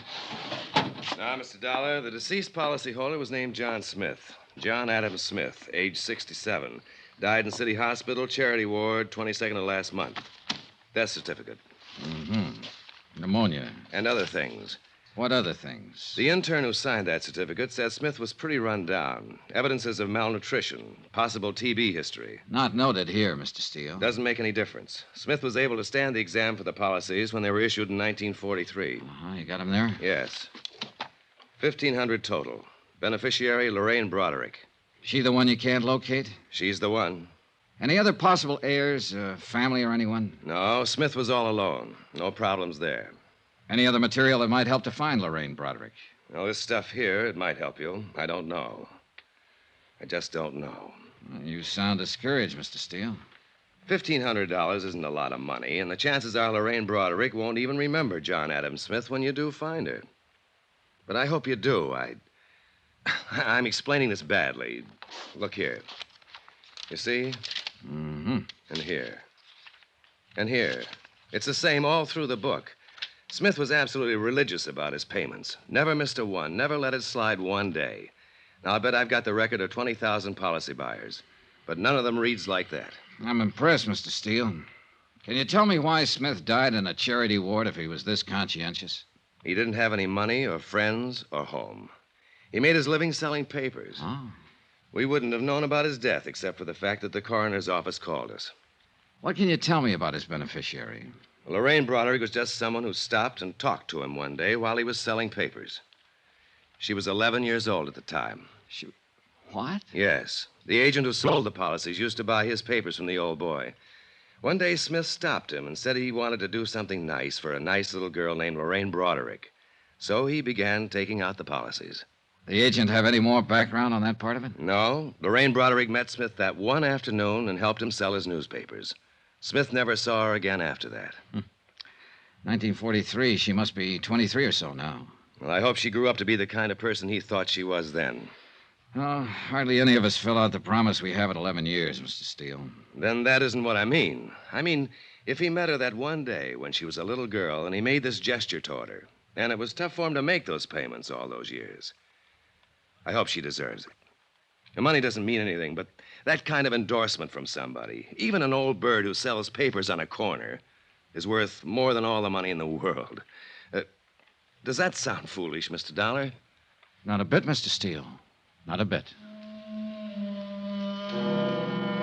Expense account item 2, $2. Cab fare to Lorraine Broderick's last known address. 1485 Cushing Street, a broken-down apartment house that had probably never seen better days or better neighbors. The owner and manager of the building recalled that Paul and Mary Broderick, parents of Lorraine, had been killed in an automobile accident in 1948. The manager did not know what had become of Lorraine. She had moved out of the apartment 2 days after the funeral. No forwarding address. Expense account item 3, 4 bits, more cab fare. This time 7 blocks away to Pulaski Street, and a dingy cluster of red brick buildings that were yielding slowly to time and wear. I arrived at 3 on the dot. I don't think high schools ever change much. At least this one was no different than the one I'd been in way back when. The persistent smell of pencil sharpeners, ink, discarded lunch wrappings.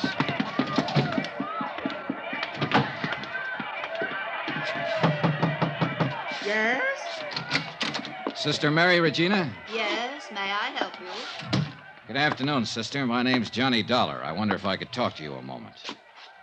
Dollar. Yes. Are you sure you shouldn't be speaking to Sister Amadea in the grade school? I don't believe we have any students named Dollar. Oh, in no, this- sister. I don't have any children in school here. I've been hired by Eastern Trust Insurance Company to locate a beneficiary on one of their insurance policies. I thought perhaps you might help me. Well, I'll try, Mr. Dollar. I took a chance and came here because it was the nearest high school to the girl's address. Her name is Lorraine Broderick. Lorraine Broderick. Yes. The last trace I have of her was in 1948. She was about 17 then, possibly still in school, possibly this school. Lorraine Broderick. Mm-hmm. Sound familiar, sister? In a way, yes. Oh, there are so many, Mr. Dollar. Yeah, I just met about 3,000 of them out in the hall. Yes, I know. 1948. Benson, Brady, Broderick, Lorraine Mary Broderick. Oh. Yes, Mr. Dollar, your guess was very good. She was here in St. Charles from 1945 to 48, yes. I wonder if there's an address listed there, home address. 1120 Seaton Place. Oh, my, that's quite far from here. Parents deceased, guardian. Oh, Anything wrong, sister? why, I remember Lorraine now, Mr. Dollar. Her parents were killed in an automobile accident in her senior year. Yes, and she went to live with her uncle, James Broderick, at this Seaton address. Oh, yes, I remember that lovely girl. She was in Sister Hildegard's class. That ties up with what I know about her so far, sister. Oh, I remember her so clearly. I can even see her face. Perhaps that was it. Her face, like an angel's, gentle and fresh and wonderful. The man who left her the insurance money must have thought the same as you do, sister. He saw her one day when she was 11. Oh, I have an annual from that year, Mr. Dollar. Would you like to see Lorraine? Yes. Right here. Yes, here we are. That's Lorraine Broderick. Beautiful, isn't she? Sister Mary Regina pointed to a group picture on one of the pages. It was labeled Girl Fidelity. Lorraine Broderick was in the first row, one of 30 or 40 self-conscious little girls wearing identical self-conscious expressions. Her hair appeared to be deep brown or black, her features soft and slightly cherubic. Undeniably, Lorraine Broderick had been a beautiful young girl. In all probability, she was a beautiful young woman, wherever she was. By 5 o'clock, I'd been to her uncle's address on Seaton Place. There I learned that Uncle James Broderick had died of a heart attack in 1950. The people at the address reported that Lorraine had lived with him up until the time of his death. She had worked in a dentist's office, they told me. As far as they knew, she still worked there. I made a phone call. Yes, sir? Johnny Dollar, Mr. Steele. Oh, how are you going on Lorraine Broderick? Well, I might need some help. Have you got a man? Sure. I've got her traced up to 1950, Steele. She worked for a dentist here in town. Uh-huh. Probably got her job in his office right out of high school. That meant she pretty well had to get it through a professional agency. That sounds reasonable. I got a man to check the agencies in town that specialize in that. Let me know.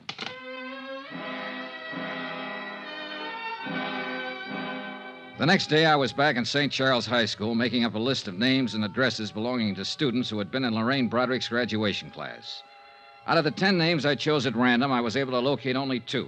Both girls, both married. Both remembered Lorraine Broderick. Neither of them had seen her since graduation. Neither of them was able to furnish any helpful information. Expense account item 5, 10 cents, 1 phone call. Steele again. You want to take this down, Dollar? Yeah, okay. David Pollard. That's Dr. David Pollard. 2950 Tremel Lane. Lorraine Broderick went to work for him as a receptionist in 1949. Got it? Got it. What's his office address? Suite 210, Majestic Building.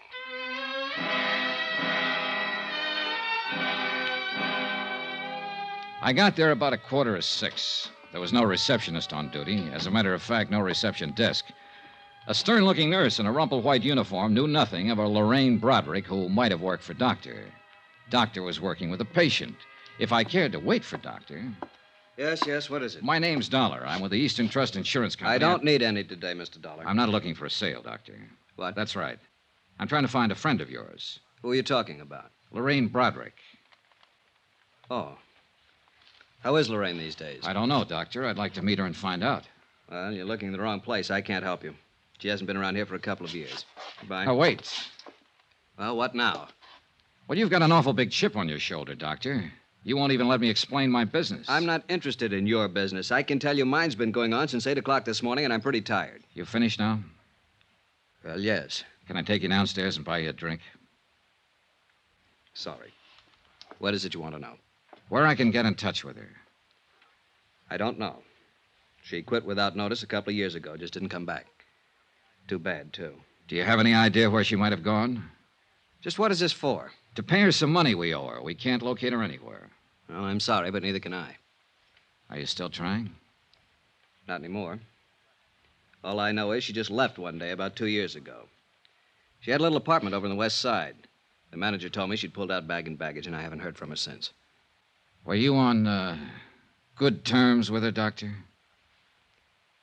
Doctor? I'll take the drink.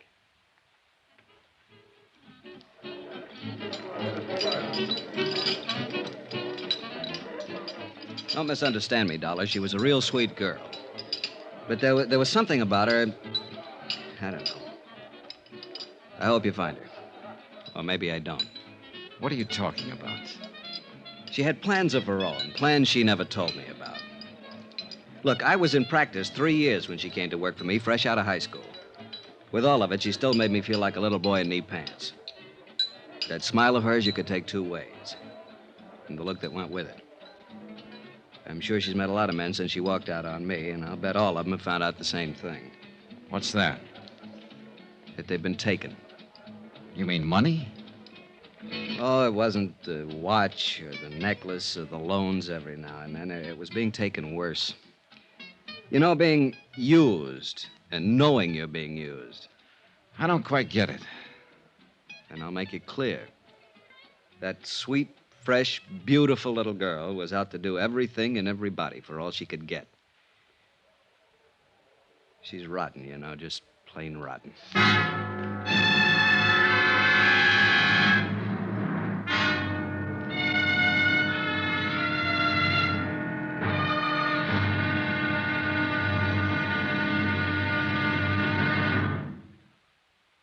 There'll be another intriguing episode of the Broderick matter tomorrow. Tomorrow, the expense goes way up.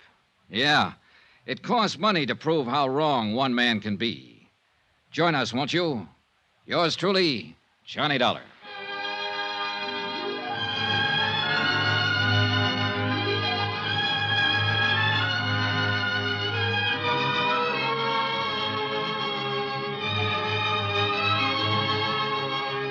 Yours truly, Johnny Dollar, starring Bob Bailey, is transcribed in Hollywood. Written by John Dawson. It is produced and directed by Jack Johnstone. Be sure to join us tomorrow night, same time and station, for the next exciting episode of Yours truly, Johnny Dollar. Roy Rowan speaking.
From Hollywood, it's time now for Johnny Dollar. This is Carl Walden. There's a message here for me to call you. Oh, yes, Mr. Walden. I'm with Eastern Trust Insurance Company. We're trying to locate an insurance beneficiary named Lorraine Broderick.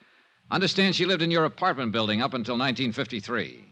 Well, who told you that? A doctor she worked for here, Dr. Pollard. I don't know where she is, Mr. Dollar. I haven't seen her for 2 years. We're trying to pay off a claim, Mr. Walden. Didn't she leave a forwarding address or give you any idea of where she... No, not a thing. You've got a job on your hands, pal. Huh? I don't think that baby wants to be found. Got a couple of minutes? Yes. I'll be right over.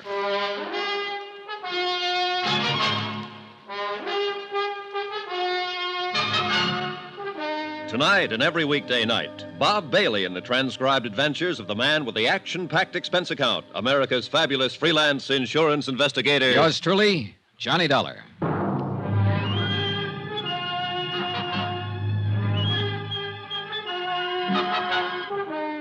Expense account submitted by Special Investigator Johnny Dollar to Eastern Trust Insurance Company Claims Division, Hartford, Connecticut. The following is an accounting of expenditures incurred during my investigation of the Broderick matter. Lorraine Broderick, that is, missing. Expense account continued. Item 6, $14 even, photographs. The photographer who had taken the pictures of the 1948 graduating class at St. Charles High School still carried the proofs in his files. Among them, 4 poses of Lorraine Broderick. I'd stopped by to get them on my way out to see Carl Walden, apartment house manager. He hadn't changed his mind about anything since our phone conversation.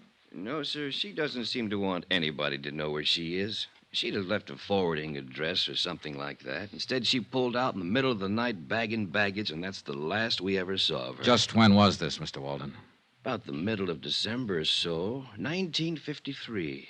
Yes, it was a couple of years ago. Mm-hmm. Oh, you want one of these? No, thanks. I don't smoke. Can you think of any place she might have gone, Mr. Walden? New York City. Oh, why New York? Well, it's the closest place to go, isn't it, for somebody like her? I'm not so sure I know what she was like. I've had several different versions, Mr. Walden. Say, you talked to that doctor she worked for? Yeah. Boy, I'll bet his version was a pip. How do you mean? Well, she walked out on him. That poor guy was around here several times asking if we'd heard from her, if she'd written us a change of address. He didn't say it, but I think he had it real bad for her. Oh? Oh, yeah. And I didn't tell him about the other guy either. Well, suppose you tell me about the other guy, Mr. Walden. Well, why not? Well? Well, about a week before she left, I saw her in the hall a couple of times with this other guy. Big, gray-haired man, wore Homburgs and things like that. An older man, is that what you mean? Oh, no, not old. 45-ish, maybe. You know, expensive-looking character. Drove a caddy the size of a freight train, New York plates. He'd buy and sell this place with his pocket money. Happen to know his name? No. He never came around again after she moved out. But they were sure chummy while he was here. At least a couple of times I saw them together. Can't blame him. She was okay. Did she owe you any rent when she left? Nope. Did she give you notice she was vacating? Nope, just left. A note or anything? A $50 bill on the desk and an envelope addressed to me. That's all. That's it. Well, was she friendly with anybody else in the building? Well, not that I know of. People here keep pretty much to themselves.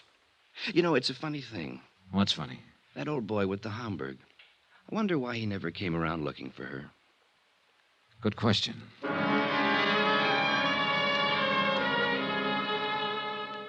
Expense account item 7, $22, advertisements. I placed ads in the personal columns of every New York paper. Anyone knowing the present whereabouts of Lorraine Broderick, please contact.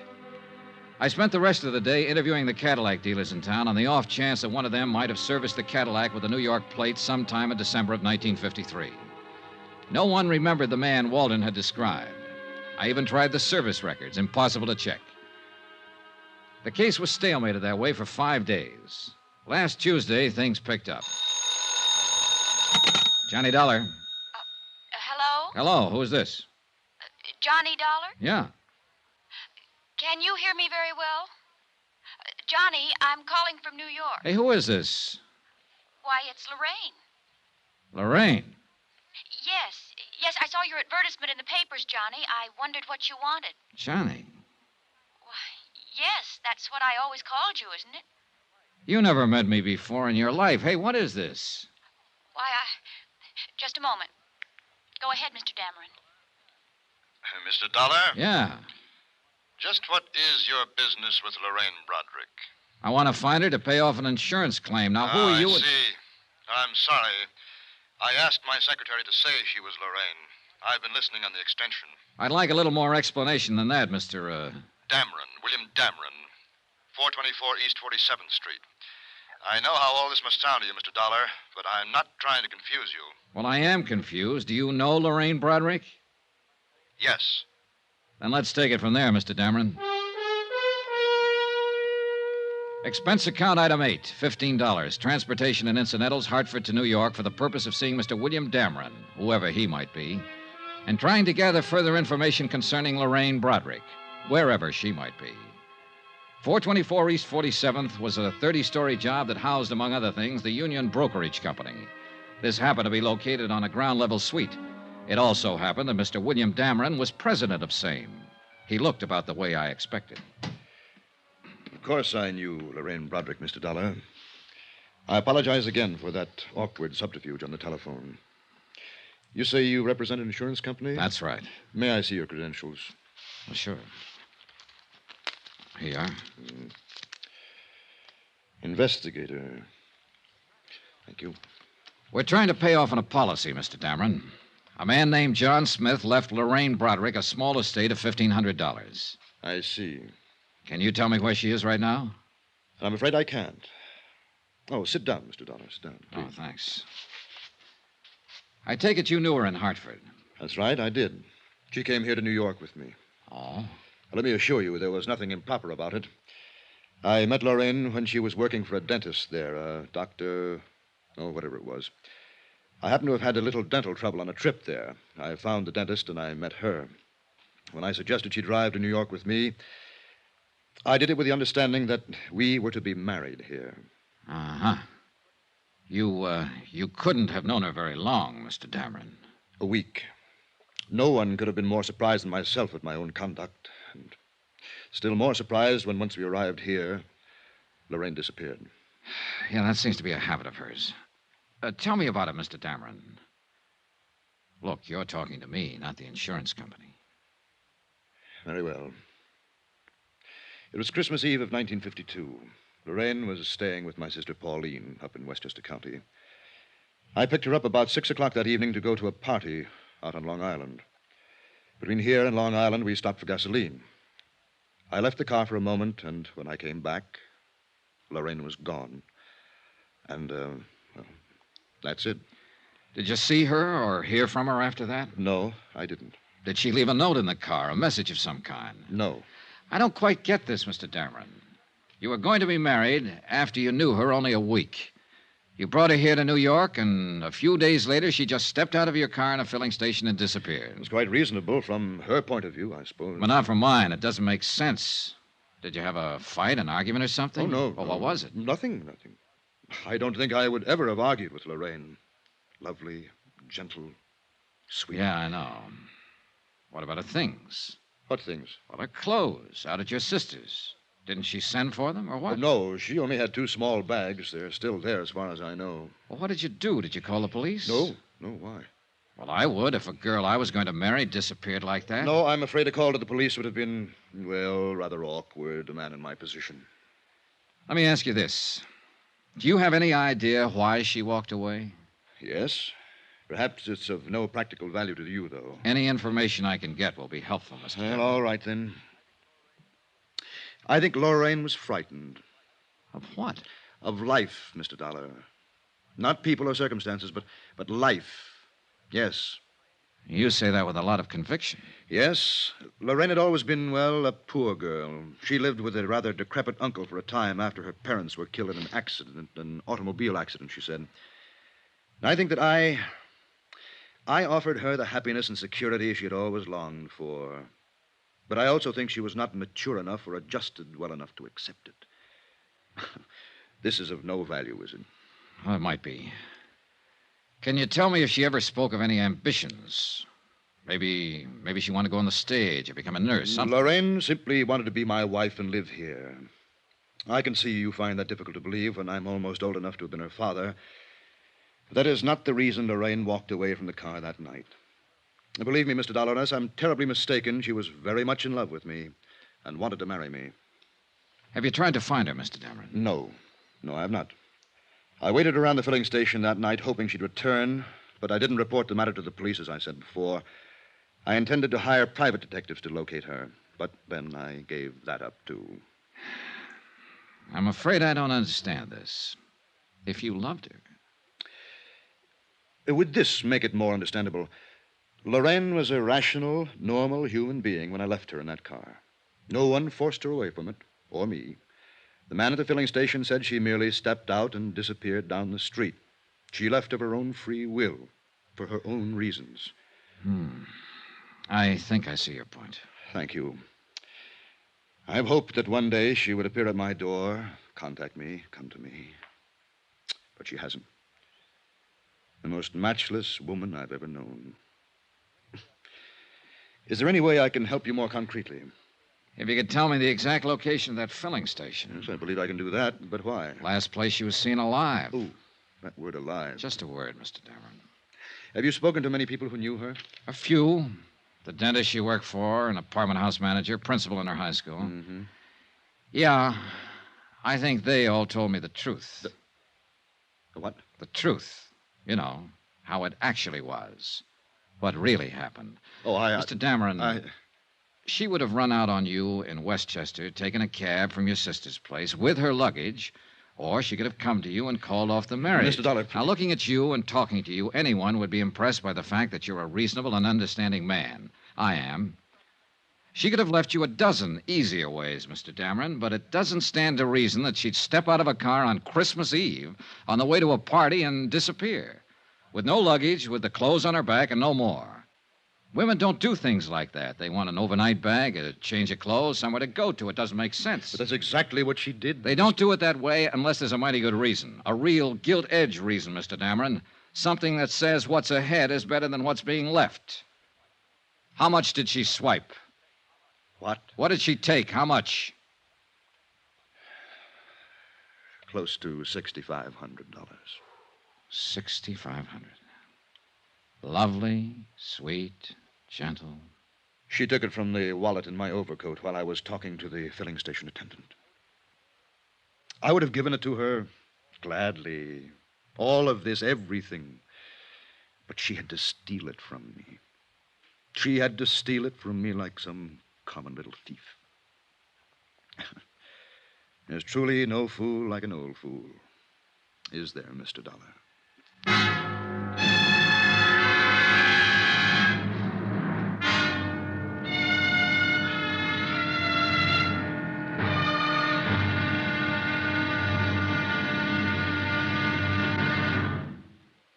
There'll be another intriguing episode of the Broderick Matter tomorrow. Tomorrow, when the trail really gets hot and goes right down on a police blotter.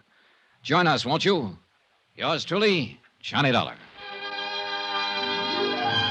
Yours truly, Johnny Dollar, starring Bob Bailey, is transcribed in Hollywood. Written by John Dawson, it is produced and directed by Jack Johnstone.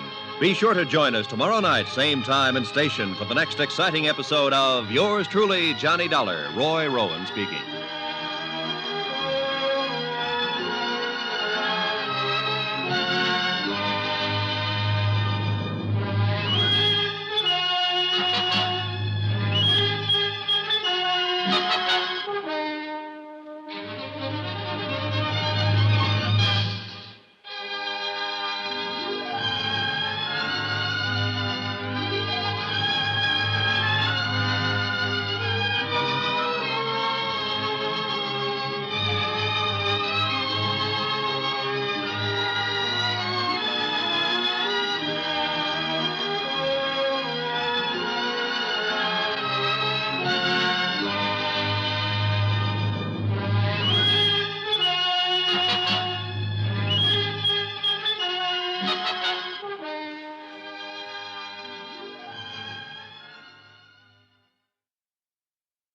From Hollywood, it's time now for Johnny Dollar.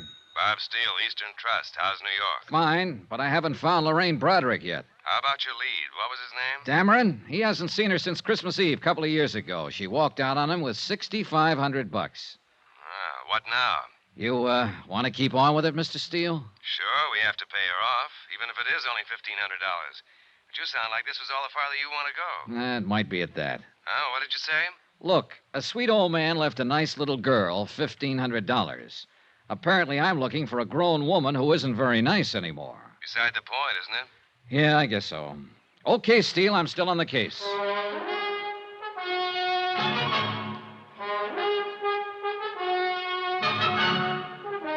Tonight and every weekday night, Bob Bailey in the transcribed adventures of the man with the action-packed expense account, America's fabulous freelance insurance investigator. Yours truly, Johnny Dollar.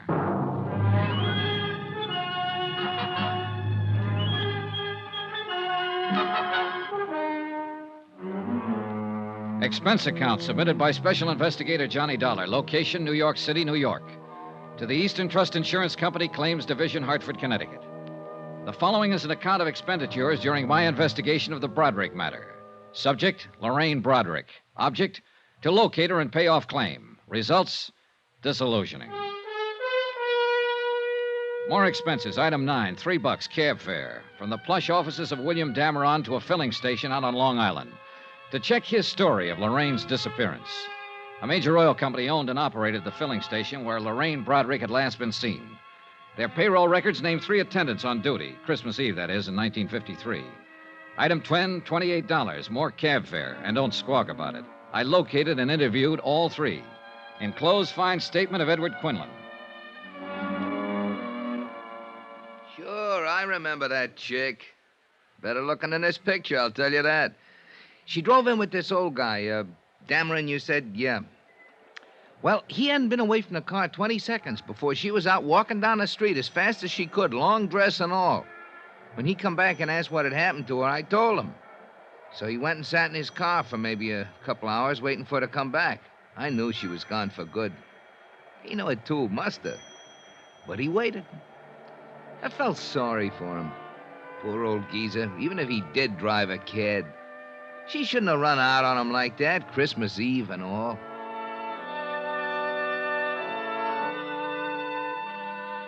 Pauline Dameron Whitfield, sister of William Dameron, living up in Westchester County, verified her brother's story. Lorraine Broderick had left all of her clothes and bags at her house. Mrs. Whitfield had not heard from her or seen her since Christmas Eve, 1953. A check of the luggage revealed no information that would be helpful in locating Lorraine Broderick. The following morning at the New York Police Department downtown, I requested a missing persons investigation on Lorraine Broderick.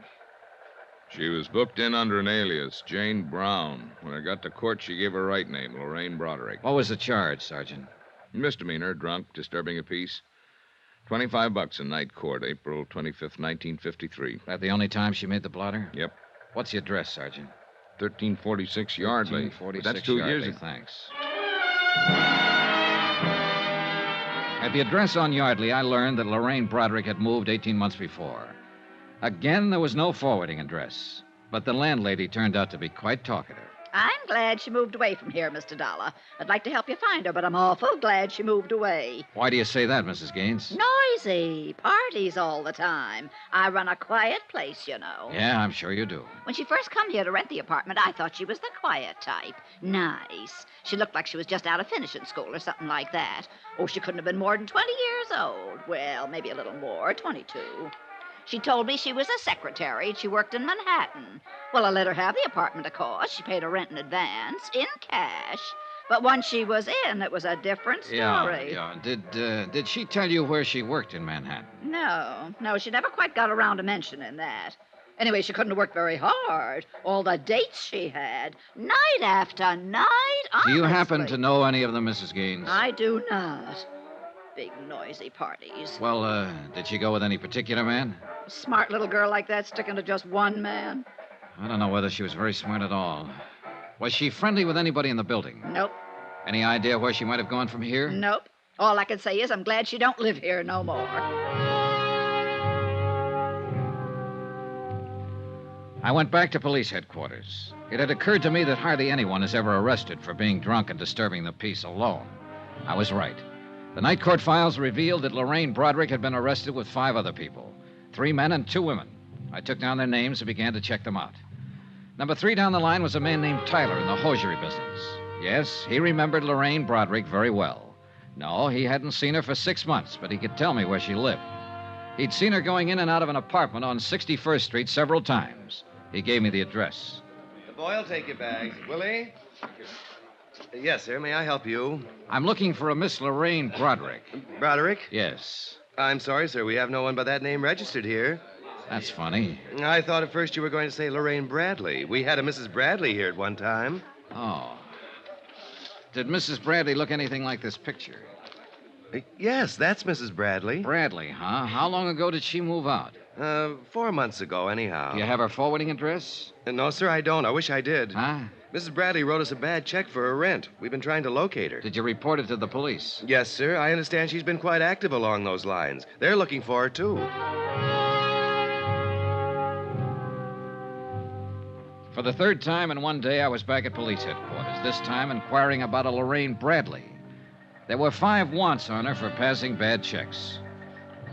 Gave it up about 4 months ago here in New York, looks like. Then we got a buzzer from Chicago. She was there for a couple of weeks. Wrote about $600 in wallpaper. San Francisco people are looking for her, too. Here's something came in yesterday. Last job in Santa Barbara 3 days ago. Expense account item 11, $4.05. One long-distance phone call to Mr. Steele at Eastern Trust in Hartford. Using the name Bradley, huh? Yeah, it's probably just a phony. No record of a marriage in New York City to anyone that name. I looked. What's wrong with her, anyhow? I don't know. Well, you better get out to the coast and find out.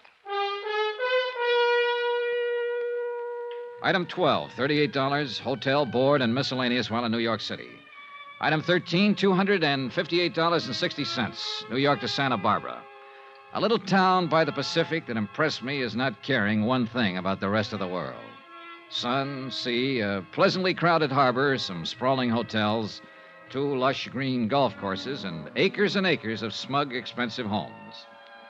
At the police station, a Sergeant Martin was out, so I went over to the harbor inn to meet the latest victim of Lorraine Broderick's talents, a hotel operator named Harrington.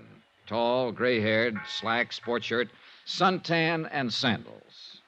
I suppose I'm avoiding this business and your questions because I still feel quite chagrined about this whole thing. Pretty understandable, Mr. Harrington. On the face of it, you'd think I'd been in the hotel business 30 seconds instead of 30 years, the way she took me. Well, if it's any comfort, she's done the same thing in several cities and as many hotels. No comfort, thank you.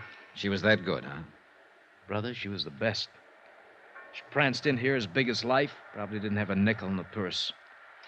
What's more, for the whole 4 days she was here, she didn't break stride once. Only the best of everything. Uh-huh. Let's see, she gave you a check for $813, is that right? Painfully right. And I took it. No questions. Every night in the dining room, she'd order champagne, special dishes. That'd give you some idea of how she carried on. Yeah, I get the idea. I've seen my share of grifters and bad check artists, but she tops them all. Perfume, clothes, luggage, conversation. Can I ask you a question? I'm humiliated already. Go ahead. She checked in here alone, registered as Mrs. Lorraine Bradley, Beverly Hills, right? That's right.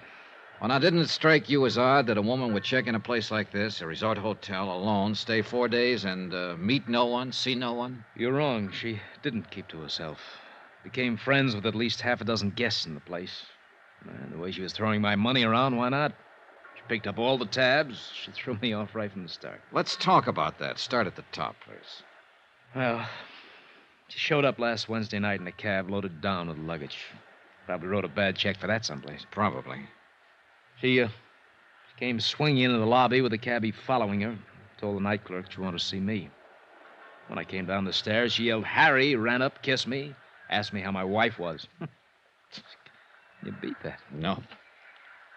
One of those tricks that your mind plays on you, I suppose. I actually thought I did remember her from somewhere. Pretty good.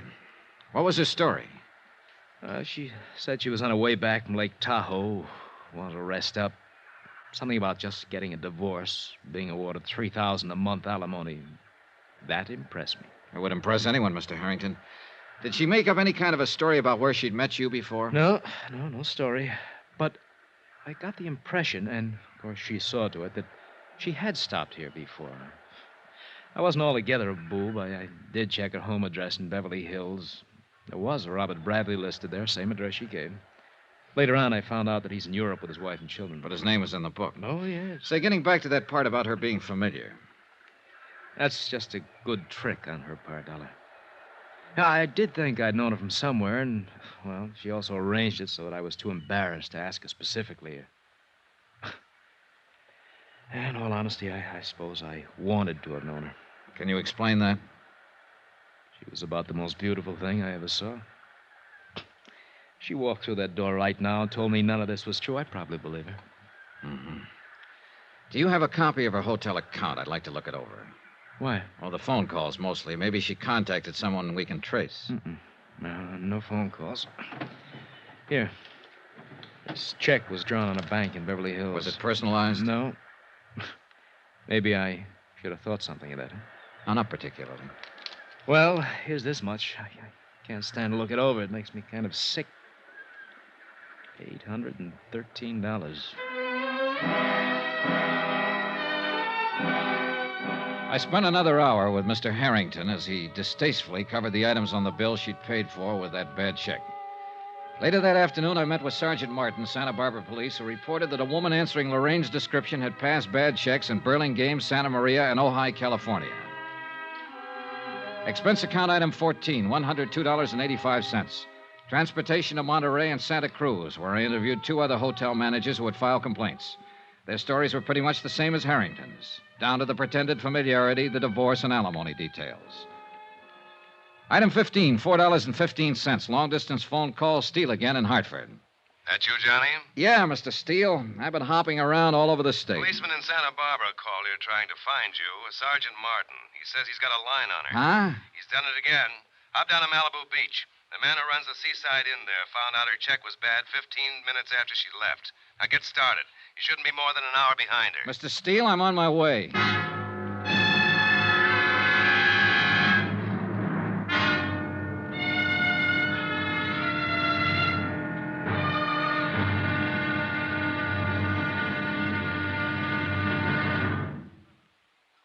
There'll be another intriguing episode of The Broderick Matter tomorrow. Tomorrow, a long look at what 7 years can do to a woman's life. Join us, won't you? Yours truly, Johnny Dollar.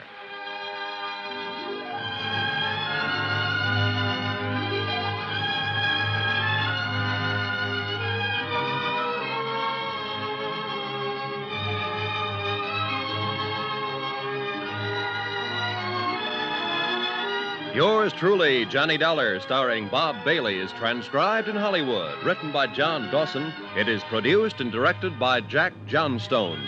Be sure to join us tomorrow night, same time and station, for the next exciting episode of Yours truly, Johnny Dollar. Roy Rowan speaking.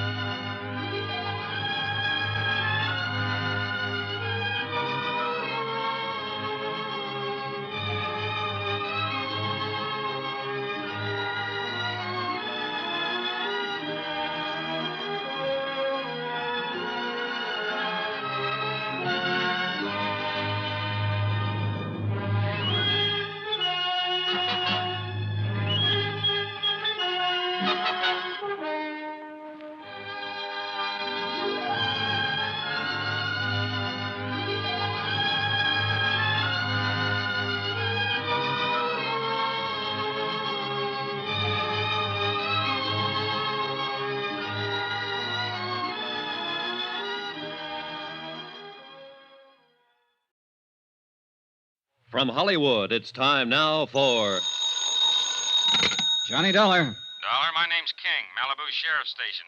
Did you leave a message here? Oh, yes, sir. I understand you're looking for Lorraine Broderick. Broderick or Bradley, whatever name she's using. We want her. I'm looking for her, too. Well, what's your connection? I'm an insurance investigator. We've been trying to find her all the way from Hartford. We have to pay off a claim that's due her. Claim? Yeah, that's right. An old man left her $1,500. She doesn't deserve it, not that one. I can't tell him that. He's dead. I'm expecting a little action on it pretty quick. Like to be in on it. Come on over.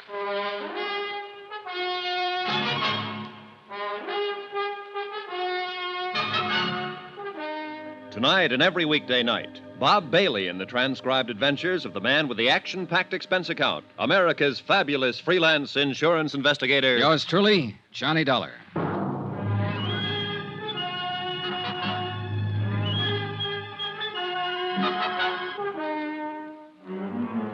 Expense account submitted by Special Investigator Johnny Dollar. Location, Malibu Beach, California.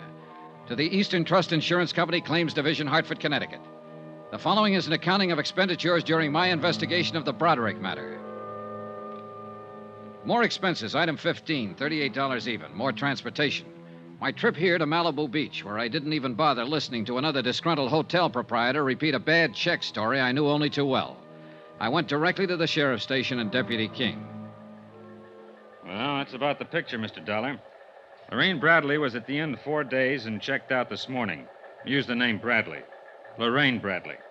She can't be too far ahead of you now. I hope not. This has been a long, rough chase. While she was at the inn, she took up with one of our local residents, a man named Joe Tappan, who lives over in the beach colony. We know this much. He drove her into town this morning when she checked out of the inn. Have you talked to this man Tappan yet? He hasn't come back yet. When did she leave the inn? Oh, about 10 this morning. Uh-huh. After 2 now. It gives him just about time. He has a house over in the colony. We've got a man there. Colony? Down the road a piece. They call it that because a lot of movie stars built beach homes there 25 or 30 years ago. Movie colony, right in the beach. Oh, this Tappan, is he an actor? Yeah, when he gets work, which isn't very often. Mainly, he keeps suntan. Excuse me. Sure. Yeah, this King. Oh. Good, right away. Tappan just drove up to his house. Let's go. I went with Deputy King to talk with Joe Tappan. He turned out to be a healthy, muscular man in his mid-30s. By the time we got there, he was in trunks and sunglasses, sitting on a porch at the front of his house. He was a little stunned by the news we brought him. What? Lorraine a phony? But are you sure about this, Sheriff? That's the man at the Seaside Inn. Oh, no. No, I don't believe it. Is this Lorraine? Go ahead, look at it. Well, that looks like Lorraine. Yes, but I can't be sure. She's older. Well, I mean, the girl in this picture's pretty young. It's her, all right. Mr. Dollar's been looking all over the country for her. Hartford, New York City, up and down this coast. Well, come on. Let's go up to the house. I thought I knew her pretty well. How long did you know her, Mr. Tappan? Well, not long, but I knew her. I really did. When did you meet her? The first night she checked into the Seaside Inn. 4 days, then? Yeah. Want something to drink? No. No, thanks. Well, I think I'll have... No. I don't want to talk about her. We have to talk about her, Mr. Tappan. But I'm sure there's some explanation about the check. She'd have to explain quite a few checks. Right, Dollar? Yeah, that's about it. Mr. Tappan, I understand you drove her into Los Angeles this morning. That's right. I took her to the Beverly Glen Hotel. Did she check in there? No, she just dumped her luggage. She told me she didn't know whether or not she'd have to go to Chicago tonight. Something about a house she owned there that had to be rented or sold. Uh-huh. Did you leave her there at the Beverly Glen? No. She made a phone call and said that she had to meet her lawyer. Did she say where? A bar in Hollywood. The Topper, I think it was, on Cahuenga Boulevard. I drove her over there and left her. When was this? A couple of hours ago, I guess. About noon. How was she dressed? Black, strapless, wore a fur stole. Did she mention any names, tell you anything about herself? Oh, yes. She told me that 6 months ago, a little boy was killed in an automobile accident. He was only 2 years old. She said that was the thing that broke up her marriage to this Bradley. Uh-huh. And she told me that she needed to believe in something again. Someone. And that she needed someone to believe in her. Well, there wasn't any little boy or any husband, Mr. Tappan. There have been a couple of men I've talked to, a dentist in Hartford, a businessman in New York, who felt the same way as you do about her. Well, even with what you told me, I believe what she said. Why, she cried a little when she was telling me. Oh, I don't care how you look at me. I don't think that anyone could invent a story that tragic without some sort of basis. A good liar can see a story in a newspaper like that one and adapt it for his own needs. But I am an actor, sir, and I can tell when other people are acting. She wasn't. She... Well, go on, Mr. Tappan. Look, I've got a suggestion for you. What's your name? Dollar. I've got a suggestion for you. Try believing what people tell you sometime. It'll do something with that habit you have of bearing down with your eyes. Okay, the next time I have 2 weeks off. What? See you, Mr. Tappan. I drove into Hollywood with Deputy King.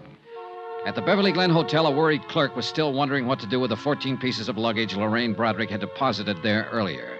No, she was not registered at the hotel. No, she hadn't phoned in and given him any instructions. Deputy King made arrangements for a man to cover the lobby in case she showed up to claim her things, and we went into the topper. What'll it be, gentlemen? Police. I'd like to talk to the man who was on duty here at noon today. Oh, that's me, sir. Is anything wrong? This is Mr. Dollar.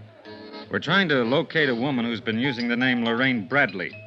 We were told she was in here around noon today. No, I don't recognize that name, sir. About 5'5", dark brown hair, brown eyes, 24 years old, wore a black strapless summer dress and a stole. Yeah, it's 24. No. Nobody like that in all day. No, so noon is a pretty slow time, sir. I'd have noticed if anybody like that came in, I think. Have you been on duty all that time? I came on at 10. That's when we opened. Are you sure this is the right place, the topper? Now, this is the place. Well, I wish I could help you, sir, but I'm sorry. Excuse me, will you? Yes, sir. Well, we struck out. One thing. What's that? That luggage is the Beverly Glen. Yeah. We'll keep an eye on it.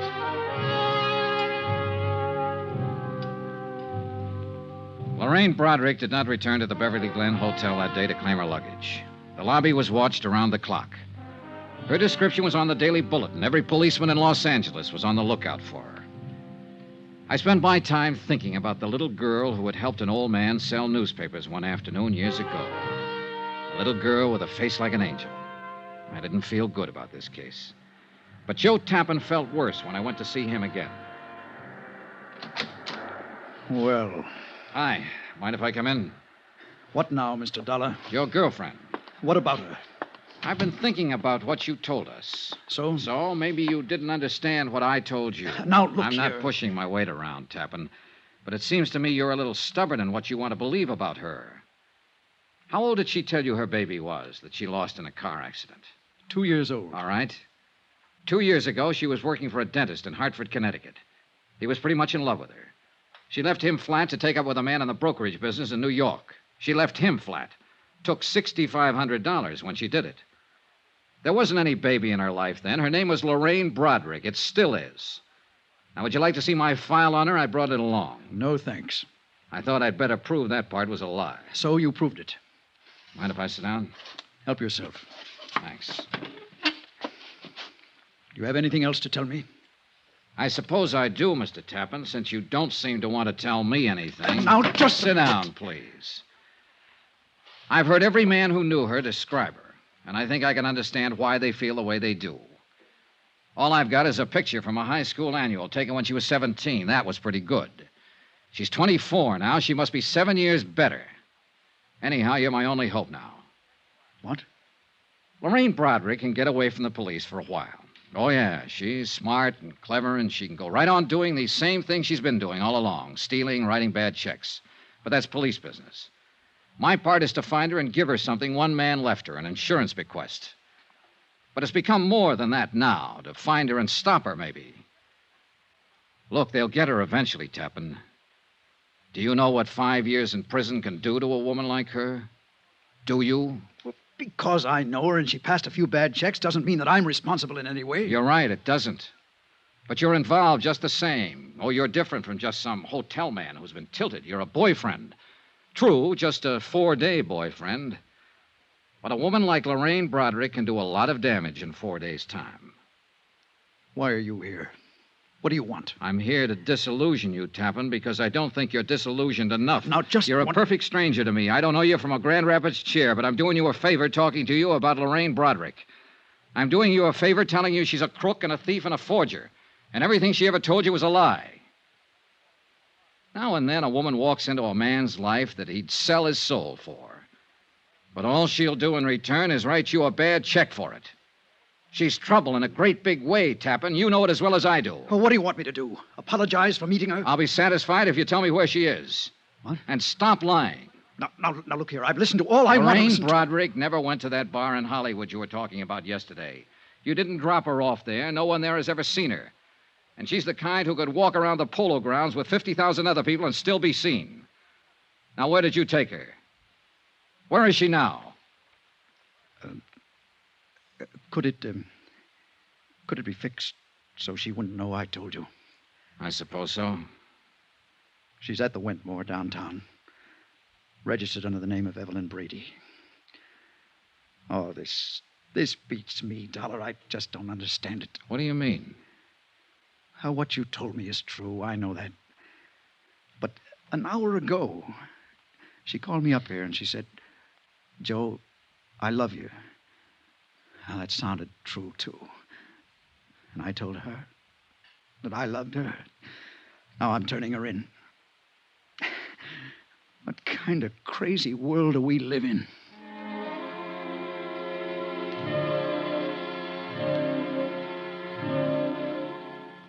Expense account item 16, $14. Cab fare from Malibu to downtown Los Angeles in the Wentmore Hotel. A second-rate old-timer on Figueroa Street. A little different from the swank spots where Lorraine Broderick had lived so gaily. The clerk told me she was in 1302. I walked down the hall to Lorraine Broderick's room. The door was standing partially open. All of the lights seemed to be on. Hello? Hello? Hello, anybody? Move it! Huh? Get out of this room! What? Get away! You're out, jump! I'd found Lorraine Broderick at last. Only she was standing on a ledge outside the window, all ready for a leap into eternity.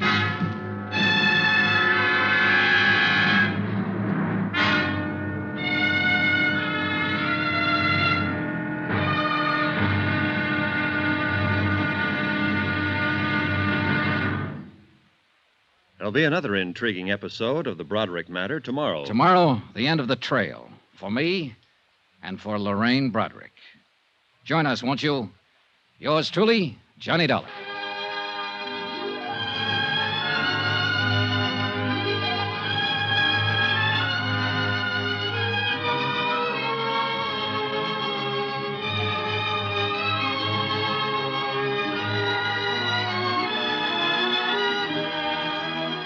Yours truly, Johnny Dollar, starring Bob Bailey, is transcribed in Hollywood. Written by John Dawson, it is produced and directed by Jack Johnstone. Be sure to join us tomorrow night, same time and station, for the next exciting episode of Yours truly, Johnny Dollar. Roy Rowan speaking.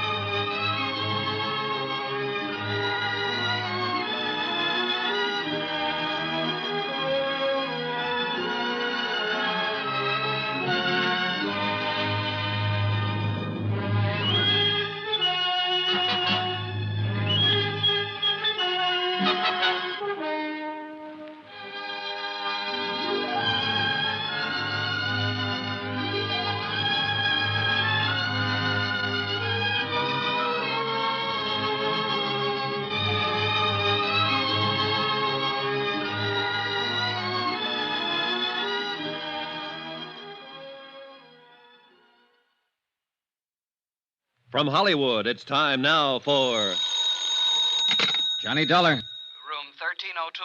This is the desk clerk. I have a call here. Never mind the call. You call the police. Call the what? Call the police and tell them to hurry. There's an attempted suicide up here. Who is this? Shut up and do as I tell you. Now, just a minute.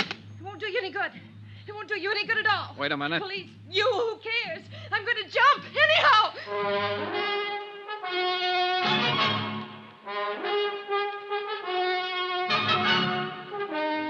Tonight and every weekday night, Bob Bailey in the transcribed adventures of the man with the action-packed expense account, America's fabulous freelance insurance investigator. Yours truly, Johnny Dollar.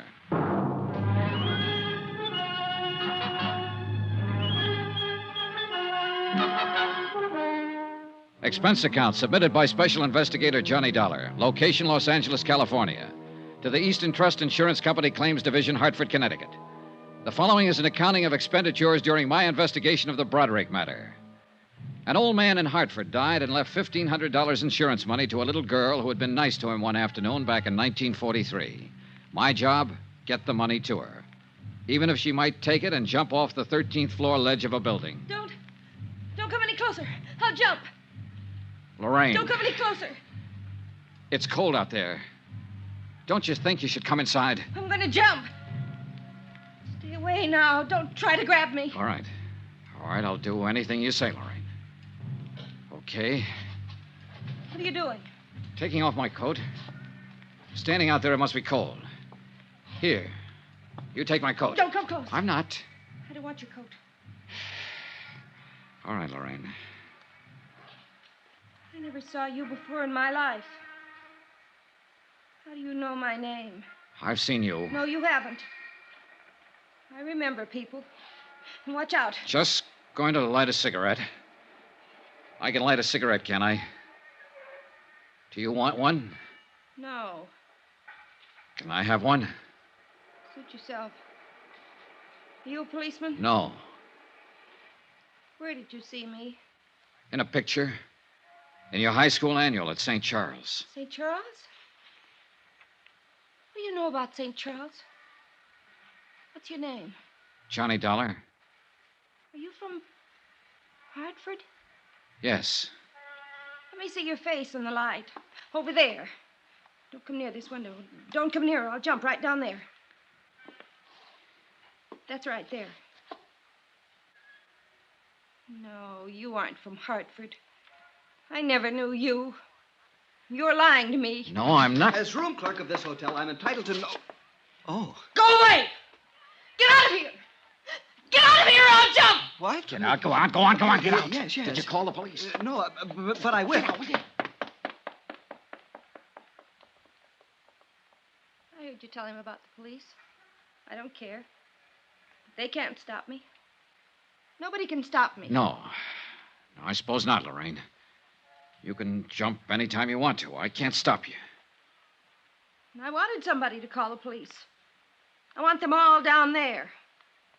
When the crowd's big enough, I'll jump. And I'm not afraid to do it. I'm not afraid. I know that. Lorraine, why don't you come away from the edge? I won't hurt you. Everybody hurts me. You would, too. Why do you want to jump, Lorraine? I have my reasons. Look. There's a couple of people down there who see me. They're looking up here.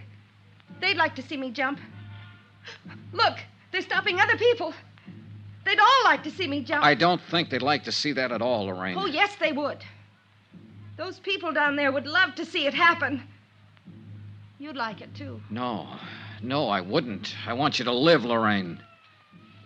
You're afraid, aren't you? Yes, I am. Why? Dying is something all of us face. If you die here tonight, it makes me a little afraid of dying. I don't like to be afraid of anything. Neither do I. You must be afraid of something. I'm not afraid of anything. I've never been afraid of anything. I'm going to jump down there, and that proves I'm not afraid. I don't believe you, Lorraine. I think you were afraid to love Dr. Pollard in Hartford. I think you were afraid to marry William Dameron in New York City. I think you've been afraid of everything and everybody that was good for you for a long, long time. Don't come closer. Would you like to talk to a priest, Lorraine? No. Look, sometimes a priest can help you when you're all mixed. so worried I'm going to jump off here any minute you'd say anything. Or try anything. I don't even know what you're doing here. Why you came here. I told you, Lorraine, I've been looking for you. Tell him to go back. Tell him all to go back or I'll jump. Go back, go back. Go on back, you crazy fools. Get back. It's all right. They aren't coming. I don't want anybody here. A lot more people down there in the street now. Oh, they're getting the big lights up here. Golly. Lorraine, look at me. Look toward me. What? I want to help you, Lorraine. Nobody wants to help me. Nobody's ever wanted to help me. You're wrong. Then why did Mama and Daddy die? Why did they have to die? Why did Uncle Jim die? Why was I left alone? Why didn't I have anybody? You did have somebody. You had Dr. Pollard if you wanted him. You had William Dameron. Did you meet William? Yes, sure, last week. He's still very much in love with you, Lorraine. After I stole money from him and walked out on him? Oh, the money meant nothing to him. He still loves you, Lorraine. He told me so. I don't love him. I never loved him. He thought so. He was just nice. Why did you leave him that way? I'm no good. I never have been. You know. I've never been any good to anybody. You're lying to me about him. Would you like to talk to Dameron? I can get him on the phone. No, I don't want to talk to him or to anybody I know. But after I jump, you can tell him something for me. Sure. Tell him I meant to send the money back to him. I didn't. You can tell him I loved him. He'd feel good if you told him that, I think. All right. Go back! I don't care who you are! Go back or I'll jump right now! Wait! Close that hall door. If you want to see me jump, you'll have to watch from the street, down there with the others. Close it! Was he a policeman? I suppose so. I don't know. He looked foolish. Oh, Lord, he looked foolish. Yeah, well, we all look foolish at one time or another. It passes. Do I look foolish? Yes. Yeah, you look foolish.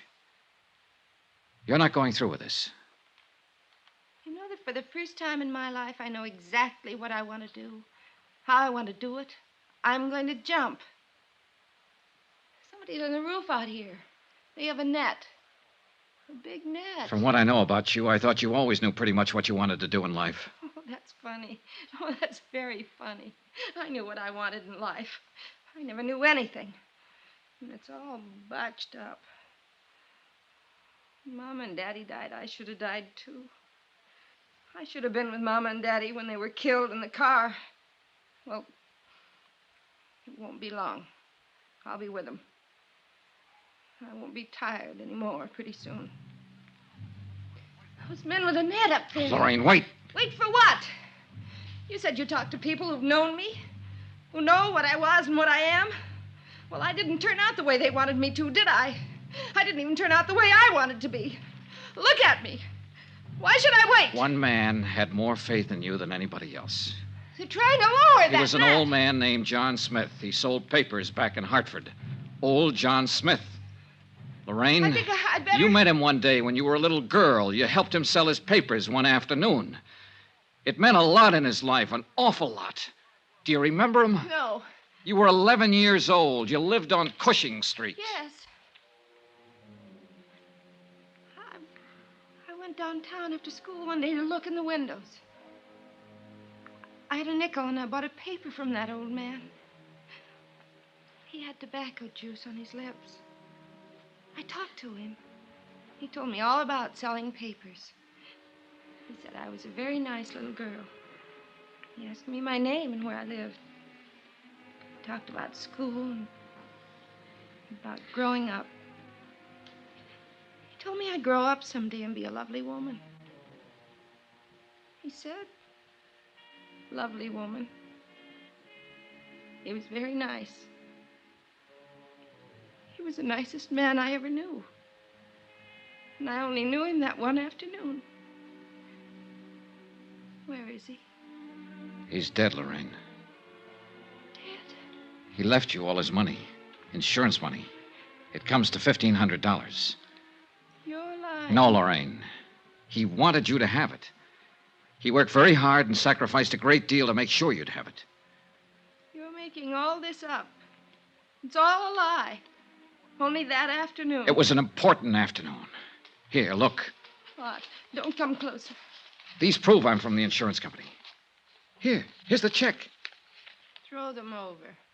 All right. Go ahead. Pick them up. I won't make a move. What do you think now? That old man. That poor old man. Oh, that poor old man. Easy. Easy.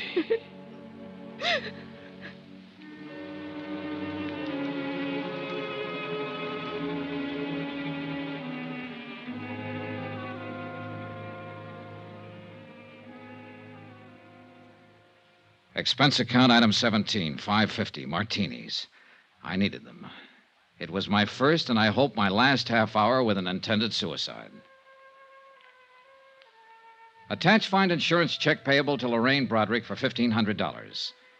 The psychiatrist who examined her believed that she will make a complete recovery in time. Until such time, she's not classified as a responsible person. I notified 2 parties of the events at the Wentmore Hotel. One, Mr. William Dameron in New York City, who arrived in Los Angeles yesterday morning. 2, Joseph Tappan, who has already secured legal counsel for Lorraine Broderick when she answers the bad check charges against her. As you know, in matters like this, restitution is usually preferred to prosecution. Expense account item 18, $185. Transportation back to Hartford. Total, $1,132.14. Yours truly, Johnny Dollar.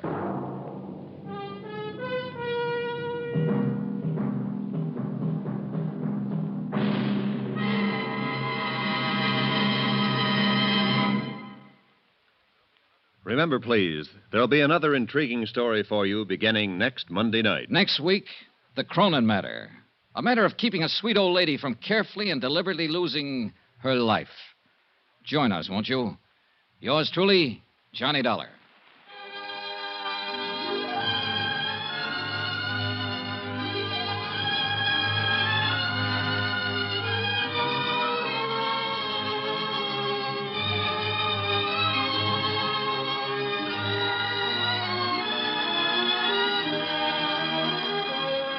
Yours truly, Johnny Dollar, starring Bob Bailey, is transcribed in Hollywood. Written by John Dawson, it is produced and directed by Jack Johnstone. Heard in this week's cast were Eleanor Audley, Barbara Eiler, Virginia Gregg, Carlton Young, Harry Bartell, Herbert Ellis, John Daner, Marvin Miller, Tony Barrett, Frank Gerstle, Chester Stratton, and Lawrence Dobkin. Musical supervision by Amerigo Marino. Be sure to join us on Monday night, same time and station, for another exciting story of yours truly, Johnny Dollar. Roy Rowan speaking.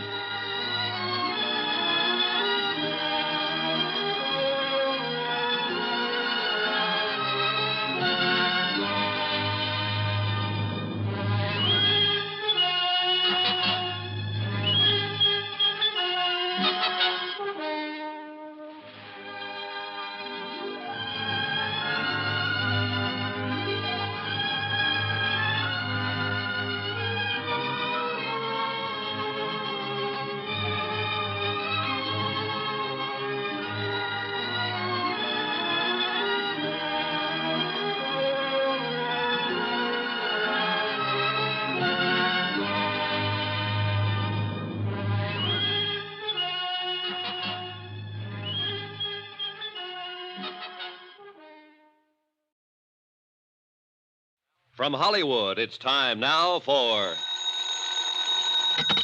Johnny Dollar. George Atkins at Northwest Indemnity. Oh, hiya, Georgie. How'd you like to go to New York, Johnny, and get into the game-mad world of the theater? Thanks a lot, Georgie, but no thanks. I'm not the grease paint type.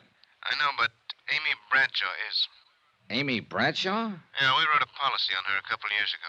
Look, if it's her autograph you want, why send me? It's not that simple. Anyhow, she's got all the fans she wants. I know. I'm one of them. I think she's great. Johnny, looks like somebody's trying to kill her. Georgie, I'll be right over.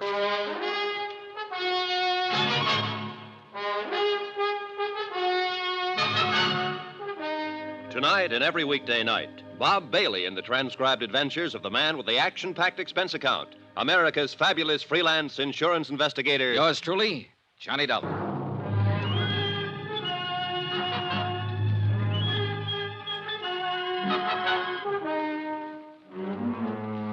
Expense account submitted by Special Investigator Johnny Dollar to the Northwestern Indemnity Alliance, Hartford, Connecticut. The following is an accounting of expenditures during my investigation of the Amy Bradshaw matter. Expense account item 1, $16.50. Transportation and incidentals to New York City. I checked in at a hotel and then went over to the Criterion Theater on West 44th, where Amy was starring in a play called The Unguarded Hour. David Coleman, the director, was standing in the wings watching the third act on stage. David Coleman? Yes? I'm Johnny Dollar, insurance investigator, sent over by Northwestern Indemnity. Oh, yes, Mr. Dollar. I called them. Let's go over here where we can talk. Okay. How's the play going? Well, 22 weeks now. Been going along just fine until this business came up. How did it start? Last evening, just before curtain time, I dropped by Amy's dressing room. She looked, well, strange. How so? Pale, trembling. She was staring at a note in her hand. It sounded like some sort of crank note. You know, you are an evil woman. You will be punished by sudden death, unquote. Have you reported this to the police? Oh, no. I was afraid that if I did, it might get into the papers, and we don't want that kind of publicity. I see.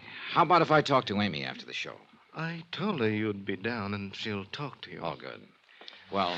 Mr. Dollar, the strain of this whole thing's beginning to show up in her performance. She's making mistakes, and it rattles the cast, especially the young ingenue, Sheila Mitchell. Mm-hmm. Well, I'll see what I can do. There's always the possibility that it is just a crank note and that Amy will never hear any more of it. Well, that's what I'm hoping. But we might as well face another possibility. That somebody close to Amy is using the crank note as a cover. Has that thought ever occurred to you? Why, no. No, it hasn't, Mr. Dollar.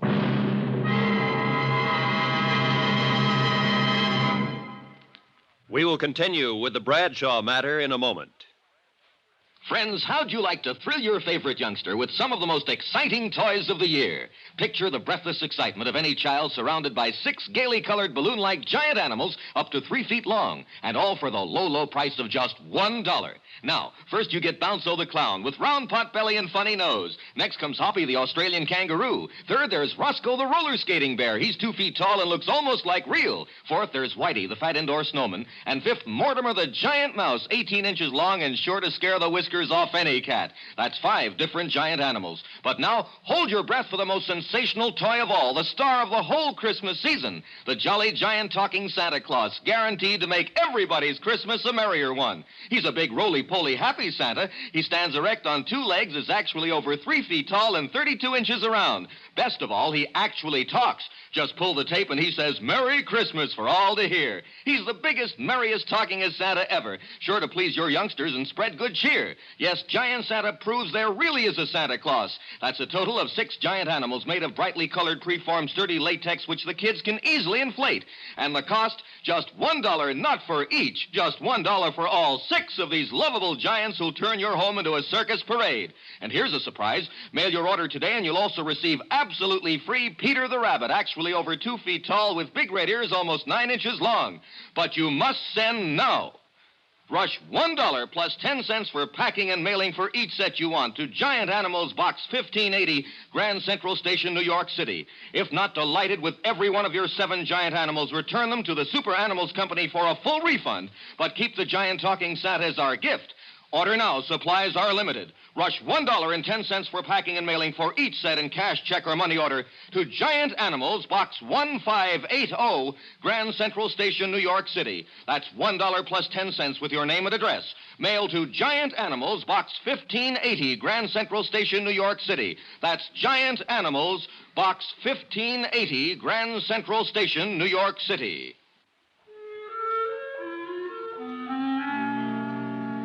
I waited for Amy Bradshaw in her dressing room at the theater. 15 minutes later, after the final curtain, she swept in. Oh, there you are, Mr. Dollar. I'd never seen her from closer than the 15th row So sorry before, I kept you and waiting. needless to Did say, you I see was the show? impressed. Ghastly But I didn't have a chance to say Didn't so. you think the second act I didn't have a sagged chance and to we say rushed anything. the third? Oh, well, that's the way it goes. If you'll just give me a minute to get some of this makeup off. Now? Now. Hi. Hi. I knew it was only a question of time until you ran down. Oh, I'm sorry. I guess I get a little overcharged out on the stage. Sure. Listen, it's nice meeting you, Mr. Dollar, and I know why you've come down here, but I think you're wasting your time. Oh? This whole thing's really pretty silly, you know. I hope so, Miss Bradshaw. You mean Amy. Okay, Amy. Say, look, how about having a drink with me somewhere? We can talk about it. I'd love to, but I'm afraid I have a date tonight. Could we make it tomorrow, maybe? Sure, okay, anytime. Excuse me. Come in. Oh, Mike. Oh, hello, Amy. I'm sorry, I didn't know you had company. That's all right. This is Johnny Dollar. Johnny, Mike Pomeroy, my agent. Mr. Pomeroy? How are you? What'd you think of it tonight, Mike? Well, they seem to like it okay. Oh. Tell you what, Amy, I'll see you tomorrow, eh? Tomorrow, Mike? I've got a few things I got to take care of tonight. Contracts to go over, you know, things like that. Oh, of course. Well, glad to meet you, Dollar. Night, Amy. Is that offer of a drink still good, Johnny? Well, sure, but I thought you said you have... Oh. Oh, sure. Let's go. Thanks for understanding. Anywhere in particular? There's a little place right down the street, small and quiet. Good. Oh, What's the matter? would you mind if we crossed the stage and went out the other door? Well, no.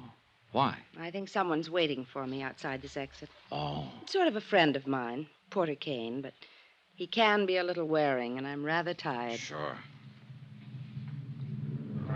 I could see him through the open door. A thin-faced, rather elegant-looking man in a black Homburg. We went out the other side and down the street to a bar a few doors away. Item 2 on expense account, $4, drinks. After the first one, Amy relaxed a little. I wanted to get her talking about herself, and it wasn't too tough to do. There's not really much to tell about me. I've been acting a long time. Sometimes it seems too long. I've come a long way. Some people would say up.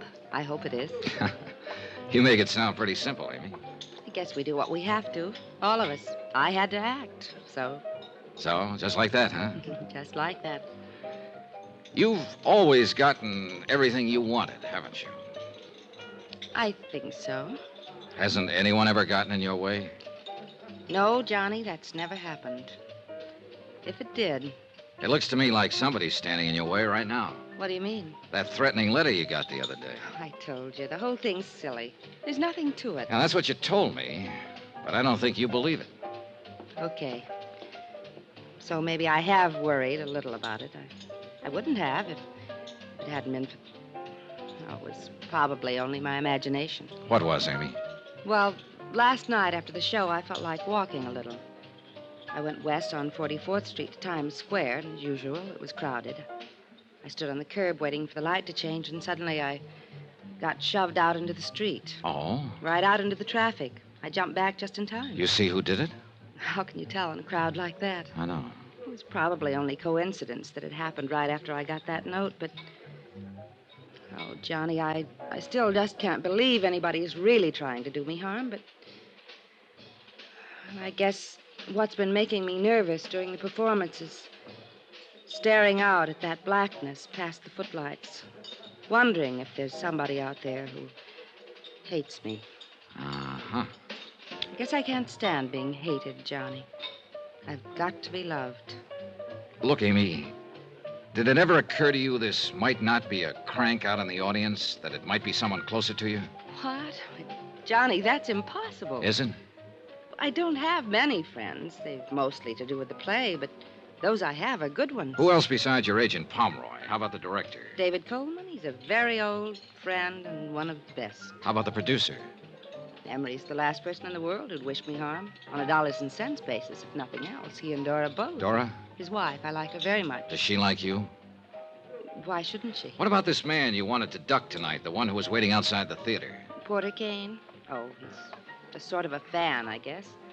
A little eccentric, maybe, but he's been very good to me. Johnny, really, it couldn't be any of them. Maybe, maybe not.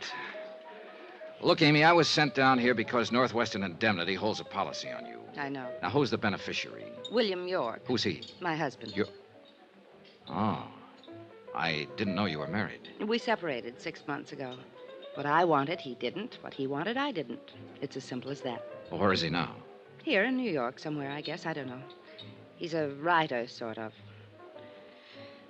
Johnny, I'm tired. Oh, yeah, sure you must be. I'm sorry I kept you so long. Oh, no, I didn't mean that. It's been nice. Very nice. It's funny. I seem to relax a little when I'm with you. We let that one lay and went outside. Item 3 on expense account, $2. Taxi to Amy's apartment. There was a car parked 2 doors down with a man just sitting in it. I saw Amy give it a quick look. Then as she said goodnight to me at the door, I noticed that she slipped the catch on it. I sauntered across the street and stepped into the shadows. A moment later, the door of the parked car opened and her agent, Mike Pomeroy, got out and went into the apartment house. Then I realized I wasn't the only one watching this. Half a block down the street, I could see a figure in a shadowy doorway. I ran toward him, but he took off around the corner. When I reached the corner, he was nowhere in sight. Amy might have been taking this thing only half seriously, but I was real serious about it now. She said she had some very nice friends. But I had a strong hunch that one of these very nice friends was out to kill her.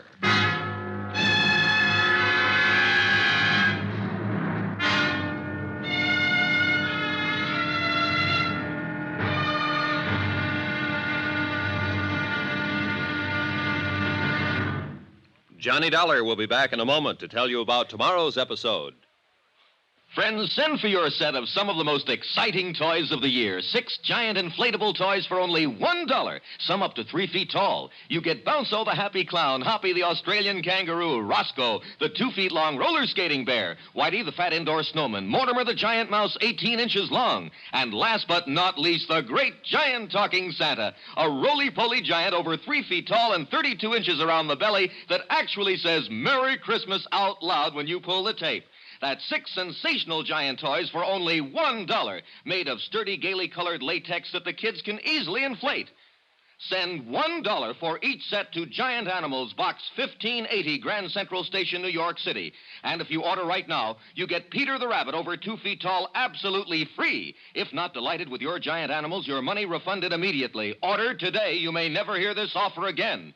Rush $1 plus 10 cents for packing and mailing in cash, check, or money order to Giant Animals, Box 1580, Grand Central Station, New York City. That's $1 plus 10 cents for each set with your name and address to Giant Animals, Box 1580, Grand Central Station, New York City.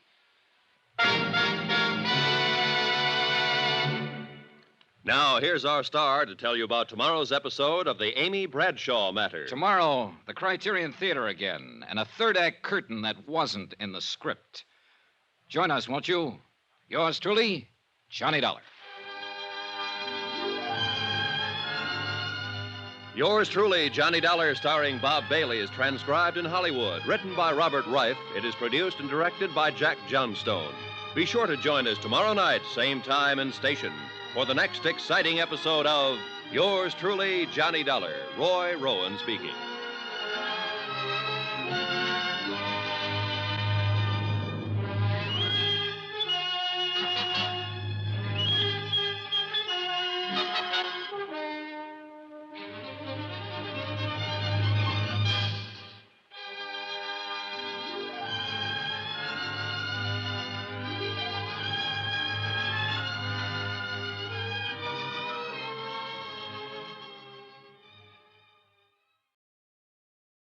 From Hollywood, it's time now for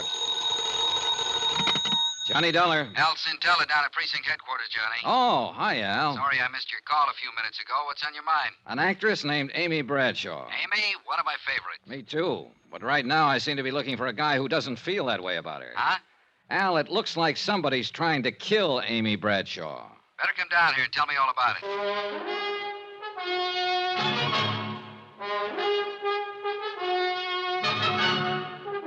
Tonight and every weekday night, Bob Bailey in the transcribed adventures of the man with the action-packed expense account, America's fabulous freelance insurance investigator. Yours truly, Johnny Dollar.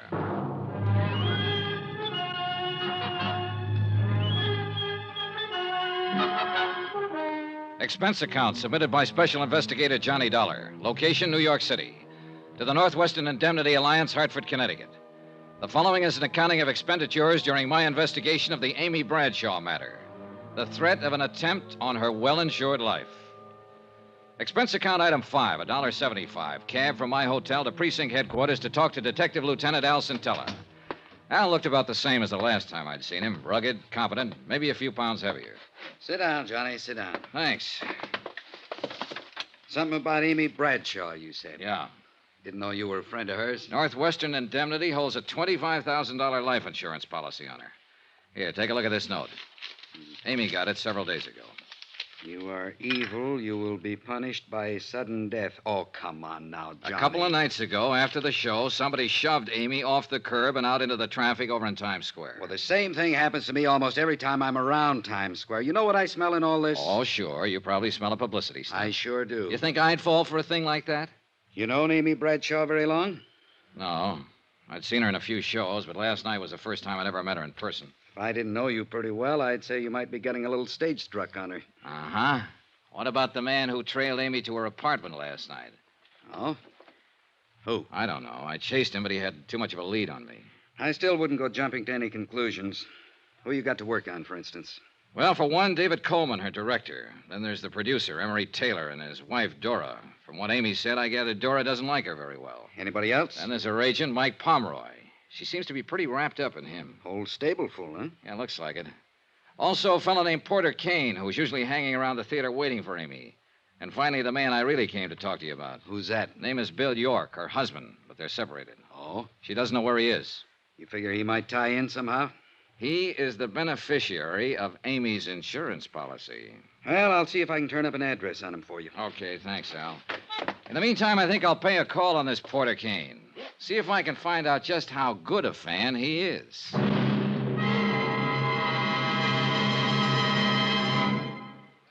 We will continue with the Bradshaw matter in a moment.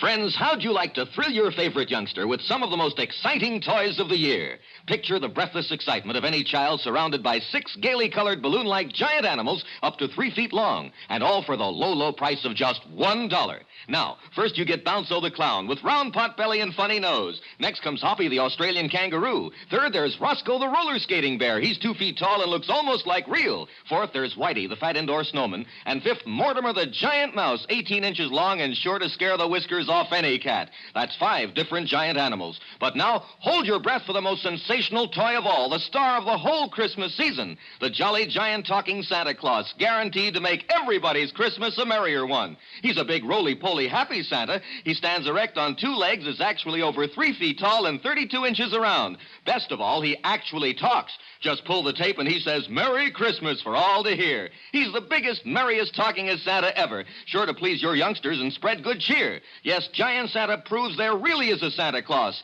That's a total of 6 giant animals made of brightly colored, preformed, sturdy latex, which the kids can easily inflate.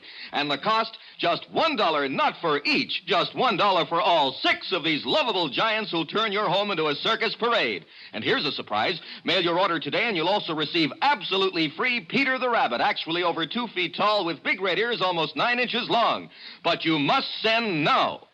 Rush $1 plus 10 cents for packing and mailing for each set you want to Giant Animals, Box 1730, Grand Central Station, New York City. If not delighted with every one of your 7 giant animals, return them to the Super Animals Company for a full refund, but keep the giant talking Santa as our gift. Order now. Supplies are limited. Rush $1.10 for packing and mailing for each set in cash, check, or money order to Giant Animals, Box 1730, Grand Central Station, New York City. That's $1 plus 10 cents with your name and address. Mail to Giant Animals, Box 1730. That's Box 1730, Grand Central Station, New York City. Giant Animals, Box 1730, Grand Central Station, New York City.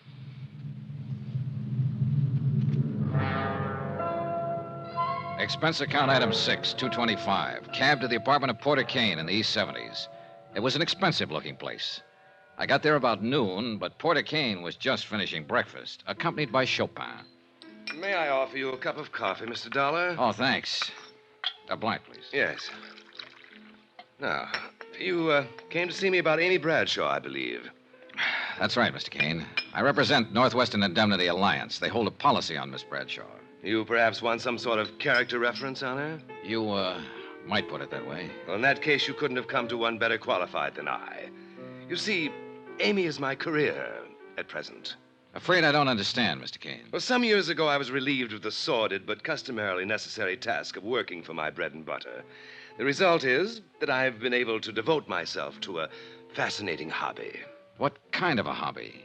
I collect things. Oh? The objects of my interest vary, but they all have one thing in common. Oh? This signet ring I'm wearing, for instance. Yes, I noticed it. Very unusual. The crest is that of the Medici family, Renaissance Italy.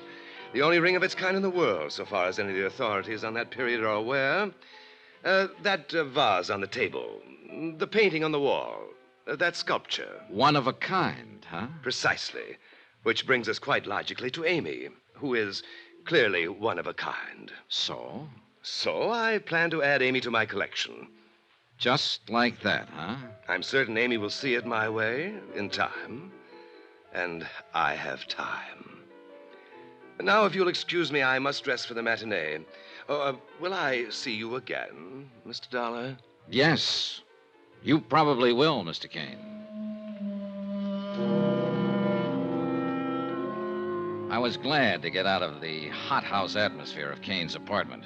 Real weird, this character. And I had a hunch I'd better keep an eye on him. Item 7, $1.65. Cab fare that evening to the Criterion Theater.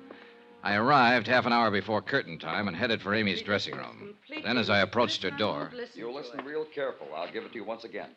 You've been tossing wrong cues to Sheila for 3 nights now. You've been doing everything you can to upstage her and make her look bad. Mike, it's just that I've been nervous lately. Maybe I have made a few mistakes in my life. Amy, you know I've got plans for Sheila, and I don't want her looking bad in this play. You've got plans for Sheila. What about us? Amy, we can talk about that some other time. But for now, I just want you to understand. You're to lay off Sheila. I mean it. Is that a threat, Mike? Take it any way you like. It sounded like Pomeroy was coming outside, so I ducked around behind a piece of scenery and waited a moment. Then I went back to Amy's door. Oh, Johnny. Hello, Amy. You look tired. I am. I just had a little go-around with Mike. Pomeroy? Uh-huh. I've been fluffing some of my lines lately. He seems to think I've been doing it deliberately to make Sheila Mitchell look bad. But he's wrong. Have you found out anything yet, Johnny? No, not much. I still can't believe there's anything to it. It's so silly to let it upset me. It's silly even to give it a thought. Well, try not to, Amy. Let me worry about it. All right. Did I ever tell you it's nice having you around, Johnny? I left her dressing room and started for the alley door, but somebody stepped out in front of me. It was Mike Pomeroy. Hello, Dollar. Oh, hi, Pomeroy. I was just talking to Dave Coleman, the director. He told me he was the one who sent for you. He told me why. You didn't know about the threatening letter Amy got? No, I didn't. Look, Dollar, every actress I've ever known has gotten at least one note like that during her career. You don't think this should be taken too seriously, then? No. Amy's pretty nervous these days, and as long as you're around stirring things up, she'll be worried about it. If there's anything to be done about it, I can handle it. In other words, you want me to mind my own business, that it? You said that, Dollar. I didn't. It might not be a bad idea. Funny thing. When somebody tells me to lay off a case, my interest in it always doubles. After the final curtain, I went backstage to wait for Amy. The stage door was open, and I could see Porter Kane waiting in the alley outside. So I went over to him. Well, Mr. Dollar, good evening. Hello, Kane. On duty again tonight? Perhaps that's one way of putting it.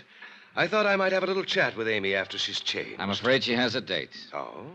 Do you happen to know with whom? Yeah, me. Mr. Dollar, are you suggesting that I'm to regard you as some sort of rival? Not at all, Kane. I'm just suggesting that I'm a friend of Amy's.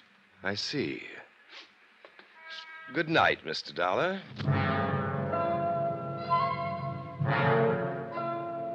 After Kane left, I stood beside the stage door and tried to figure out some of the angles on this case. There were too many of them. By the time I went in, the theater was dark, except for a dim light bulb over the stage, and everyone had gone. Everybody, that is, except Amy. I ran into the darkened theater. She was standing horrified next to the stairway by the dressing rooms, her eyes fixed on something that lay on the floor. Johnny, I was on my way out to meet you. I heard a swish through the air. This heavy sandbag. It barely missed me. Oh, Johnny! Stay back against the wall, Amy. You'll be okay there. I climbed the long ladder up to the catwalk above the stage where they sometimes use the sandbags to balance hunks of scenery. It was dark up there. I started edging along the catwalk. Suddenly, my foot hit a loose board. I almost lost my balance. A loose board that could have been left for me. And it was a long, long drop down to the stage. Whoever had been up there knew the theater pretty well. Finally, I went back down to Amy. She was trembling. Johnny? It's okay, Amy. It's okay. Johnny? Maybe I didn't take it seriously before, but I do now. Somebody dropped that sandbag from up there deliberately. Somebody is trying to kill me, and I'm scared, Johnny. I'm scared.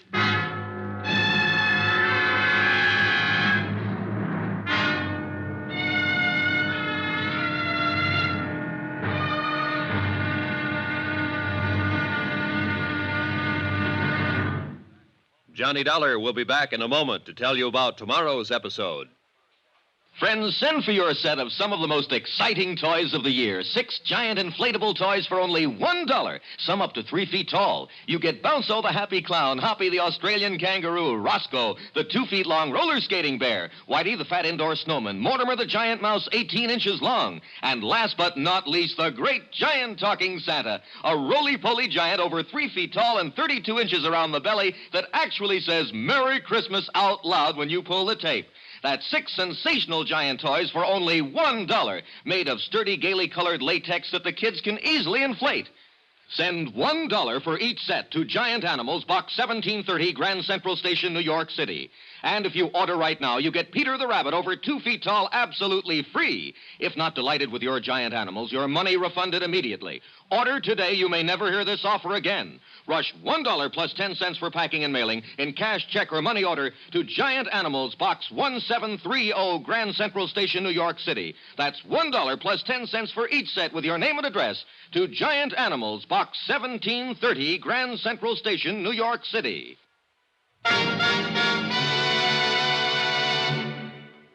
Now, here's our star to tell you about tomorrow's episode of the Amy Bradshaw Matter. Tomorrow, a man steps onto the stage from out of the past and into a role he doesn't want to play. Join us, won't you? Yours truly, Johnny Dollar.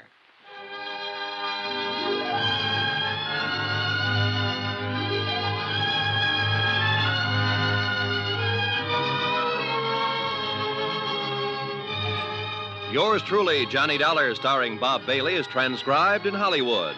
Written by Robert Reif, it is produced and directed by Jack Johnstone. Be sure to join us tomorrow night, same time and station, for the next exciting episode of Yours truly, Johnny Dollar. Roy Rowan speaking.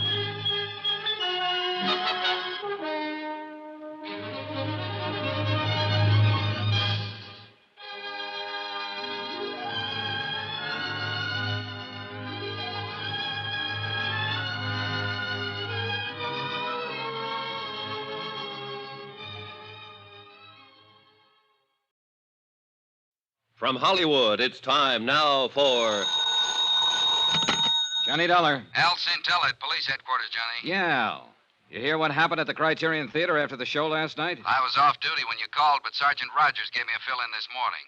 So somebody tried to drop a sandbag on Amy Bradshaw backstage. Yeah, a real near miss. You still think these attempts on her life are publicity stunts? No, it looks like your hunch was right. I'll have a couple of my boys keep an eye on Amy. Thanks. Johnny, you wanted to know the whereabouts of this guy, Bill York, the husband Amy separated from. What have you got on him, Al? 768 West 4th Street, down in Greenwich Village. Thanks, I'll check it.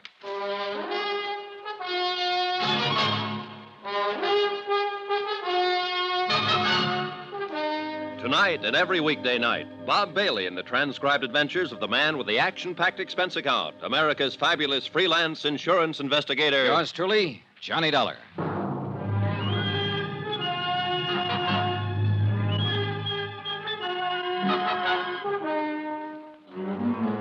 New York City, expense account submitted by Special Investigator Johnny Dollar. To the Home Office, Northwestern Indemnity Alliance, Hartford, Connecticut. The following is an accounting of expenditures during my investigation of the Amy Bradshaw matter. Expense account item 8, $275. Taxi from my hotel to Greenwich Village to try and locate a writer named Bill York, who had separated from Amy 6 months ago. Amy was a good actress, but she couldn't hide the fact she was plenty scared by the attempts on her life in the last 3 days. My hunch was it was someone close to Amy, and Bill York was very much on my list. After all, he was the beneficiary on her life insurance policy. I hadn't been to this part of the village in 2 or 3 years, but from the looks of it, it hadn't changed a bit. Defiantly shabby and run down. A few beards here and there, a few gals with long, straight hair. Bookstores and bars, side by side. I checked at the address Al Sintella had given me. It was a beat-up old rooming house. Come down here to interview the famous writer, something like that? Not exactly. Too bad. Here I thought you wanted to carry my message to America. No, I'm afraid that's a little out of my department, Mr. York. Amy did mention that you were a writer. I can tell you exactly what she said. She said, you know, Bill's a writer, sort of, right? Well, as a matter of fact. Amy always felt it necessary to apologize for me. That was one thing about our marriage that was always so charming. Well, look, I didn't come here to discuss your marriage, York. I don't know what you're so bitter about. It's none of my business. Why, Dollar, what do I have to be bitter about? Here I am, an artist, living an unfettered life of freedom in Greenwich Village. What more could I ask? I guess I haven't read any of your books. Don't worry about it. You're in good company. You and the publishers. Oh, that's too bad. Must make a little problem in the grocery department. Oh, that doesn't worry me. You see, one can always manage to live comfortably in hock. Oh? And if one is willing to hock his soul, of course the returns are much greater. I don't get you. That's not surprising, because nobody else but me would call it my soul. It's just the manuscript for an unpublished novel. 3 years of work and sweat and pain. But my clever pawnbroker, Mr. Pomeroy, has a fair idea what it means to me. Mike Pomeroy, Amy's agent? Charming chap. Quite shrewd. In other words, if you could raise some money, you could get this brainchild of yours out of hock from him. Tell me, how long's it been since you've seen Amy? Several months. Why? You haven't been uptown near her apartment the last few days, huh? No. You sure? Of course. Anything else? No. Not for now.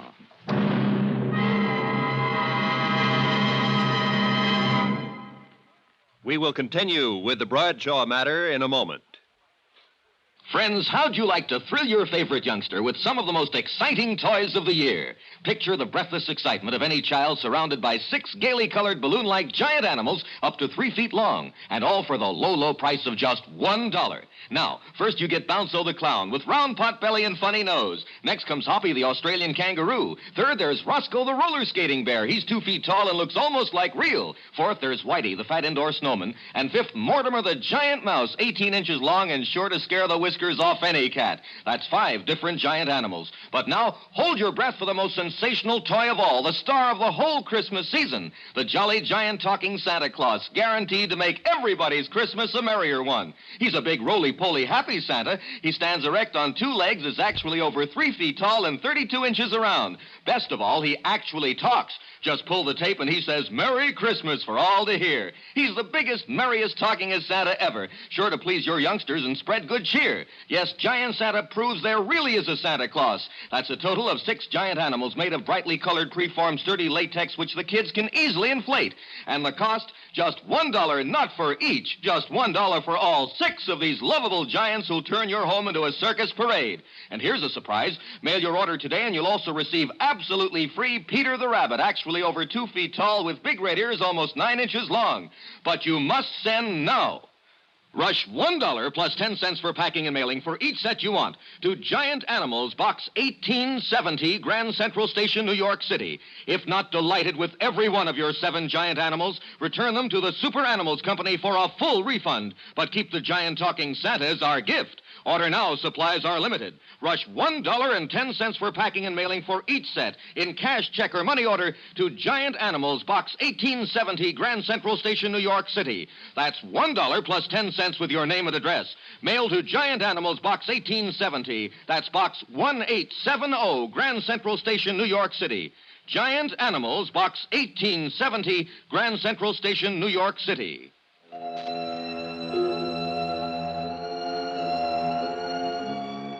I was getting nowhere in my attempt to find out who was gunning for Amy Bradshaw, and I knew it. I called Mike Pomeroy, her agent, but he was out, so I took the next name on my list, the producer of Amy's play, Emery Taylor. Expense account item 9, $175. Cab fare to Taylor's apartment in the mid-50s near the Museum of Modern Art. Taylor wasn't in, but his wife Dora was. She was sleek-looking and a little on the brittle side. She was sitting behind a small bar in the den, and she looked quite at home there. Drink? Thanks.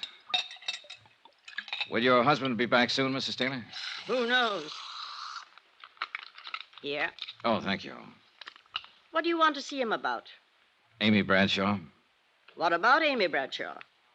I wanted to ask him if he knew of anyone who might want to harm Amy for any reason. Oh, I could answer that better than Emery. There is someone? There certainly is. Who? Me. Why? Would you like it if your husband was knocking himself out for for a younger woman? Well, now, isn't that part of the business? Is it? That's not all.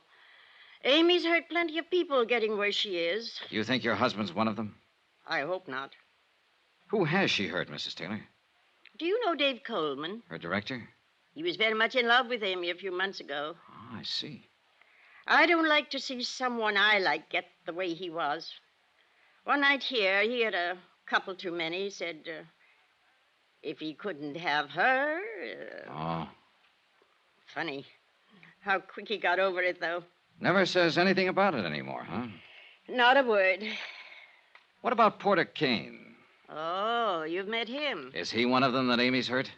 No, he's not in that category. Whatever happened to hurt him must have happened at about the age of 5.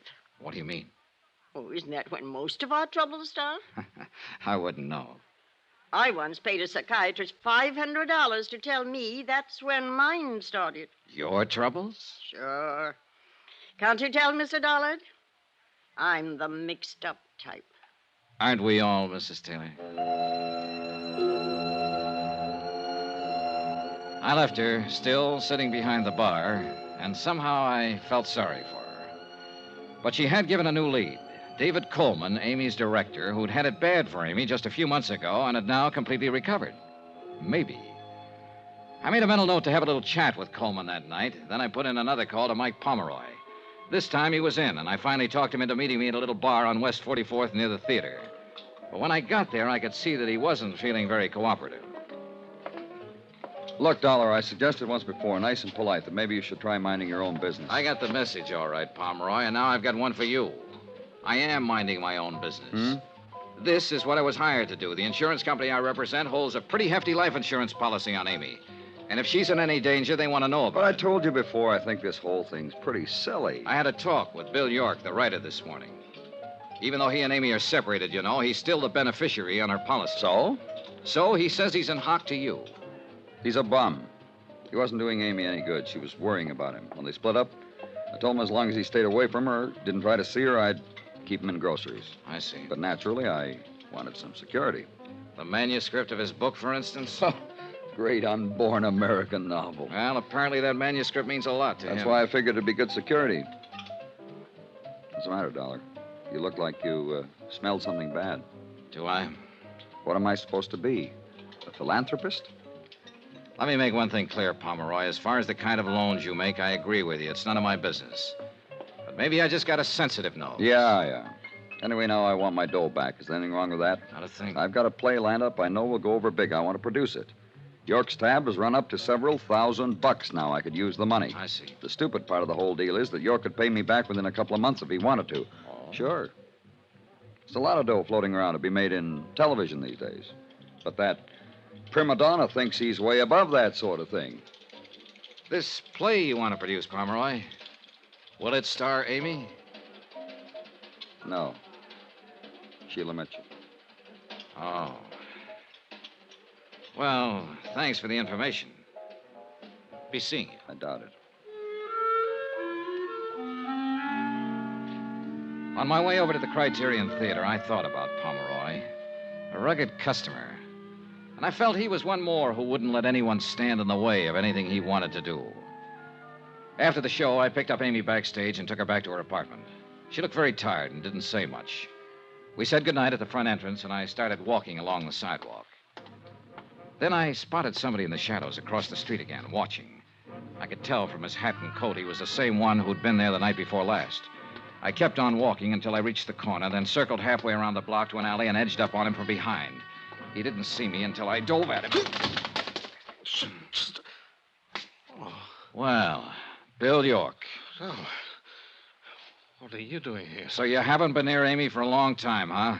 Except tonight and the night before last, watching her apartment. Darling. Come on, York, start talking. And it better be good.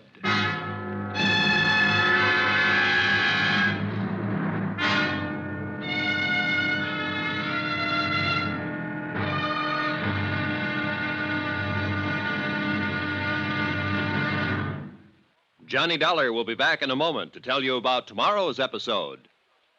Friends, send for your set of some of the most exciting toys of the year. 6 giant inflatable toys for only $1. Some up to 3 feet tall. You get Bounco the happy clown, Hoppy the Australian kangaroo, Roscoe the 2 feet long roller skating bear, Whitey the fat indoor snowman, Mortimer the giant mouse 18 inches long, and last but not least, the great giant talking Santa, a roly-poly giant over 3 feet tall and 32 inches around the belly that actually says Merry Christmas out loud when you pull the tape. That's 6 sensational giant toys for only $1, made of sturdy, gaily colored latex that the kids can easily inflate. Send $1 for each set to Giant Animals, Box 1870, Grand Central Station, New York City. And if you order right now, you get Peter the Rabbit over 2 feet tall absolutely free. If not delighted with your Giant Animals, your money refunded immediately. Order today. You may never hear this offer again. Rush $1 plus 10 cents for packing and mailing in cash, check, or money order to Giant Animals, Box 1870, Grand Central Station, New York City. That's $1 plus 10 cents for each set with your name and address to Giant Animals, Box 1870, Grand Central Station, New York City.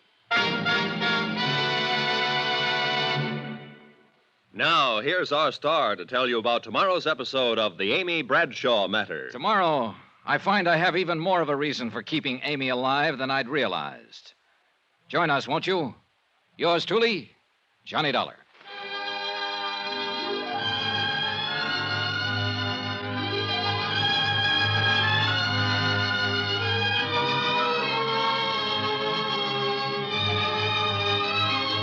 Yours truly, Johnny Dollar, starring Bob Bailey, is transcribed in Hollywood. Written by Robert Reif, it is produced and directed by Jack Johnstone. Be sure to join us tomorrow night, same time and station, for the next exciting episode of Yours truly, Johnny Dollar. Roy Rowan speaking.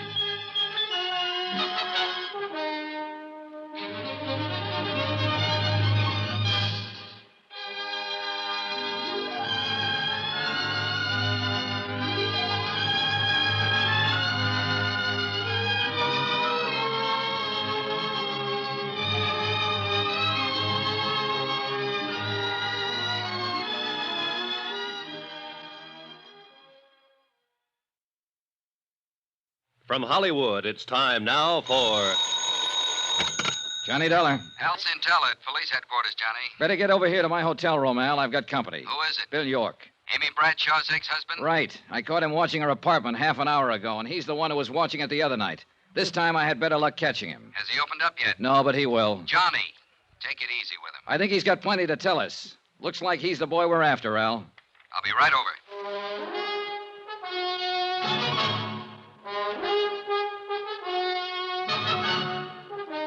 Tonight and every weekday night, Bob Bailey in the transcribed adventures of the man with the action-packed expense account, America's fabulous freelance insurance investigator. Yours truly, Johnny Dollar.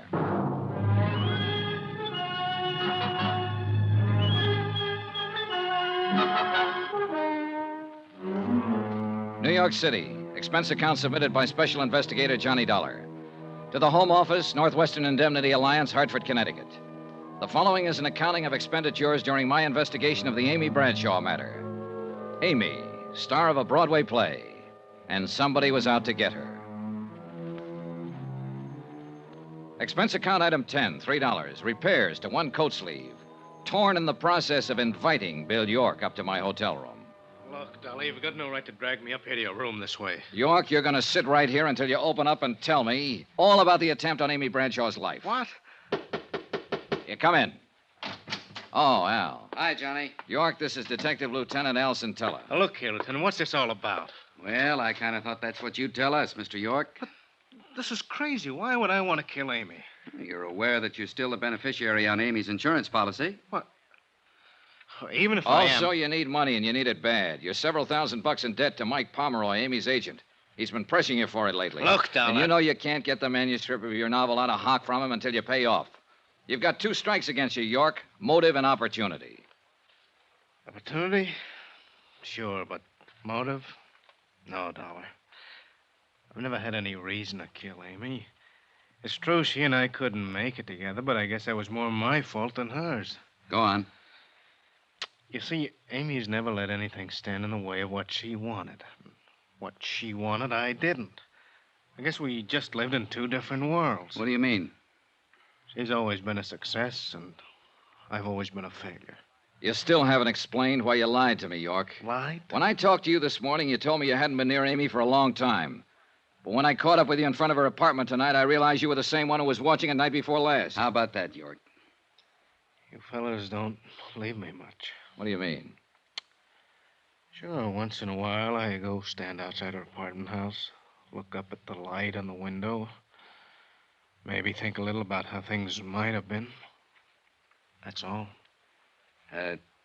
Maybe you better come downtown with me, York. We'll check your story further. If you're clean, you got nothing to worry about. All right, Lieutenant. Sergeant, take Mr. York down to the car and wait for me there. Johnny? Who else have you talked to? Oh, everybody close to her. But the one who interests me most is her agent, Mike Pomeroy. He can be a pretty rough customer when he wants to. And he thinks Amy's standing in the way of a career for an actress he's currently interested in. Let's talk about somebody else for a moment. Oh. You, Johnny. I think you're getting a little bit out of line. What do you mean? Down at police headquarters, we got a little black book. It tells us what to do and what not to do. It doesn't say anything about insurance investigators dragging possible suspects to their hotel room to question them. Listen, Al, when I'm assigned to a case, I usually try to break it any way I can. I know.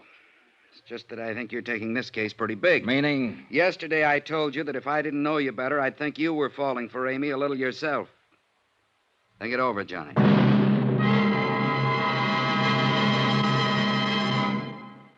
We will continue with the Bradshaw matter in a moment.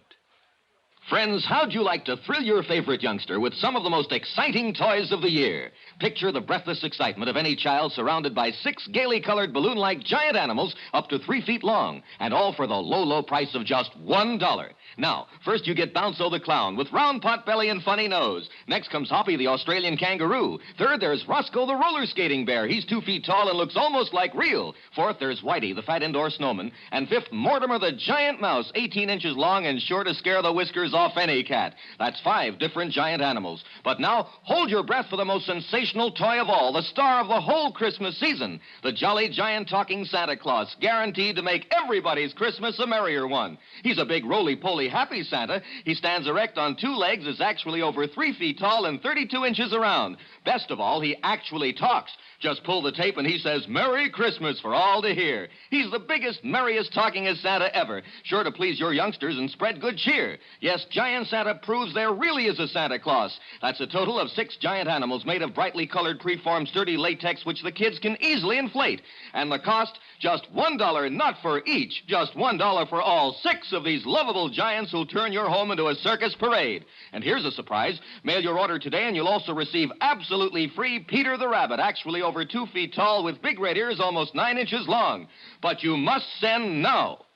Rush $1 plus 10 cents for packing and mailing for each set you want to Giant Animals, Box 1907, Grand Central Station, New York City. If not delighted with every one of your 7 giant animals, return them to the Super Animals Company for a full refund, but keep the giant talking Santa as our gift. Order now. Supplies are limited. Rush $1.10 for packing and mailing for each set in cash, check, or money order to Giant Animals, Box 1907, Grand Central Station, New York City. That's $1 plus 10 cents with your name and address. Mail to Giant Animals, Box 1907. That's Box 1907, Grand Central Station, New York City. Giant Animals, Box 1907, Grand Central Station, New York City.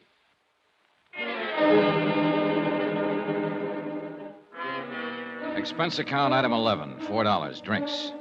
For me. I thought about what Al Centella had said. The possibility I was falling for Amy Bradshaw. Thought about it for 2 hours.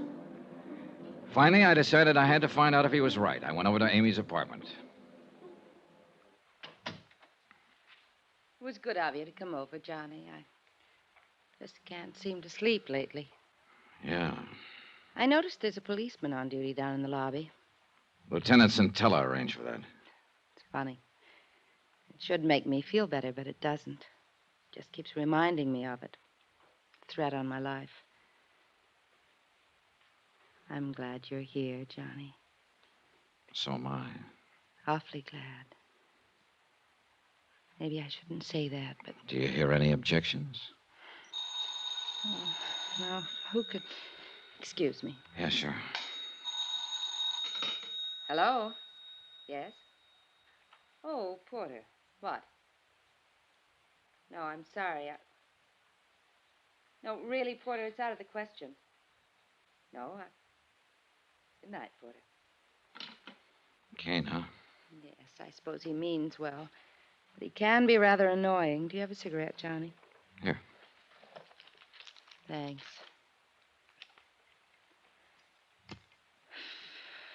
You seem rather quiet tonight. Oh, just thinking, I guess. It's funny. Hmm. A meeting like this. Yeah. Just a few days ago, I didn't know you at all. And now, And now what? I don't know, Johnny. I don't know. Amy. It was a mistake, Johnny. I'm sorry. Was it? Yes. Johnny, I'm afraid I've hurt a couple of people in the past. I don't want to hurt you. Don't worry, you won't. And that's the wonderful thing about being an actress. You play so many parts. The kiss. That was playing a part, huh? Even if it weren't, Johnny, it'd be no good. There'd always be something between us. It's right over there on the mantel. The clock? Yes. We can't turn it back. If I'd met you a long time ago before Mike, but I didn't. No. So? Is the clock so bad, Amy? It is to an actress. Sometimes I pretend it isn't there. You ever do that, Johnny? No, it doesn't do any good. But you can try. You can live a whole life trying. Isn't that really what we all do? I don't know. We go along playing our parts, doing what we have to do, pretending the clock isn't there. But all the while it is. And though we keep on fighting against it, we know we can't turn it back. We can't even stop it. One thing I'd accomplished, I guess. I'd decided I wouldn't be seeing Amy anymore after this case was wound up. Winding it up, though, was another question, and I was still as far from home as ever on it. But I couldn't seem to get Porter Kane and his quaint little hobby of collecting things out of my mind. Why, good evening, Mr. Dollar. Hello, Mr. Kane. Come in, come in. Thanks. I know it's late. I'm sorry. Not at all. As a matter of fact, I was hoping I'd see you again. I don't want to keep you. I see your hat and coat. No, I'm not going out. I've just come in. Oh. You said you were hoping you'd see me again? Yes, I enjoyed our other little chat very much. I suppose you came to talk some more about Amy Bradshaw. Matter of fact, Mr. Kane, I came to talk about you. Splendid. And about your hobby. Collecting. A fascinating hobby, Mr. Dollar. You take it pretty seriously, don't you? I've devoted most of my life to it. And I may say that I've succeeded rather brilliantly with it. Each item in my collection is incomparable, without equal. Yeah, one of a kind. And that, of course, is precisely why Amy is necessary to complete the collection. The crowning and final edition. Final? Yes. For your information, Mr. Dollar, when I've acquired Amy, I intend to cease my hobby. Oh. She will complete my collection. Without her, though, it is still incomplete. Mind if I ask you a couple of questions, Mr. Kane? Not at all. You seem to have been pretty successful with your collection. Have you ever run up against an item you wanted but couldn't get? Of course not.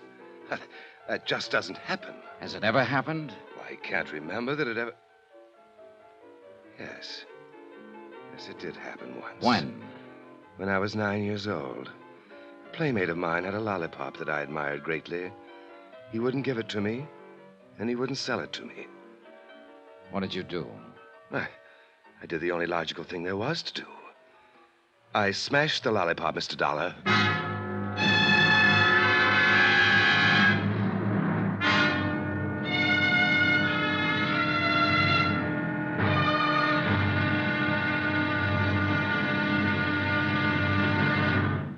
Johnny Dollar will be back in a moment to tell you about tomorrow's episode. Friends, send for your set of some of the most exciting toys of the year. 6 giant inflatable toys for only $1, some up to 3 feet tall. You get Bounso the happy clown, Hoppy the Australian kangaroo, Roscoe the 2 feet long roller skating bear, Whitey the fat indoor snowman, Mortimer the giant mouse 18 inches long, and last but not least, the great giant talking Santa, a roly-poly giant over 3 feet tall and 32 inches around the belly that actually says Merry Christmas out loud when you pull the tape. That's 6 sensational giant toys for only $1, made of sturdy, gaily colored latex that the kids can easily inflate. Send $1 for each set to Giant Animals, Box 1907, Grand Central Station, New York City. And if you order right now, you get Peter the Rabbit over 2 feet tall absolutely free. If not delighted with your giant animals, your money refunded immediately. Order today. You may never hear this offer again. Rush $1 plus 10 cents for packing and mailing in cash, check, or money order to Giant Animals, Box 1907, Grand Central Station, New York City. That's $1 plus 10 cents for each set with your name and address to Giant Animals, Box 1907, Grand Central Station, New York City. Now, here's our star to tell you about tomorrow's episode of the Amy Bradshaw matter. Tomorrow, well, it's the wind-up, and a pretty rough one. Join us, won't you? Yours truly, Johnny Dollar. Yours truly, Johnny Dollar, starring Bob Bailey, is transcribed in Hollywood. Written by Robert Reif, it is produced and directed by Jack Johnstone. Be sure to join us tomorrow night, same time and station, for the next exciting episode of Yours truly, Johnny Dollar. Roy Rowan speaking.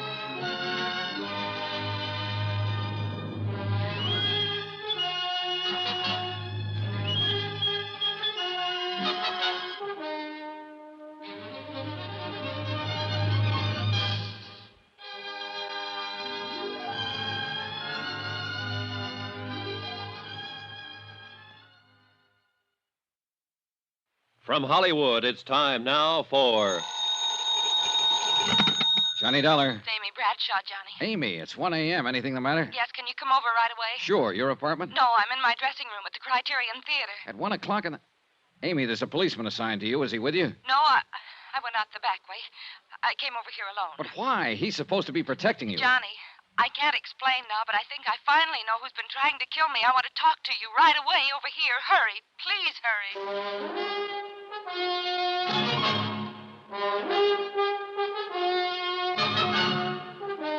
Tonight and every weekday night, Bob Bailey in the transcribed adventures of the man with the action-packed expense account, America's fabulous freelance insurance investigator. Yours truly, Johnny Dollar.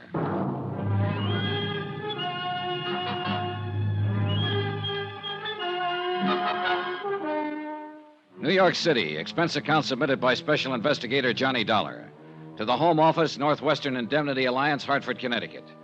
The following is an accounting of expenditures during my investigation of the Amy Bradshaw matter. Expense account item 12, $5. Taxi from my hotel to the Criterion Theater on West 44th. $2 for the fare, $3 for getting me there in 5 minutes.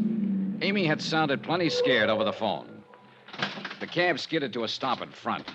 I caught a glimpse of somebody at the other corner of the theater. It looked like Porter Kane. I couldn't be sure, and I didn't have time to find out right now. Backstage, it was quite dark, and I had to feel my way through some... The shot came from the direction of Amy's dressing room. Mike Pomeroy, her agent, was lying on the floor, dead. There was a gun on the floor, too, just inside the door. Johnny! Oh, Johnny! What happened, Amy? Amy, stop it! Tell me what happened. The door. Door? The shot, it came from the door. I ran outside the dressing room, across the stage, into the alley. No one in sight. Back inside, I found a light switch. So I phoned Al Centella at police headquarters, told him what had happened.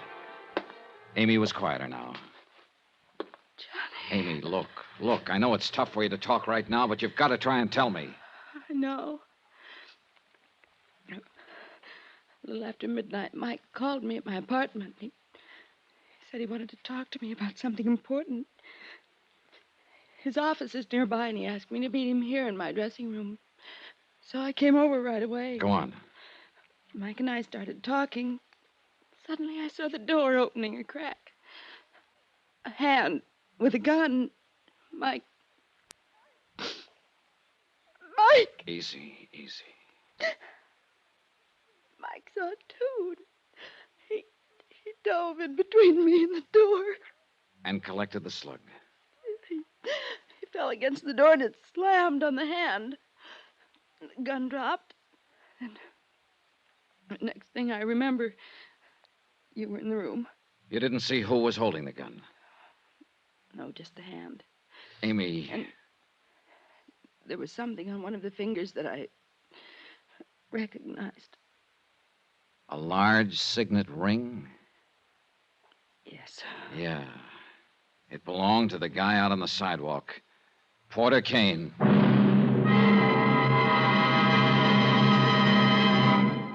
We will continue with the Bradshaw matter in a moment. Friends, how'd you like to thrill your favorite youngster with some of the most exciting toys of the year? Picture the breathless excitement of any child surrounded by 6 gaily colored balloon-like giant animals up to 3 feet long, and all for the low, low price of just $1. Now, first you get Bounzo the clown with round pot belly and funny nose. Next comes Hoppy the Australian kangaroo. Third, there's Roscoe the roller skating bear. He's 2 feet tall and looks almost like real. Fourth, there's Whitey the fat indoor snowman. And fifth, Mortimer the giant mouse, 18 inches long and sure to scare the whiskers off any cat. That's 5 different giant animals. But now, hold your breath for the most sensational toy of all, the star of the whole Christmas season, the jolly giant talking Santa Claus, guaranteed to make everybody's Christmas a merrier one. He's a big roly-poly happy Santa. He stands erect on 2 legs, is actually over 3 feet tall and 32 inches around. Best of all, he actually talks. Just pull the tape and he says, "Merry Christmas" for all to hear. He's the biggest, merriest, talkingest Santa ever, sure to please your youngsters and spread good cheer. Yes, Giant Santa proves there really is a Santa Claus. That's a total of 6 giant animals made of brightly colored, preformed, sturdy latex, which the kids can easily inflate. And the cost, just $1, not for each, just $1 for all 6 of these lovable giants who'll turn your home into a circus parade. And here's a surprise. Mail your order today and you'll also receive absolutely free Peter the Rabbit, actually over 2 feet tall with big red ears almost 9 inches long. But you must send now. Rush $1 plus 10 cents for packing and mailing for each set you want to Giant Animals, Box 1918, Grand Central Station, New York City. If not delighted with every one of your 7 giant animals, return them to the Super Animals Company for a full refund. But keep the giant talking Santa as our gift. Order now. Supplies are limited. Rush $1.10 for packing and mailing for each set in cash, check, or money order to Giant Animals, Box 1918, Grand Central Station, New York City. That's $1 plus 10 cents with your name and address. Mail to Giant Animals, Box 1918. That's Box 1918, Grand Central Station, New York City. Giant Animals, Box 1918, Box 1918, Grand Central Station, New York City. Lieutenant Centella arrived at Amy's dressing room, and Amy repeated her story to him. He sent a couple of his boys out to pick up Porter Kane. Alan, Amy, and I went down to headquarters. We left her in one room while we went into another to question Kane, who'd been picked up at his apartment. See here, Lieutenant, I don't know what this is all about, but I certainly object to being routed out Just hold it, Kane. You know why you're down here. I certainly do not. You don't know that Mike Pomeroy's dead, huh? Amy's agent? Really? Really?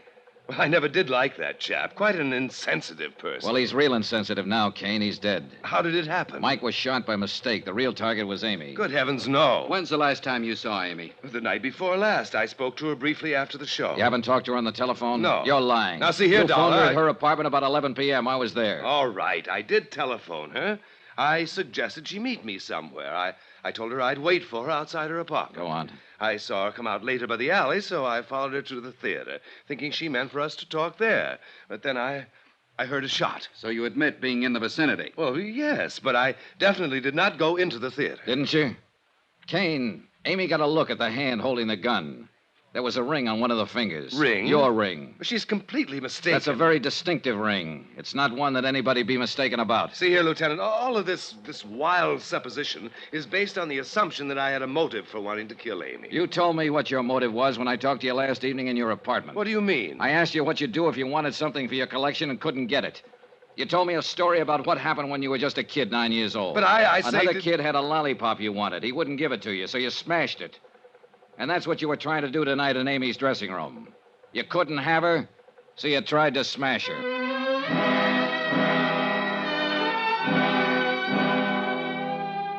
There wasn't much point in my hanging around. So I got Al Centella's permission to take Amy back to her apartment. We could wait there for any new developments. Amy didn't say a word all the way. When we got there, she sat in a chair staring at the wall. When she finally spoke, it was more like she was talking to herself. He's dead. Amy, He's dead because of me. stop talking that way. Mike Pomeroy jumped in the way of a bullet. If he hadn't, you'd be dead. Would have been better that way. Stop it, Amy. Johnny, Yeah. I think... You think what? Oh, just a minute. I'll get it. It was Al Centella down at police headquarters. When he finished talking, I didn't say anything. There wasn't anything to say.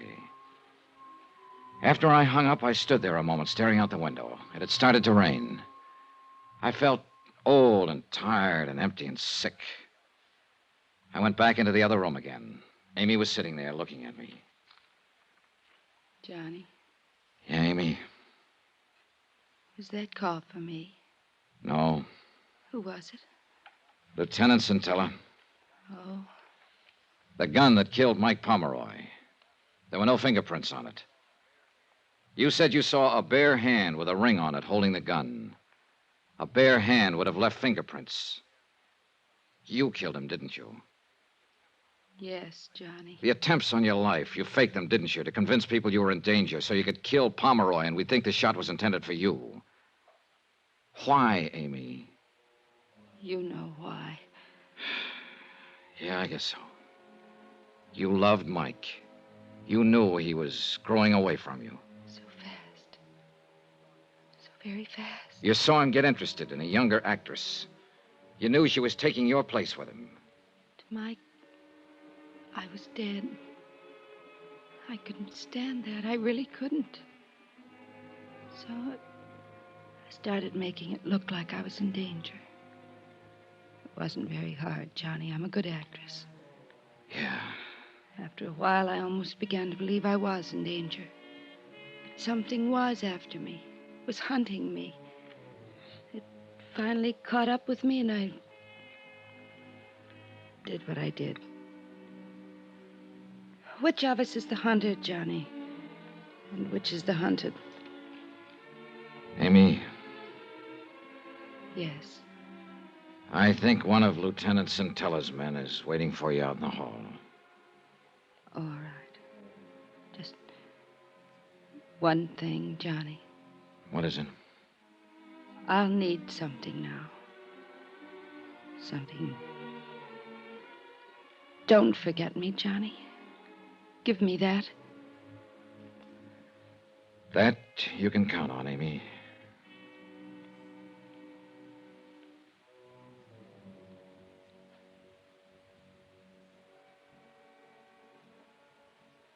She walked out of the room, and she didn't look back. I'm glad she didn't.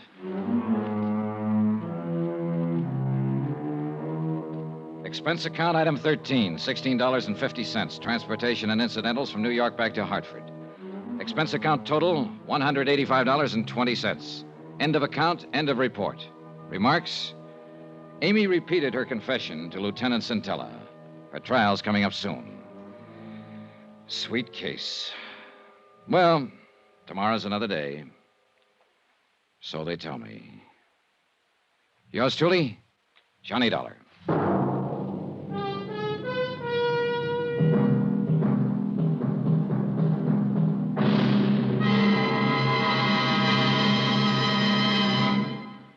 Johnny Dollar will return in a moment to tell you about next week's intriguing story.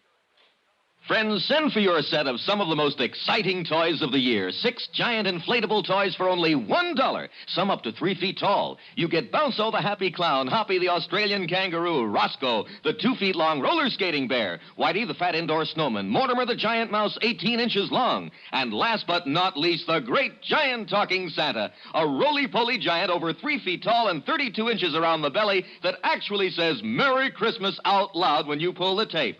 That's 6 sensational giant toys for only $1, made of sturdy, gaily colored latex that the kids can easily inflate. Send $1 for each set to Giant Animals, Box 1918, Grand Central Station, New York City. And if you order right now, you get Peter the Rabbit over 2 feet tall absolutely free. If not delighted with your Giant Animals, your money refunded immediately. Order today. You may never hear this offer again. Rush $1 plus 10 cents for packing and mailing and cash, check, or money order to Giant Animals, Box 1918, Grand Central Station, New York City. That's $1 plus 10 cents for each set with your name and address to Giant Animals, Box 1918, Grand Central Station, New York City. Now, here's our star to tell you about next week's exciting story. Next week, a case with a great big question mark. Accident, suicide, or just plain murder. Join us, won't you? Yours truly, Johnny Dollar.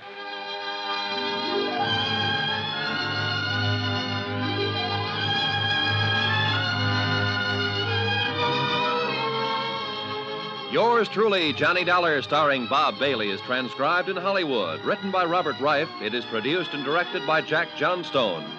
Heard in this week's cast were Virginia Gregg, Florence Walcott, Don Diamond, Larry Thor, Vic Perrin, and Carlton Young. Musical supervision by Amerigo Marino. Be sure to join us on Monday night, same time and station, for another exciting story of Yours truly, Johnny Dollar. This is Roy Rowan speaking.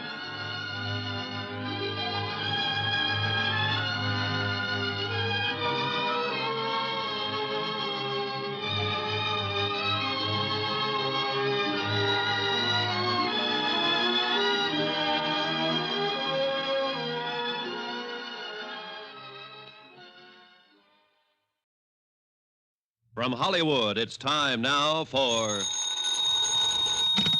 Johnny Dollar. Tim Connors, John boy. Congratulate me. Congratulations, Tim. What for? I just had another boy. 7 pounds, 12 ounces. Hey, you like cigars? Sure. Well, come on down, pick one up. Oh, maybe you better pack a suitcase, too. I got one for you out in Culver, Montana. Where's that? I just told you, out in Montana somewhere. We have a debt policyholder there named Henderson. Henderson, huh? Yeah. Now, we don't know if he was murdered, committed suicide, or had an accident. Well, what does it look like? All three. Okay, Tim, be there in an hour.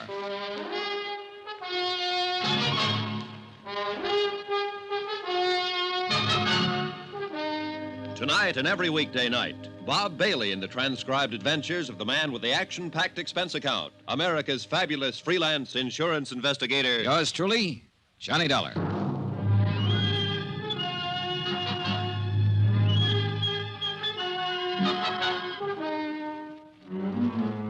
Expense account submitted by Special Investigator Johnny Dollar to Paramount Insurance Adjusters, Hartford, Connecticut. The following is an accounting of expenditures during my investigation of the Henderson matter, whatever it's going to be. Expense account item 1, $1.25 for a detailed map.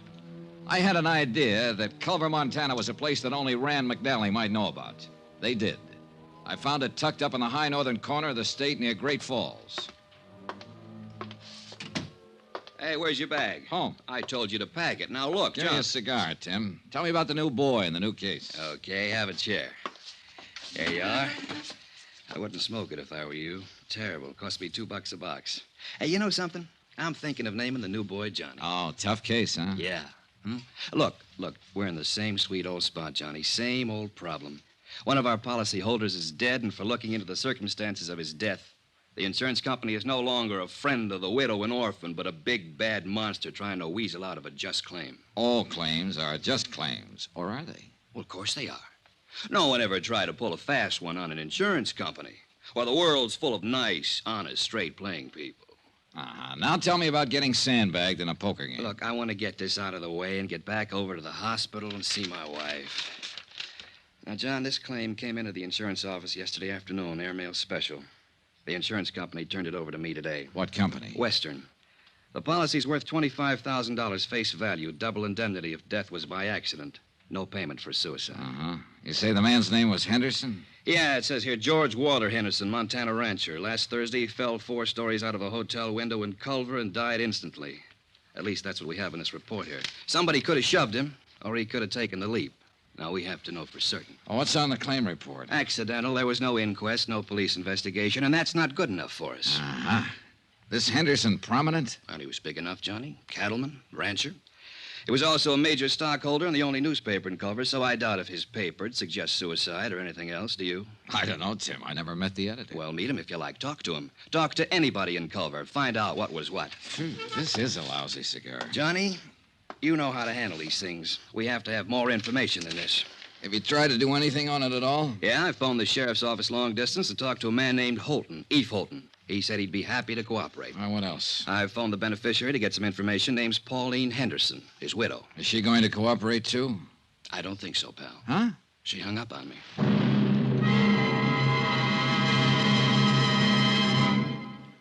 We will continue with the Henderson matter in a moment. Friends, how'd you like to thrill your favorite youngster with some of the most exciting toys of the year?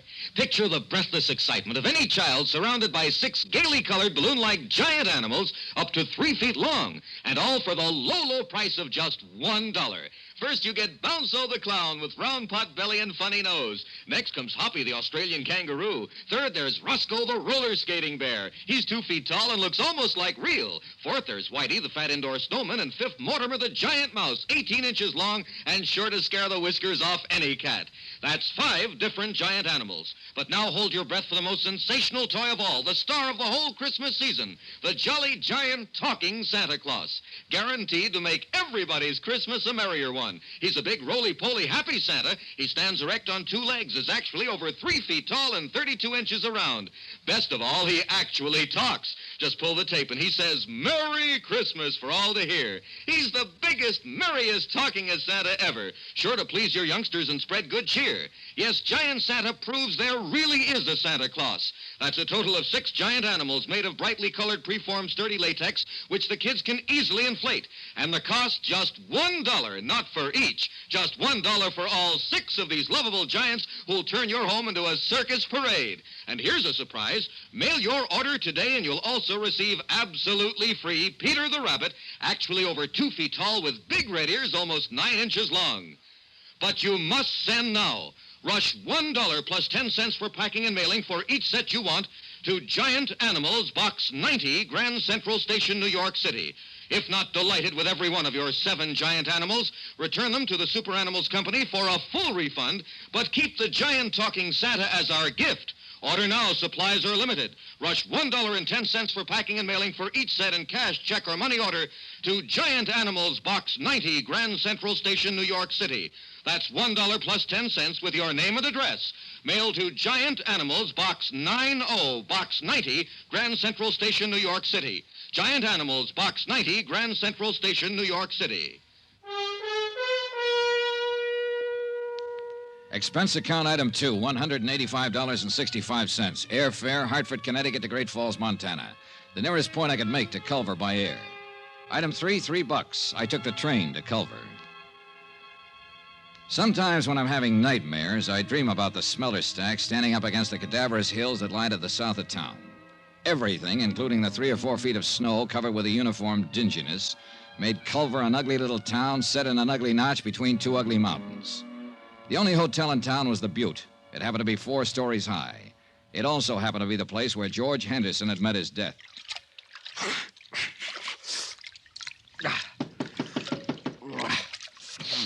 Okay, just a minute.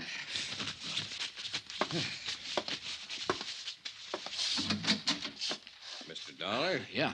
I'm Eve Holton, sheriff here. Huh? You're from the insurance people, aren't you? Yeah, that's right. Mm-hmm. Been expecting that you'd be in sooner or later. Well, I'm glad to meet you, Mr. Holton. Call me Eve, son. Everybody does. Hey, got a drink on you? And no, I haven't. Well, I got one on me. Nice and chilly, too. Well, I'll see if there's some glasses around here, Sheriff. You didn't waste any time looking me up. No, I guess I didn't, son. Thought it'd save a little time this way. Knew you'd be looking me up sooner or later. Really thought we ought to have this drink together. Private. May not have any more together while you're here. Uh-huh.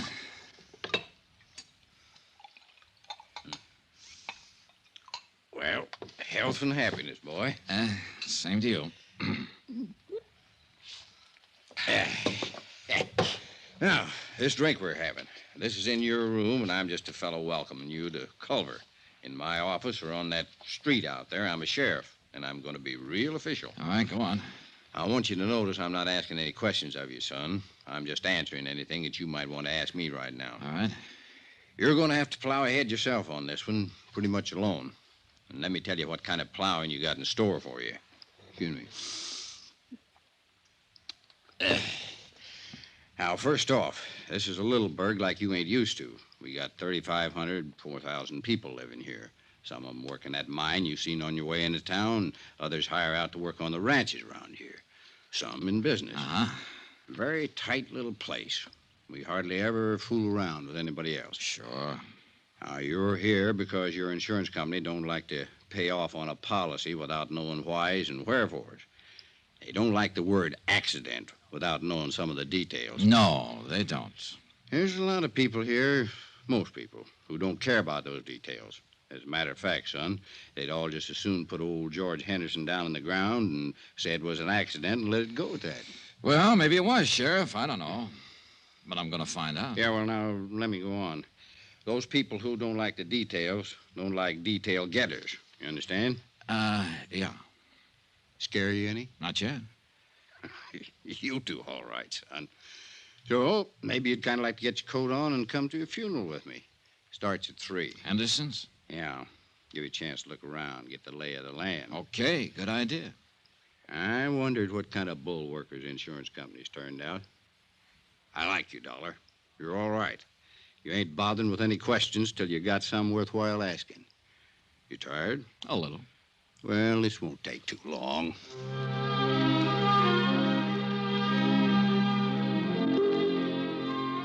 A half hour later, I was standing beside Sheriff Eve Holden on a flat-top hillside that served as a cemetery. The snow was white and gleaming under the winter sun of the mid-afternoon skies, the air cold and crisp. To thee, our heavenly Father, who knoweth all things, we commit the body of our beloved to thy eternal care. Thy will be done. Trusting ever in thy mercy, we invoke the consolation of thy sheltering wing. Earth to earth, ashes to ashes, dust to dust. In sure and certain hope of resurrection into eternal life, in the name of the Father, and of the Son, and of the Holy Ghost. Amen. Yeah. Here.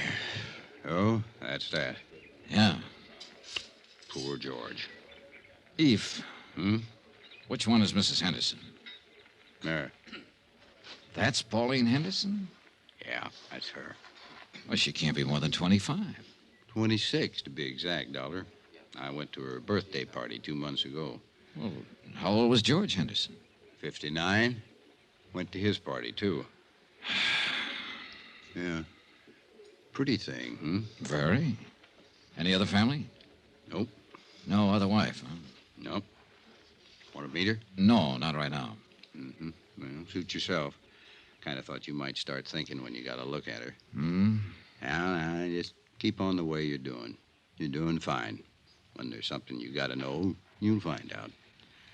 Well, Eve, I already know one thing. Yeah? What's that? I'm going to ask for a coroner's inquest. Just from seeing her? Just from seeing her. Mm-hmm. You're a sly one, Johnny.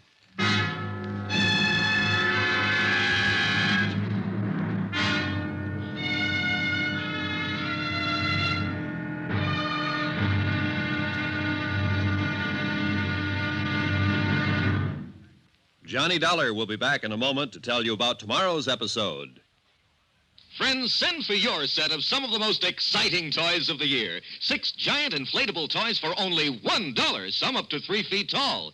You get Bounce'll the happy clown, Hoppy the Australian kangaroo, Roscoe the 2 feet long roller skating bear, Whitey the fat indoor snowman, Mortimer the giant mouse 18 inches long, and last but not least, the great giant talking Santa, a roly-poly giant over 3 feet tall and 32 inches around the belly that actually says Merry Christmas out loud when you pull the tape. That's 6 sensational giant toys for only $1, made of sturdy, gaily colored latex that the kids can easily inflate. Send $1 for each set to Giant Animals, Box 90, Grand Central Station, New York City. And if you order right now, you get Peter the Rabbit over 2 feet tall absolutely free. If not delighted with your giant animals, your money refunded immediately. Order today. You may never hear this offer again. Rush $1 plus 10 cents for packing and mailing in cash, check, or money order to Giant Animals, Box 90, Grand Central Station, New York City. That's $1 plus 10 cents for each set with your name and address to Giant Animals, Box 90, Grand Central Station, New York City. Now, here's our star to tell you about tomorrow's episode of The Henderson Matter. Tomorrow, I find out how hard it is to believe what I see. And I see plenty. Join us, won't you? Yours truly, Johnny Dollar.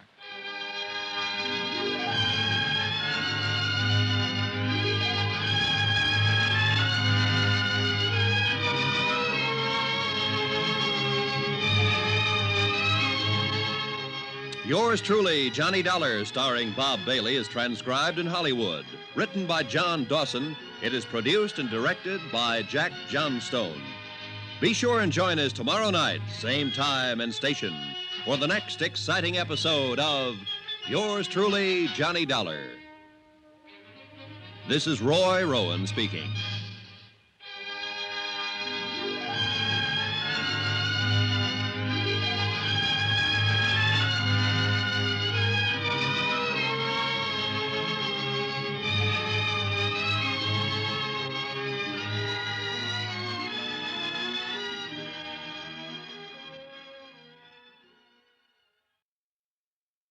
From Hollywood, it's time now for Johnny Dollar. Eve Holden, how are you this morning? Oh, pretty good, Sheriff. How about yourself? Oh, I'm fine, dandy. You were over at the City Hall this morning, huh? Yeah, that's right. I requested the coroner to conduct an inquest into the death of George Henderson. Yeah, I know. The coroner left it up to me. Huh? Yeah, came into my office and asked me if I had any reason to conduct an inquest into the death of George Henderson. I told him I didn't have any reason, but I'd do it if I was ordered to. Well, what happens now? Well, somebody will have to decide whether there's going to be an inquest or not. Who? Mayor, I guess. I don't know. Anyhow, you stirred up some action, and you'll be getting it. Yeah, where? Just stay where you are, son.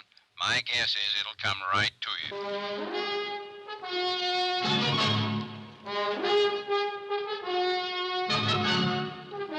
Tonight and every weekday night, Bob Bailey in the transcribed adventures of the man with the action-packed expense account, America's fabulous freelance insurance investigator. Yours truly, Johnny Dollar.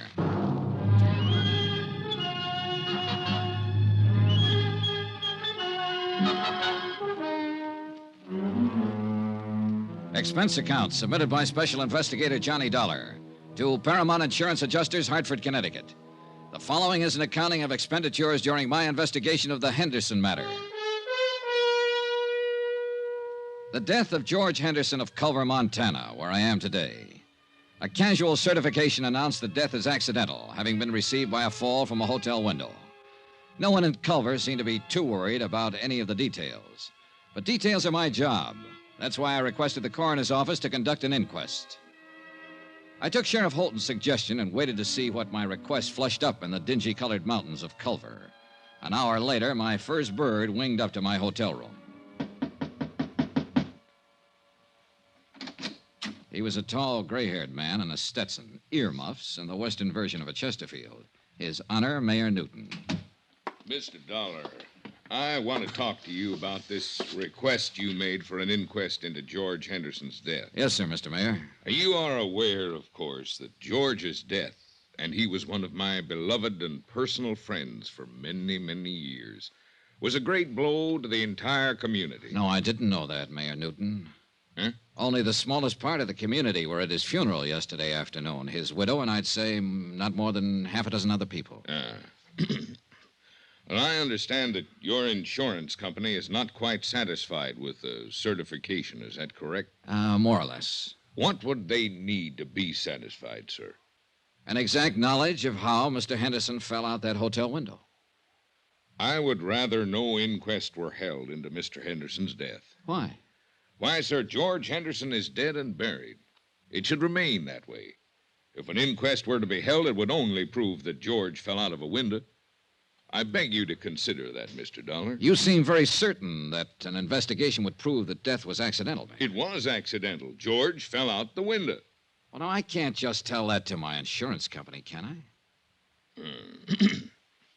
We are a small community with a rudimentary police force, not equipped in any way for an exhaustive investigation, nor for the financial burden of such an investigation. I strongly urge you to reconsider this request for a coroner's inquest. You do? I do indeed. His untimely death was an unfortunate occurrence, outside the pale of any of our poor abilities to foresee. A terrible, terrible accident. I'd like proof of that. Proof? An inquest, Mr. Mayor. An inquest. All right.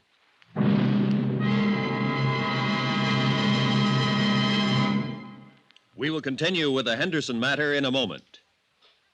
Friends, how'd you like to thrill your favorite youngster with some of the most exciting toys of the year? Picture the breathless excitement of any child surrounded by 6 gaily colored balloon-like giant animals up to 3 feet long, and all for the low, low price of just $1. First, you get Bounzo the clown with round pot belly and funny nose. Next comes Hoppy the Australian kangaroo. Third, there's Roscoe the roller skating bear. He's 2 feet tall and looks almost like real. Fourth, there's Whitey the fat indoor snowman. And fifth, Mortimer the giant mouse, 18 inches long and sure to scare the whiskers off any cat. That's 5 different giant animals. But now hold your breath for the most sensational toy of all, the star of the whole Christmas season, the jolly giant talking Santa Claus. Guaranteed to make everybody's Christmas a merrier one. He's a big roly-poly happy Santa. He stands erect on 2 legs, is actually over 3 feet tall and 32 inches around.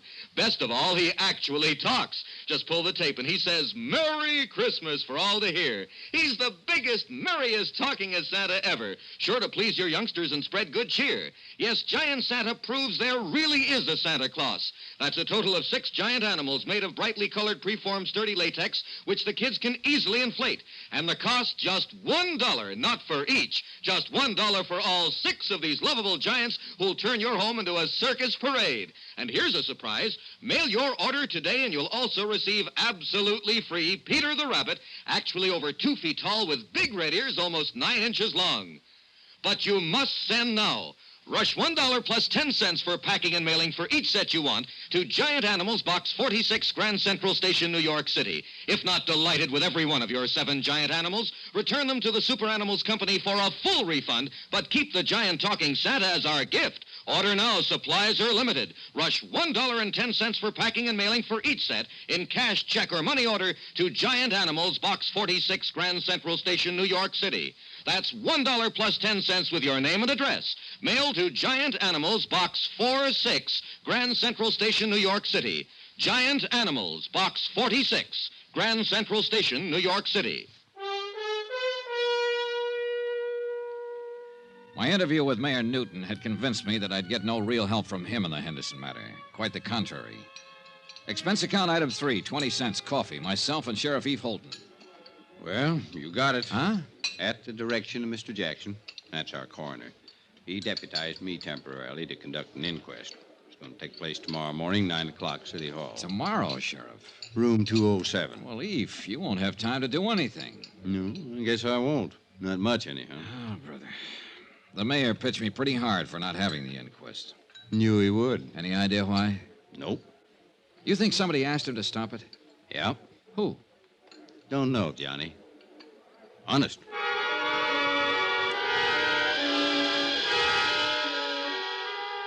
The next morning, I struggled my way against a belligerent north wind to City Hall and the inquest, if you could call it that. I sat in the back of the room and listened while a Dr. Horace Nam assured the 6-man jury that George Henderson was quite dead when he was called out of his office and examined him on the street. Dr. Nam reckoned George had died from a broken neck. An ancient bellhop, a desk clerk, and a chambermaid gave their versions of what had happened the day Henderson fell out the window. You swear to tell the truth, the whole truth, so help you God? I do, Sheriff. I'm the acting coroner today, Miss Copley. Sit down. Now, when did you see Mr. Henderson last? Last Thursday morning Where was this, Miss Copley? at the Butte Hotel. Mm-hmm. You know what time of the morning it was? About 10 o'clock. I went in to make his bed and straighten up his room. I see. I made his bed while he worked on some papers there, and then I left. Did you see him after that? No, sir. You didn't see him come downstairs for breakfast or anything? No, sir. Do you know if anybody went up to see him? I believe I saw Mrs. Henderson in the lobby after that. Do you see Mrs. Henderson in this room? Yes, sir. I believe that's Mrs. Henderson over there. No, that's Mrs. Henderson.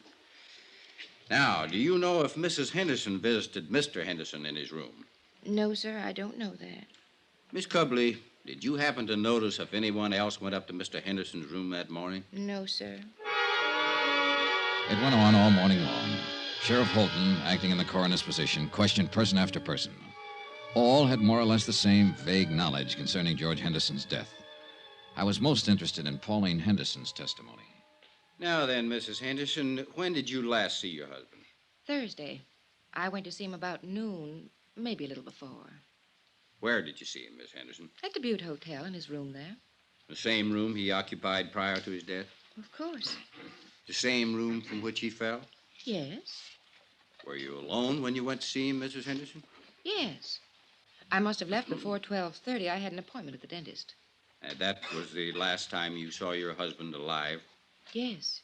I was still in the dentist's chair when they told me he'd fallen out the window. What did you and your husband talk about, Mrs. Henderson? Must I answer that? Well, we're trying to determine something here. I'd appreciate it. George and I discussed our divorce. Could you tell us about that? George and I decided to part about a month ago. He moved out of the house and moved into the hotel. Mm-hmm. Outside of the divorce, were you on good terms? Oh, yes, we've always been on good terms. Mrs. Henderson, do you think there's a chance that he might have thrown himself out that window? Mrs. Henderson, do you think he might have thrown himself out that window? No.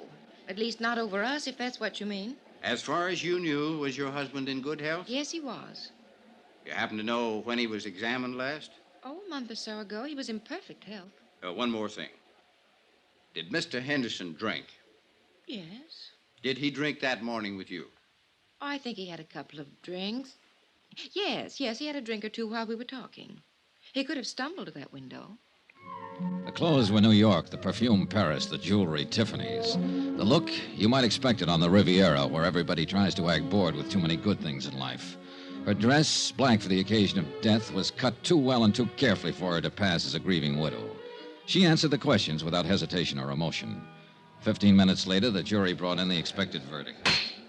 Therefore, it is the opinion of this jury that the said deceased, George Walter Henderson, came to his death as a result of injuries incurred in a fall from the 4th floor of the Butte Hotel at or about 12:45 p.m. on the 19th day of this month. No evidence to the contrary, it is deemed and declared that the manner of death was accidental. Adjourned. And that was that. As far as Culver's people, its police and its mayor were concerned. Yeah, the mayor. Well, Mr. Dollar, I hope you're satisfied. It was a pretty good inquest, Mayor Newton. I trust the official verdict of the jury will answer any questions your insurance company might have had on their minds and clear this whole matter up. I'll forward it to them and tell them the circumstances under which the inquest was conducted, Mr. Mayor. Satisfactory, I trust. No, but it served a purpose. Now that everybody thinks it was an accident, everybody will breathe easier. Certainly. Yeah. If everybody's relaxing like that, somebody's going to get careless. See you, Mr. Mayor.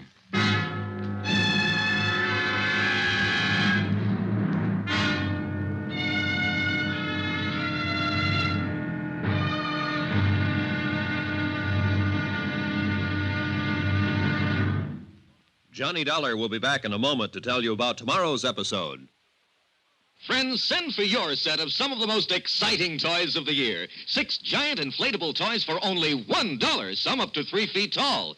You get Bounce-O the happy clown, Hoppy the Australian kangaroo, Roscoe the 2 feet long roller skating bear, Whitey the fat indoor snowman, Mortimer the giant mouse 18 inches long, and last but not least, the great giant talking Santa, a roly-poly giant over 3 feet tall and 32 inches around the belly that actually says Merry Christmas out loud when you pull the tape. That's 6 sensational giant toys for only $1, made of sturdy, gaily colored latex that the kids can easily inflate. Send $1 for each set to Giant Animals, Box 46, Grand Central Station, New York City. And if you order right now, you get Peter the Rabbit over 2 feet tall absolutely free. If not delighted with your giant animals, your money refunded immediately. Order today. You may never hear this offer again. Rush $1 plus 10 cents for packing and mailing in cash, check, or money order to Giant Animals, Box 46, Grand Central Station, New York City. That's $1 plus 10 cents for each set with your name and address. To Giant Animals, Box 46, Grand Central Station, New York City. Now, here's our star to tell you about tomorrow's episode of The Henderson Matter. People do get careless tomorrow, all over Culver, Montana. Join us, won't you? Yours truly, Johnny Dollar.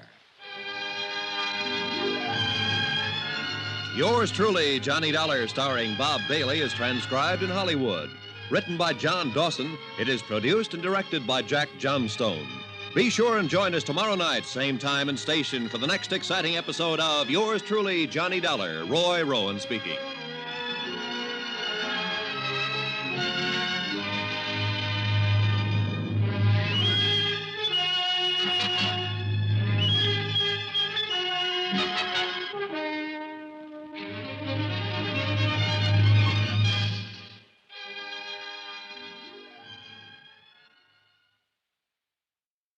From Hollywood, it's time now for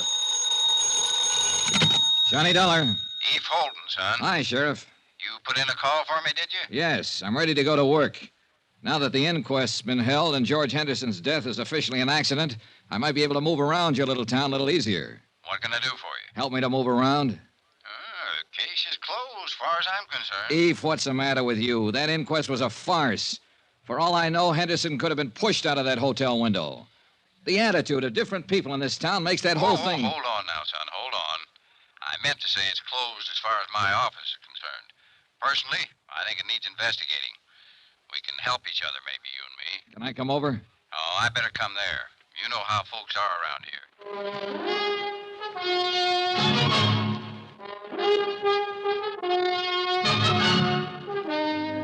Tonight and every weekday night, Bob Bailey in the transcribed adventures of the man with the action-packed expense account, America's fabulous freelance insurance investigator. Yours truly, Johnny Dollar.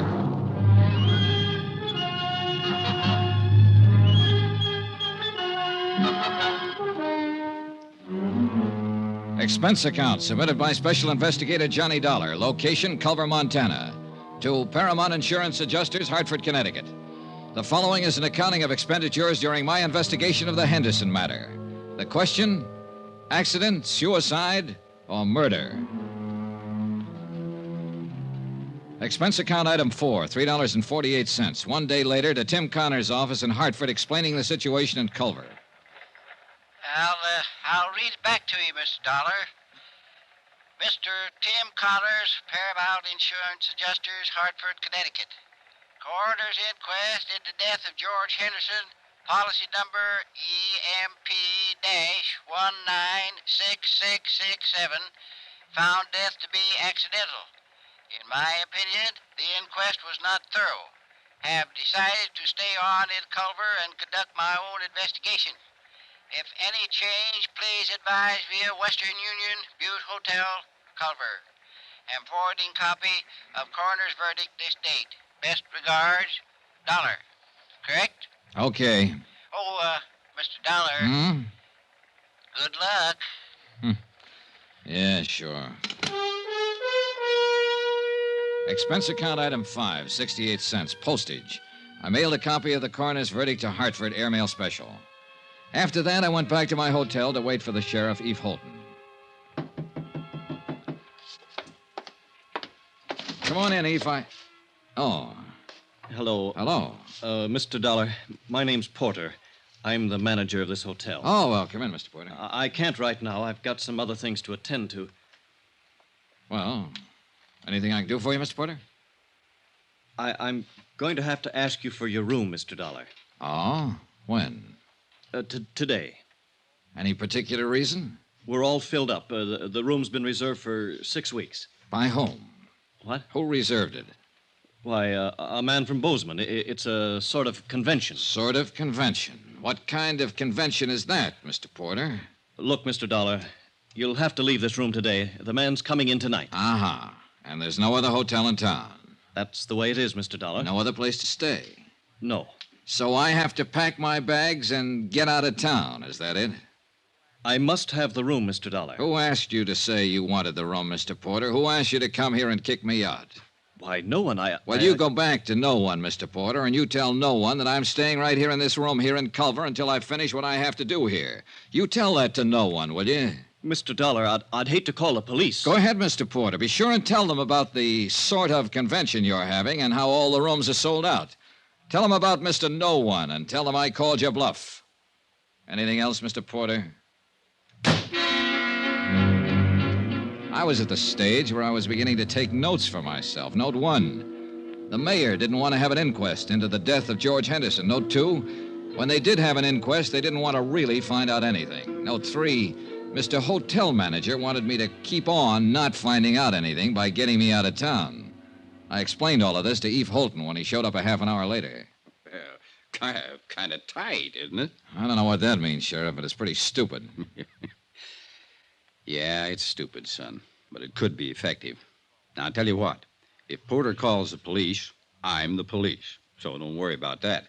I'll hem him and haw him. All right, thanks. Now then, tell me how much your insurance company's stuck for. $50,000 if Henderson's death goes by as an accident. The good book says that's what it was. I know.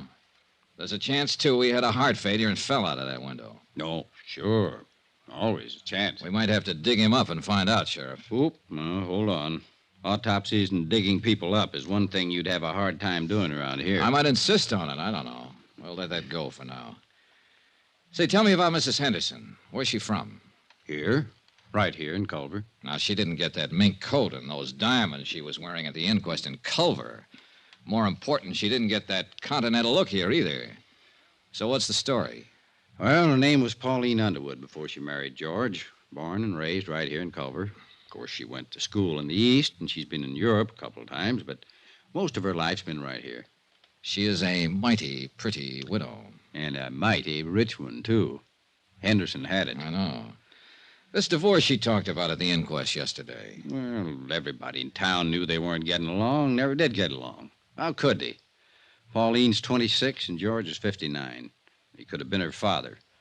As a matter of fact, he almost was. Well, tell me about that. You got a drink? Oh, yeah. Well, George raised Pauline from the time she was 14. He paid for all her schooling and growing up. She didn't have any folks after her old man died. George was pretty good to her. He sure was. Was he a friend of her parents? Well, Tom Underwood worked out at the ranch for George. When he died, there was Pauline standing around. Oh, yeah. Oh, thanks.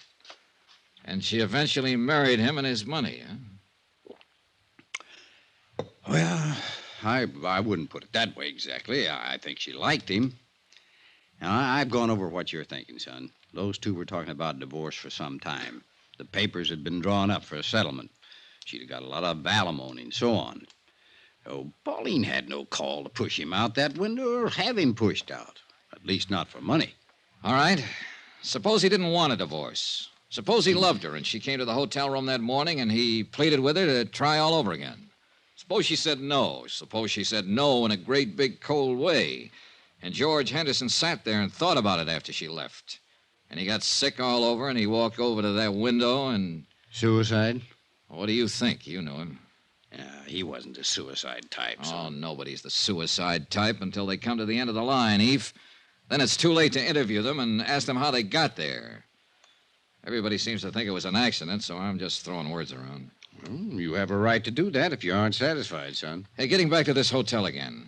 Who might want me to get out of town and not ask any questions? Anybody. Well, who? No idea. But it's somebody who has some feelings in this. Hey, who owns this hotel, Eve? Noah Baxter. Who's Noah Baxter? Rancher. Got a place about 15 miles from here. Pretty big man. Uh-huh. Friend of Henderson's? Yeah. And let me put that question a little different. Baxter a friend of Mrs. Henderson's? I don't know. Can you find out?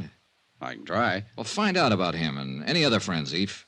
Friends that might be younger, that might have gone to Europe or school in the East. Yeah, sure. What are you thinking now, son? Well, now, if I were Mrs. Henderson and my husband fell out of a window in this hotel and killed himself, I'd hire a lawyer and I'd sue the hotel for damages. If the insurance company didn't pay off my claim, I'd hire a lawyer and insist that they pay that claim. I'd do those things right away, Sheriff, especially if I thought it was all legitimate. Yeah. Yeah. 2 hours later, I received a wire from Tim Connors. He requested me to look up a man named Thurber, an insurance broker living in Great Falls. Expense account item 6, $4.92, tank of gas. I borrowed Sheriff Holton's car and drove the 80-odd miles to Great Falls that afternoon. Mr. Thurber bought lunch. My lord, I hope there isn't anything to all this, Mr. Dollar. I just hope there isn't. George Henderson. Yeah, well, there isn't anything to anything yet, Mr. Thurber. I'm still trying to find out the facts. Oh, I knew you were over in Culver. I tried to call you there a couple of times. You were out both times. Finally, I put in a call to the home office in Hartford. I talked to this man, Connors, with the adjustment agency. Yeah. You see, Mr. Dollar, it's like this. I've been over in Jackson Hole for 5 days now hunting duck. We were way in, and I didn't hear about Henderson's death until I got back yesterday. Uh-huh. Now, look, Mr. Dollar, I don't know what reflection this will have on your attitude toward this case. But 2 days before I left, Mr. Henderson telephoned me here in Great Falls. He said he wanted to change the beneficiary on his policy. Oh, in other words, he was going to cut his wife out, huh? Yes, I suppose so. I know they weren't getting along. There'd been talk of divorce. Yes, I guess so. Uh-huh. Did he name a new beneficiary? Yes, a school teacher in Culver named Matilda Knickerbocker. Everybody calls her Maddie. What was his connection with her? None that I know of. I think it was just a name for him to throw in until he could decide on another beneficiary. Why, he didn't have... Wait a minute. Maddie Knickerbocker. Just a school teacher. Everybody knows her. He was awful mad when he talked to me that day. I could tell it in his voice. Now, here's what might interest you just a little more. The day I left on my hunting trip, Mr. Henderson phoned me again. He said to never mind. Mrs. Henderson was still his beneficiary. Had you changed the policies yet? No. Are you sure it was Henderson who telephoned you? Well, yes, I think it was him. Do you remember when you got the call? Oh, somewhere around noon, a little later, I guess. He died between 12:30 and 1. And it must have been just before he fell out the window. He phoned you long distance from Culver, huh? Yes, sir. Well, he was supposed to have been in the hotel all morning, so he had to phone from his room. Well, you can check that, can't you? You'd be surprised how hard it is to check simple things like that around the Butte Hotel. Did you know Henderson very well, Mr. Thurber? He was a customer. I wrote a lot of insurance for him. Know his wife? Oh, yes. Well, tell me about them. Well, go ahead, Mr. Thurber. Now, look, accidents rarely have reason behind them. Suicides and murders always do. You don't think it was an accident? Well, let's say I've heard enough and seen enough to make it a draw so far. Go ahead, tell me about him. And I wish I was married to Mrs. Henderson. I mean, I wish she could see me. I think most any man who's ever met her hoped the same thing. Young men, old men, any kind. But she picked George. George was as tough and leathery as these mountains around us, exactly her opposite. But Pauline married him. He raised her. He was close to her all her adult life. Yes. But, Mr. Dollar, you know and I know she didn't have to marry him. She could have married anybody here in Culver or anybody in London or Paris. You see what I mean? Not quite. Well, I always had the idea that after she married him, she kept letting him know she could have had anybody else she wanted. Go ahead, Thurber. I think she married him for his money. I think she would have killed him for his money.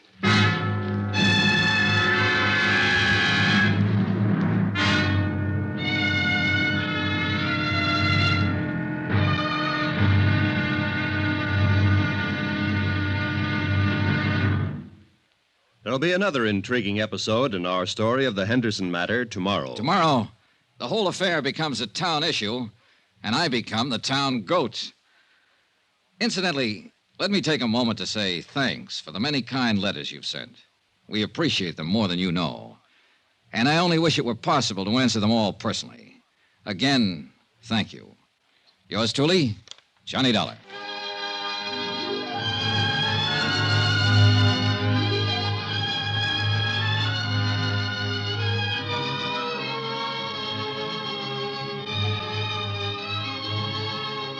Yours truly, Johnny Dollar, starring Bob Bailey, is transcribed in Hollywood. Written by John Dawson, it is produced and directed by Jack Johnstone. Be sure and join us tomorrow night, same time and station, for the next exciting episode of Yours truly, Johnny Dollar. Roy Rowan speaking.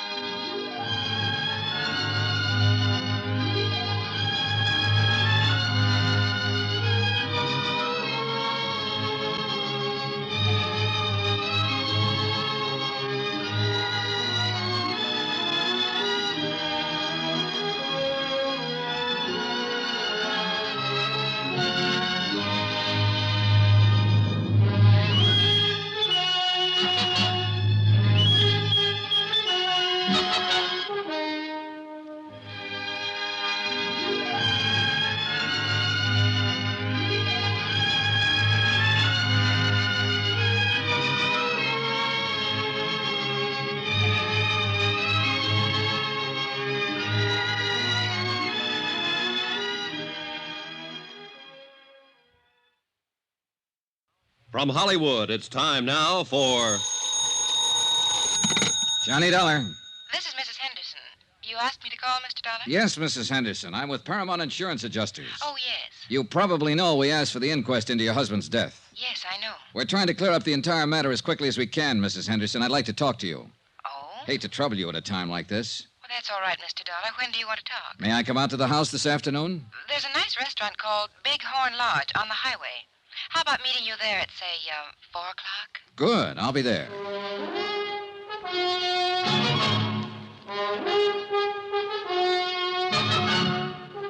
Tonight and every weekday night, Bob Bailey in the transcribed adventures of the man with the action-packed expense account, America's fabulous freelance insurance investigator. Yours truly, Johnny Dollar.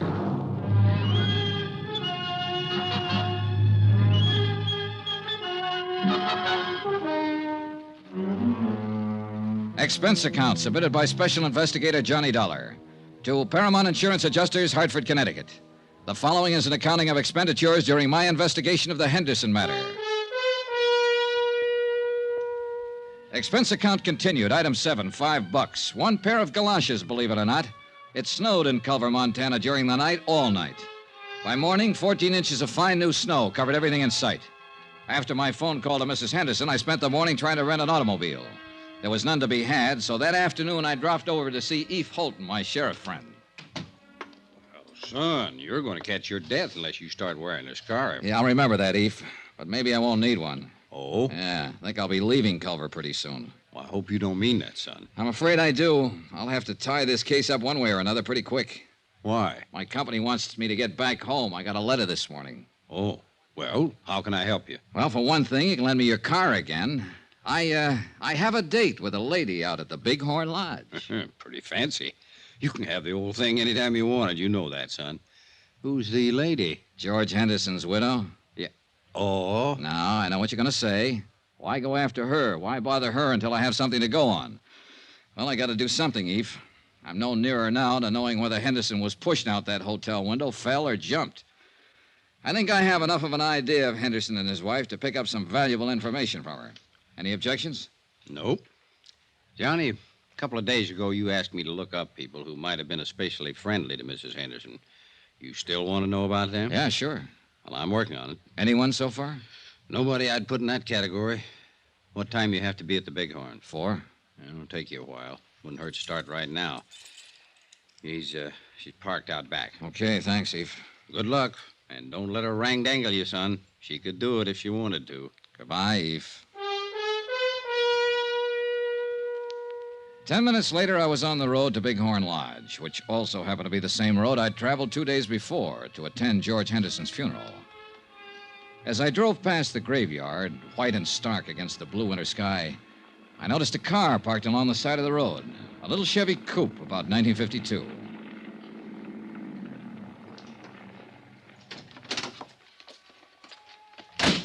There was the figure of a woman, all alone, standing by George Henderson's fresh grave. Her head was bowed. She didn't notice me as I walked up.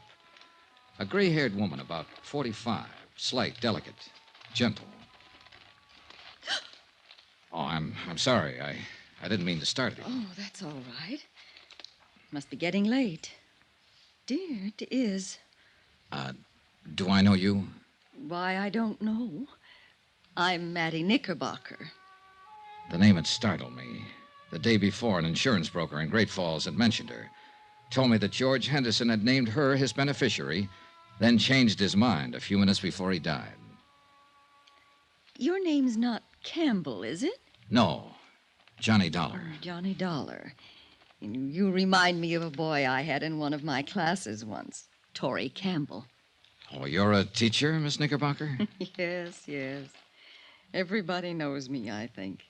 Or at least I flatter myself that way. Well, I should be going. I knew Mr. Henderson, too. Oh? He was a wonderful man, George. He was very dear to me. I'll find it difficult getting used to the fact that he'll never be around anymore. George had a wonderful laugh, didn't he? Yes, yes, he did, Mrs. Knickerbocker. I never really thought that he ever grew up.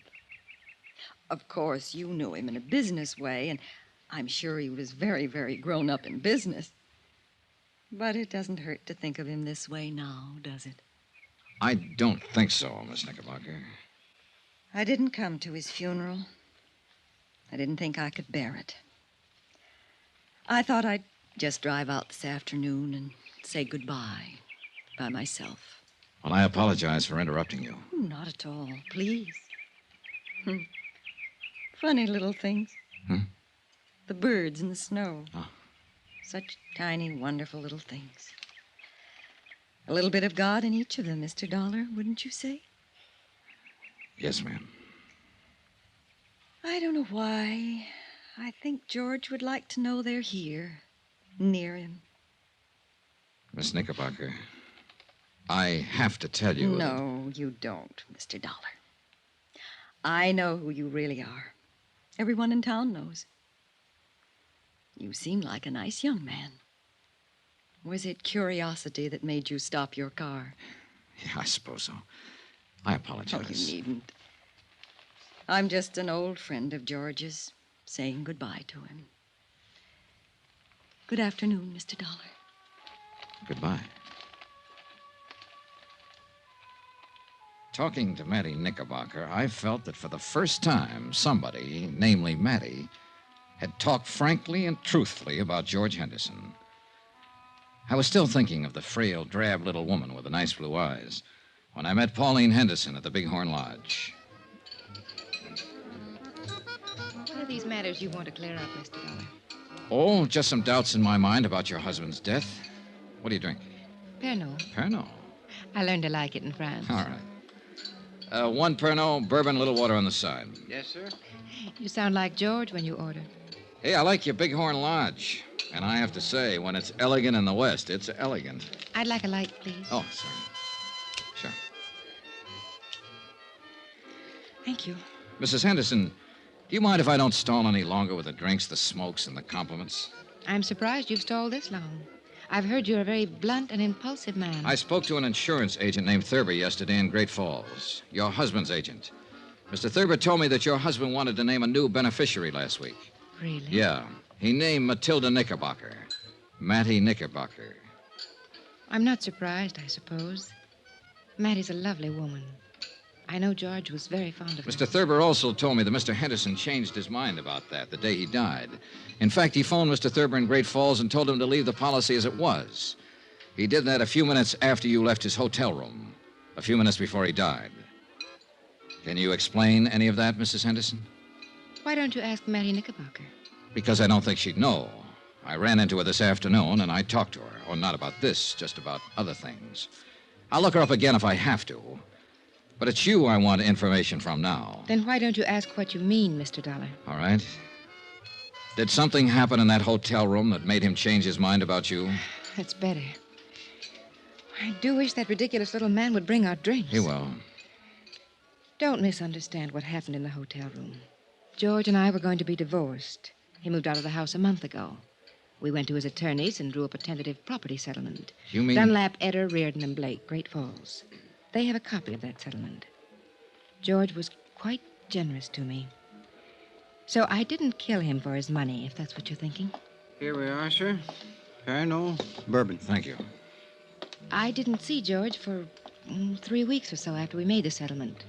Then we happened to meet one day in Culver, and...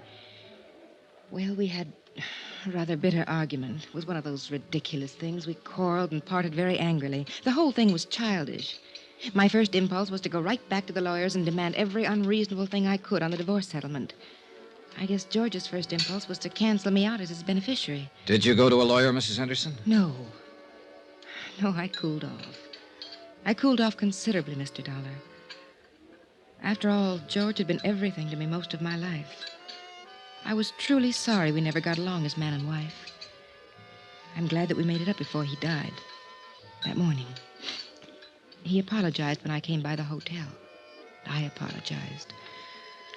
After I left, he fell out the window. Then I can assume that this business with the policies had to do with the argument. Assume what you like, Mr. Dollar. I can understand why you're annoyed by me and my questions. It's just that it's kind of hard for us to believe that a man involved in divorcing his wife would still name her as his beneficiary. I say that because of past experience. Oh, it's happened, but it's unusual. I could have told you that we were reconciled that day in the hotel, that we were going to drop the whole divorce matter, and that George was coming back to the house to live. Yes, you could have told me that, Mrs. Henderson. Mr. Connors in our home office in Hartford called you a few days ago. You hung up on him. Why? Well, I was very upset. I've never been a widow before. Uh-huh. I believe you, Mrs. Henderson. Sitting here like this. You're a lovely person, and I know it. And you know it. And this is a pretty nice place to conduct business. Why didn't you ask me to your home? I preferred to talk to you here. That's what I thought. I saved all the did your husband have any enemies and did he seem depressed questions for another time. But before I went to bed that night, I read and reread Mrs. Henderson's testimony given at the coroner's inquest. The next morning, I interviewed all of the people at the Butte Hotel who'd been on duty the day Henderson fell out the window. After that, I dropped in to see Eve Holton. Here it is, Johnny, right here. Personal effects of the deceased included 4 suits of men's clothing, 14 shirts, 5 pairs of hosiery. Was there a bottle in that room, Sheriff? Liquor? Yeah. No bottle. Nothing like it, son. All right. He didn't call down and have a bellboy bring him a bottle or send him any drinks. The chambermaid swears there was no liquor in his room all the time he lived at the hotel. You say he was a light drinker. Now, what light drinker takes a nip before he has his breakfast? Who said he had a drink that morning? Mrs. Henderson. What? On the witness stand, under oath at the inquest. She testified that her husband had a drink before she came up to the room and while she was there. Now, mind you, she didn't say he was drunk, but she did say he had been drinking. You read over that transcript. So? So I think she threw that in, made sure it got in, because it's sometimes hard to believe that a cold, sober man will walk out of a hotel window and kill himself accidentally. A drunk or a drinker might do it. You and I and everybody at that inquest somehow got the impression that Henderson was slightly tipsy that morning, and Mrs. Henderson saw to that. Now then, if Henderson had a drink, I want to know where he got it. Tell me, Eve. No bottle in the room, no bottle brought up to the room. Where did he get that drink? That's a pretty good question, son.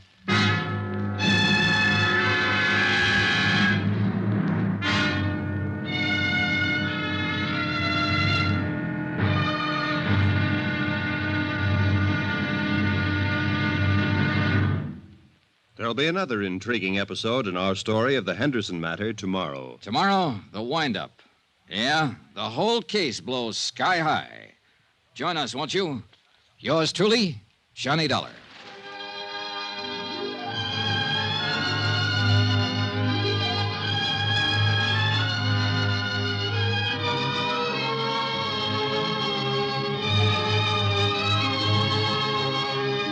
Yours truly, Johnny Dollar, starring Bob Bailey, is transcribed in Hollywood. Written by John Dawson, it is produced and directed by Jack Johnstone. Be sure and join us tomorrow night, same time and station, for the next exciting episode of Yours truly, Johnny Dollar.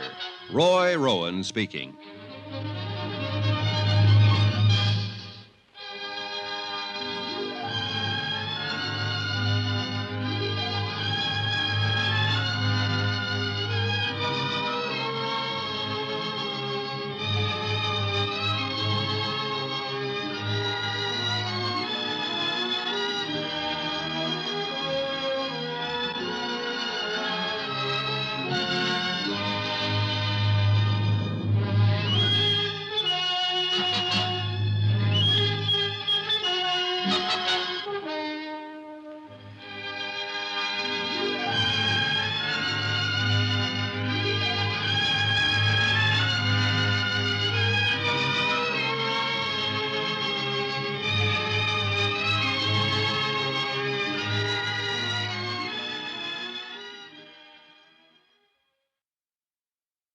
From Hollywood, it's time now for Johnny Dollar. I have a call for you from Hartford. Go ahead, please. Johnny? Right here. Connors at Paramount Adjusters.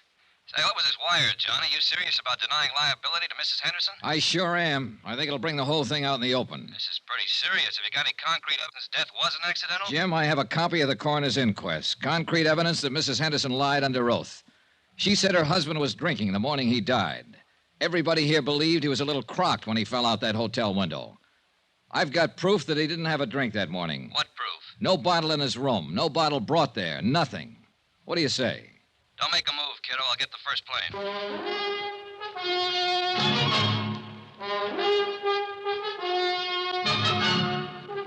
Tonight and every weekday night, Bob Bailey in the transcribed adventures of the man with the action-packed expense account, America's fabulous freelance insurance investigator. Yours truly, Johnny Dollar.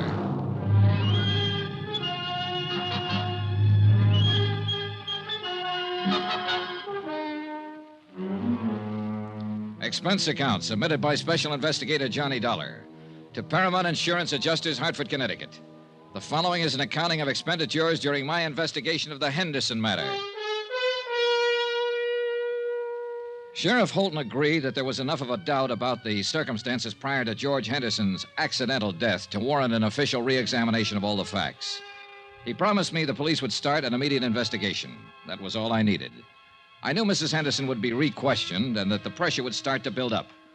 14 hours later, when Tim Connors arrived in Culver, I had some pressure of my own. Well, Johnny, what? Well, the best thing we can do now is move in. Deny liability on the grounds that the accident is not proved. I suppose Mrs. Henderson sues us. All right, let her. Then the burden of proving that her husband's death was accidental would be on her. Look, Tim, contrary to her testimony under oath, Henderson didn't have a drink that morning he died. All right, she made a mistake. He had a heart attack, got dizzy, and tumbled out of the window. He wasn't drunk. Oh, don't talk nonsense, Tim. Listen to me. Mrs. Henderson was ready for the coroner's jury a couple of days ago, and she was ready for my questions when I saw her yesterday. The only one she wasn't ready for was you a few days ago when you phoned her long distance. You said she hung up on you. Well, she half apologized to me for that, but it was because she couldn't think of anything to say. Well, maybe you're right. But suppose he did die accidentally, and suppose it is a just insurance claim. I tell you it isn't. And the fact that she made a mistake testifying about him having a drink can... Hey, Johnny, do you have anything else? 3 things: instinct, experience, and statistics. Pauline Henderson's a young woman. She married a wealthy older man. With him out of the way, she has all his money and all her youth. All right, I'm going to phone the company as soon as I can find a phone. Tell them I'm working for evidence, and the best way to get it is to bring Mrs. Henderson out in the open. File a complaint against her. What charge? Suspected murder. Oh, no, Johnny, that'd get us in all kinds of trouble. Remember the drink, Tim. Henderson didn't have the drink. I will have to have more than that. I'm sorry, Johnny. All right, I'll get you more.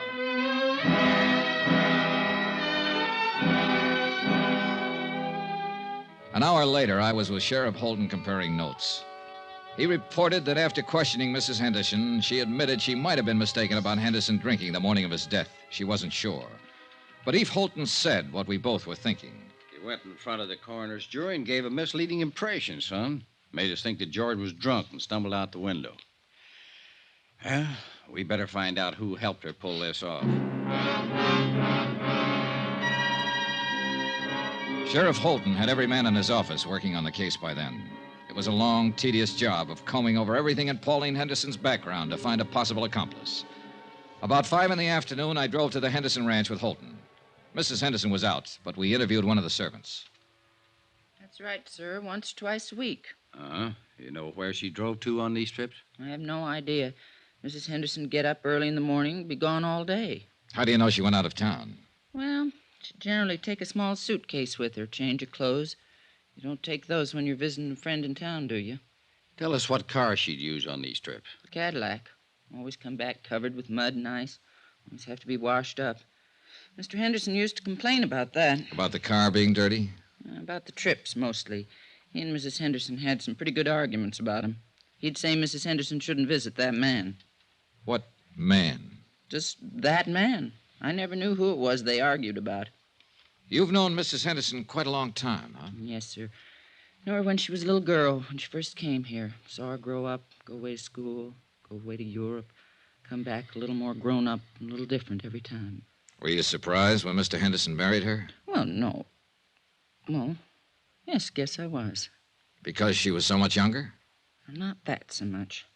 I mean, well, Mr. Henderson, He had something about the plains and cattle and the mountains about him. When he moved, it was as big as all them things. And Mrs. Henderson was different. She didn't fit in here? Is that what you're trying to say? I think she fit. Not like him, though. Before they were married, they were sort of like good friends. I mean, they'd ride horses and go hunting and laugh and talk about different things. Mrs. Henderson, she traveled Europe, saw so many things and places in the world. She fit here, but then she didn't belong here. I feel awful about Mr. Henderson's being dead. If there was anything wrong with the way he died, I'd like it to be fixed. Mrs. Henderson will probably fire me for talking like this, but I don't care. This house just isn't the same no more.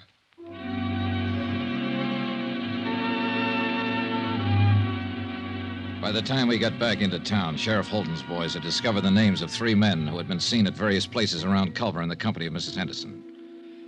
Rod Tyler. Oh, who's he? Mining engineer. He's been away from here for over a year now. See, now, here's another one, Sam Pollard. Sam died 6 months ago. Hey. What? Noah Baxter. Noah Baxter. That name's vaguely familiar. Yeah, he owns a hotel you're staying in. A couple of ranches, too. Well, he might have been the one who tried to have you thrown out. Oh. He also owns the mayor. Young man? About 30, 35. Let's go see him. Another drive, this time north of Culver to the Baxter Ranch. We found Noah Baxter busy with his help shoring horns on cattle. A lean, tall man with thin features. If you're trying to find out if I've been seeing Pauline on the sly while she'd been married to George, why didn't you come right out and ask? All right, and have you? No, not on the sly. There's nothing between us.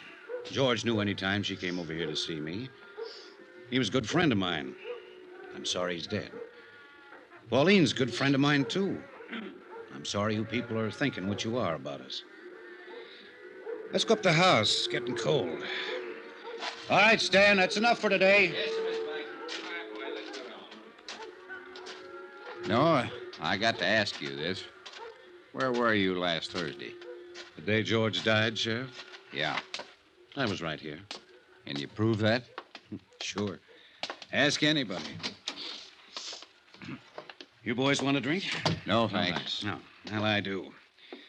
Mac! Mac! I get it myself.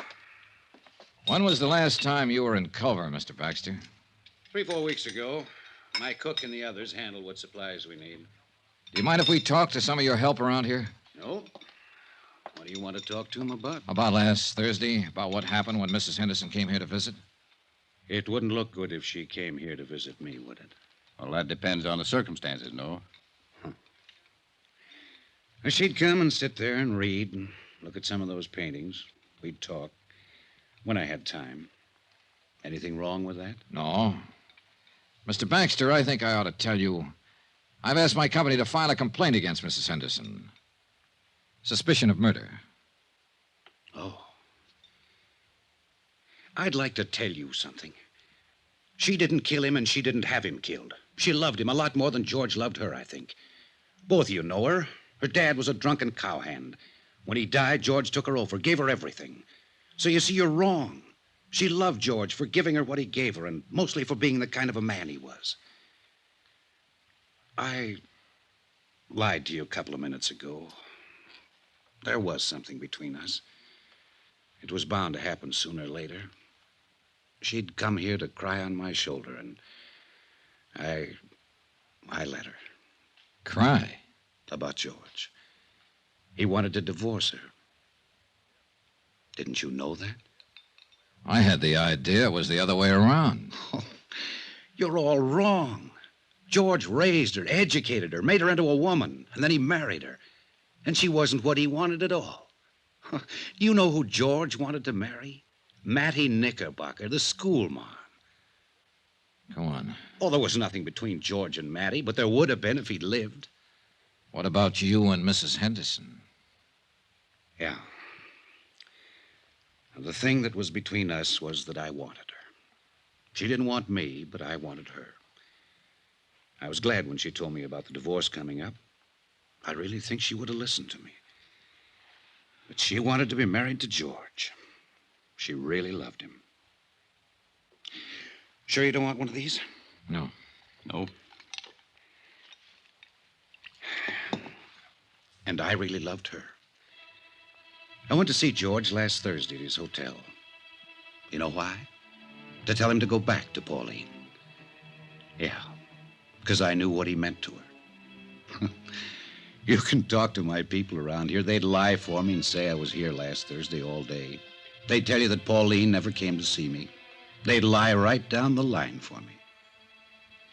But, Mr. Dollar, I can't let you get out that complaint and take her in. One of my trucks was taking some beef to the hotel last Thursday. I rode in with the driver and went in the back way. I went right up to George's room to talk to him. Pauline had just left. I wanted to talk to him about the same things I've been telling you. I didn't want to hurt him. I loved him, the same as everybody loved him.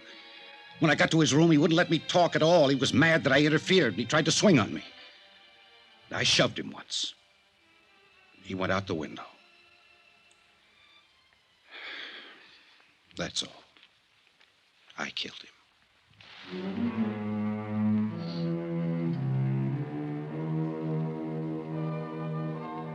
Expense account, item 8, $58.15, hotel and food while in Culver, Montana.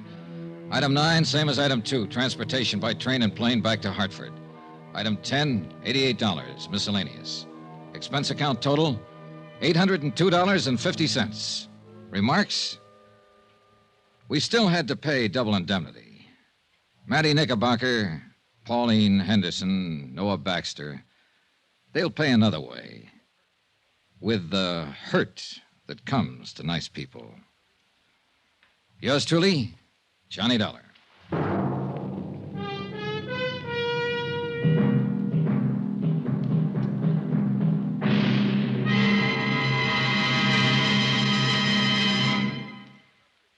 Remember, there'll be another exciting story beginning next Monday night. Next week, a real mystery, complete with plenty of action, a beautiful blonde, and a killer lurking in the shadows. Join us, won't you? Yours truly, Johnny Dollar.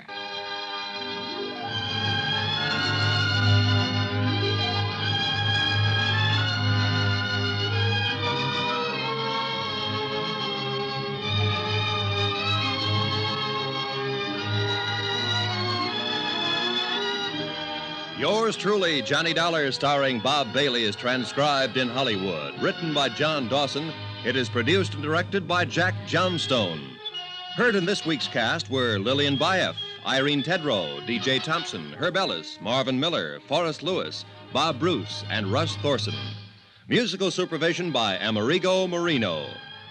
Be sure to join us on Monday night, same time and station, for another exciting story of yours truly, Johnny Dollar. This is Roy Rowan speaking.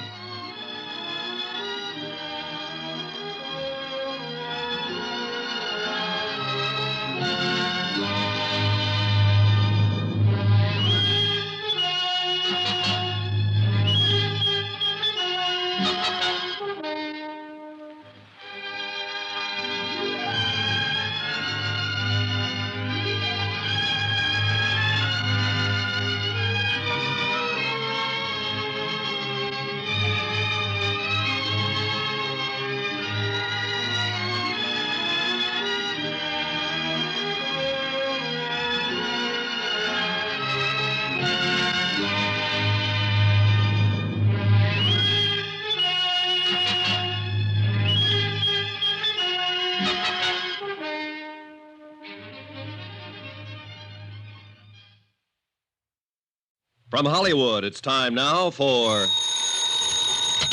Johnny Dollar. Joe Parker, Johnny, Surety Mutual. Oh, hi, Joe. What's on your mind? A gorgeous doll named Dolly McLean. Remember her? Sure. The Champagne Dream Girl. Yeah. Dancing darling of the roaring 20s. Finally married Barnaby Cronin, didn't she? Right. And for a wedding present, he bought her the Circle of Fire. Oh, yeah. One of the 5 most beautiful necklaces in the world. Diamonds and emeralds. Worth $500,000. It's been lying in a bank vault for the last 10 years since Barnaby died. We carry the insurance. So? She's coming out of seclusion, Johnny, giving a party. Just like the old days, she says. May go on for a week. Her last fling. And she's going to wear the circle of fire. Uh-oh. Get the picture? Gallons of champagne, everything mixed up, crazy. And that old lady with $500,000 around her neck. Target. You've got a problem, Joe. Johnny, we've got a problem.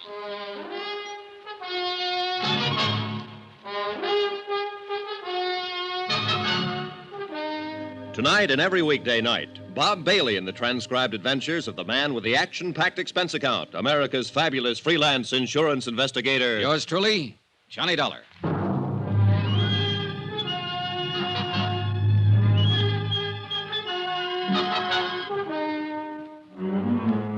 Expense account submitted by Special Investigator Johnny Dollar to the Home Office, Surety Mutual and Trust Company, Hartford, Connecticut. The following is an accounting of my expenditures during investigation of the Cronin matter. Item 1, $14.80. Transportation to New York and to the apartment of America's one-time dream girl. One time, a long time ago. How do you do? I'm Johnny Dollar. I believe Mrs. Cronin is expecting me. I'm Mrs. Cronin, and yes, I am expecting you. Won't you come in? Oh, thanks. I did have butlers and maids and such for years, scads of them. But since Barnaby passed away, I've just hibernated, you might say. Oh, in here, Mr. Dollar. Thank you. 10 years now in this same little apartment. As you can see, I've just been living like a little mouse. It looks very comfortable. Oh, I suppose it's comfortable enough, but... Oh, Sylvia, I'd forgotten you were still here. Mm-hmm. But not for long, Mrs. Cronin. Oh, no. Please stay. We'll have some tea or sherry or something as soon as... Oh, you two, do you know each other? No, I'm afraid we don't. Oh, but of course not. How could you? Sylvia, this is Mr. Dollar. Miss Blake. How do you do, Miss Blake? Hello.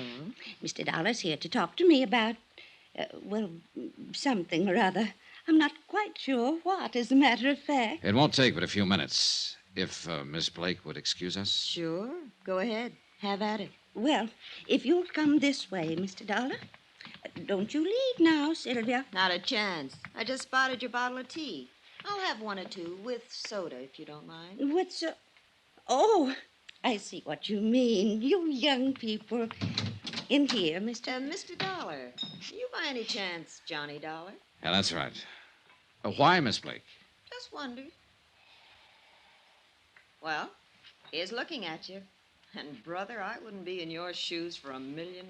No? How about $500,000? That, I'll admit, might interest me. Well, shall we... After you, Mrs. Cronin. Thank you. Wonderful girl, a born comedian. Yeah, she's a scream. What is she, an actress? Oh, no, she writes things for magazines and things like that. Sit down, Mr. Dollar. She came to interview me one time. That's how I met her. I see. She wrote a piece about my necklace, the Circle of Fire. Sylvia Blake. Oh, sure. Articles about gems, famous stones, jewel robberies. That's her. Oh, she's fascinated by the subject. She's coming to my party. Oh. Why don't you come to my party, Mr. Dollar? Fine, I'd love to. In fact, that's why I'm here. Oh? Joe Parker over at Surety Mutual is kind of worried about this party, Mrs. Cronin. He's afraid you might invite people like me. What? I mean, people you don't know. You're a detective. In a way. I told Joseph how I felt about that. He's not going to send any detectives around snooping into things, spying on my guests, wearing the hats in the house. Huh? Oh, not that you're like that, of course. But it's the principle of the thing. Well, wouldn't you have a better time at your party if you knew you were safe? Mr. Dollar, it was at a party that Barnaby gave me the Circle of Fire. Our wedding reception. There were over 2,000 guests, 1,000 of them invited. And we danced. Oh, we danced all night. And the necklace was beautiful. And I was beautiful. Back then. True, but... And then afterward, at 4 o'clock in the morning, we drove through the park in a hansom. Just the two of us. And the driver, of course. And I wore the circle. And I was safe, Mr. Dollar. I was perfectly safe. Maybe you were just lucky that night. Barnaby was so wonderful. And he could make living so wonderful. Well, I don't doubt it. He was probably a man who could manage things pretty skillfully. He was running 2 railroads and a bank, all at the same time. Then I imagine he had no trouble arranging for your safety without even letting you know about it. You mean guards all around? It's possible. Yes, it is. He was like that. He never wanted anything to worry me. All right, Mr. Dollar. You win. Good. But it's only because of one reason. I like you, and I want you at my party. Thank you, Mrs. Cronin. Oh, you're going to love every minute of it. It's up in the Adirondacks, our old summer place. Joseph told you, I suppose. Yes, he did. Mrs. Cronin. And the people I've invited, hundreds, literally, people I knew in the old days. Of course, a lot of them won't come, but, it was strange. So many of the letters came back undelivered. Mrs. Cronin. Oh, Sylvia, I didn't hear you. Come here. I'm the sneaky type. You've got a visitor. Says he's an old friend. Really? Well, I suppose I'd better see you. You'll excuse me, Mr. Dollar. Sure, go ahead. You and Sylvia talk to each other. I brung the bottle in case you're interested. Short on the soda. Right. She's on a cloud by herself. Of course, some of the invites to the party were undelivered.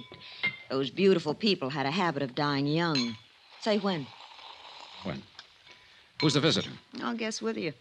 Looks like an overgrown leprechaun. Said his name was Shorty Weber. Shorty Weber. You know him? I know of him, an old-time song and dance band, among other things. She probably worked in a show with him back in those dear dead days. Anyway, he's got an invite clutched in his sweaty little palm. Another freeloader, I suppose. Aren't we all? I am, yes. Not you, though. You're working your way. Isn't that what you're doing, one way or another? Meaning? A magazine article, just in case. Written right on the spot. Attempted theft of the Circle of Fire. Clever jewel Why thief. do you say attempted? I'm working my way, remember? Sure, I remember. But it won't be attempted, Johnny. Somebody's going to get that necklace before the weekend is over. I'll bet on it. Would you care to name any names? Pick a name off the guest list. Any name. Suppose I pick Sylvia Blake. You're the detective. You've dug up and written up every big-time jewel theft over the last 50 years. You're bugged on the subject. Obsessed with beautiful gems. Fits my personality. I'm rather beautiful, too, in a brittle and glittering sort of way. Don't you think so, Johnny?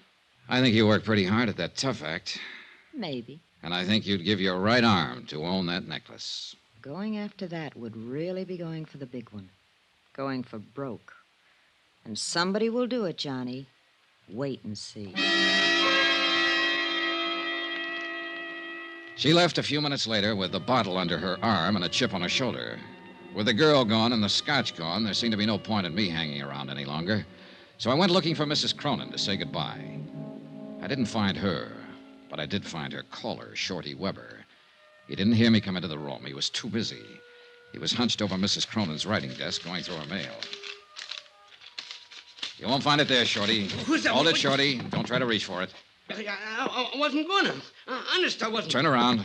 Put your hands up against the wall. You got me all wrong. I wasn't gonna relax. do nothing. I was just 38, coming. stub barrel, clip holster.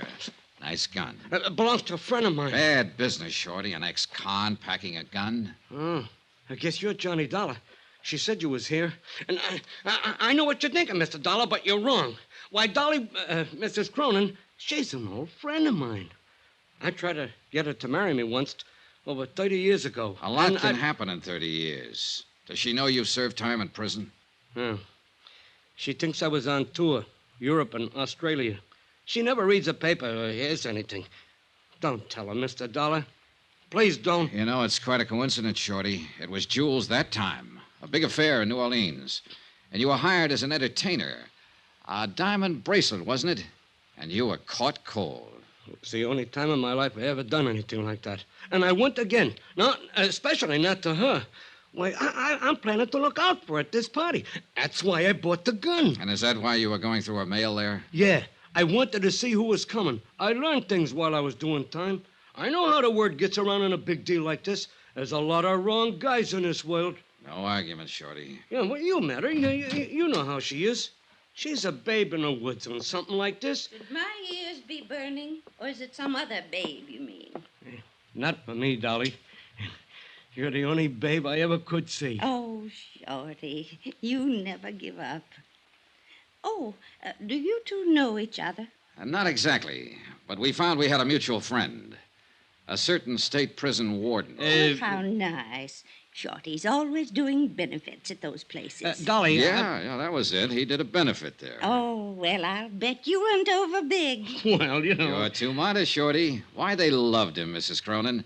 Hated to let him leave. Yeah. Well, speaking of leaving, I got a shove now. Don't take any wooden nickels.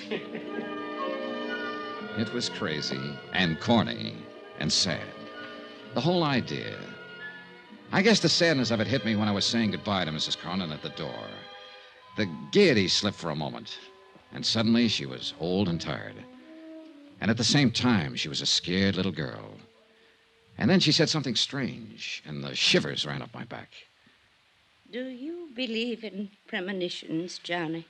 Well, I have a hunch now and then. Well, whatever it is, it's the reason I'm doing this. Having this party. One last fling, you might say, before it's too late. Oh, come now. You're still a young woman, Mrs. Cronin. No. I'm old, Johnny.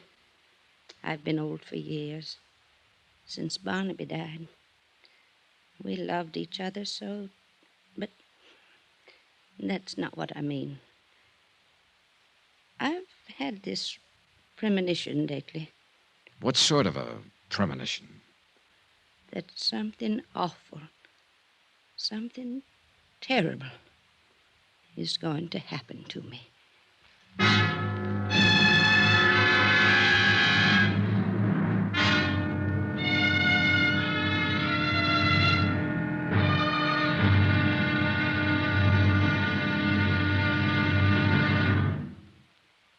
There'll be another intriguing episode in our story of the Cronin matter tomorrow. Tomorrow, a man who's afraid of his shadow, a girl who's afraid of nothing, and a stranger who strikes in the dark.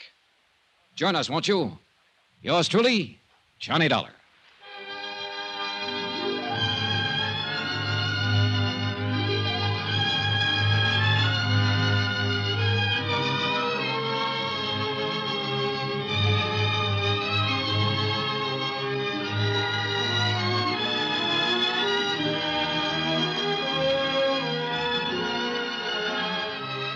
Yours truly, Johnny Dollar, starring Bob Bailey, is transcribed in Hollywood.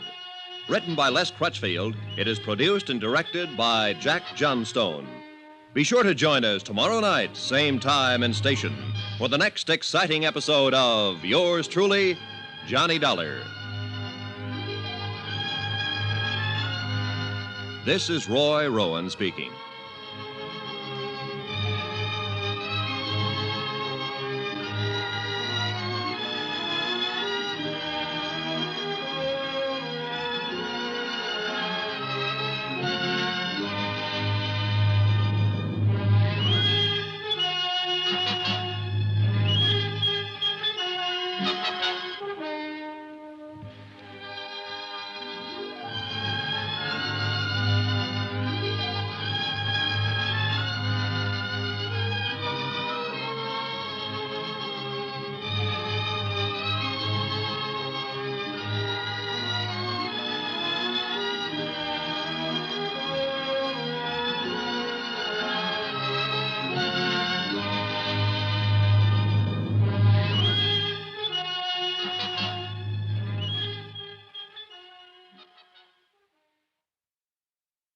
From Hollywood, it's time now for Johnny Dollar. Mr. Dollar, this is Jason Prell. Jason I Prell. manage Mrs. Cronin's trust fund. Oh, sure. We haven't met, of course, and I know that I'm overstepping the ordinary bounds of propriety, but I simply have to talk to you immediately, if possible. Well, can't it wait until train time? You're going with us up to a party in the Adirondacks, aren't you? Yes, I am, but it'll be too late then to make very much difference. Well, maybe you could tell me the general idea of what you I want. understand Mrs. Cronin has authorized you to obtain the Circle of Fire from the bank and to keep it in your possession until she wears it at the party. Yeah, that's right. Don't do it. Leave the necklace where it is. Why? It's a long story, Mr. Dollar, and it goes a long way back. The whole thing is a lot more complicated than you realize. Well, I'm beginning to realize it. Just exactly what is it you're worried about? I'm worried about Mrs. Cronin's sanity.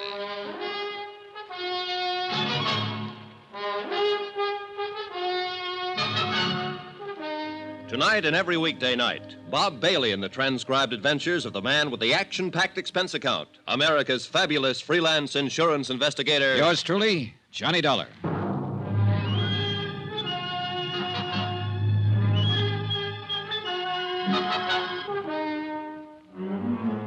From Special Investigator Johnny Dollar, New York City, to the Home Office Surety Mutual and Trust Company, Hartford, Connecticut. Assignment, the Cronin matter. Expense account continued. Item 4, $1.80. Taxi to the offices of the Daily Times Courier for a look at the morgue files on Mrs. Cronin. The clipping started with the year 1916, when a bright-eyed, wide-eyed kid named Dolly McLean danced her way out of the chorus lines of a two-bit musical and straight into the limelight of Broadway. One hit show after another, hits just because she was in them. And parties, balls, social affairs. The Dancing Darling. A critic tagged her with a name in her first write-up, and the name stuck. So she danced away the mad, crazy years that followed World War I. And like everybody else, she lived it up. There were rumors of engagements, love affairs, the Baron this, Count that, one after another. Shorty Weber was mentioned a few times. And Jason Prell was in from the beginning, as a promoter, though, a business manager, not as a lover. Her friends were mentioned, hundreds of them. Then Barnaby Cronin came into the file. Boy wonder of the business world, the golden prince. Engagement, marriage, and Barnaby's fabulous gift to his new bride, a $500,000 necklace of diamonds and emeralds, the Circle of Fire. Then Barnaby's sudden death, Mrs. Cronin's seclusion. End of file. Expense account item 5, $24.30, transportation, hotel, and incidentals. And a taxi to the railway station to find the special coach Mrs. Cronin had chartered to haul her guests to the Adirondacks and to her roaring 20s weekend party. I purposely got there early, but one of the guests was even earlier. Mr. Dollar, wait. You are Mr. Dollar, aren't you? That's right, but I don't think... Jason Prell. Oh. I thought you might come down early to meet the bank messengers. Thank heaven you did. Well, I'm afraid I don't... Dollar, I've known Dolly McLean and Mrs. Cronin for over 35 years. All that time, I've managed her business affairs, arranged her personal contacts, been like a father to her. Yeah, I've read the newspaper clippings. Newspaper stories can be misleading sometimes. They build things up. Sensationalism. It's true, of course, that Dolly and I had some quarrels. Who doesn't? In spite of everything, I was still her best friend. Go on. I know Dolly, know her better than anybody else in the world. I know how she's gone downhill since Barnaby died, especially in the last year or so. And I know this whole idea is the worst possible thing she could do. Have you tried talking to her along that line? She won't listen. She's dead set on it. I'm hoping you can help. How? Point out to her how dangerous it is to go off into that isolated place with a piece of jewelry as valuable as the Circle of Fire. It's worth a fortune. Somebody's bound to try to steal it. I still don't get what you're driving at, Mr. Prell. But I just told you. It's the risk that's involved. To whom? Mrs. Cronin, of course. She knows about the risk. She's willing to take it. She doesn't know what she's doing. Hey, you said something on the phone about her sanity. Are you trying to imply that she's... No. Not yet. But she's not well. She's burned herself up back in those early years, and she hasn't much left. The only thing that keeps her going has a crazy kind of belief. Belief? Dolly believes in people. So do I, Mr. Prell. Well, yes, of course. But Dolly's whole thinking hinges on it. All the people she knew back in the heyday, the people she calls her friends, in her book, they can do no wrong. She lived in a dream world, still does, like a fairy princess. But it never really existed. Things weren't like that back in those days, Mr. Dollar. So I've heard. Most of the people she thought of as friends were only trying to use her. Barnaby and I would block them off, take care of things when things had to be done, and let her go on living happily in her never land. And now, that's the only land she has to live in. Is that what you mean? Exactly. Why, some of those friends would cut their mother's throat for a tenth of the value of the Circle of Fire. And those are the guests she'll have at their party. Well, I've already been told once that somebody will steal that necklace before the weekend is over. Do you want to add your prediction? I think somebody will try. And that's all that's needed to start that dream world of hers falling apart and to make her face things the way they are. May I ask you a question, Mr. Prell? Oh, yes, of course. This trust fund you're managing that her husband left for her, just how big is the setup? Barnaby Cronin was a wealthy man, Mr. Dollar, but he had his ups and downs like every business investor. The capital is adequate for her support, but not much more. Is the necklace a part of the trust capital? It's her own personal property. Otherwise, I could have prevented it from being taken from the bank. You have complete control of the trust, then? Yes. Barnaby knew that she had no understanding of business matters. I see. She's old, Mr. Dollar. Older than her years. Tired. All that keeps her alive is her belief in the past. Yeah, her dream world, where everybody loves her and protects her, where she's still a dancing darling. And if that dream world is destroyed, she'll be destroyed along with it. Now, phone the bank, Mr. Dollar. Ask them not to bring that necklace here. I'm afraid they think I was crazy. Why? Because I've got it with me, Mr. Prell. I picked it up myself 2 hours ago. Then heaven help us all.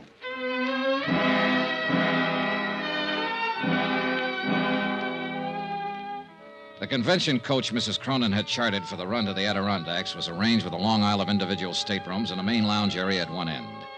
It could accommodate 50 people, but when the train pulled out, there were only 6 of us in the coach. 6. Out of the hundreds of friends she'd had in the old days when she was in the big time and on top. And even out of the 6, 3 of us were new acquaintances, people who hadn't known her back when. I was there, of course, because I'd been hired to be there to protect her fabulous necklace. And Sylvia Blake, still playing it tough and cynical, was probably hoping for a magazine article, or hoping for something. But the third newcomer, there was the question mark. Oh, I think this whole thing is just too exciting for words. Don't you think it's too exciting for words? Well, I know who you are, of course. You're Mr. Johnny Dollar, and you're supposed to protect those fabulous jewels. And I'm Laura Dean, and I think we ought to call each other Laura and Johnny, because after all, it's a party, isn't it? Up till now, I was having doubts. You're, obviously not one of Mrs. Cronin's friends from the old days. Oh, no, I just met her back there at the station. You what? Well, I talked to her on the phone, of course. She sent an invitation to my aunt, who was a very dear friend of hers, only they hadn't seen each other for years, and she didn't know my aunt had passed on over a year ago. So I phoned her and told Mrs. Cronin, I mean. And she said for me to come to the party, she'd like to meet me. And I wouldn't have missed it for anything. Yeah, well, Johnny, do you think they'll really have champagne in bathtubs like they used to back in her time? If they do, it'll get awful wet out. There are only 6 of us to drink it. Oh, gosh, I don't see how you can call 6 people a party. Well, the thing is, we'll all be in there trying hard. Oh, now you're joking me. I'll bet you're fun at a party. Oh, wait till you see the act I do with the lampshade. Who did you say your aunt was? I don't think I said who. When do they start serving the champagne, Johnny? When they see the whites of your eyes. That's cute. I like that. Thanks. Now, about your aunt. Poor old soul. She'd have loved this, too. You ought to hear about some of the parties she and Mrs. Cronin used to go to. Yeah, I imagine. They used to go every place together back in those days. The newspapers called them the Siamese twins. The Siamese twins. That was just an expression. Fritzie Morel. Is that what you're saying? That you're Fritzie Morel's niece? Sure. Did you know her, Johnny? No, I never met her. Oh, you'd have liked her. She was a lot of fun. Loved a party. Gosh, I thought there'd be more people than this. She kept babbling on, and I listened to her, tried to figure her out. The chatter was smokescreen. Underneath it, she was cool, sharp, and shrewd. I didn't know what she was up to, nor why she was here. But I did know one thing. Fritzie Morel had died about a year ago, true enough. But she'd left no surviving family and no niece. Laura Dean was a liar.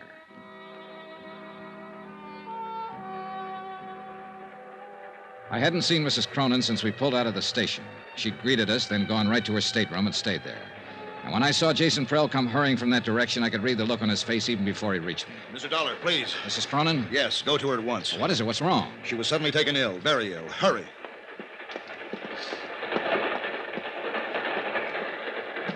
Mrs. Cronin.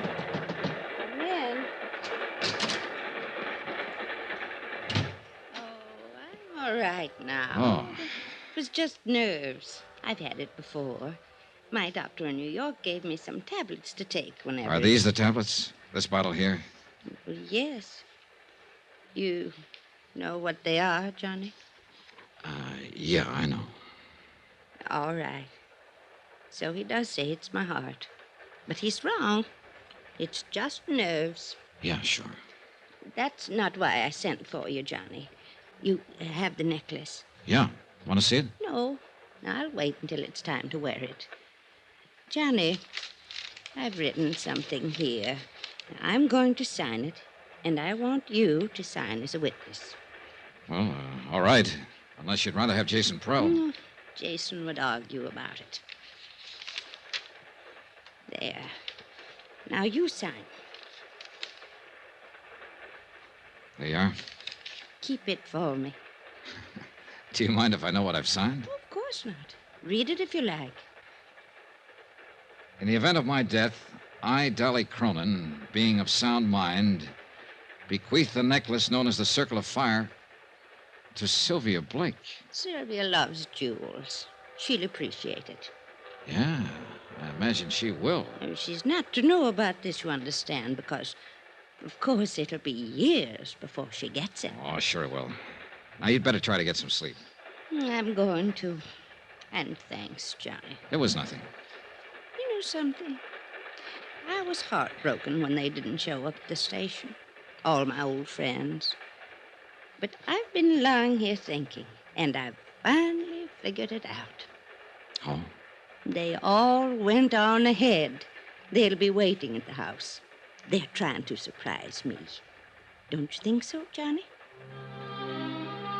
I said yes, I thought so. But I was lying because I didn't think so. But she was still a dancing darling, and she had that way about her. You wanted to protect her. I didn't go back to the lounge. I walked down the corridor to my stateroom. It was night by then, and the corridor was only dimly lit. My stateroom was dark. When I opened the door, I caught a bare flash of movement. Too late. Oh!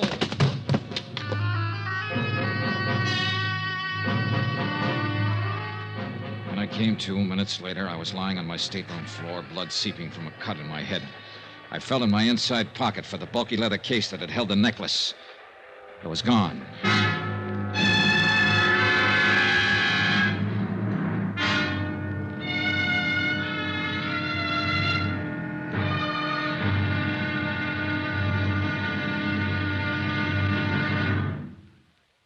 There'll be another intriguing episode in our story of the Cronin matter tomorrow. Tomorrow, an old love and an old hate. And violence breaks out at midnight. Join us, won't you? Yours truly, Johnny Dollar.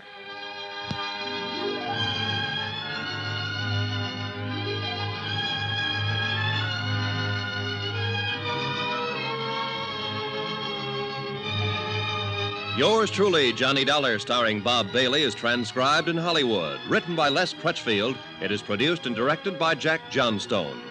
Be sure to join us tomorrow night, same time and station, for the next exciting episode of Yours truly, Johnny Dollar.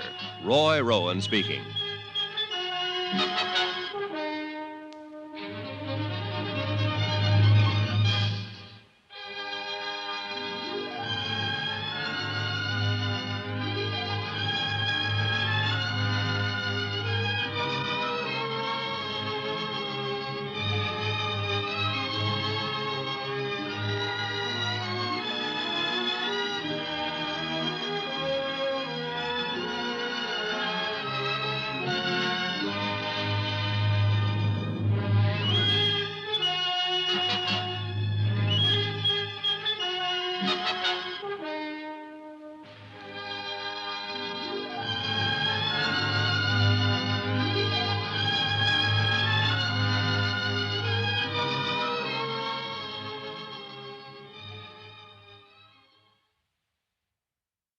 From Hollywood, it's time now for Johnny Dollar. Hello. Dollar? You're the Mr. Dollar that's been trying to phone me? Is this Dr. Bigby? That's exactly who it is, and I'm very busy right Look, now. Dr. Bigby, I want you to come out here just as soon as possible. It's the old Cronin summer place about 5 miles up the river from where... Oh, I know where it is, I know. What are you doing up there? The house has been closed for years. Mrs. Cronin opened it up for a party this weekend, but she was taken ill on the train coming up, and I want... Is Dolly out there? Yes, she's the one I want you to look at. So she's back. After all these years, she's come back. She had a prescription from her doctor in New York, but she's taken the last of it. It's apparently her heart. I'm sorry, Mr. Dollar. I'm very busy tonight. Oh, what? Much too busy, and then there's a storm coming up, and I have a patient someplace, I think. Now, wait a second. If you're a friend of Dolly's, Mrs. Cronin's, do one thing. Take her back to New York. Now. Tonight. Get her out of here. Fast. Before it's too late.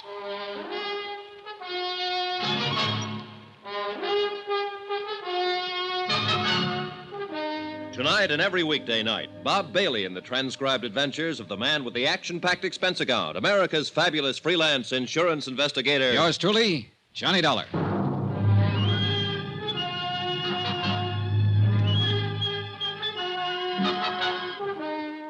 For From Special Investigator Johnny Dollar at Wells Falls, New York, to the Home Office, Surety Mutual and Trust Company, Hartford, Connecticut.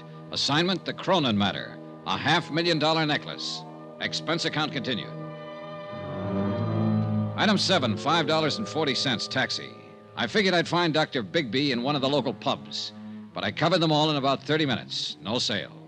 And unfortunately, Bigby was the only doctor in Wells Falls. Worse, the local druggist couldn't fill Mrs. Cronin's prescription. The nearest chance was Tupper Lake, 25 miles away. Back out at the Cronin place, I turned the taxi over to Jason Prell, Mrs. Cronin's business advisor, and he took off for Tupper Lake to look for the medicine. Then I went looking for Mrs. Atherton, a village woman who had been housekeeping on the estate since the place was built. I found her in the kitchen. Storm's brewing up, coming out of the mountains. It'll hit us before morning. They always come in the night. I guess you've seen a lot of storms in these hills, Mrs. Atherton. Lived here all my life, never been out of them. It's Miss Atherton, not Mrs. Oh. She's the missus up in the bed, even if she is a widow. Little Dolly, Mrs. Cronin, till death do us part. Did you know Barnaby Cronin, Miss Atherton? Yes, I knew him. Of course I knew him. I worked here. Oh, yes, you were here then. What kind of a man was he? Like any other man. Not according to Dolly, Mrs. Cronin. She apparently worshipped him. Still does, in fact. Dolly's always worshiping something. Everybody was always worshiping her. She had us all dancing to her tune, and without even trying. You knew her back then? She was born and raised here in the village. I thought everybody knew that. No, that's what I missed. Well, we used to work together, waiting tables at the summer hotels around here. That's where Jason Prell saw her. Told her she ought to be on Broadway. She left the town the next week. Didn't come back again till after she and Barnaby was married. And she got him to spend a fortune to build this place for her. Well, I guess he had the fortune to spend. Oh, yes. She married well. Count on Dolly for that. Always got whatever she wanted and never even had to ask. Things were just given to her, always. Yeah, probably so. But she's been pretty generous herself. Like keeping you on here, for instance, when the house has been closed up for years with nobody using it. Oh, she's the dancing darling, all right, right to the end. Well, now, if you'll excuse me... There was something else I wanted to ask you, Miss Atherton. I'm not one to talk ordinarily, but you got me started. Well, this is not about Mrs. Cronin, at least not directly. She was taken ill on the train. I don't think it's serious, but I wanted a doctor to look her over. The only one in the village seems to be a man by the name of Bigby. Bigby? He's the coroner here, but he's not a doctor. No? Oh, not anymore. Still calls himself one, but he lost his license 10 years ago. He's a drunken sot. Yeah, I kind of figured. But he sobered up fast when I told him on the phone that the patient was Mrs. Cronin. He refused to come out, told me to get her away from here fast, and then he hung up on me. Forget him. He couldn't do her any good. But I'd like to know why he acted that way. Do you happen to know any reason? Bigby is a drunk. Who knows what his reasons are? I thought you might. Better ask him. What difference does it make anyway? He can't help her. Nobody can. What do you mean? She's come back, finally. For the first time in all these years. Took sick on the train. That wasn't any surprise to her. She knew it was going to happen. Well, I guess she halfway knew. She knew. It's like with an animal. When it's hurt or sick and it comes home to die, and that's what she's done. She's come home to die. No, I think you're wrong there, Miss Atherton. I don't think she's anywhere near that sick. Barnaby didn't think so either when he came back here to die. Barnaby died here? Yes, in this very house. A heart attack, it was called. He came up on the afternoon train and... That's strange. It was the same kind of night. A storm like tonight. Strange how things move in patterns. Were you here with him, Miss Atherton? Barnaby died alone. And the doctor? Bigby? Miss Atherton, was the doctor... I'm sorry. I was thinking. The bridges were washed out. Bigby didn't get here till the next morning. Wouldn't have mattered. He couldn't have done anything. Nobody could have. When it's time for a thing to be done, It's done. Nobody can stop it. Nobody. It was a strange evening, ominous and oppressive, with a feel of violence in the air. Even the house itself added to the feeling. Furnished lavishly in a style 30 years forgotten, it seemed garish now, old and tired and lonesome. Like Mrs. Cronin herself, who'd planned a grand party for all her old friends, and instead lay ill and alone in the bedroom upstairs. The Queen gave a party, and nobody came. All dressed up, no place to go. Yeah, gloomy evening. Jason Prell came back from Tupper Lake with a medicine. Miss Atherton served a dinner of sorts, served it in silence, and we were left to our own devices. 5 guests in a mansion built for 100. Prell stayed pretty much to himself. Lovely Laura Dean, with that air of knowing innocence, inveigled Shorty Weber into teaching her some of his old dance routines. And they cranked up an old phonograph in the music room. And me, I just stood at an open window and watched the rain come down and tried to think. That's the perfect touch. It's exactly what the evening needed. That music? Now, Sylvia. Really cornball, isn't it? No, Johnny. I meant the thunderstorm. An isolated old mansion, fabulous necklace of diamonds and emeralds, a weird housekeeper, a hostess lying ill, and now rain. Shades of a house of Usher. That'll make a good lead for your magazine story. I should have stayed in New York and just written it, not lived it. Oh, I thought you were the big take-a-chance girl, Miss Blake. Danger, mystery, adventure. Don't those things appeal to you? Maybe. Is there any of that lying around somewhere? There may be, before the night's over. Well, all I can see at the moment is sheer boredom. You have to know where to look. In the bottom of that scotch glass, for instance? Oh, just killing time. Oh. I've been wanting to ask you, Johnny. How'd you get that cut on your head?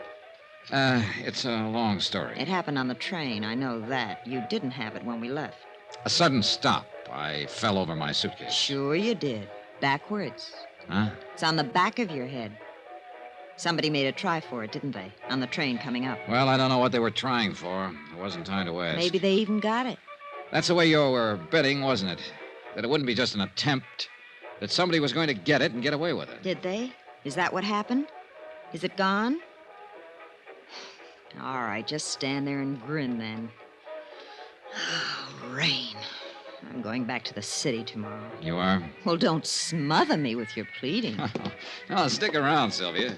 Things may get better, including the music. You know, in a way, I hope somebody did get the circle of fire. Why? What good is that fabulous necklace doing her now, lying up there? She's had everything she ever wanted. Life's been too easy on her. She doesn't deserve it. She ought to lose it. Her life or the necklace?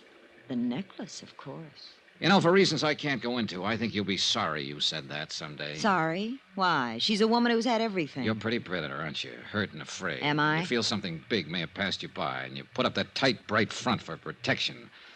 But inside, you're tied in knots. And what is your recommendation, Doctor? A man, perhaps? That's the usual advice. Now, you said it. I didn't. Well, you're a man, Johnny. Why don't you smooch with me? It'd be a way of passing the evening, killing time. All right. What are you... Johnny, wait! Johnny, why did you do it? Because you wanted me to, and because I wanted to. Adventure, mystery, danger. Who's bored? Who's going back to the city? Those doctors are right.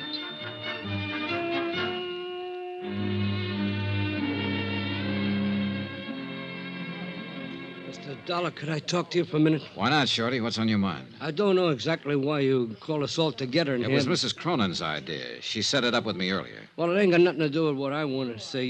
You seen me in a bad light there yesterday at Dolly's apartment. Well, you found a gun in me. You know about my record. It made it look bad. I know it did. But so help me, Mr. Dollar, everything I told you was the gospel truth. Yeah. I'd break my arm before I'd do anything to harm Dolly in the least bit. You see, I've been in love with that woman for 35 years. Like to broke my heart when she married Barnaby. But I always knew I didn't have no chance right from the start.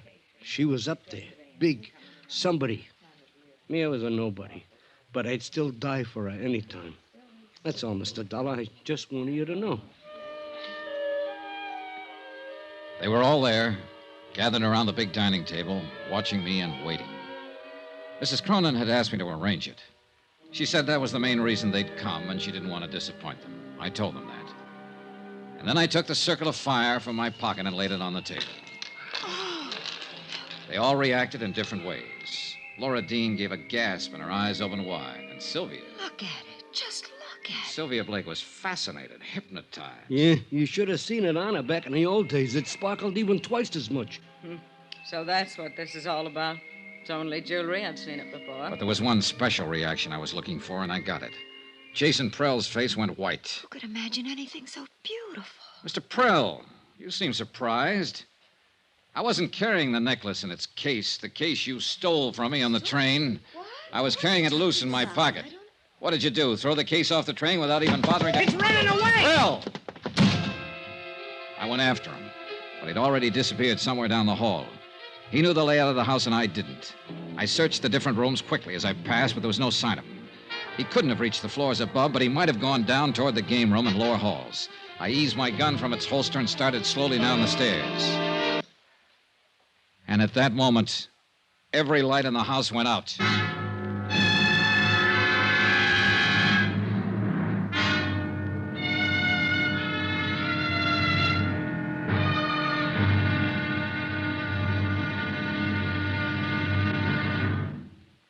There'll be another intriguing episode in our story of the Cronin matter tomorrow. Tomorrow, a white lie, a bullet from the darkness, and death comes in out of the rain.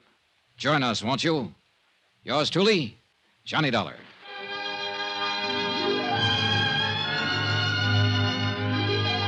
Yours truly, Johnny Dollar, starring Bob Bailey, is transcribed in Hollywood. Written by Les Crutchfield, it is produced and directed by Jack Johnstone. Be sure to join us tomorrow night, same time and station, for the next exciting episode of Yours truly, Johnny Dollar. Roy Rowan speaking.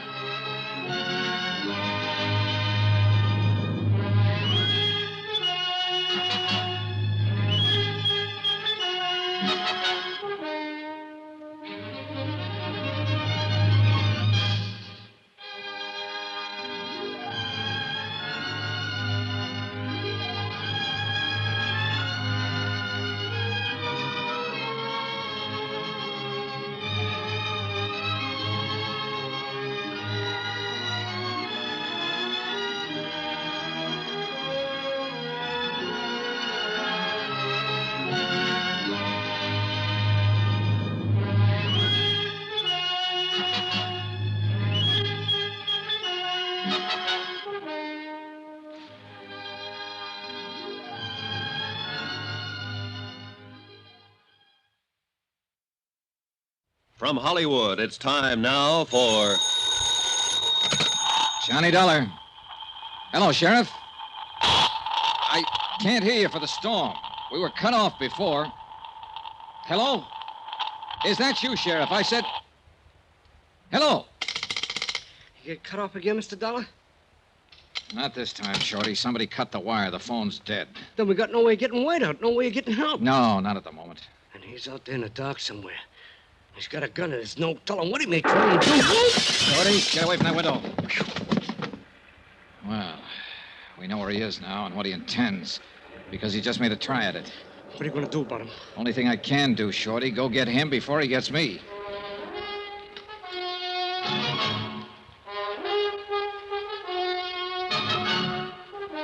Tonight and every weekday night, Bob Bailey in the transcribed adventures of the man with the action-packed expense account, America's fabulous freelance insurance investigator. Yours truly, Johnny Dollar.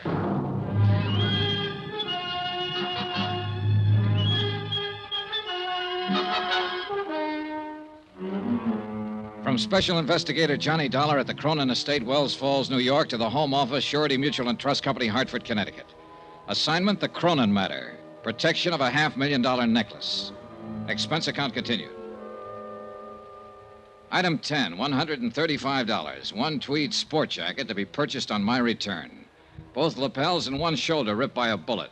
Also one pair of slacks to match. Destroyed a few minutes later in the mud, slush, and underbrush in the grounds of the Cronin place while pursuing a suspect who'd already tried twice to kill me and who made a third go at it when I stepped out of the side door of the house.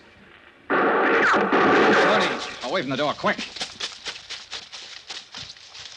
Whew, boy, that was close. Yeah, he can see the door opening, but he can't see us, not in this mess. He's desperate. He's shooting blind. Look, Shorty, why don't you go on back in the house? There's no reason for you taking chances like this. You're taking them? With me, it's a job of work. I get paid for it. I told you earlier how I felt about Dolly, I mean. I don't know what Jason Prell's game is, Mr. Dollar, but if it's against her, then I'm against him. I'm staying. All right, it's up to you. Thanks for giving me my gun back. Emergency, that's all. You've got a prison record, Shorty. You know what it means if you're caught with a gun. Yeah, I know. Hey, good. I figured Prell would give himself away if he kept that up. I got him spotted now. Where? At the base of that tall pine, a little to the left. Watch for it, the next flash of lightning. There, yeah, now I see it. I know the one you mean. Then stay here and keep him pinned down. It's a good spot. You've got cover from the wall of the terrace there. What are you going to do? Circle around and come up beside him. Just throw a shot at the base of that pine tree now and then. Keep him tied down. Keep him busy. You got it? Right. And good luck. I left the shelter of the house and started edging through the shrubbery. The undergrowth was a regular jungle. It would have been impossible to slip up on Prell without his hearing if it hadn't been for the storm. Shorty Weber fired now and then at the pine tree. And twice Prell fired in answer. Jason Prell, so-called friend of old Mrs. Cronin, knew I had him tagged. At first, I'd been guessing mainly, but he didn't know it. And he'd lost his head and made the guess prove out. And now he was apparently ready to risk murder or death rather than face a prison term. I was within 30 feet of him. He hadn't heard a sound. He was still firing at Shorty over on the terrace. His back was turned partly toward me. He didn't know I was near, so I leveled my gun. Get your hands up, Prell. Drop that gun. You're covered. He whirled, peering into the darkness of the bushes, trying to see me. He knew I was close, but he couldn't tell where. He raised his gun, started to turn, and I'm not quite certain what happened next. The light was bad, and I could hardly see him. Whether he stumbled accidentally or what is something I'll never know. All I know is that when I walked over to him, he was dead.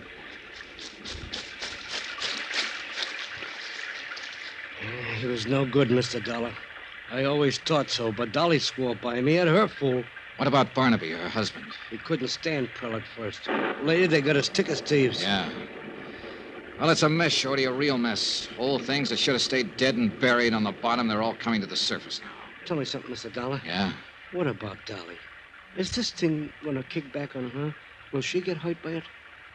Yeah, Shorty, I'm afraid she will. Pretty badly.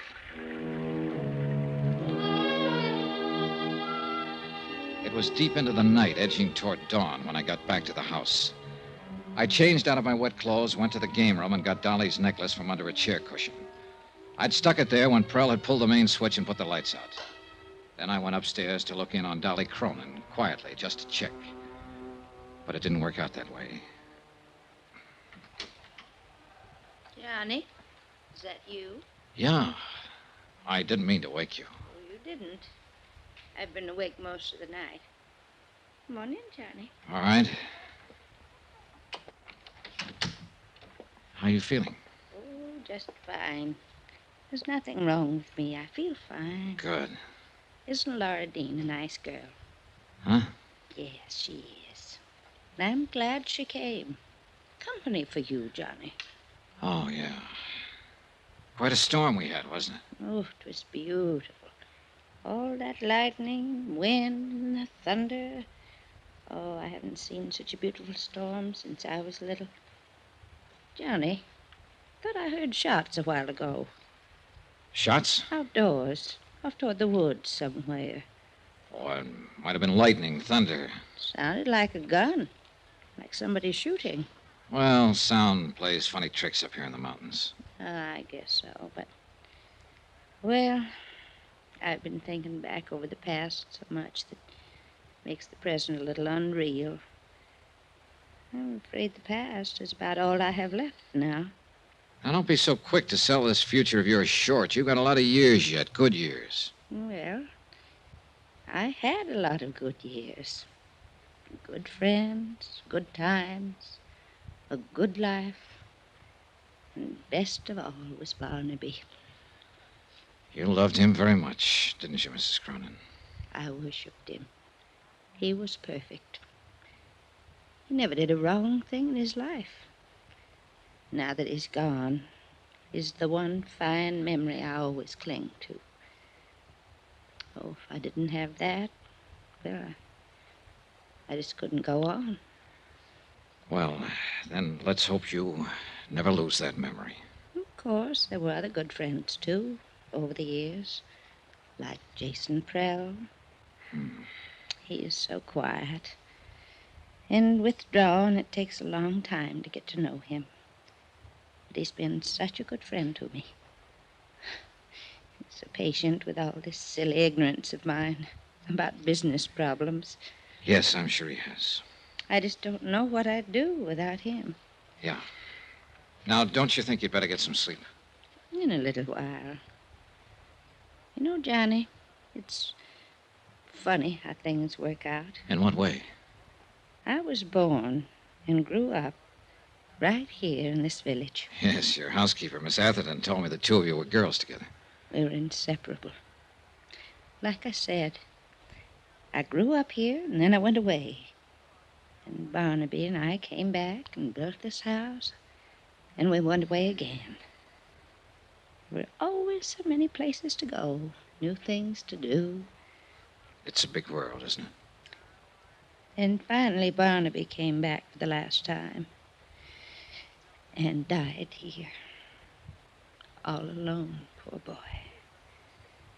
And now I've come back, the place where I was born. Everything finally comes home, doesn't it, Johnny? Yes, nearly always. I'm very tired. I think I will sleep now. Be good for you. The necklace, Johnny, do you have it with you? I sure do. Here you are. So beautiful.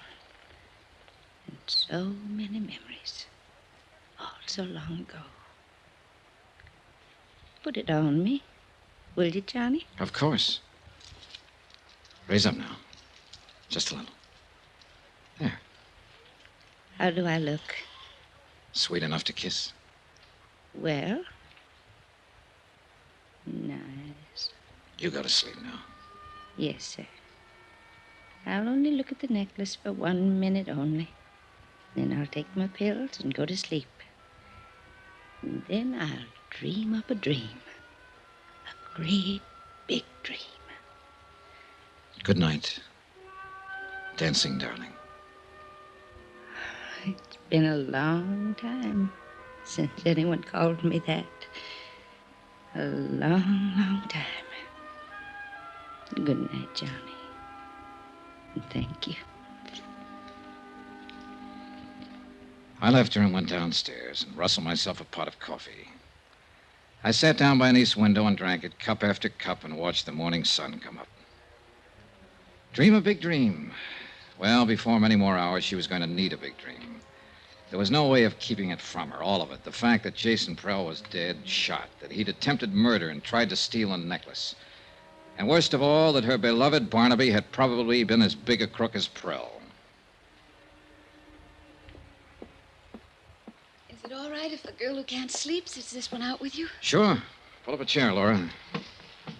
Like some coffee? Just black, thank you. I guess it wouldn't do much good to ask you what's been going on around here all night. Something has? Like I said, I guess it wouldn't do much good. Here's your coffee. Oh, thanks. That's how I found you. Just followed the smell of this coffee. Good.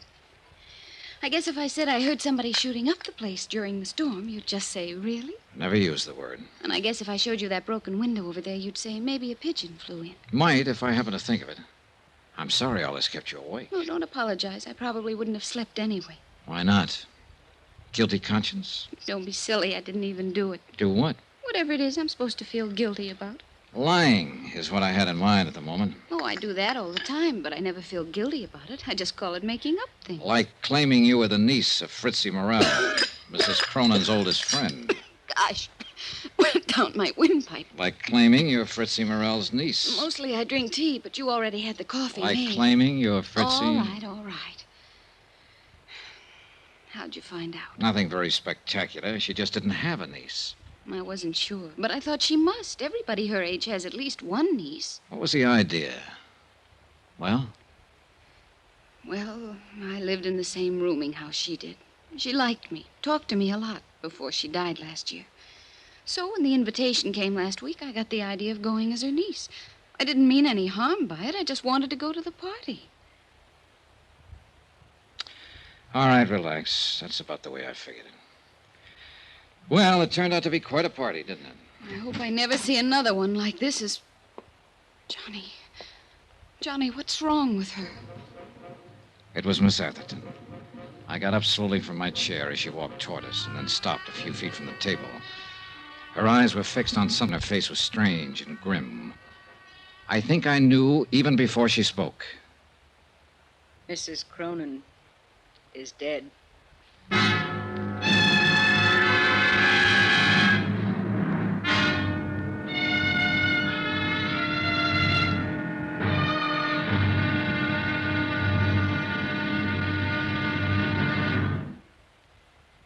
There'll be another intriguing episode in our story of the Cronin matter tomorrow. Tomorrow, the questions and the answers for the living and the dead. The final payoff. And fate itself plays the last trump. Join us, won't you? Yours truly, Johnny Dollar.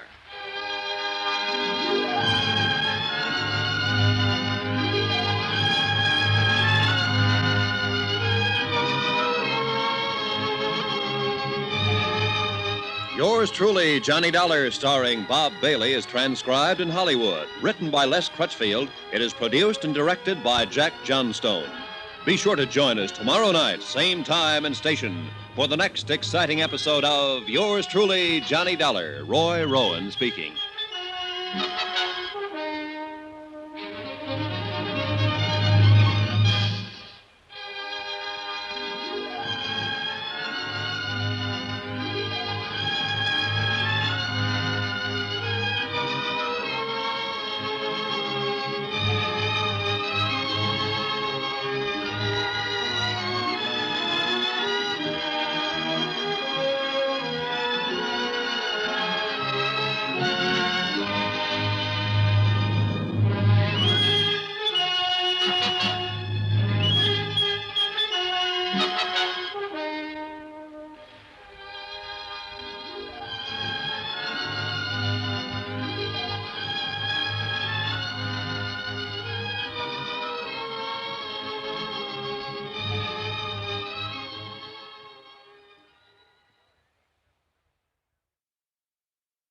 From Hollywood, it's time now for... Johnny Dollar. Dr. Bigby here. Dr. Bigby. I'm asking you for the second time now to come out to the Cronin place. I told you last night, Mr. Dollar. The circumstances are different now, a lot different. We don't need a doctor. We need a coroner. A coroner? Where are you calling from? The operator told me the phone out there was out of order. It is. I'm at a forestry station a mile down the road. Jason Prell cut the wires last night before he was killed. Jason killed? Shot to death during the storm. So that's how he ended up. It took a long time, but everything finally comes home. Yes, Mrs. Cronin said the same thing an hour or so before she died. Dolly, too. Her heart, Mr. Dollar? In a way, maybe. The dancing darling. Finally at rest. She... What do you mean, in a way? Dr. Bigby, Mrs. Cronin was murdered.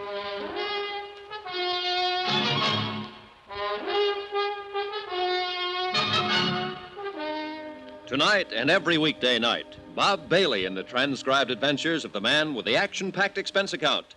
America's fabulous freelance insurance investigator. Yours truly, Johnny Dollar.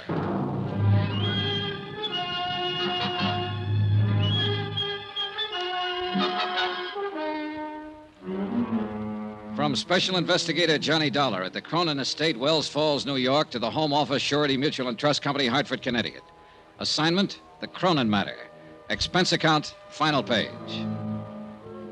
Item 13, 10 cents. A half pack of cigarettes I left with a farmer who gave me a lift back from the forestry station. The price of my own feelings at the moment would have been lower.